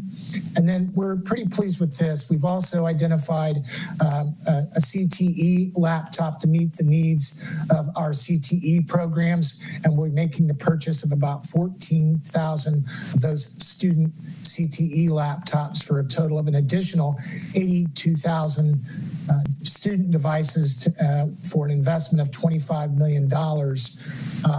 We mentioned earlier, we're expecting those to begin delivery on August the 17th. As you guys know, there's worldwide supply chain challenges right now. A lot of these things are in demand. What we have been promised is 10,000 units per week beginning August 17th. So we'll be working with the regional superintendents on a prioritization process as those come in. On June 10th, we did a board workshop talking about the digital divide and the digital inclusion. So I have a couple of updates on the strategies that we identified then. I mentioned earlier that we had a significant donation of 450 hotspots to our students in the Glades to support summer learning. And all of that was community funded by the United Way to Town of Palm Beach, United Way of Palm Beach County, and the Quantum Foundation. In addition to that, the Children's Services Council has stepped up and will be providing at least 1,200 families sponsored internet essentials, and they'll be targeting our families and our Bridges program. Next slide, please. In addition to that, the board is aware of the municipal Wi-Fi project that we've engaged in with the county with the CARES Act dollars.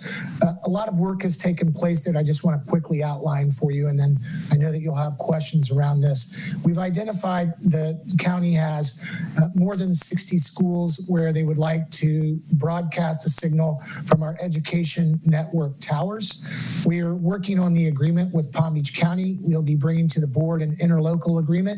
In order to start the work in the next couple of weeks, we'll be entering a right of entry agreement with the subcontractors that the superintendent will sign. We've also, at Mr. Shaw's recommendation, taken this to the countywide intergovernmental forum to escalate to the countywide issues forum. We had success with that, so this will be coming to the countywide issues forum. In addition to that, we've had engagements with and presentations to these various cities and municipalities, Lake Worth, Lantana, Belglade, Pahokee, and so forth. We've also spoken with Eric Hall, who's the president of the Quantum Foundation, at the recommendation of Dr. Robinson, and I'm really pleased to say that they will be providing some leadership to bring the public and private partners around the table to help solve this problem and organize the community around these challenges. There has been significant progress by the county in some of the fiber work out in the Glades. If you want to go to the next slide, Mr. Oswald. Mark, real quick, I believe that with the Quantum Foundation, that's Eric Kelly. Oh, I apologize. I'm not even sure what I said, so I apologize. Yes, Eric Kelly. Thanks, Dr. Fenoy. In this municipal Wi-Fi project, there are really these kind of three distinct phases, and we're wrapping up this first phase. And as I mentioned earlier, the county engineers and so forth have surveyed about 50 square miles, including our school campuses, to kind of prioritize and map these networks out. They're doing the deployment, some of the deployment now with some of the fiber work. That work will be going on for the next few months to begin installing the radios and on the towers. And then we believe in late August, we'll begin the implementation where these networks will begin coming online as we identify the families, hand out these Wi-Fi extenders and do the training. This is just an illustration of what it is that this enormous project is undertaking. Miles of fiber optic cable, and every instance possible, we're leveraging resources that were already available, that the county assets or other, the district and others have. So we will use, as I said, over 60 of our school sites to mount these route radios, and then throughout the communities, mount these other mesh radios to kind of broadcast this signal to get it into the home. As we look across the communities, and as you know, the CARES dollars need to be spent by December, the end of December. The first two communities that will begin to come online in that August timeframe, late August, early September, are the Glades community and Lake Worth Beach. We are approximating that would provide service to approximately 7,500 students or families. And then after that, the phasing looks like the Riviera Beach and the north end of West Palm and Pleasant City. And then in the third phase, the remainder of those communities. So this really kind of encapsulates this investment. This is Mr. Barbieri alluded to, which is really from the county of at least $20 million. The district's previous investment of 60,000 Chromebooks plus this additional 25 million.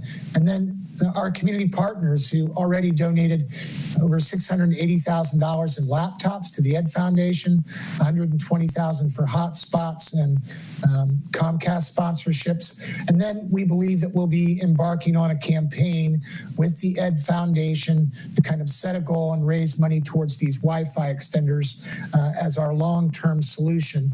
What's not captured here is what we've been working on over the last several days, and that is to kind of control our own destiny, use some of our own dollars, and provide a short-term solution with Comcast sponsorships and hotspots to cover anywhere from 15 to 20,000 students.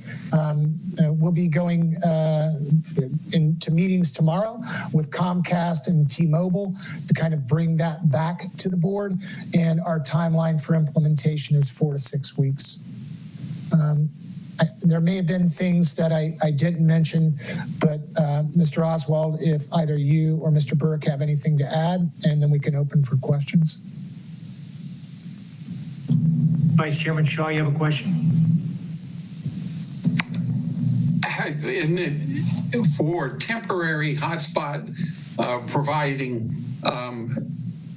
for that, do we have any options on, could we use school buses as a way to be equipped to handle that delivery of the Wi-Fi into areas on a temporary basis? I know that Comcast, I understand, has some mobile Wi-Fi hotspot equipment. So has that been discussed? Yes, sir. Wanda Paul and her team have equipped 50 of our school buses with Wi-Fi. It's a project that will roll out later this month. Those have a range of about 300 feet and 100 connections. So we kind of have that in our back pocket. There are a lot of logistical challenges with that. So we're kind of working through that process. And Ms. Paul's on, she may know some additional information about those buses. All right, and truthfully, that answers my question, so thank you. You're welcome. Dr. Robinson?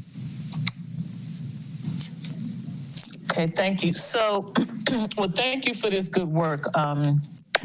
It's definitely needed. So, and I don't know if this is a question for Mr. Howard or somebody else, but don't we know which students never logged on and which students logged on rarely? Like, can't we don't we now have a centralized database that you guys can pull and see the names of those children and the notations about when the principal or school-based staff reached out to them to try to engage them? Do we have that?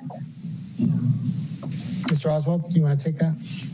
Go ahead, Mr. Howard. Dr. Robinson, fair question. In May, we identified the students who had, on average, logged in fewer than 2 times a week. We call these our underengaged students. We took those students and pushed out a form to our schools that required them to contact each of the students. We identified 4 to 6 barriers, potential barriers, and asked them to get information and identify what those barriers were and try to resolve them with the family and then share that data back with us so we had some sense if there were things that we could tackle at scale behind the scenes. There were 14,000 or so of those students. We eliminated the seniors because this started in March, but when we got down, we had about 12,500 students. About 7,500 of those were in elementary and roughly 5,000 in secondary. And what we found were that 2 of the most common issues were a device and internet access. About 10% of the kids indicated, there was, the barrier, the teachers indicated the barrier was a device. About 17 to 19% of the kids, the barrier was internet. In some instances, it was having good contact information with the family to really reach out and support. And then one of the questions that we asked, and one of the interesting things that we learned from that was about 30 to 35% of the students were identified that the home environment was a barrier. And so we know that there's more training needed for parents and more resources available to provide a suitable learning environment in the home. Some of those barriers, such as the device and the internet access and the contact information, we feel like, we're bringing a solution to bear at scale on that. Some of those others that I didn't mention were whether the student had moved, which was about 5% of the students, and then whether the utilities were an issue. We had heard anecdotally that for a number of these types of students who were mobile and had other challenges in the home, that the utilities might be an issue. And about 7%, the teachers indicated that about 7% of the students, there was a utilities barrier. So I think we have a fair snapshot on that. And, our advocacy was then for the schools to follow up, but certainly there's a piece here at the district that we have to help provide the resources to solve for that. Well, thank you for that. But does your database show which students, for example, the 7% where utilities were issued? Can you pull that up? Do you have names? We know who those students are by name. School knows who those students are by name. Yes, ma'am. Okay, great. Because information we will be providing, we have kids that will be going to the next school, going up, matriculating up a grade level or changing schools. So part of our plan is to share this information with that next school so they know the students' challenge. And Dr. Robinson, you talked about targeting through an equity lens. We will cross-reference that list, and those students who are furthest behind grade level will be targeted to receive the first set of devices, the first set of, if it was internet issue. So if partnering with Comcast, we'll get a list of these sponsorships that families can call. So we'll give our principals a set of these sponsorships so they can quickly turn it around much quicker than where we left off last semester. Okay, that's fantastic, Mr. Oswald. You knew what my next question was, so yes, I'll leave that alone. And so the only other question I have on this, because I think that you really have done a fantastic job, and I really do want to thank all of our community partners and Palm Beach County for assisting with this. But how about this? Our cell phones are with Sprint. Sprint has hotspot. Did we ask Sprint to give us some hotspots? Yeah, we've negotiated with Sprint. They didn't give us any, but we negotiated with Sprint. We're negotiating with T-Mobile, AT&T, and Comcast. So that's not a good look, huh? I'm just saying, when is that contract up? I mean, I think, I'm just saying. Okay, I'm done with that. Thank you.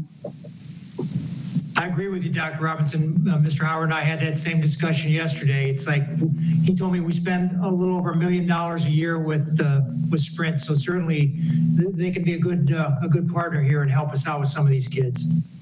I will mention that, we've worked closely with Mike's team, Mike Burke and Deepak and Darcy in purchasing, and everybody's been at the table to kind of champion the district in this instance. So should be proud of the work, I think, that my colleagues have done in this area.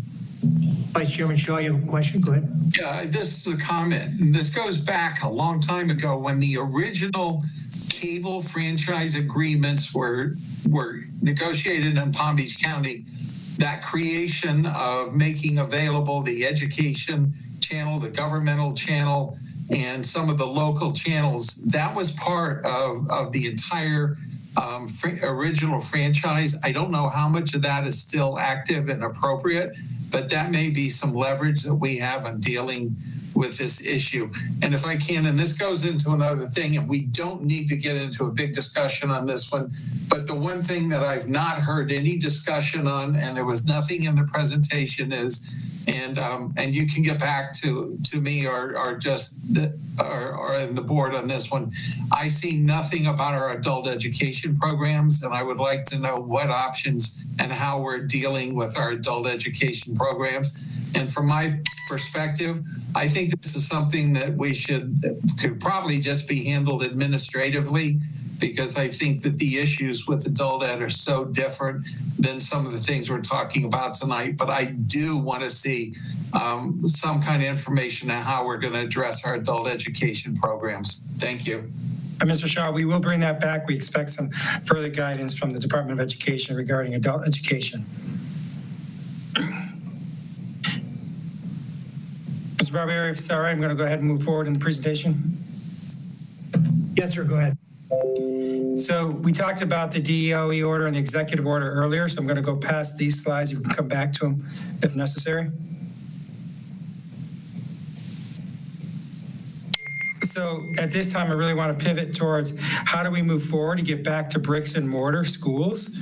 And a lot of the conversation was about distance learning, now about how we move forward.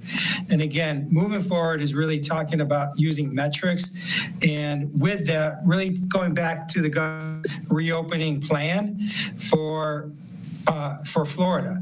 So there's 3 specific areas of metrics that the governor is relying on to go from one phase to the next for the reopening plan. So syndromic surveillance, epidemiology, outbreak and decline, and healthcare capability. So within each of those, in the first set, is to see a downward trajectory of influenza-like illnesses or COVID-like illnesses. So here where we're monitoring fevers, coughs, et cetera, to see a downward trend there. Then the second set is what we talk about often, the number of COVID-19 cases, and then no percent positive.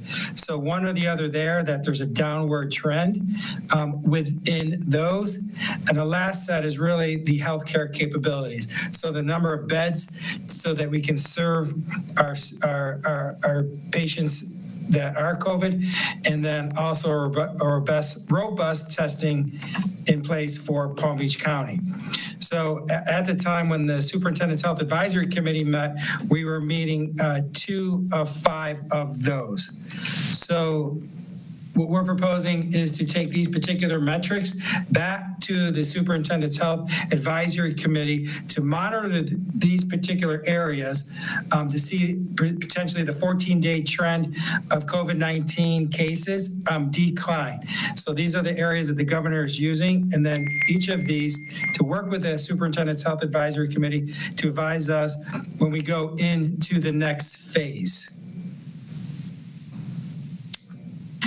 So based off those metrics, again, that would take us into what we're calling stage 2 in a moment. But at this time, we will be sending a questionnaire out to our parents to find out when we do go back to bricks and mortar, who wants to remain in a distance learning environment and who wants to come back to the buildings. So that will go out to our families next week.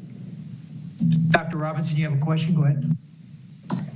I do. It's more of a comment because I think it's critically important that we have to establish some, I'm gonna call them assurances, since that was on the previous page, assurances for our families and our staff before we can ask them if you are coming back.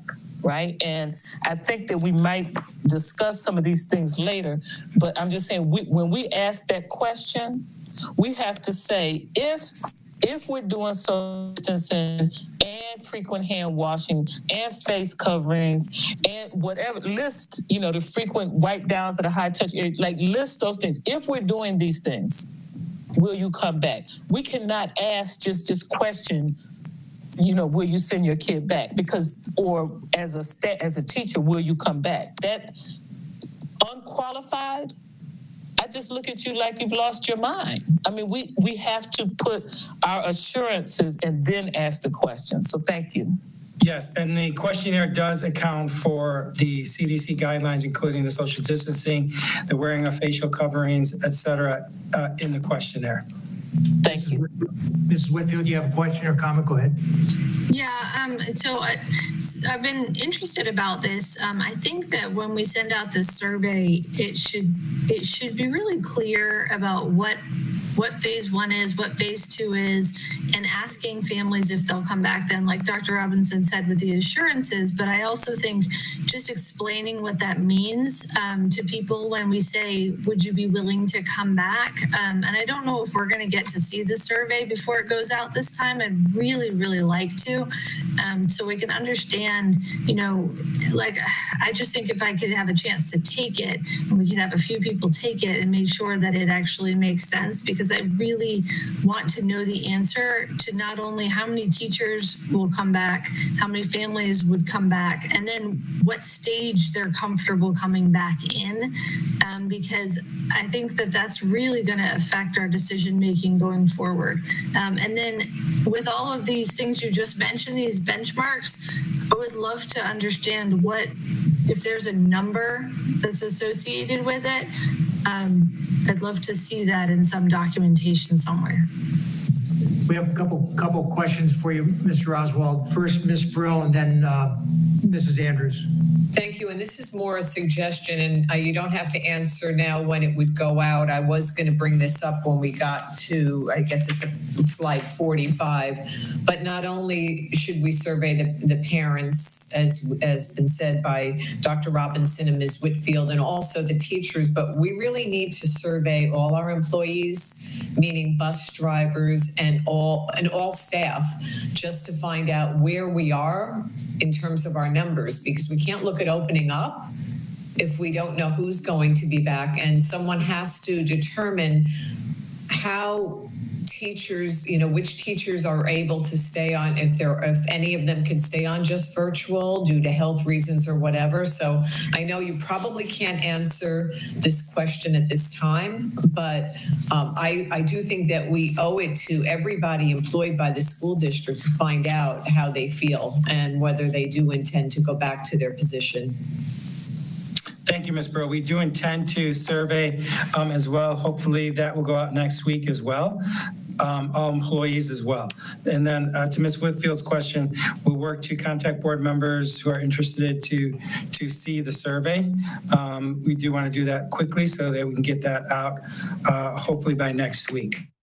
So, Mr. Oswald, that's important because the last survey was so confusing. Parents are telling us they didn't have any clue how to answer some of that stuff. So it's got to be pretty straightforward because we're going to run out of time if we have to do another survey after that survey. Mrs. Andrews, you were next. Yeah, and I think we have to utilize different modalities. doesn't have a computer. So you're going to send it out. You know, you sent it out last time. You only had 13% of the African American, 20% Hispanic. You have to kind of utilize different modalities. By the telephone, do some canvassing so that you can get the input from everybody, because it was not a good thing last time. You didn't have everybody. So you've got to do better. Absolutely. We have a number of strategies in place to increase the percent. Also, it will be tied specifically to a family's information. We do, as much as possible, want to go through the portal. We're going to be utilizing and going over this with our principals tomorrow, so that our principals would be pushing out messages and controlling a lot of this as well. And then in real time, getting that data back to principals of who has not responded. But yes, we agree with you, Ms. Andrews, on that piece. Go ahead, Mr. Oswald. That's it for the questions at this point. Okay, so once we enter into, if we meet those metrics that we're talking about and enter into phase 2, according to the governor's plan, then we would start these stages of implementation. So stage 1 for the school district is what we're calling, is where everybody starts off in the distance learning environment. So in this stage, we will initiate the questionnaire, but we are speeding that up to start that as soon as possible. Also, we monitor those metrics and those health conditions on a weekly basis to look for those trends. So to Ms. Whitfield's question about metrics are, so looking for that 14-day decrease in the number of positive cases. The hospital beds, they look for I think it's 30% of availability to treat the patients. So in stage 2, when we go into that phase 2 is when we begin to open up our bricks and mortar. So we are recommended to take a phased-in approach where we start with pre-K, K1, 6, and 9. The rationale behind that are these are transition years for these particular students. So they're getting used to a new facility for the majority of these students. In addition, our principals, our teachers are going to have a heavy lift ahead of them as we recondition and renorm our schools under these CDC guidelines to allow for the social distancing, for the wearing.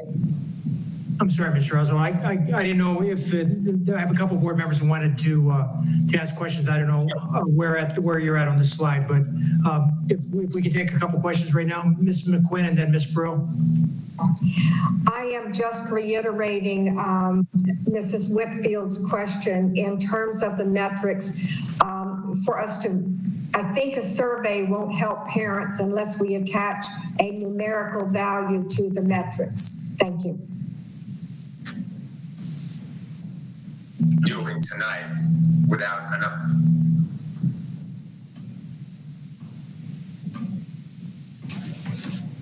Ms. Brill, you were next. I'm sorry. Then Mrs. Andrews.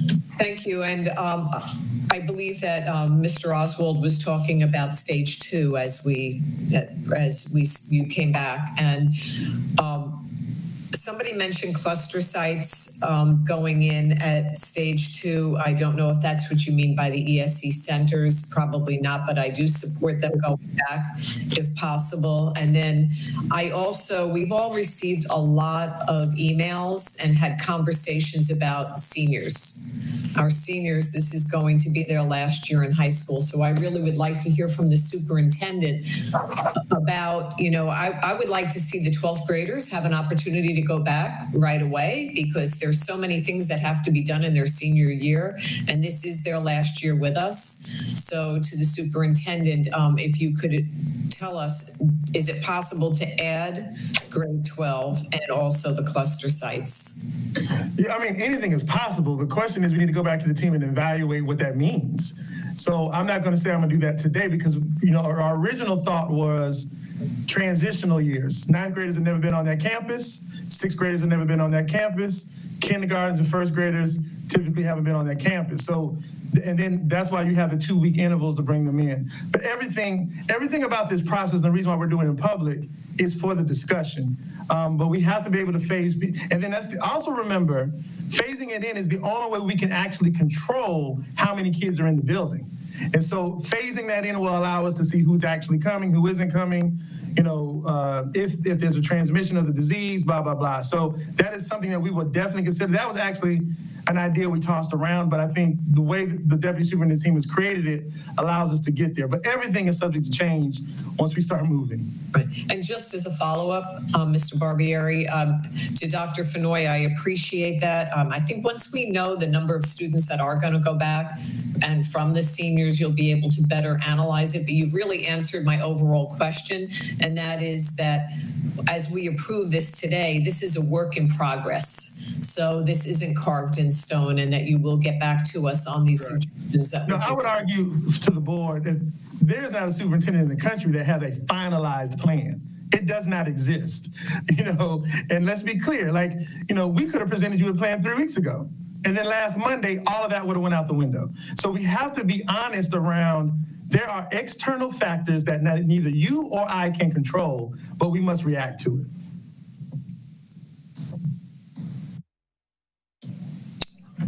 Go ahead, Mr. Oswald. Okay, so in regards to the ESC centers. I'm sorry, Mr. Oswald, Mrs. Andrews. Thank you. And we heard a lot of parents tonight talk about this, and I know this is an issue with many of our employees.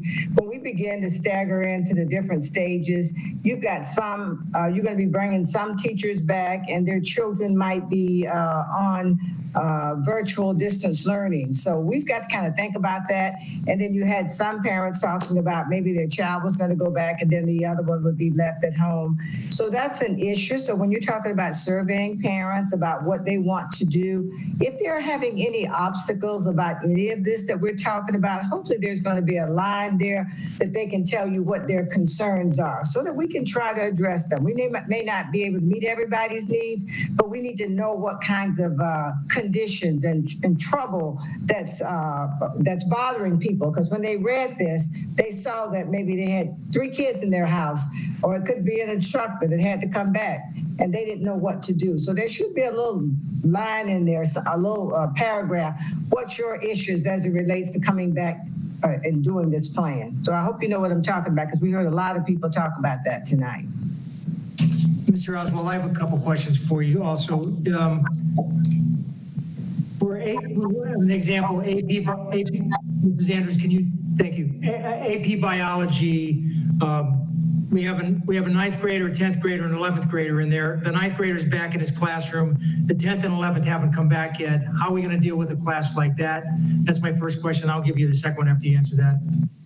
So in that situation, we can use the technology, our interactive flat panels, our smart boards that are in the classroom. So there can be some students who are in the classroom in a Google Classroom, and then some of the students who are physically present. So basically, where some districts, you're turning the camera on in the classroom, and some students are there physically, some of them are in there through the Google Classroom. All right, and then how are seniors and juniors able to access school counselors if they're not back on the campus yet? They've got to have college applications ready for November, SAT, ACT testing, et cetera. Are they going to be able to, before they get back on the campus, are they going to be able to contact counselors? Are the counselors going to be available for those kids? Yeah, so counselors will be back working, and they will be working with those students. There's been a lot of work that I know that the school counseling team here at the school district has been working for outreach in this distance learning environment as well. So we can bring back more information on that.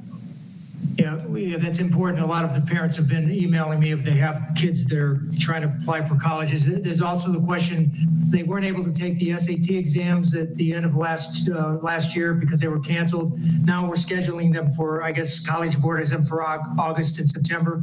Are we going to make our facilities available for those kids to take the test in August? We are having conversations right now with College Board regarding opening up our facilities.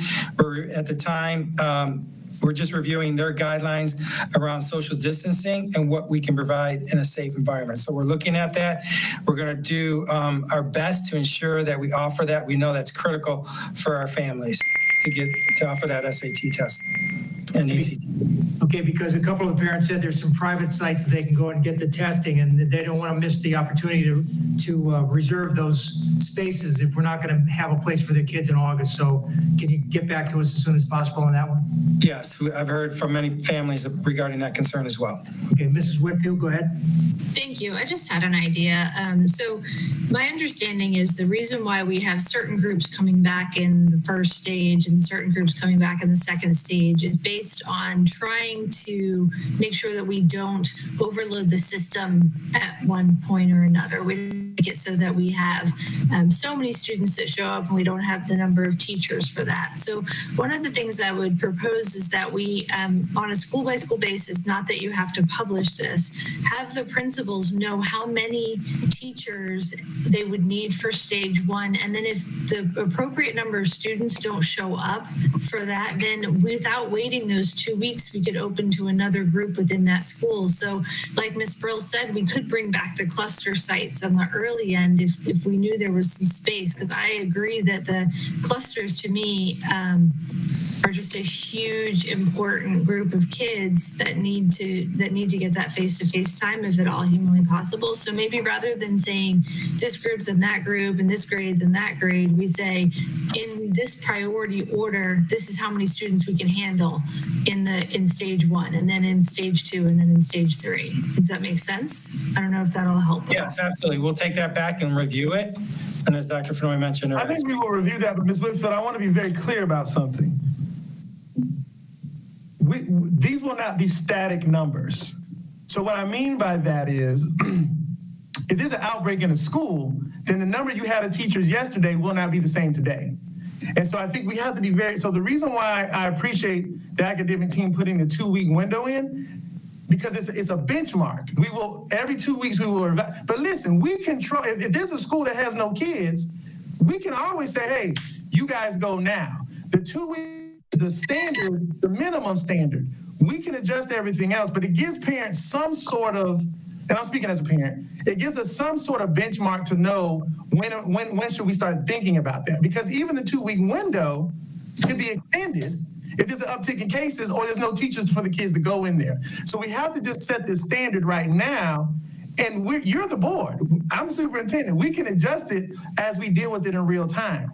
Everything we're doing right now is speculation. Everything. Because we cannot control COVID. So I just wanted to put that out there, is that this is an external factor. This is a variable we can't control. But setting timelines, adjusting it, and all that kind of stuff, I just want to be clear with the board. If we need to do something earlier, we can do it. We're the board. All right, Mr. Barbieri he lost the connection. So let's go ahead from here. It is 10:55 and we had the 11 o'clock.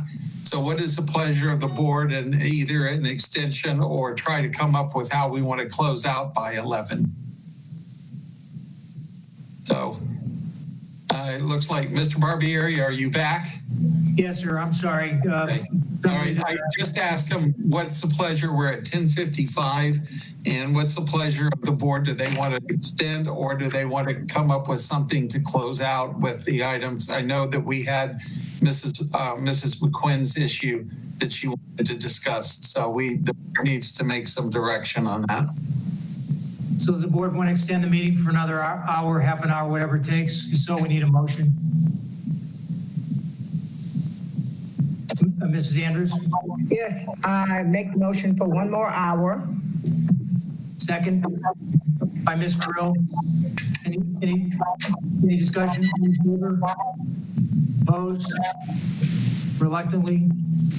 Move on for another hour. Go ahead, Mr. Osmond. Thank you, Mr. Shaw. So then within each of these stages mentioned, there's a 2-week window we would phase in. In stage 3, we would add in phase to grades 2, 3, 7, and 10. Again, and I'll be speaking to in a moment, just regarding the lift that our school centers have ahead of them to reconfigure space so that we can ensure that the CDC guidelines are being followed regarding social distancing and the new norms of how we use our facilities. And in stage 4, again, we will have all students that for families who choose to go back to our bricks and mortars, face-to-face with instruction, and we will continue to monitor the health conditions that are happening here locally in Palm Beach County. This is just a visual of what those staging looks like, and I appreciate the board's feedback regarding how we roll that out. So during stage one, essentially, we're in stage one now. There's a lot of work that's going to be happening, as mentioned, at the school center. So our principals are working on getting ready to, we talked a lot about distribution of devices, taking devices in. All of that is getting in place to start to execute at this time. In particular, kindergarten is going to be a big one. But across numerous grade levels, we have a number of consumable books that would have to be distributed. So all of these plans will be worked on at this time. Also, there's a lot of safety protocols that have been developed over the last 4 months. So those, our school principals, we working with their staff to ensure that all staff are following those protocols. Again, monitoring health condition. We talked about the questionnaire, that timeline, and another slide, I have it for next week, depending on the feedback we get from the board. We may need to push that back slightly. Registration process for our students, registration has been slow. There's been a virtual registration, but to finalize that, principals will need to be scheduling appointments for families to come in to finish that registration process. We need to make sure that we're doing that in a safe way. In a few moments, Ms. Paul will be speaking about some of the, adjustments that we'll be making into the facilities. We will be reducing the number of visitors and parents on a school campus without an appointment, again, to ensure safety is being followed. So again, in phase two, the questionnaire will be going out. In addition, we talked about the staff survey that will also be going out. School principals, based on what they see in that data of how many families are going to choose to come back in bricks and mortars, are going to be doing a lot of work on their campuses to recondition it under these new guidelines. And that's a big piece of this right now. How they use classrooms, hallways, large facilities, all of those will be taken into consideration of how they're used in a new way. And a big piece is we're going to be informing our parents, students, and staff regarding the requirements of social distancing guidelines, including the use of facial coverings, which will be required for when our students from the time to get on our buses and then throughout the day for both staff and students throughout the day. We are working to ensure that we have the facial coverings for all of our staff and working on that for our students as well. And at this time, Ms. Paul will talk about some of the operational work that's happening in the district. Good afternoon, board members. Good to see y'all. So the first part of our operations support plan for phase two is, I'll start with the maintenance department. As you know, our maintenance department has been working all summer. They've not stopped. One of the things that we're going to do, among many, is provide additional signage in the common areas and areas throughout the campus, as well as our ancillary facilities. We've started a plexiglass installation in our common areas and district facilities, and we have ordered quite a bit more to accommodate our campuses. We have distributed PPE, personal protective equipment, to our employees, and we will assist as needed to distribute that equipment throughout the district, to include facial coverings. On the custodial side, we are utilizing enhanced cleaning protocols. I want to mention that the cleaning products that we use pass the district's strict safety standards, and those set by the EPA. So the chemicals and cleaning products we use are approved products. We will monitor custodial supplies to make sure that all the campuses have what they need. We will continue to clean and stock restrooms on increased rotations, so we need to make sure that we keep our eyes on that. We will need teachers to assist with frequently touched areas between classes, as well as our custodial staff. So this is, it'll take a village to do all these things that we need to do. We will continue our monthly building inspections to make sure that the buildings are meeting the standards that we've set. We will continue to train our custodians and bus drivers on our disinfecting procedures. And if we can go to the next slide. Our environmental department has been working again all summer. They will continue to respond to incidents of reported cases in the district schools and facilities. They will assist in designating a quarantine room or space as needed. They'll work very closely, as they've done all summer, with the campus principals to designate these spaces. They will coordinate enhanced cleaning with vendors as needed. And we've done that also this summer, throughout the summer. They will help provide sanitizing supplies and protocols to schools and ancillary facilities as needed. They will also continue to monitor and investigate indoor air quality concerns. Our food service department has worked all summer to provide the support the summer feeding program. So they will continue to support feeding our precious students. Meals will be served in the cafeteria and consumed in the cafeteria or classroom, utilizing social distancing. No touch IDs and facial coverings to include face shields for staff. We had a community member donate quite a few face shields to the district, and that was very useful during the summer feeding program. And our employees, food service employees, will continue to use those, and we've ordered more. So that was a huge help.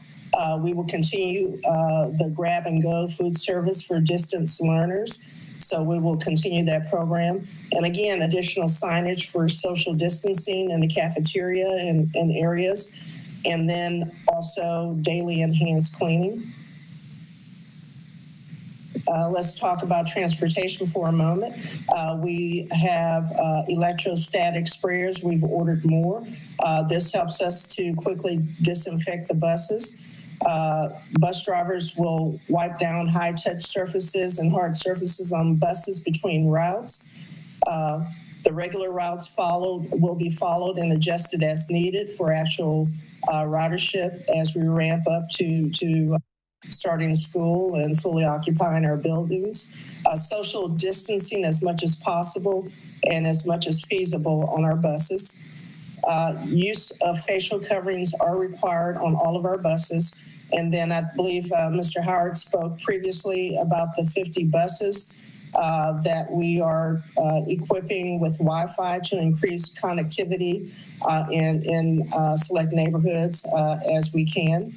And I believe he mentioned the range of 300 feet for those and 100 connections that's possible. That's a pretty exciting program that we've been working on for quite a while. And then the other part is student registration for our bus transportation. We're currently running a pilot program, and we hope to fully roll it out with the new school year. School police, they will continue to fully staff each school to comply with Senate Bill 7026 and Senate Bill 7030. They will continue with all safety initiatives and support social distancing.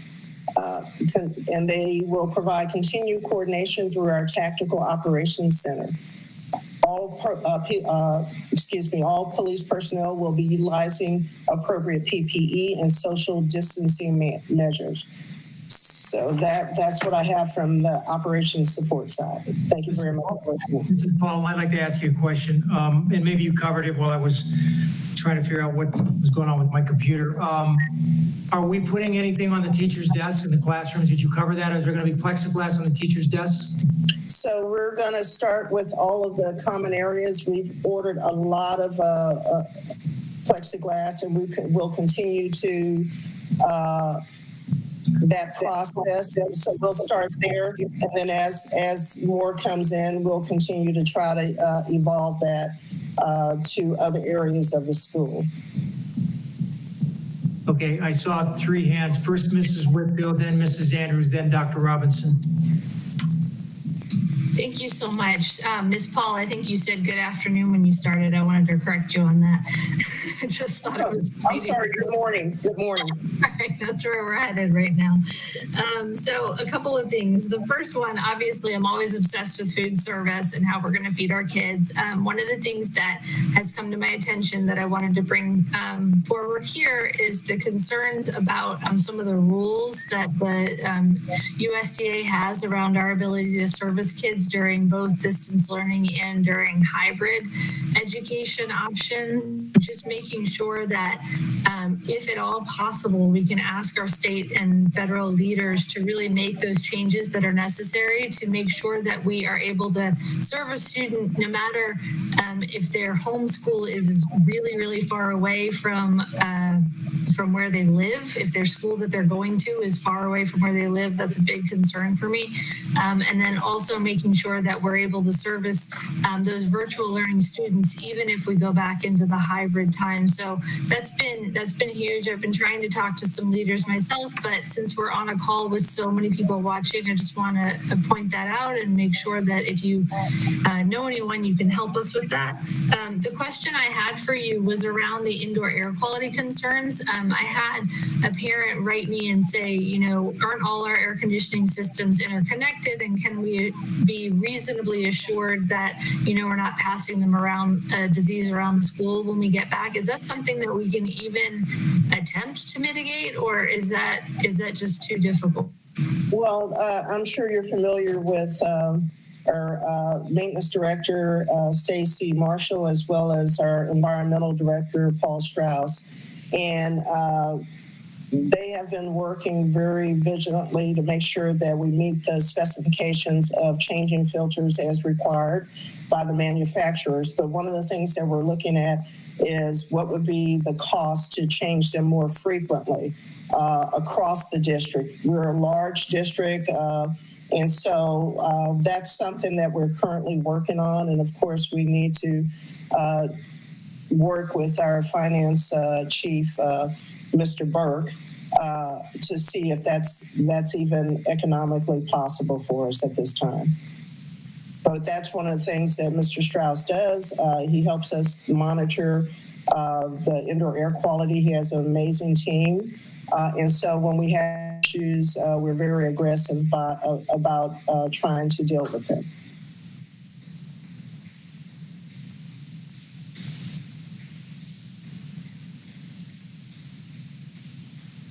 Go ahead, Mrs. Andrews. Thank you. Ms. Paul, what about the professional development for your custodians, your bus drivers, and others? I just know that usually at the beginning of each year they have training, but with all of these new initiatives in place, what kind of professional development are they getting? We have worked with our communications department to develop videos for them to watch and to train, and then they've also had some training via a computer, but I can give you a list of that, and then they'll go through their normal training that we do every year, and it may be computer based, but certain things where they have to perhaps take a dexterity test or something like that, we have been calling them in to do that, to fulfill those requirements.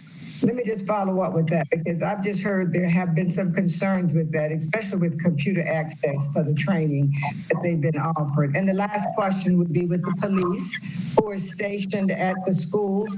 How are they going to help us with some of the new initiatives that we're trying to do and getting things done? I mean, what are they doing? Well, they've worked throughout the summer to support the summer feeding program at our various over 50 plus campuses.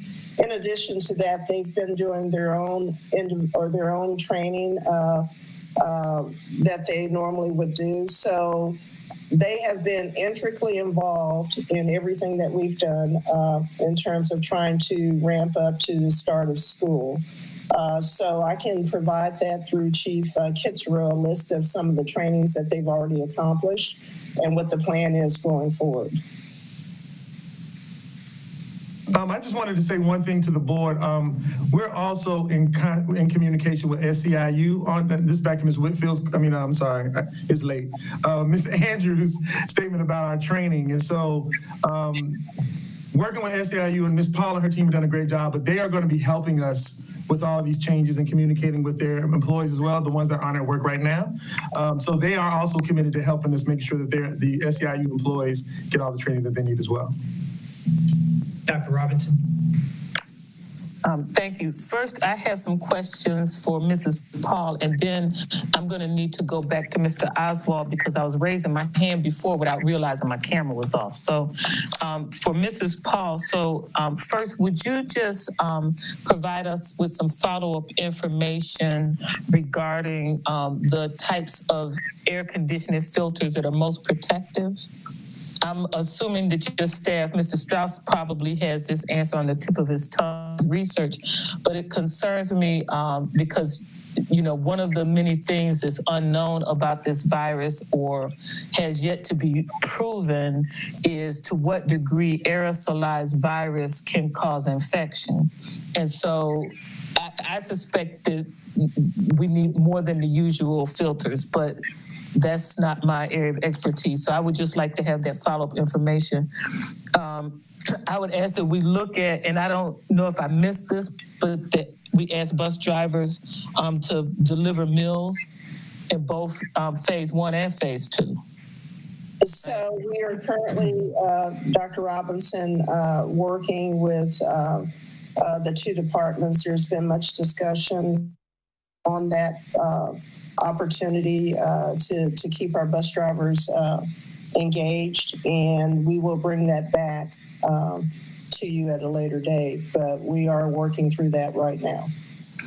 Okay, and then under food service, I'm going to ask you to reconsider this. Meals will be served in the cafeteria and consumed in the cafeteria or classroom utilizing social distancing. I don't think that that's best practice from what I've read. I could be wrong, but from what I've read, the recommendation is that students stay in their classroom and the meals are brought to them. So I'm gonna just ask for you to double check that and to reconsider. I know I read that, so I'm gonna just ask that you reconsider that. And then the other thing is in terms of the bus drivers, one of the speakers, I think it was a bus driver, said something about suggesting like plexiglass enclosement with a door or something. I don't know if that's the only way, but what I do know is that the bus in this pandemic is the scariest place in my mind because it's, basically enclosed, and how many children we're going to have on there, and each and every one of them passes the bus driver. It's just frightening. And I know that I read somewhere about suggesting that windows are always open on the bus. I don't need to micromanage that piece, but I do want you to come back with some more information on how we're going to protect the bus drivers. And actually the children on the bus. They could be lower risk of getting infected, but they can't get infected. And I would like to make sure that we're taking additional precautions in that closed-in space. So, and now if I could go back to Mr. Oswald's presentations on the reopening plan. Is he there? There we are. So I'm actually on page 43, and I'm sorry that I missed the opportunity to ask these things at the appropriate time. But so first I want to clarify something. So our going into stage 2 for us will only happen after Palm Beach County goes into phase 2. Is that correct? Is that what we understand? That is correct. We're going to take those metrics that were discussed to the superintendent's health advisory committee to use them and ask them for guidance in that process as well. Okay, but what I'm saying is, so based on, all these reopening plans that I've read, we're in phase 1. So let's just hypothetically, if we thought that the numbers were good enough to start having children go back into the school building, but the governor had not moved Palm Beach County into phase 2, based on documents out of Tallahassee and Washington, we would not bring children back into the building. We would have to get the governor to say, yes, you are, the Palm Beach County is in phase 2. That is correct, based off his rules and his reopening plan. Okay, I'm just, because the phase 2 and stage 2 kind of started getting mixed up in my head. So the other thing I think we need to make sure that we ask the Health Advisory Committee is how long we should be. So say we're in stage 2, how long should we monitor the data before we go into stage 3? Okay, so we had, okay, I don't need to get into that too much detail. So I'll just leave that alone. And then the last thing that I want to ask you to consider, is I'm sure we're going to be tweaking this along the way. So, and I do appreciate the thoughtfulness with how you want to bring students back into school. I want us to look a little bit deeper into equity issues and to, given this is food for thought, consider in stage 2 bringing in students who never logged in the spring. So basically they've had, 2 complete months of learning loss, like documented, right? Maybe possibly all students with IEPs, maybe possibly English language learners, and maybe possibly underperforming students. I'm just asking you to consider that as part of your phase 2, looking at it with an equity lens. Thank you. Thank you. Okay. Mrs. McQuinn, go ahead. Okay. I added another question while thanking Dr. Robinson for the clarification between phase 2 and our stage 2. And I think if we had the question, our parents probably have the question too. So we'll probably need to clarify that down the line, but I get it. It's Palm Beach County School District stage 2. My comment, and it's not for now, it is for future planning when we entered our stage 2, has to do with our bus drivers. They have enough trouble enforcing just minor infraction issues on school buses. It's going to have to be figured out how they can monitor students wearing their masks on buses.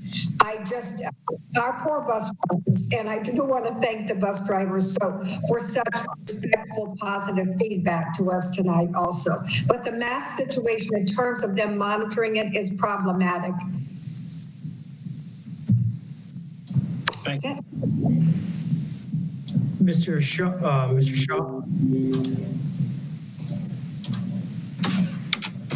Microphone, Mr. Shaw.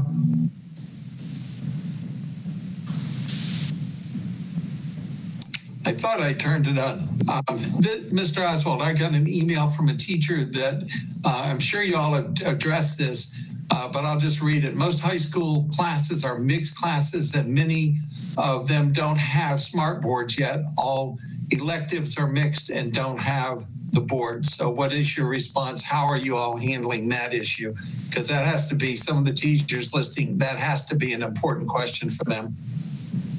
Yeah, and if Mr. Howard's here as well. So all of our elementary and middle schools classrooms will be equipped with a smart flat panel board in those. We may have to, in some of our classrooms, with the inventory that's on our high school campuses, shift from one teacher to the next, or possibly shift from one school to the next.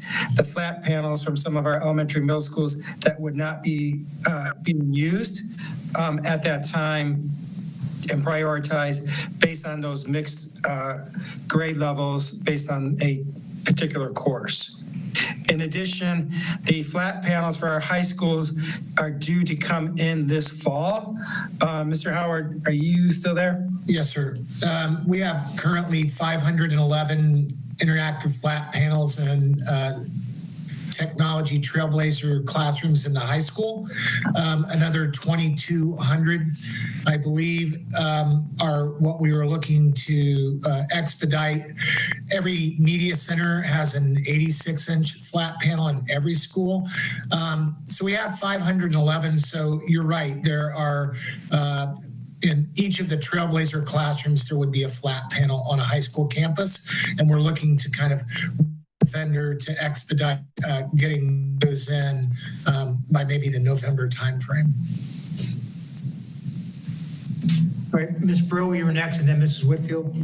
Thank you. And just further to that discussion before I bring up my other issue is that with the mixed grades in classrooms in high school, you know, ideally when we go back, and I would hope that it's before November, that when we have live classrooms, it will address the mixed grades so that the students that aren't brought back yet will have access to the classroom. But if we don't have the smart boards and the camera technology, that's not going to happen. I just wanted to return on slide 48. I know Dr. Robinson brought up to Mrs. Paul that we should look at whether students should be eating in their classrooms. And I just want to point out that many of our high schools have re-engineered cafeterias. So that's not going to be possible. And also the high school students can also, when the weather is permitting, eat out in the courtyard. So I think that the high schools need to be treated differently, and particularly when they are re-engineered schools. There's no way you can deliver the meals from the re-engineered schools when there's choices to be made. So I just want to put that out there. Thank you. Mrs. Whitfield. So similar to Mrs. McQuinn, I don't necessarily need an answer to this now, but I do think that we need to, as a board, address the mask issue and what role our police are going to play in that, how they're going to work with a student who's not wearing a mask, who may have forgotten a mask. Are we going to supply a mask in the event that they don't have one? I think before we get into stage 2 for ourselves, we need to know what our policy is going to be, because I want that to be uniform across the county. Make sure that we know how best to deal with a student in that situation and what our internal school district policy is going to be around them. Yeah, that's a big concern. I know I'm hearing from principals, and being a former principal, that I would be concerned as well for noncompliance. We are working to equip, our projection is to give each of our students 5 washable facial coverings. In addition, a stack of disposable facial coverings at the school center for our principals, for those students who forget or do not have one till they get used to this new routine. So that they would have a mask available to them. And then we will iron out the Q&A. Obviously, it's the big issue many districts are grappling with on all the details. In addition, and also the medical, there are some, Dr. Alonso spoke to those particular students who may have a medical issue. Mr. Burke has ordered a large number of shields to be used. Dr. Robinson, and then Mrs. McQuinn.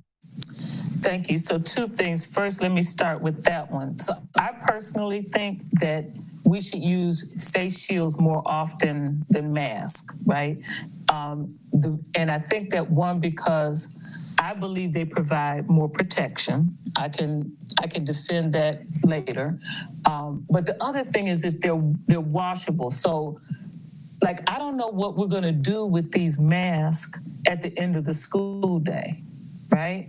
But if in my mind, and maybe this is not practical, but in my mind, you could take the shields, each child goes, washes off their own shield, and they hang it up. Their name is written on the front of it, whatever. So that's just my 2 cents on that. But let me go back to the other issue about high school and then the cafeteria, and it kind of it goes into the kind of the issue with the bus drivers too. So one of the basic premises in safety in this pandemic is isolation, right? And so what you want to do is you want to have as little commingling as possible. So you want to have children, it's easy to think of it in elementary school. You want them to stay in their class with their group. And part of the reason for that is not only limit exposure, but if somebody's positive or if somebody's family member is positive, you don't have to go wondering about everybody in the school. You know who that child was around. Now, the thought that made me raise my hand is in high school, I don't know how we do that, but I'm telling you it's important, right? So the research would suggest that as you get older, your risk for infection increases. It would suggest, I want to be really clear, right? The research would suggest, right? Or observations would suggest, which means that then the high school students really are even more of a concern than the kindergarten students. If all this stuff we think we see from China and Italy and every place bears out to be true. So I'm putting all my disclaimers in there. So, but high schools, the students move around and change classes. I don't have the answer. We have to figure that out, but because we can't do all that commingling. It's a disaster. It's just a recipe for infection, right? I mean, and we watch the median age of infection in Palm Beach County go down. I mean, I don't have any reason to think it's going to get down to 16, but we watch it go down, and that's from socializing. And what are high school kids going to do? I mean, I'm just saying, we have to plan to keep them safe. And part of that plan has to include isolation. And I hadn't thought about the redesigned cafeterias, but guess what? In the hospital, they bring you a little order sheet the day before and you can order whatever it is you want. We have to figure it out because all this conversation we're having is about health and safety. And I'm telling you, this is a significant health and safety issue in high school. It's real messy. I don't have an answer. I'm asking you guys to put that on your figure it out list because, middle school too, but high school just is really, some of our high schools are bigger than some towns. So, just please keep that high on your radar. Thank you. Mrs. McQuinn. Mine is quick, but I feel really strongly about this. Knowing we are one of the few school districts in the country that have our own school police force. And all they are trained specifically to work with our kids. It would, in my mind, be a travesty for our school police to deal with face mask issues. That is an administrative issue. If finally a principal can't handle an unruly kid, then fine, they can ask for police backup. But let's not get into our school police doing an administrative duty because we will have way too many kids in trouble. I don't see any other hands, Mr. Oswald, if you want to continue quickly. If you guys can hang in there, 2 more slides and we're finishing up the one and only Claudia Shea. Hi, everyone. Last 2 slides. I'll do them really quickly. Anyway, you've heard so much information tonight, and of course, it's the role of communications to share all of that out in bite-sized pieces. So tomorrow morning, you'll be seeing on our website much of what we talked about in just quick FAQs for our parents, just making it really understandable. And just want to let you know the interest in everything that you're saying today. When this meeting started out, we had almost 9,000 people watching just online. That's without the TV station. So so, and then you heard the passion from all those people speaking to you, so you know the interest. And so it's just really wonderful that you've taken so long and so much time with everyone's questions and considerations. But I just want to assure you that my team, so that's the Education Network and Communications, will continue to do the best that we can to engage all of our parents and our staff and our students on our multiple levels of media, you know, whether it be through our newsletters or, as Dr. Robinson said earlier, texting is the thing for us. We always text out before these meetings and say, you know, watch, and all of a sudden, that's why we have all these thousands of people, because we do find if we can tell our parents and our staff something in 142 characters or fewer, we're going to get a lot of bang for our dollar. So that is something, Dr. Robinson, thank you, but we do utilize that quite a lot. I want to remind you also that everything we put out in 3 and increasingly 4 languages. We're adding Portuguese much more often now. And I just want to remind everybody, again, of all the various platforms. So if we still have parents awake with us right now, we just want them to know that they're going to be getting all of this information continually in a timely fashion. So I would just remind everyone to visit palmbeachschools.org continually. If you go there, we make the URLs really easy. There's a palmbeachschools.org /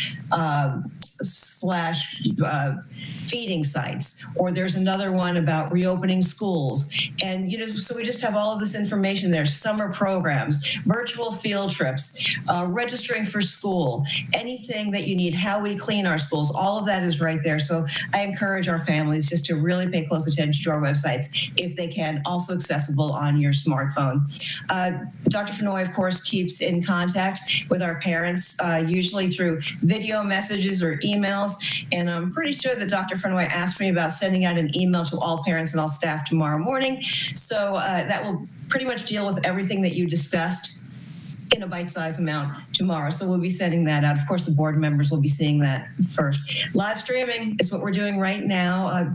Everyone can always watch us stream live on palmbeachschools.org or Comcast 235 or AT&T Uverse. And again, that has just become so incredibly popular.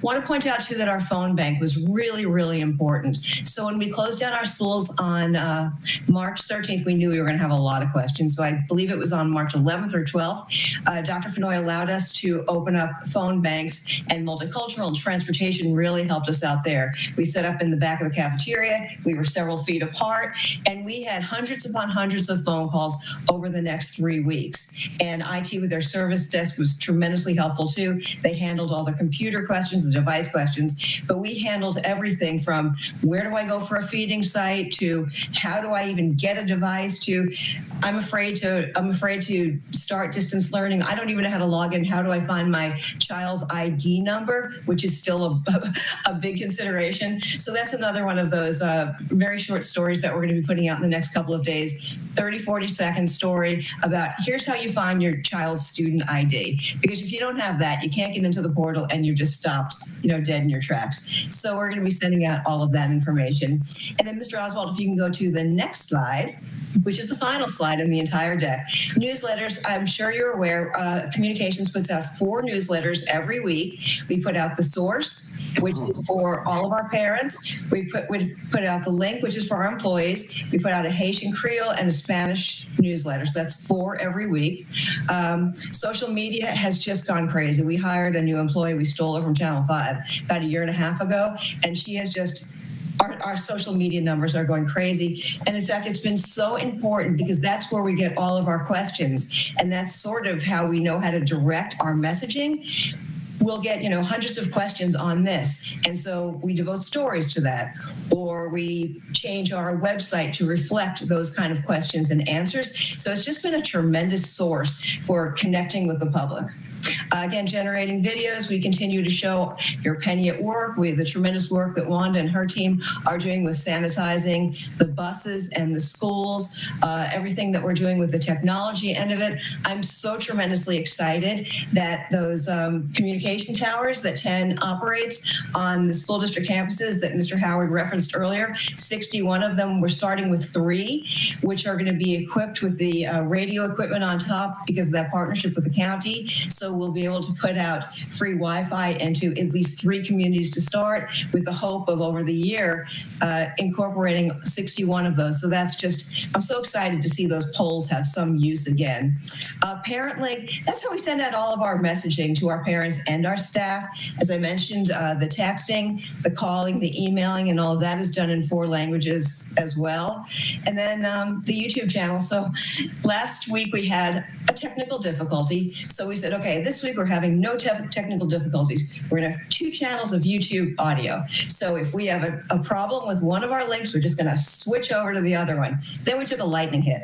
So, so that got us. So, no good deed goes unpunished. But anyway, so we hope next week when you have your meeting to have a perfect meeting. Hopefully it won't go this long. And we hope to have no technical difficulties. But I want you to know that I encourage all of you to call me directly anytime you would like to see more of anything from communications, or you think there's a way to step up our job. I know Dr. Robinson is really, really pushing for more community involvement for us to get out in the community, because a lot of people aren't connected. And again, that's something that we are 100% on board with. So again, any ideas you have or recommendations, I can't wait to hear them. Vice Chairman Shaw. Thank you. I don't need an answer today, but I would like Mr. Oswald, if you all can give us a response. How are we going to do training of substitutes that may be needed during the year? And how are we going to do training of brand new teachers that may come in at the last minute? So again, don't need an answer now, but I think it's an important one that we need to have some idea on what will happen with them. Mr. Oswald, I don't remember if it was you or Mrs. Paul, but when one of the board members brought up the issue of the masks on the buses, I presume that when we first start, we're not going to have so many kids that we need to have all the buses out there. So maybe we can double up the bus drivers. So bus drivers acting as like the watchdog on the bus, an extra bus driver on the bus, so that they can make sure the kids keep their masks on the bus. So it's something you might want to consider, since we might have some extra bus drivers at that point. Board members, that's the end of Mr. Oswald's presentation, but we have to go back to the motions that are on the floor. Mrs. Whitfield, did you have something you wanted to add? Go ahead. Just kind of a procedural question. I know Mrs. McQuinn had put an amendment, and we are going to vote on accepting this presentation, but we had 3.5 hours of comments from the board members. So I'm curious to Dr. Fenoy, how will you incorporate those suggestions and tweaks in there if we were to vote on this as it stands? Well, the same way we did last week. So we took 5 hours of notes last week, and we made adjustments based on that feedback. And so not every suggestion that the board has come up with we can probably do, because there's a lot. And a lot of you have varying opinions on the same subject. But we'll investigate everything we can. The good news is, for at least another month or so, we still have Ms. Rico. So she's going to make sure everything's in order. And so we stuck to that commitment, and she and I are still on the same page. So we'll look at that. But I think even some of your suggestions will change next week when new information comes out. So that we have to be honest around the fluidity. But when I tell you I'm so proud of the team, so I hope it's abundantly clear to everyone after meeting till midnight that we've been working on this all summer. And so now it's time to put the pieces together. It's time to look at the rest of the science, really talk to you guys, talk to our parents some more. But I want all of us to be clear. Whatever you vote on tonight will be basically the framework, because we're going to have to keep tweaking it until we get to the launching site. And that's just the reality. So we will take all this information and we will make all the applicable changes with our legal team where necessary. And we'll talk about it as a team. Mrs. Rico, then Mrs. Whitfield. Thank you. Just to clarify on the board item, so you are approving the plan. I think I heard somebody say accept. You're approving the plan. And then you are delegating to the superintendent the authority to implement as necessary. Now, as we talked about throughout the evening, there are a number of areas and items that we talked about, policies needing to be implemented. Those will come back to you for implementation, or any items that the board has the authority to vote on. So I just wanted to make that clear in terms of what you were actually voting on. Thank you. Mrs. McQuinn. So before we get back to the my proposed amendment, I simply want to make it clear that the plan, obviously we want to be back to bricks and mortar. The plan itself, with tweaks and implementation issues, is a very good plan. And I so much appreciate that. It will be the superintendent's job to make sure that that's implemented with input that we're getting from parents and teachers, all employees, in fact. So I just want to make it very clear that the plan, knowing that we will start virtually, is a really good plan. My concern is the fact that my concern is the technology. We lost so many students before. So I'm very concerned. I think it's Mr. Barbieri who said at one point, we're running out of time. We are running out of time. And I don't know how we can afford to start instruction when we don't have the technology ready. Thank you. I'll be quiet now. So, Mrs. McQuinn, so during the meeting tonight, between everything that's going on, I had an opportunity to speak with the superintendent and with Mr. Tierney, who spoke with Mr. Burke. So it appears as though there's no issue with starting school on the 24th of August. It's problematic if we move it to September. And the other problem is that we're not so sure, based on the governor's order, that if we put September on there, that he's not going to kick it back to us because his order said something about August. The other issue is, and I was the one that said about technology, we're running out of time. I will not agree to start this district in virtual until I am sure that every single child out there, because those are the neediest children that don't have the technology. I don't want to start up until we're sure. So tonight there's been some representations that we're getting these computers in and all these hotspots are going to be available, and Comcast is working with us on whatever. But I've told the superintendent that I don't feel comfortable, and I'm sure none of you do, that we start the school year with any of those children not able to connect with us, without able to connect with their teachers. So I'm hopeful that before we actually, the start of the school year, whatever date we pick, that the superintendent will come back to us and tell us that they've contacted every one of those students that had no contact, and we now know that they have the ability to connect with us. I think I saw Dr. Robinson. Go ahead, Mrs. McQuinn. Go ahead. Well, I just want to know, if necessary, I can amend my own amendment to be the 31st. I think that that's still in August, and that's Monday, to comply with DOE. So just know that I will be happy to change that to August 31st. I can second that. Mr. Superintendent,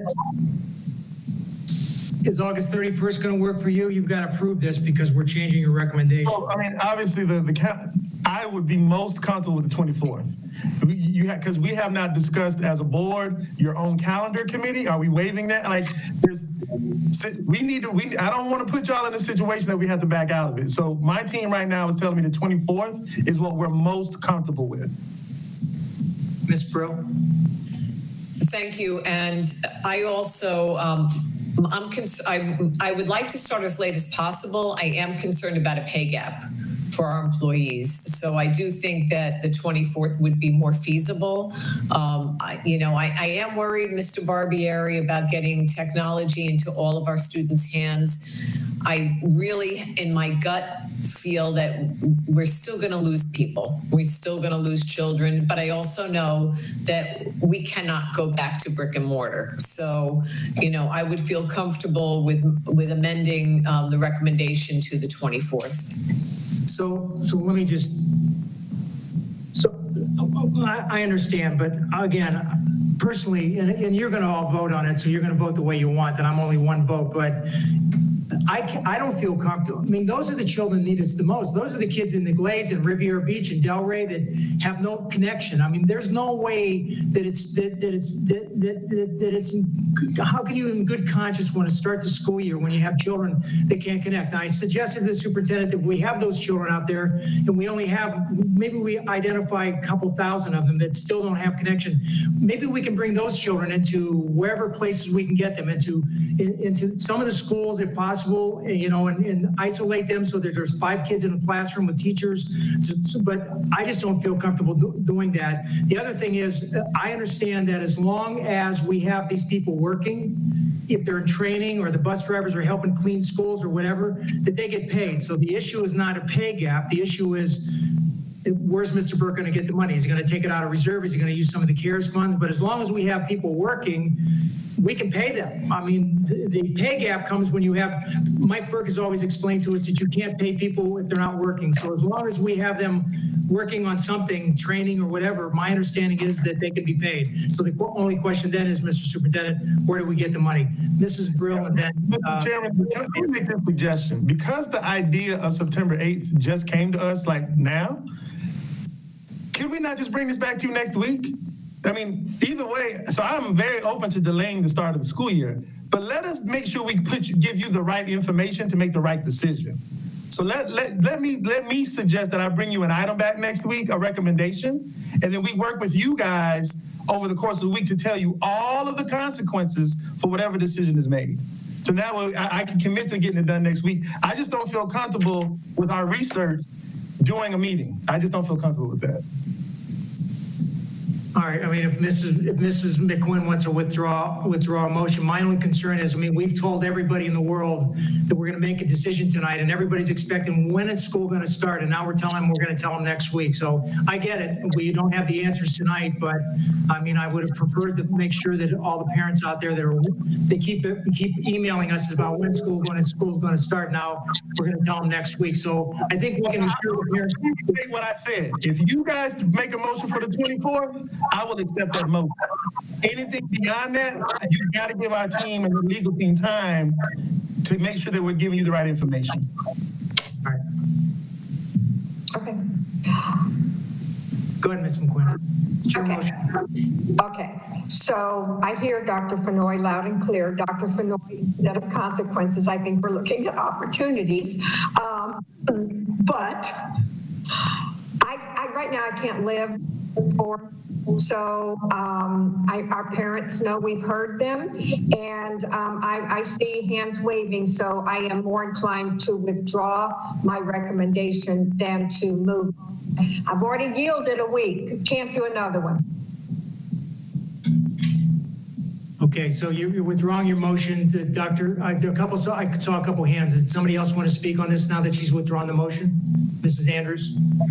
Yes, I just want to make sure from Mr. Burke, if we went to the 31st, is that going to be an issue with getting people paid? I still think that needs to be clear for me. Good evening. I'm glad I got the opportunity to speak. You know, I sent an email to the board today in preparation of this conversation, and what I found was that really a 1-week shift to August 17th was manageable without disrupting people's pay, and that we could work around it. Anything beyond that is likely going to have some pay gaps. I mean, we're going to try to get creative. You know, the biggest group, if you looked at my email, the August 24th scenario, we had over 17,000 people experience a pay gap. Now, I understand in this environment, a pay gap for employees may not be the primary concern, but I want everyone to go into it with their eyes open.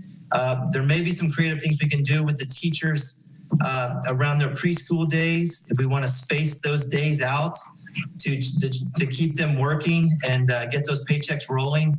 I think that's a possibility, but that will not work for everybody. We've got some employees that only work 182 days a year, and they don't have the luxury of preschool days you know, to work with.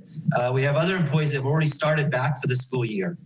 And what that may lead to is that, you know, they're going to work their contracted duty days and finish up late May, early June, and our school year may well may run to mid-June or late June, depending on the ultimate calendar. So I don't want to gloss over the payroll implications. There will be several. There's a lot of employee groups that will be impacted.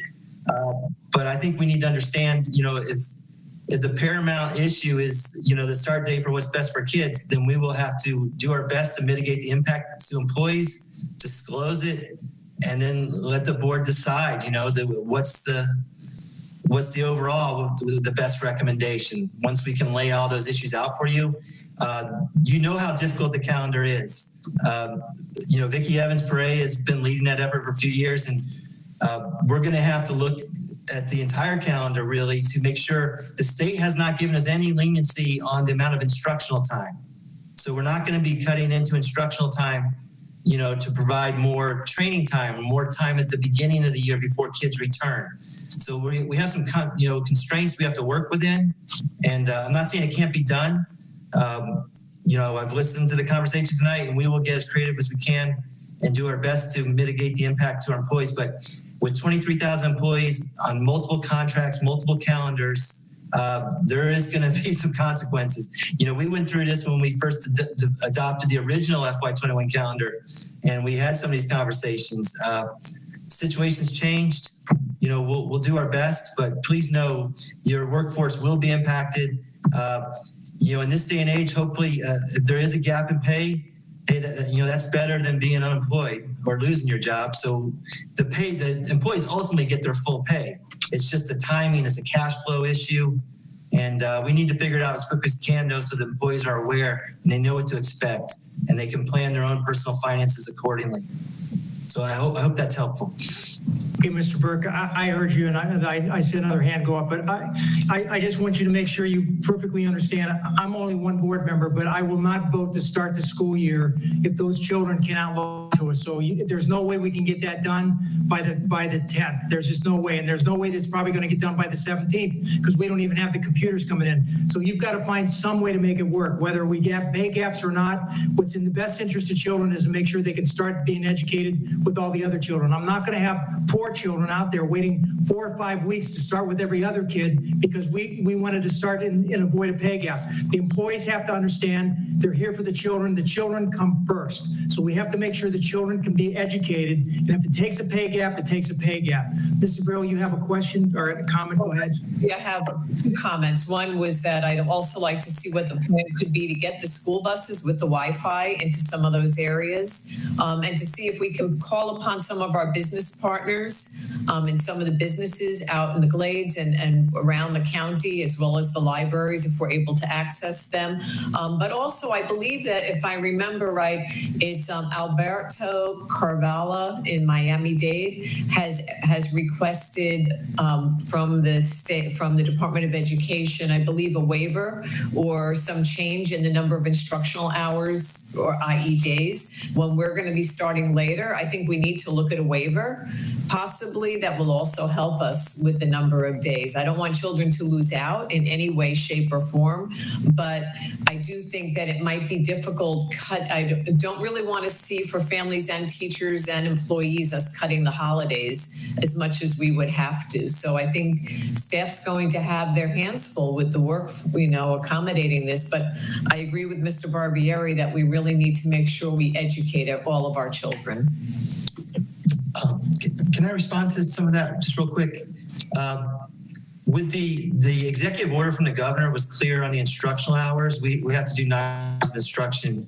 Typically, that's 5 hours a day for 180 days. We may have a little flexibility there. Going back to the computers, though, and it's a big issue. And I thought Mr. Howard did an excellent job telling you what was possible and what we've been working on, and he's done a yeoman's job of helping pull that all together. But the reality is, so the connectivity, our best bet is buying the internet on the students' behalf through Comcast. And now Comcast is not going to serve every community, but it's going to serve a lot. And that's basically $9.95 a month. Or say $10 a month, 15,000 kids, about 1.5 million. that's not bad. You know, we can do that. We can make that work. The board has established a budget reserve. If we have to do hotspots, they run about $20 a month. So it's really twice the cost of doing Comcast or AT&T. The connectivity, we're scrambling, but I feel like that's not going to be the hardest obstacle to get over. It's the devices, and it's a worldwide shortage of parts, the components that go into those computers. We have over 60,000 computers that are still out with our kids from last school year. We've got about 35,000 that we can hand out to start the school year. And then we're going to be dependent on the orders coming in. And we have been hammering. HP is the company that can get us the devices the fastest. We've arranged for air freight out of China, and we're working them as hard as we can. But what the commitment is starting the week of August 17th, we'll get about 10,000 devices each week. So I'm not exactly sure. You know, last year we had a lot of families that were able to take care of their own device needs and internet, and hopefully that continues to some extent. But there is a potential there. You know, we've got about 180,000 kids, and I've only laid out there about 96,000 computers to start the year. So, you know, I'm not sure a week or two is going to make a difference in terms of the calendar and our ability to get, if we have to provide a device to every one of our students to start the year. And I just think we got to be upfront about all this stuff in the beginning. It was in the presentation, and I just want to reinforce it. No matter how hard I work, I cannot make 80,000 computers or steal them from someplace or whatever else. We'll keep talking to our business partners and working with the team. But, you know, just want to be upfront where we stand. Dr. Robinson, you were next, then Mrs. Whitfield, then Ms. Brill. Thank you. And we have 3 minutes left. So the first thing is, I think Mr. Howard's database can tell us how many children still did not have devices. My grandchildren do not need devices from the school district.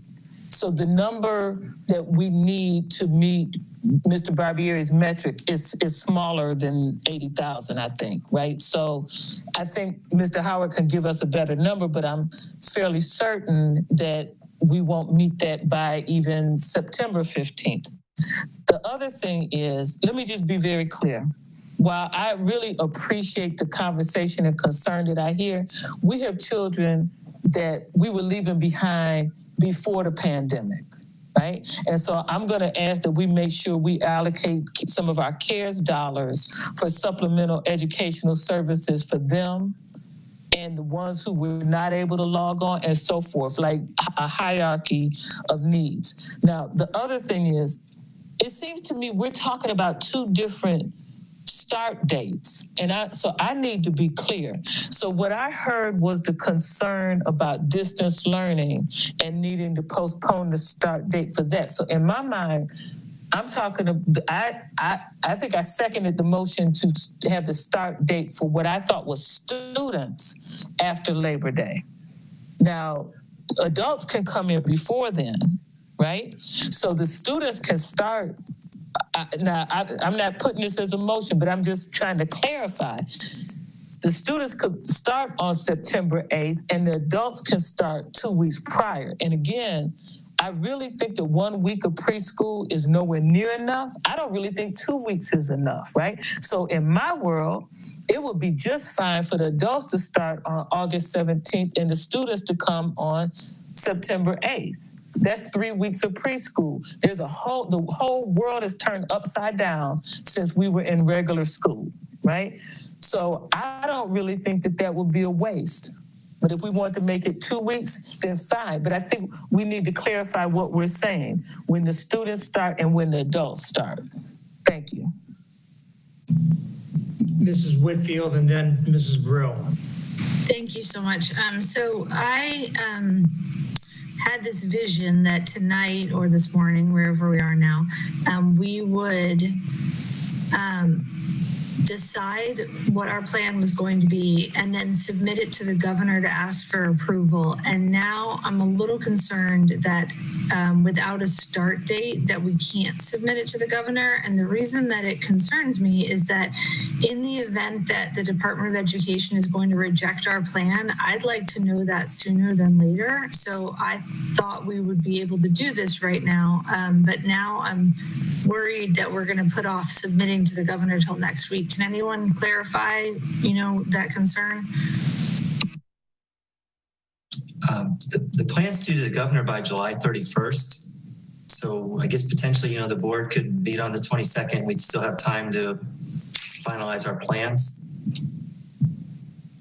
But if we submit it now, you don't think we'll get an answer sooner than 31st? Because I don't want to be scrambling and have him say, no, you have to start on the 10th and no, you have to start in person, because I think that would be tragic. The district team is still working on writing the narratives in each of those assurances, so we will need to go into next week anyway. This is Rico. No, I was just hoping to clarify a couple of things. I mean, Dr. Fenoy indicated the opening of school date of the 24th as a date that he was comfortable with and accepting an amendment to the plan that's before you. One of the reasons is, of course, the executive order talks about an August opening sometime in August. And it's, I think no one will know what DOE is going to do with this plan, but trying to get it as close to their sweet spot in how they're looking at these and what those interpretations and gleaning along the way is really important. So I think that's what we're trying to get at, is to narrow this plan so that it can be put into the format to be filed on that target date, which I guess is, as Mr. Oswald indicated, coming up soon. Somebody make a motion to extend the meeting for 15 minutes. Motion by Mr. Shaw, second by Dr. Robinson. All in favor, opposed, motion carries. Mrs. Rico, I forgot what I was going to ask you. Oh, Christ, I don't remember what I was going to ask you. I think, Ms. Bro, you were next. Thank you. So I'm comfortable, as I said before, with an August 24th start date. But along with Dr. Robinson's comments, my vision would be that we could allow employees to come back a week or two earlier, because there's going to be training that they're going to have. Whether you're a bus driver, whether you're in food service, whether you're in maintenance, there's going to be other trainings virtually that will need to be taken care of. And some of those workers may also have issues with getting on a computer to do the training. So I just want to bring that up, that I do think that's an opportunity for us, for our employees. Also, I'm sure all of you received the emails that I received from parents that want to get into the schools to be able to get their children's belongings. So I want to put that out there too, which that might be an opportunity in the time period before school begins for them to come in and get their children's, the items that they wanted for their children, as well as for the teachers who are planning to teach from their classroom to set up their classrooms. So that's my thought. Before I call Ms. McQuinn, then Dr. Robinson, then Mrs. Anderson, Ms. Rico, I remember what I was going to ask you when we were talking. So can we bypass the calendar committee? Can this board set a calendar date other than what's on the calendar already and not go to the calendar committee? Do we have the authority to do that? So my recommendation, that we had discussed this with administration, and my recommendation was that you guys would need a emergency policy passed next board meeting to supersede to amend the policy around the calendar committee, so that you would just do this based on emergency health, safety, and welfare issues, and that's how it would be handled. Can we make it retroactive so we pass that next week, and the board, if we decide to pick it the 24th this evening, so the parents know what day we're starting, can we make it a retroactive? I think you're going to have to. I mean, it's not necessarily retroactive, but you're adopting this plan. And then next week, you're going to supersede the policy. That's all that can be done at this point. Okay, thank you. Ms. McQuinn, you're next, then Dr. Robinson, then Mrs. Andrews, then Mr. Shaw. I was only going to withdraw, or whatever it is, my amendment in the event that Dr. Fenoy wanted to wait one more week for us to vote. Otherwise, no, I'm for August 31st, but I want to clarify, that's for students. Teachers can come back. This is a parent recommendation that I sent earlier on to Mr. Burke, and his brain is working. But a teacher and or a parent suggested that our teachers can return either the 3rd or the 10th. And then I'm doing this, they can take a break to work on their own and whatever they want to do to get ready for students to return. So we could bring our kids back on August 31st, at least giving us 3 more weeks. But teachers would have already started their preschool. We're not asking them to work more days. We're just saying, and I know that puts days on at the end, but I hope I've made that clear. So August 31st for students, teachers, either the 3rd or the 10th. No, excuse me, whatever it was, you know what I mean. Dr. Robinson? Okay, so I'm not quite sure if that was a motion, so I want to clarify. I want to make the motion that the students will return on August 31st and the adults will return on August 17th. I need a second. And seconded by Mrs. Andrews at this point. Discussion? Ms. Brill and Mrs. Andrews. I just need a clarification from Dr. Robinson. What do you mean by adults? Whichever adults were on the current calendar going to return on August 10th will return on August 17th. Dr. Robinson, I believe our teachers were scheduled to start on August 3rd. Oh, thank you for that. Yes, you're right. Absolutely, because the students were coming on the 10th, right? Yeah, thank you. So let me correct myself. The adults that would have started on the 3rd would now start on the 17th. Thank you. Mr. Burke, are you still here? Yes, sir. I think I need to clarify something. So if the teachers were to start on August 17th and the board stipulates that, you've kind of tied our hands with the pay calendar. They will definitely have a gap in paychecks. They were initially scheduled to return on August 3rd. They could return on August 10th, I think, and avoid the pay gap.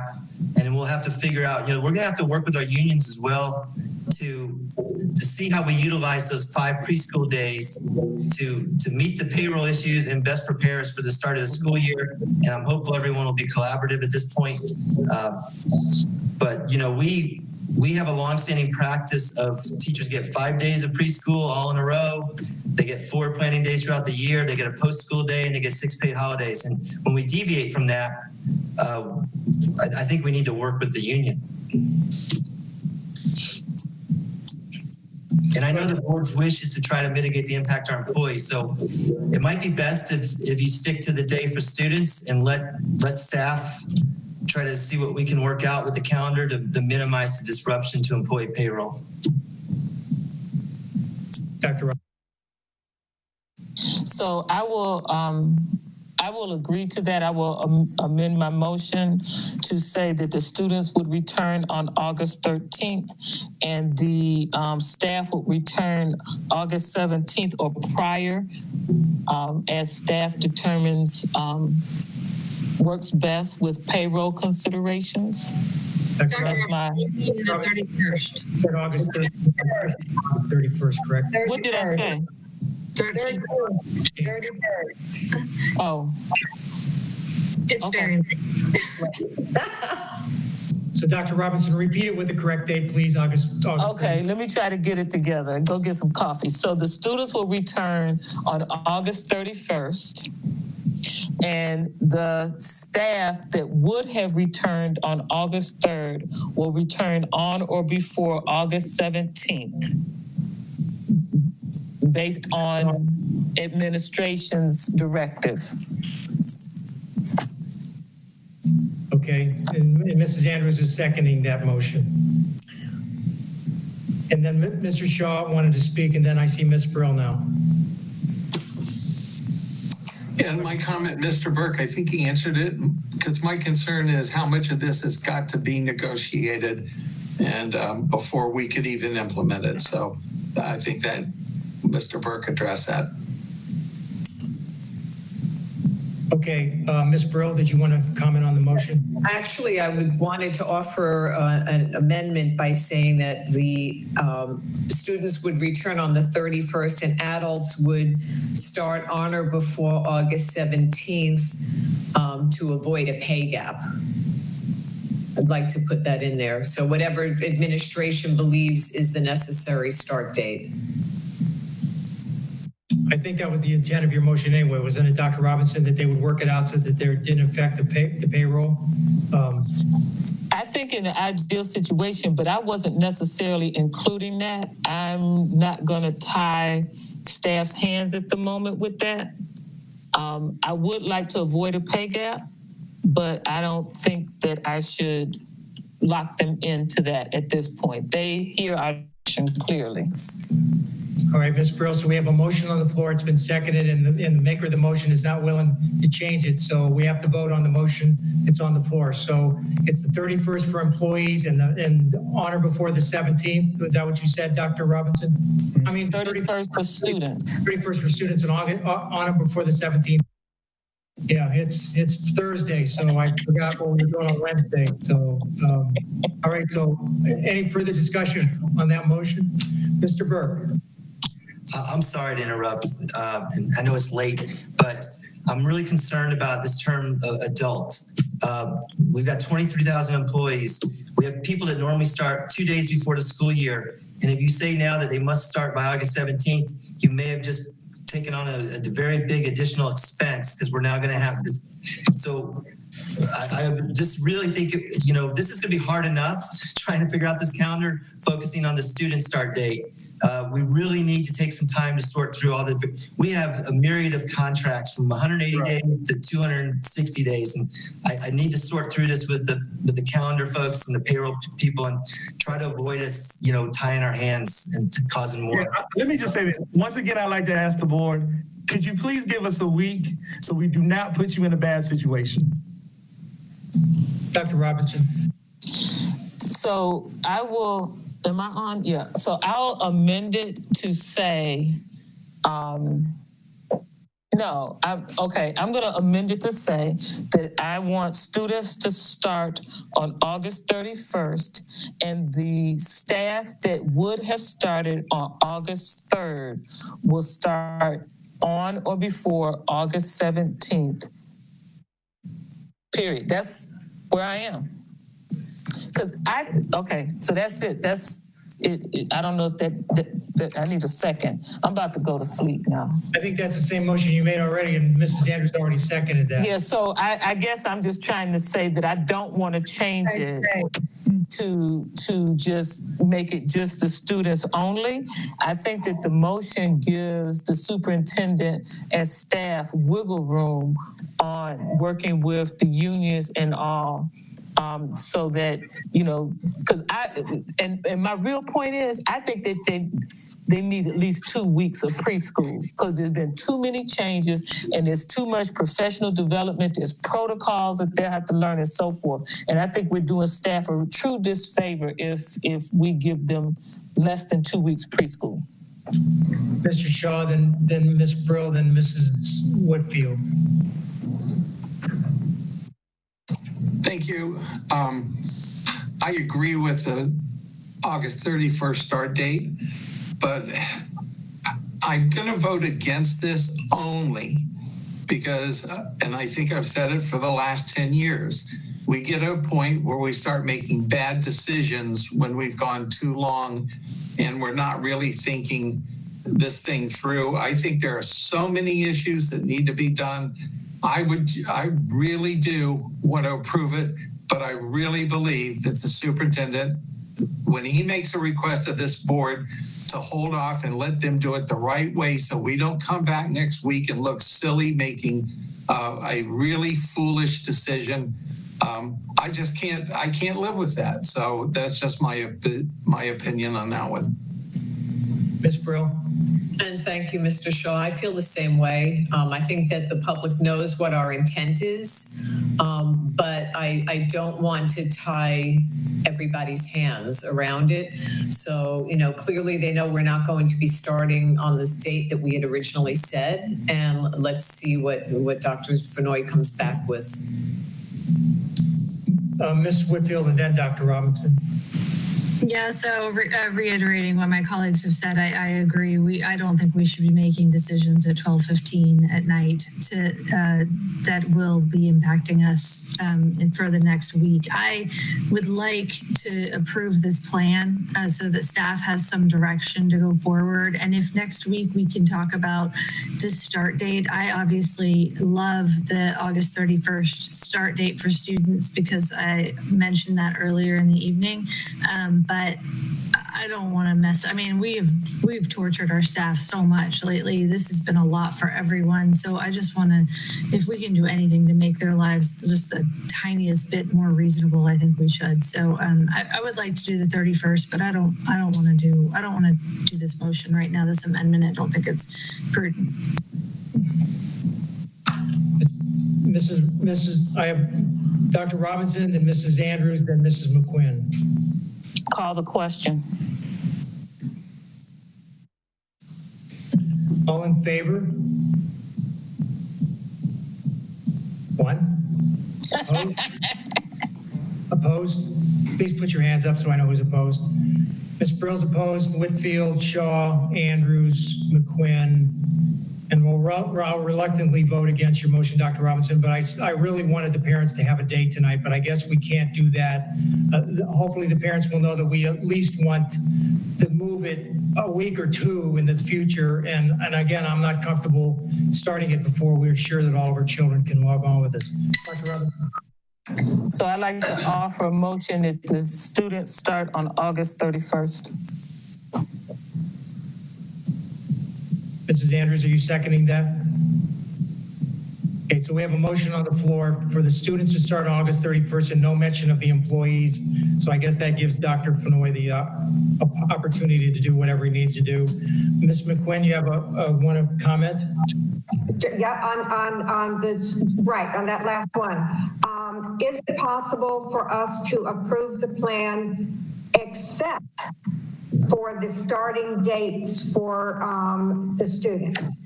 Is that something that we could bring back for next week? I would accept that motion. Yes. What you just changed from Dr. Robinson's motion, somebody explained to me what you just changed. Dr. Robinson's, rather than say. Oh no, don't tell me I'm frozen again, guys. It's frozen. We're just removing the dates. We can hear you, Mr. Barbieri. Ms. McQuinn, you're going to have to repeat that because I'm getting a glitch over you. What I'm suggesting, what I'm proposing is that we accept the plan except for the dates for the return of employees and students. Let that come back to us next week.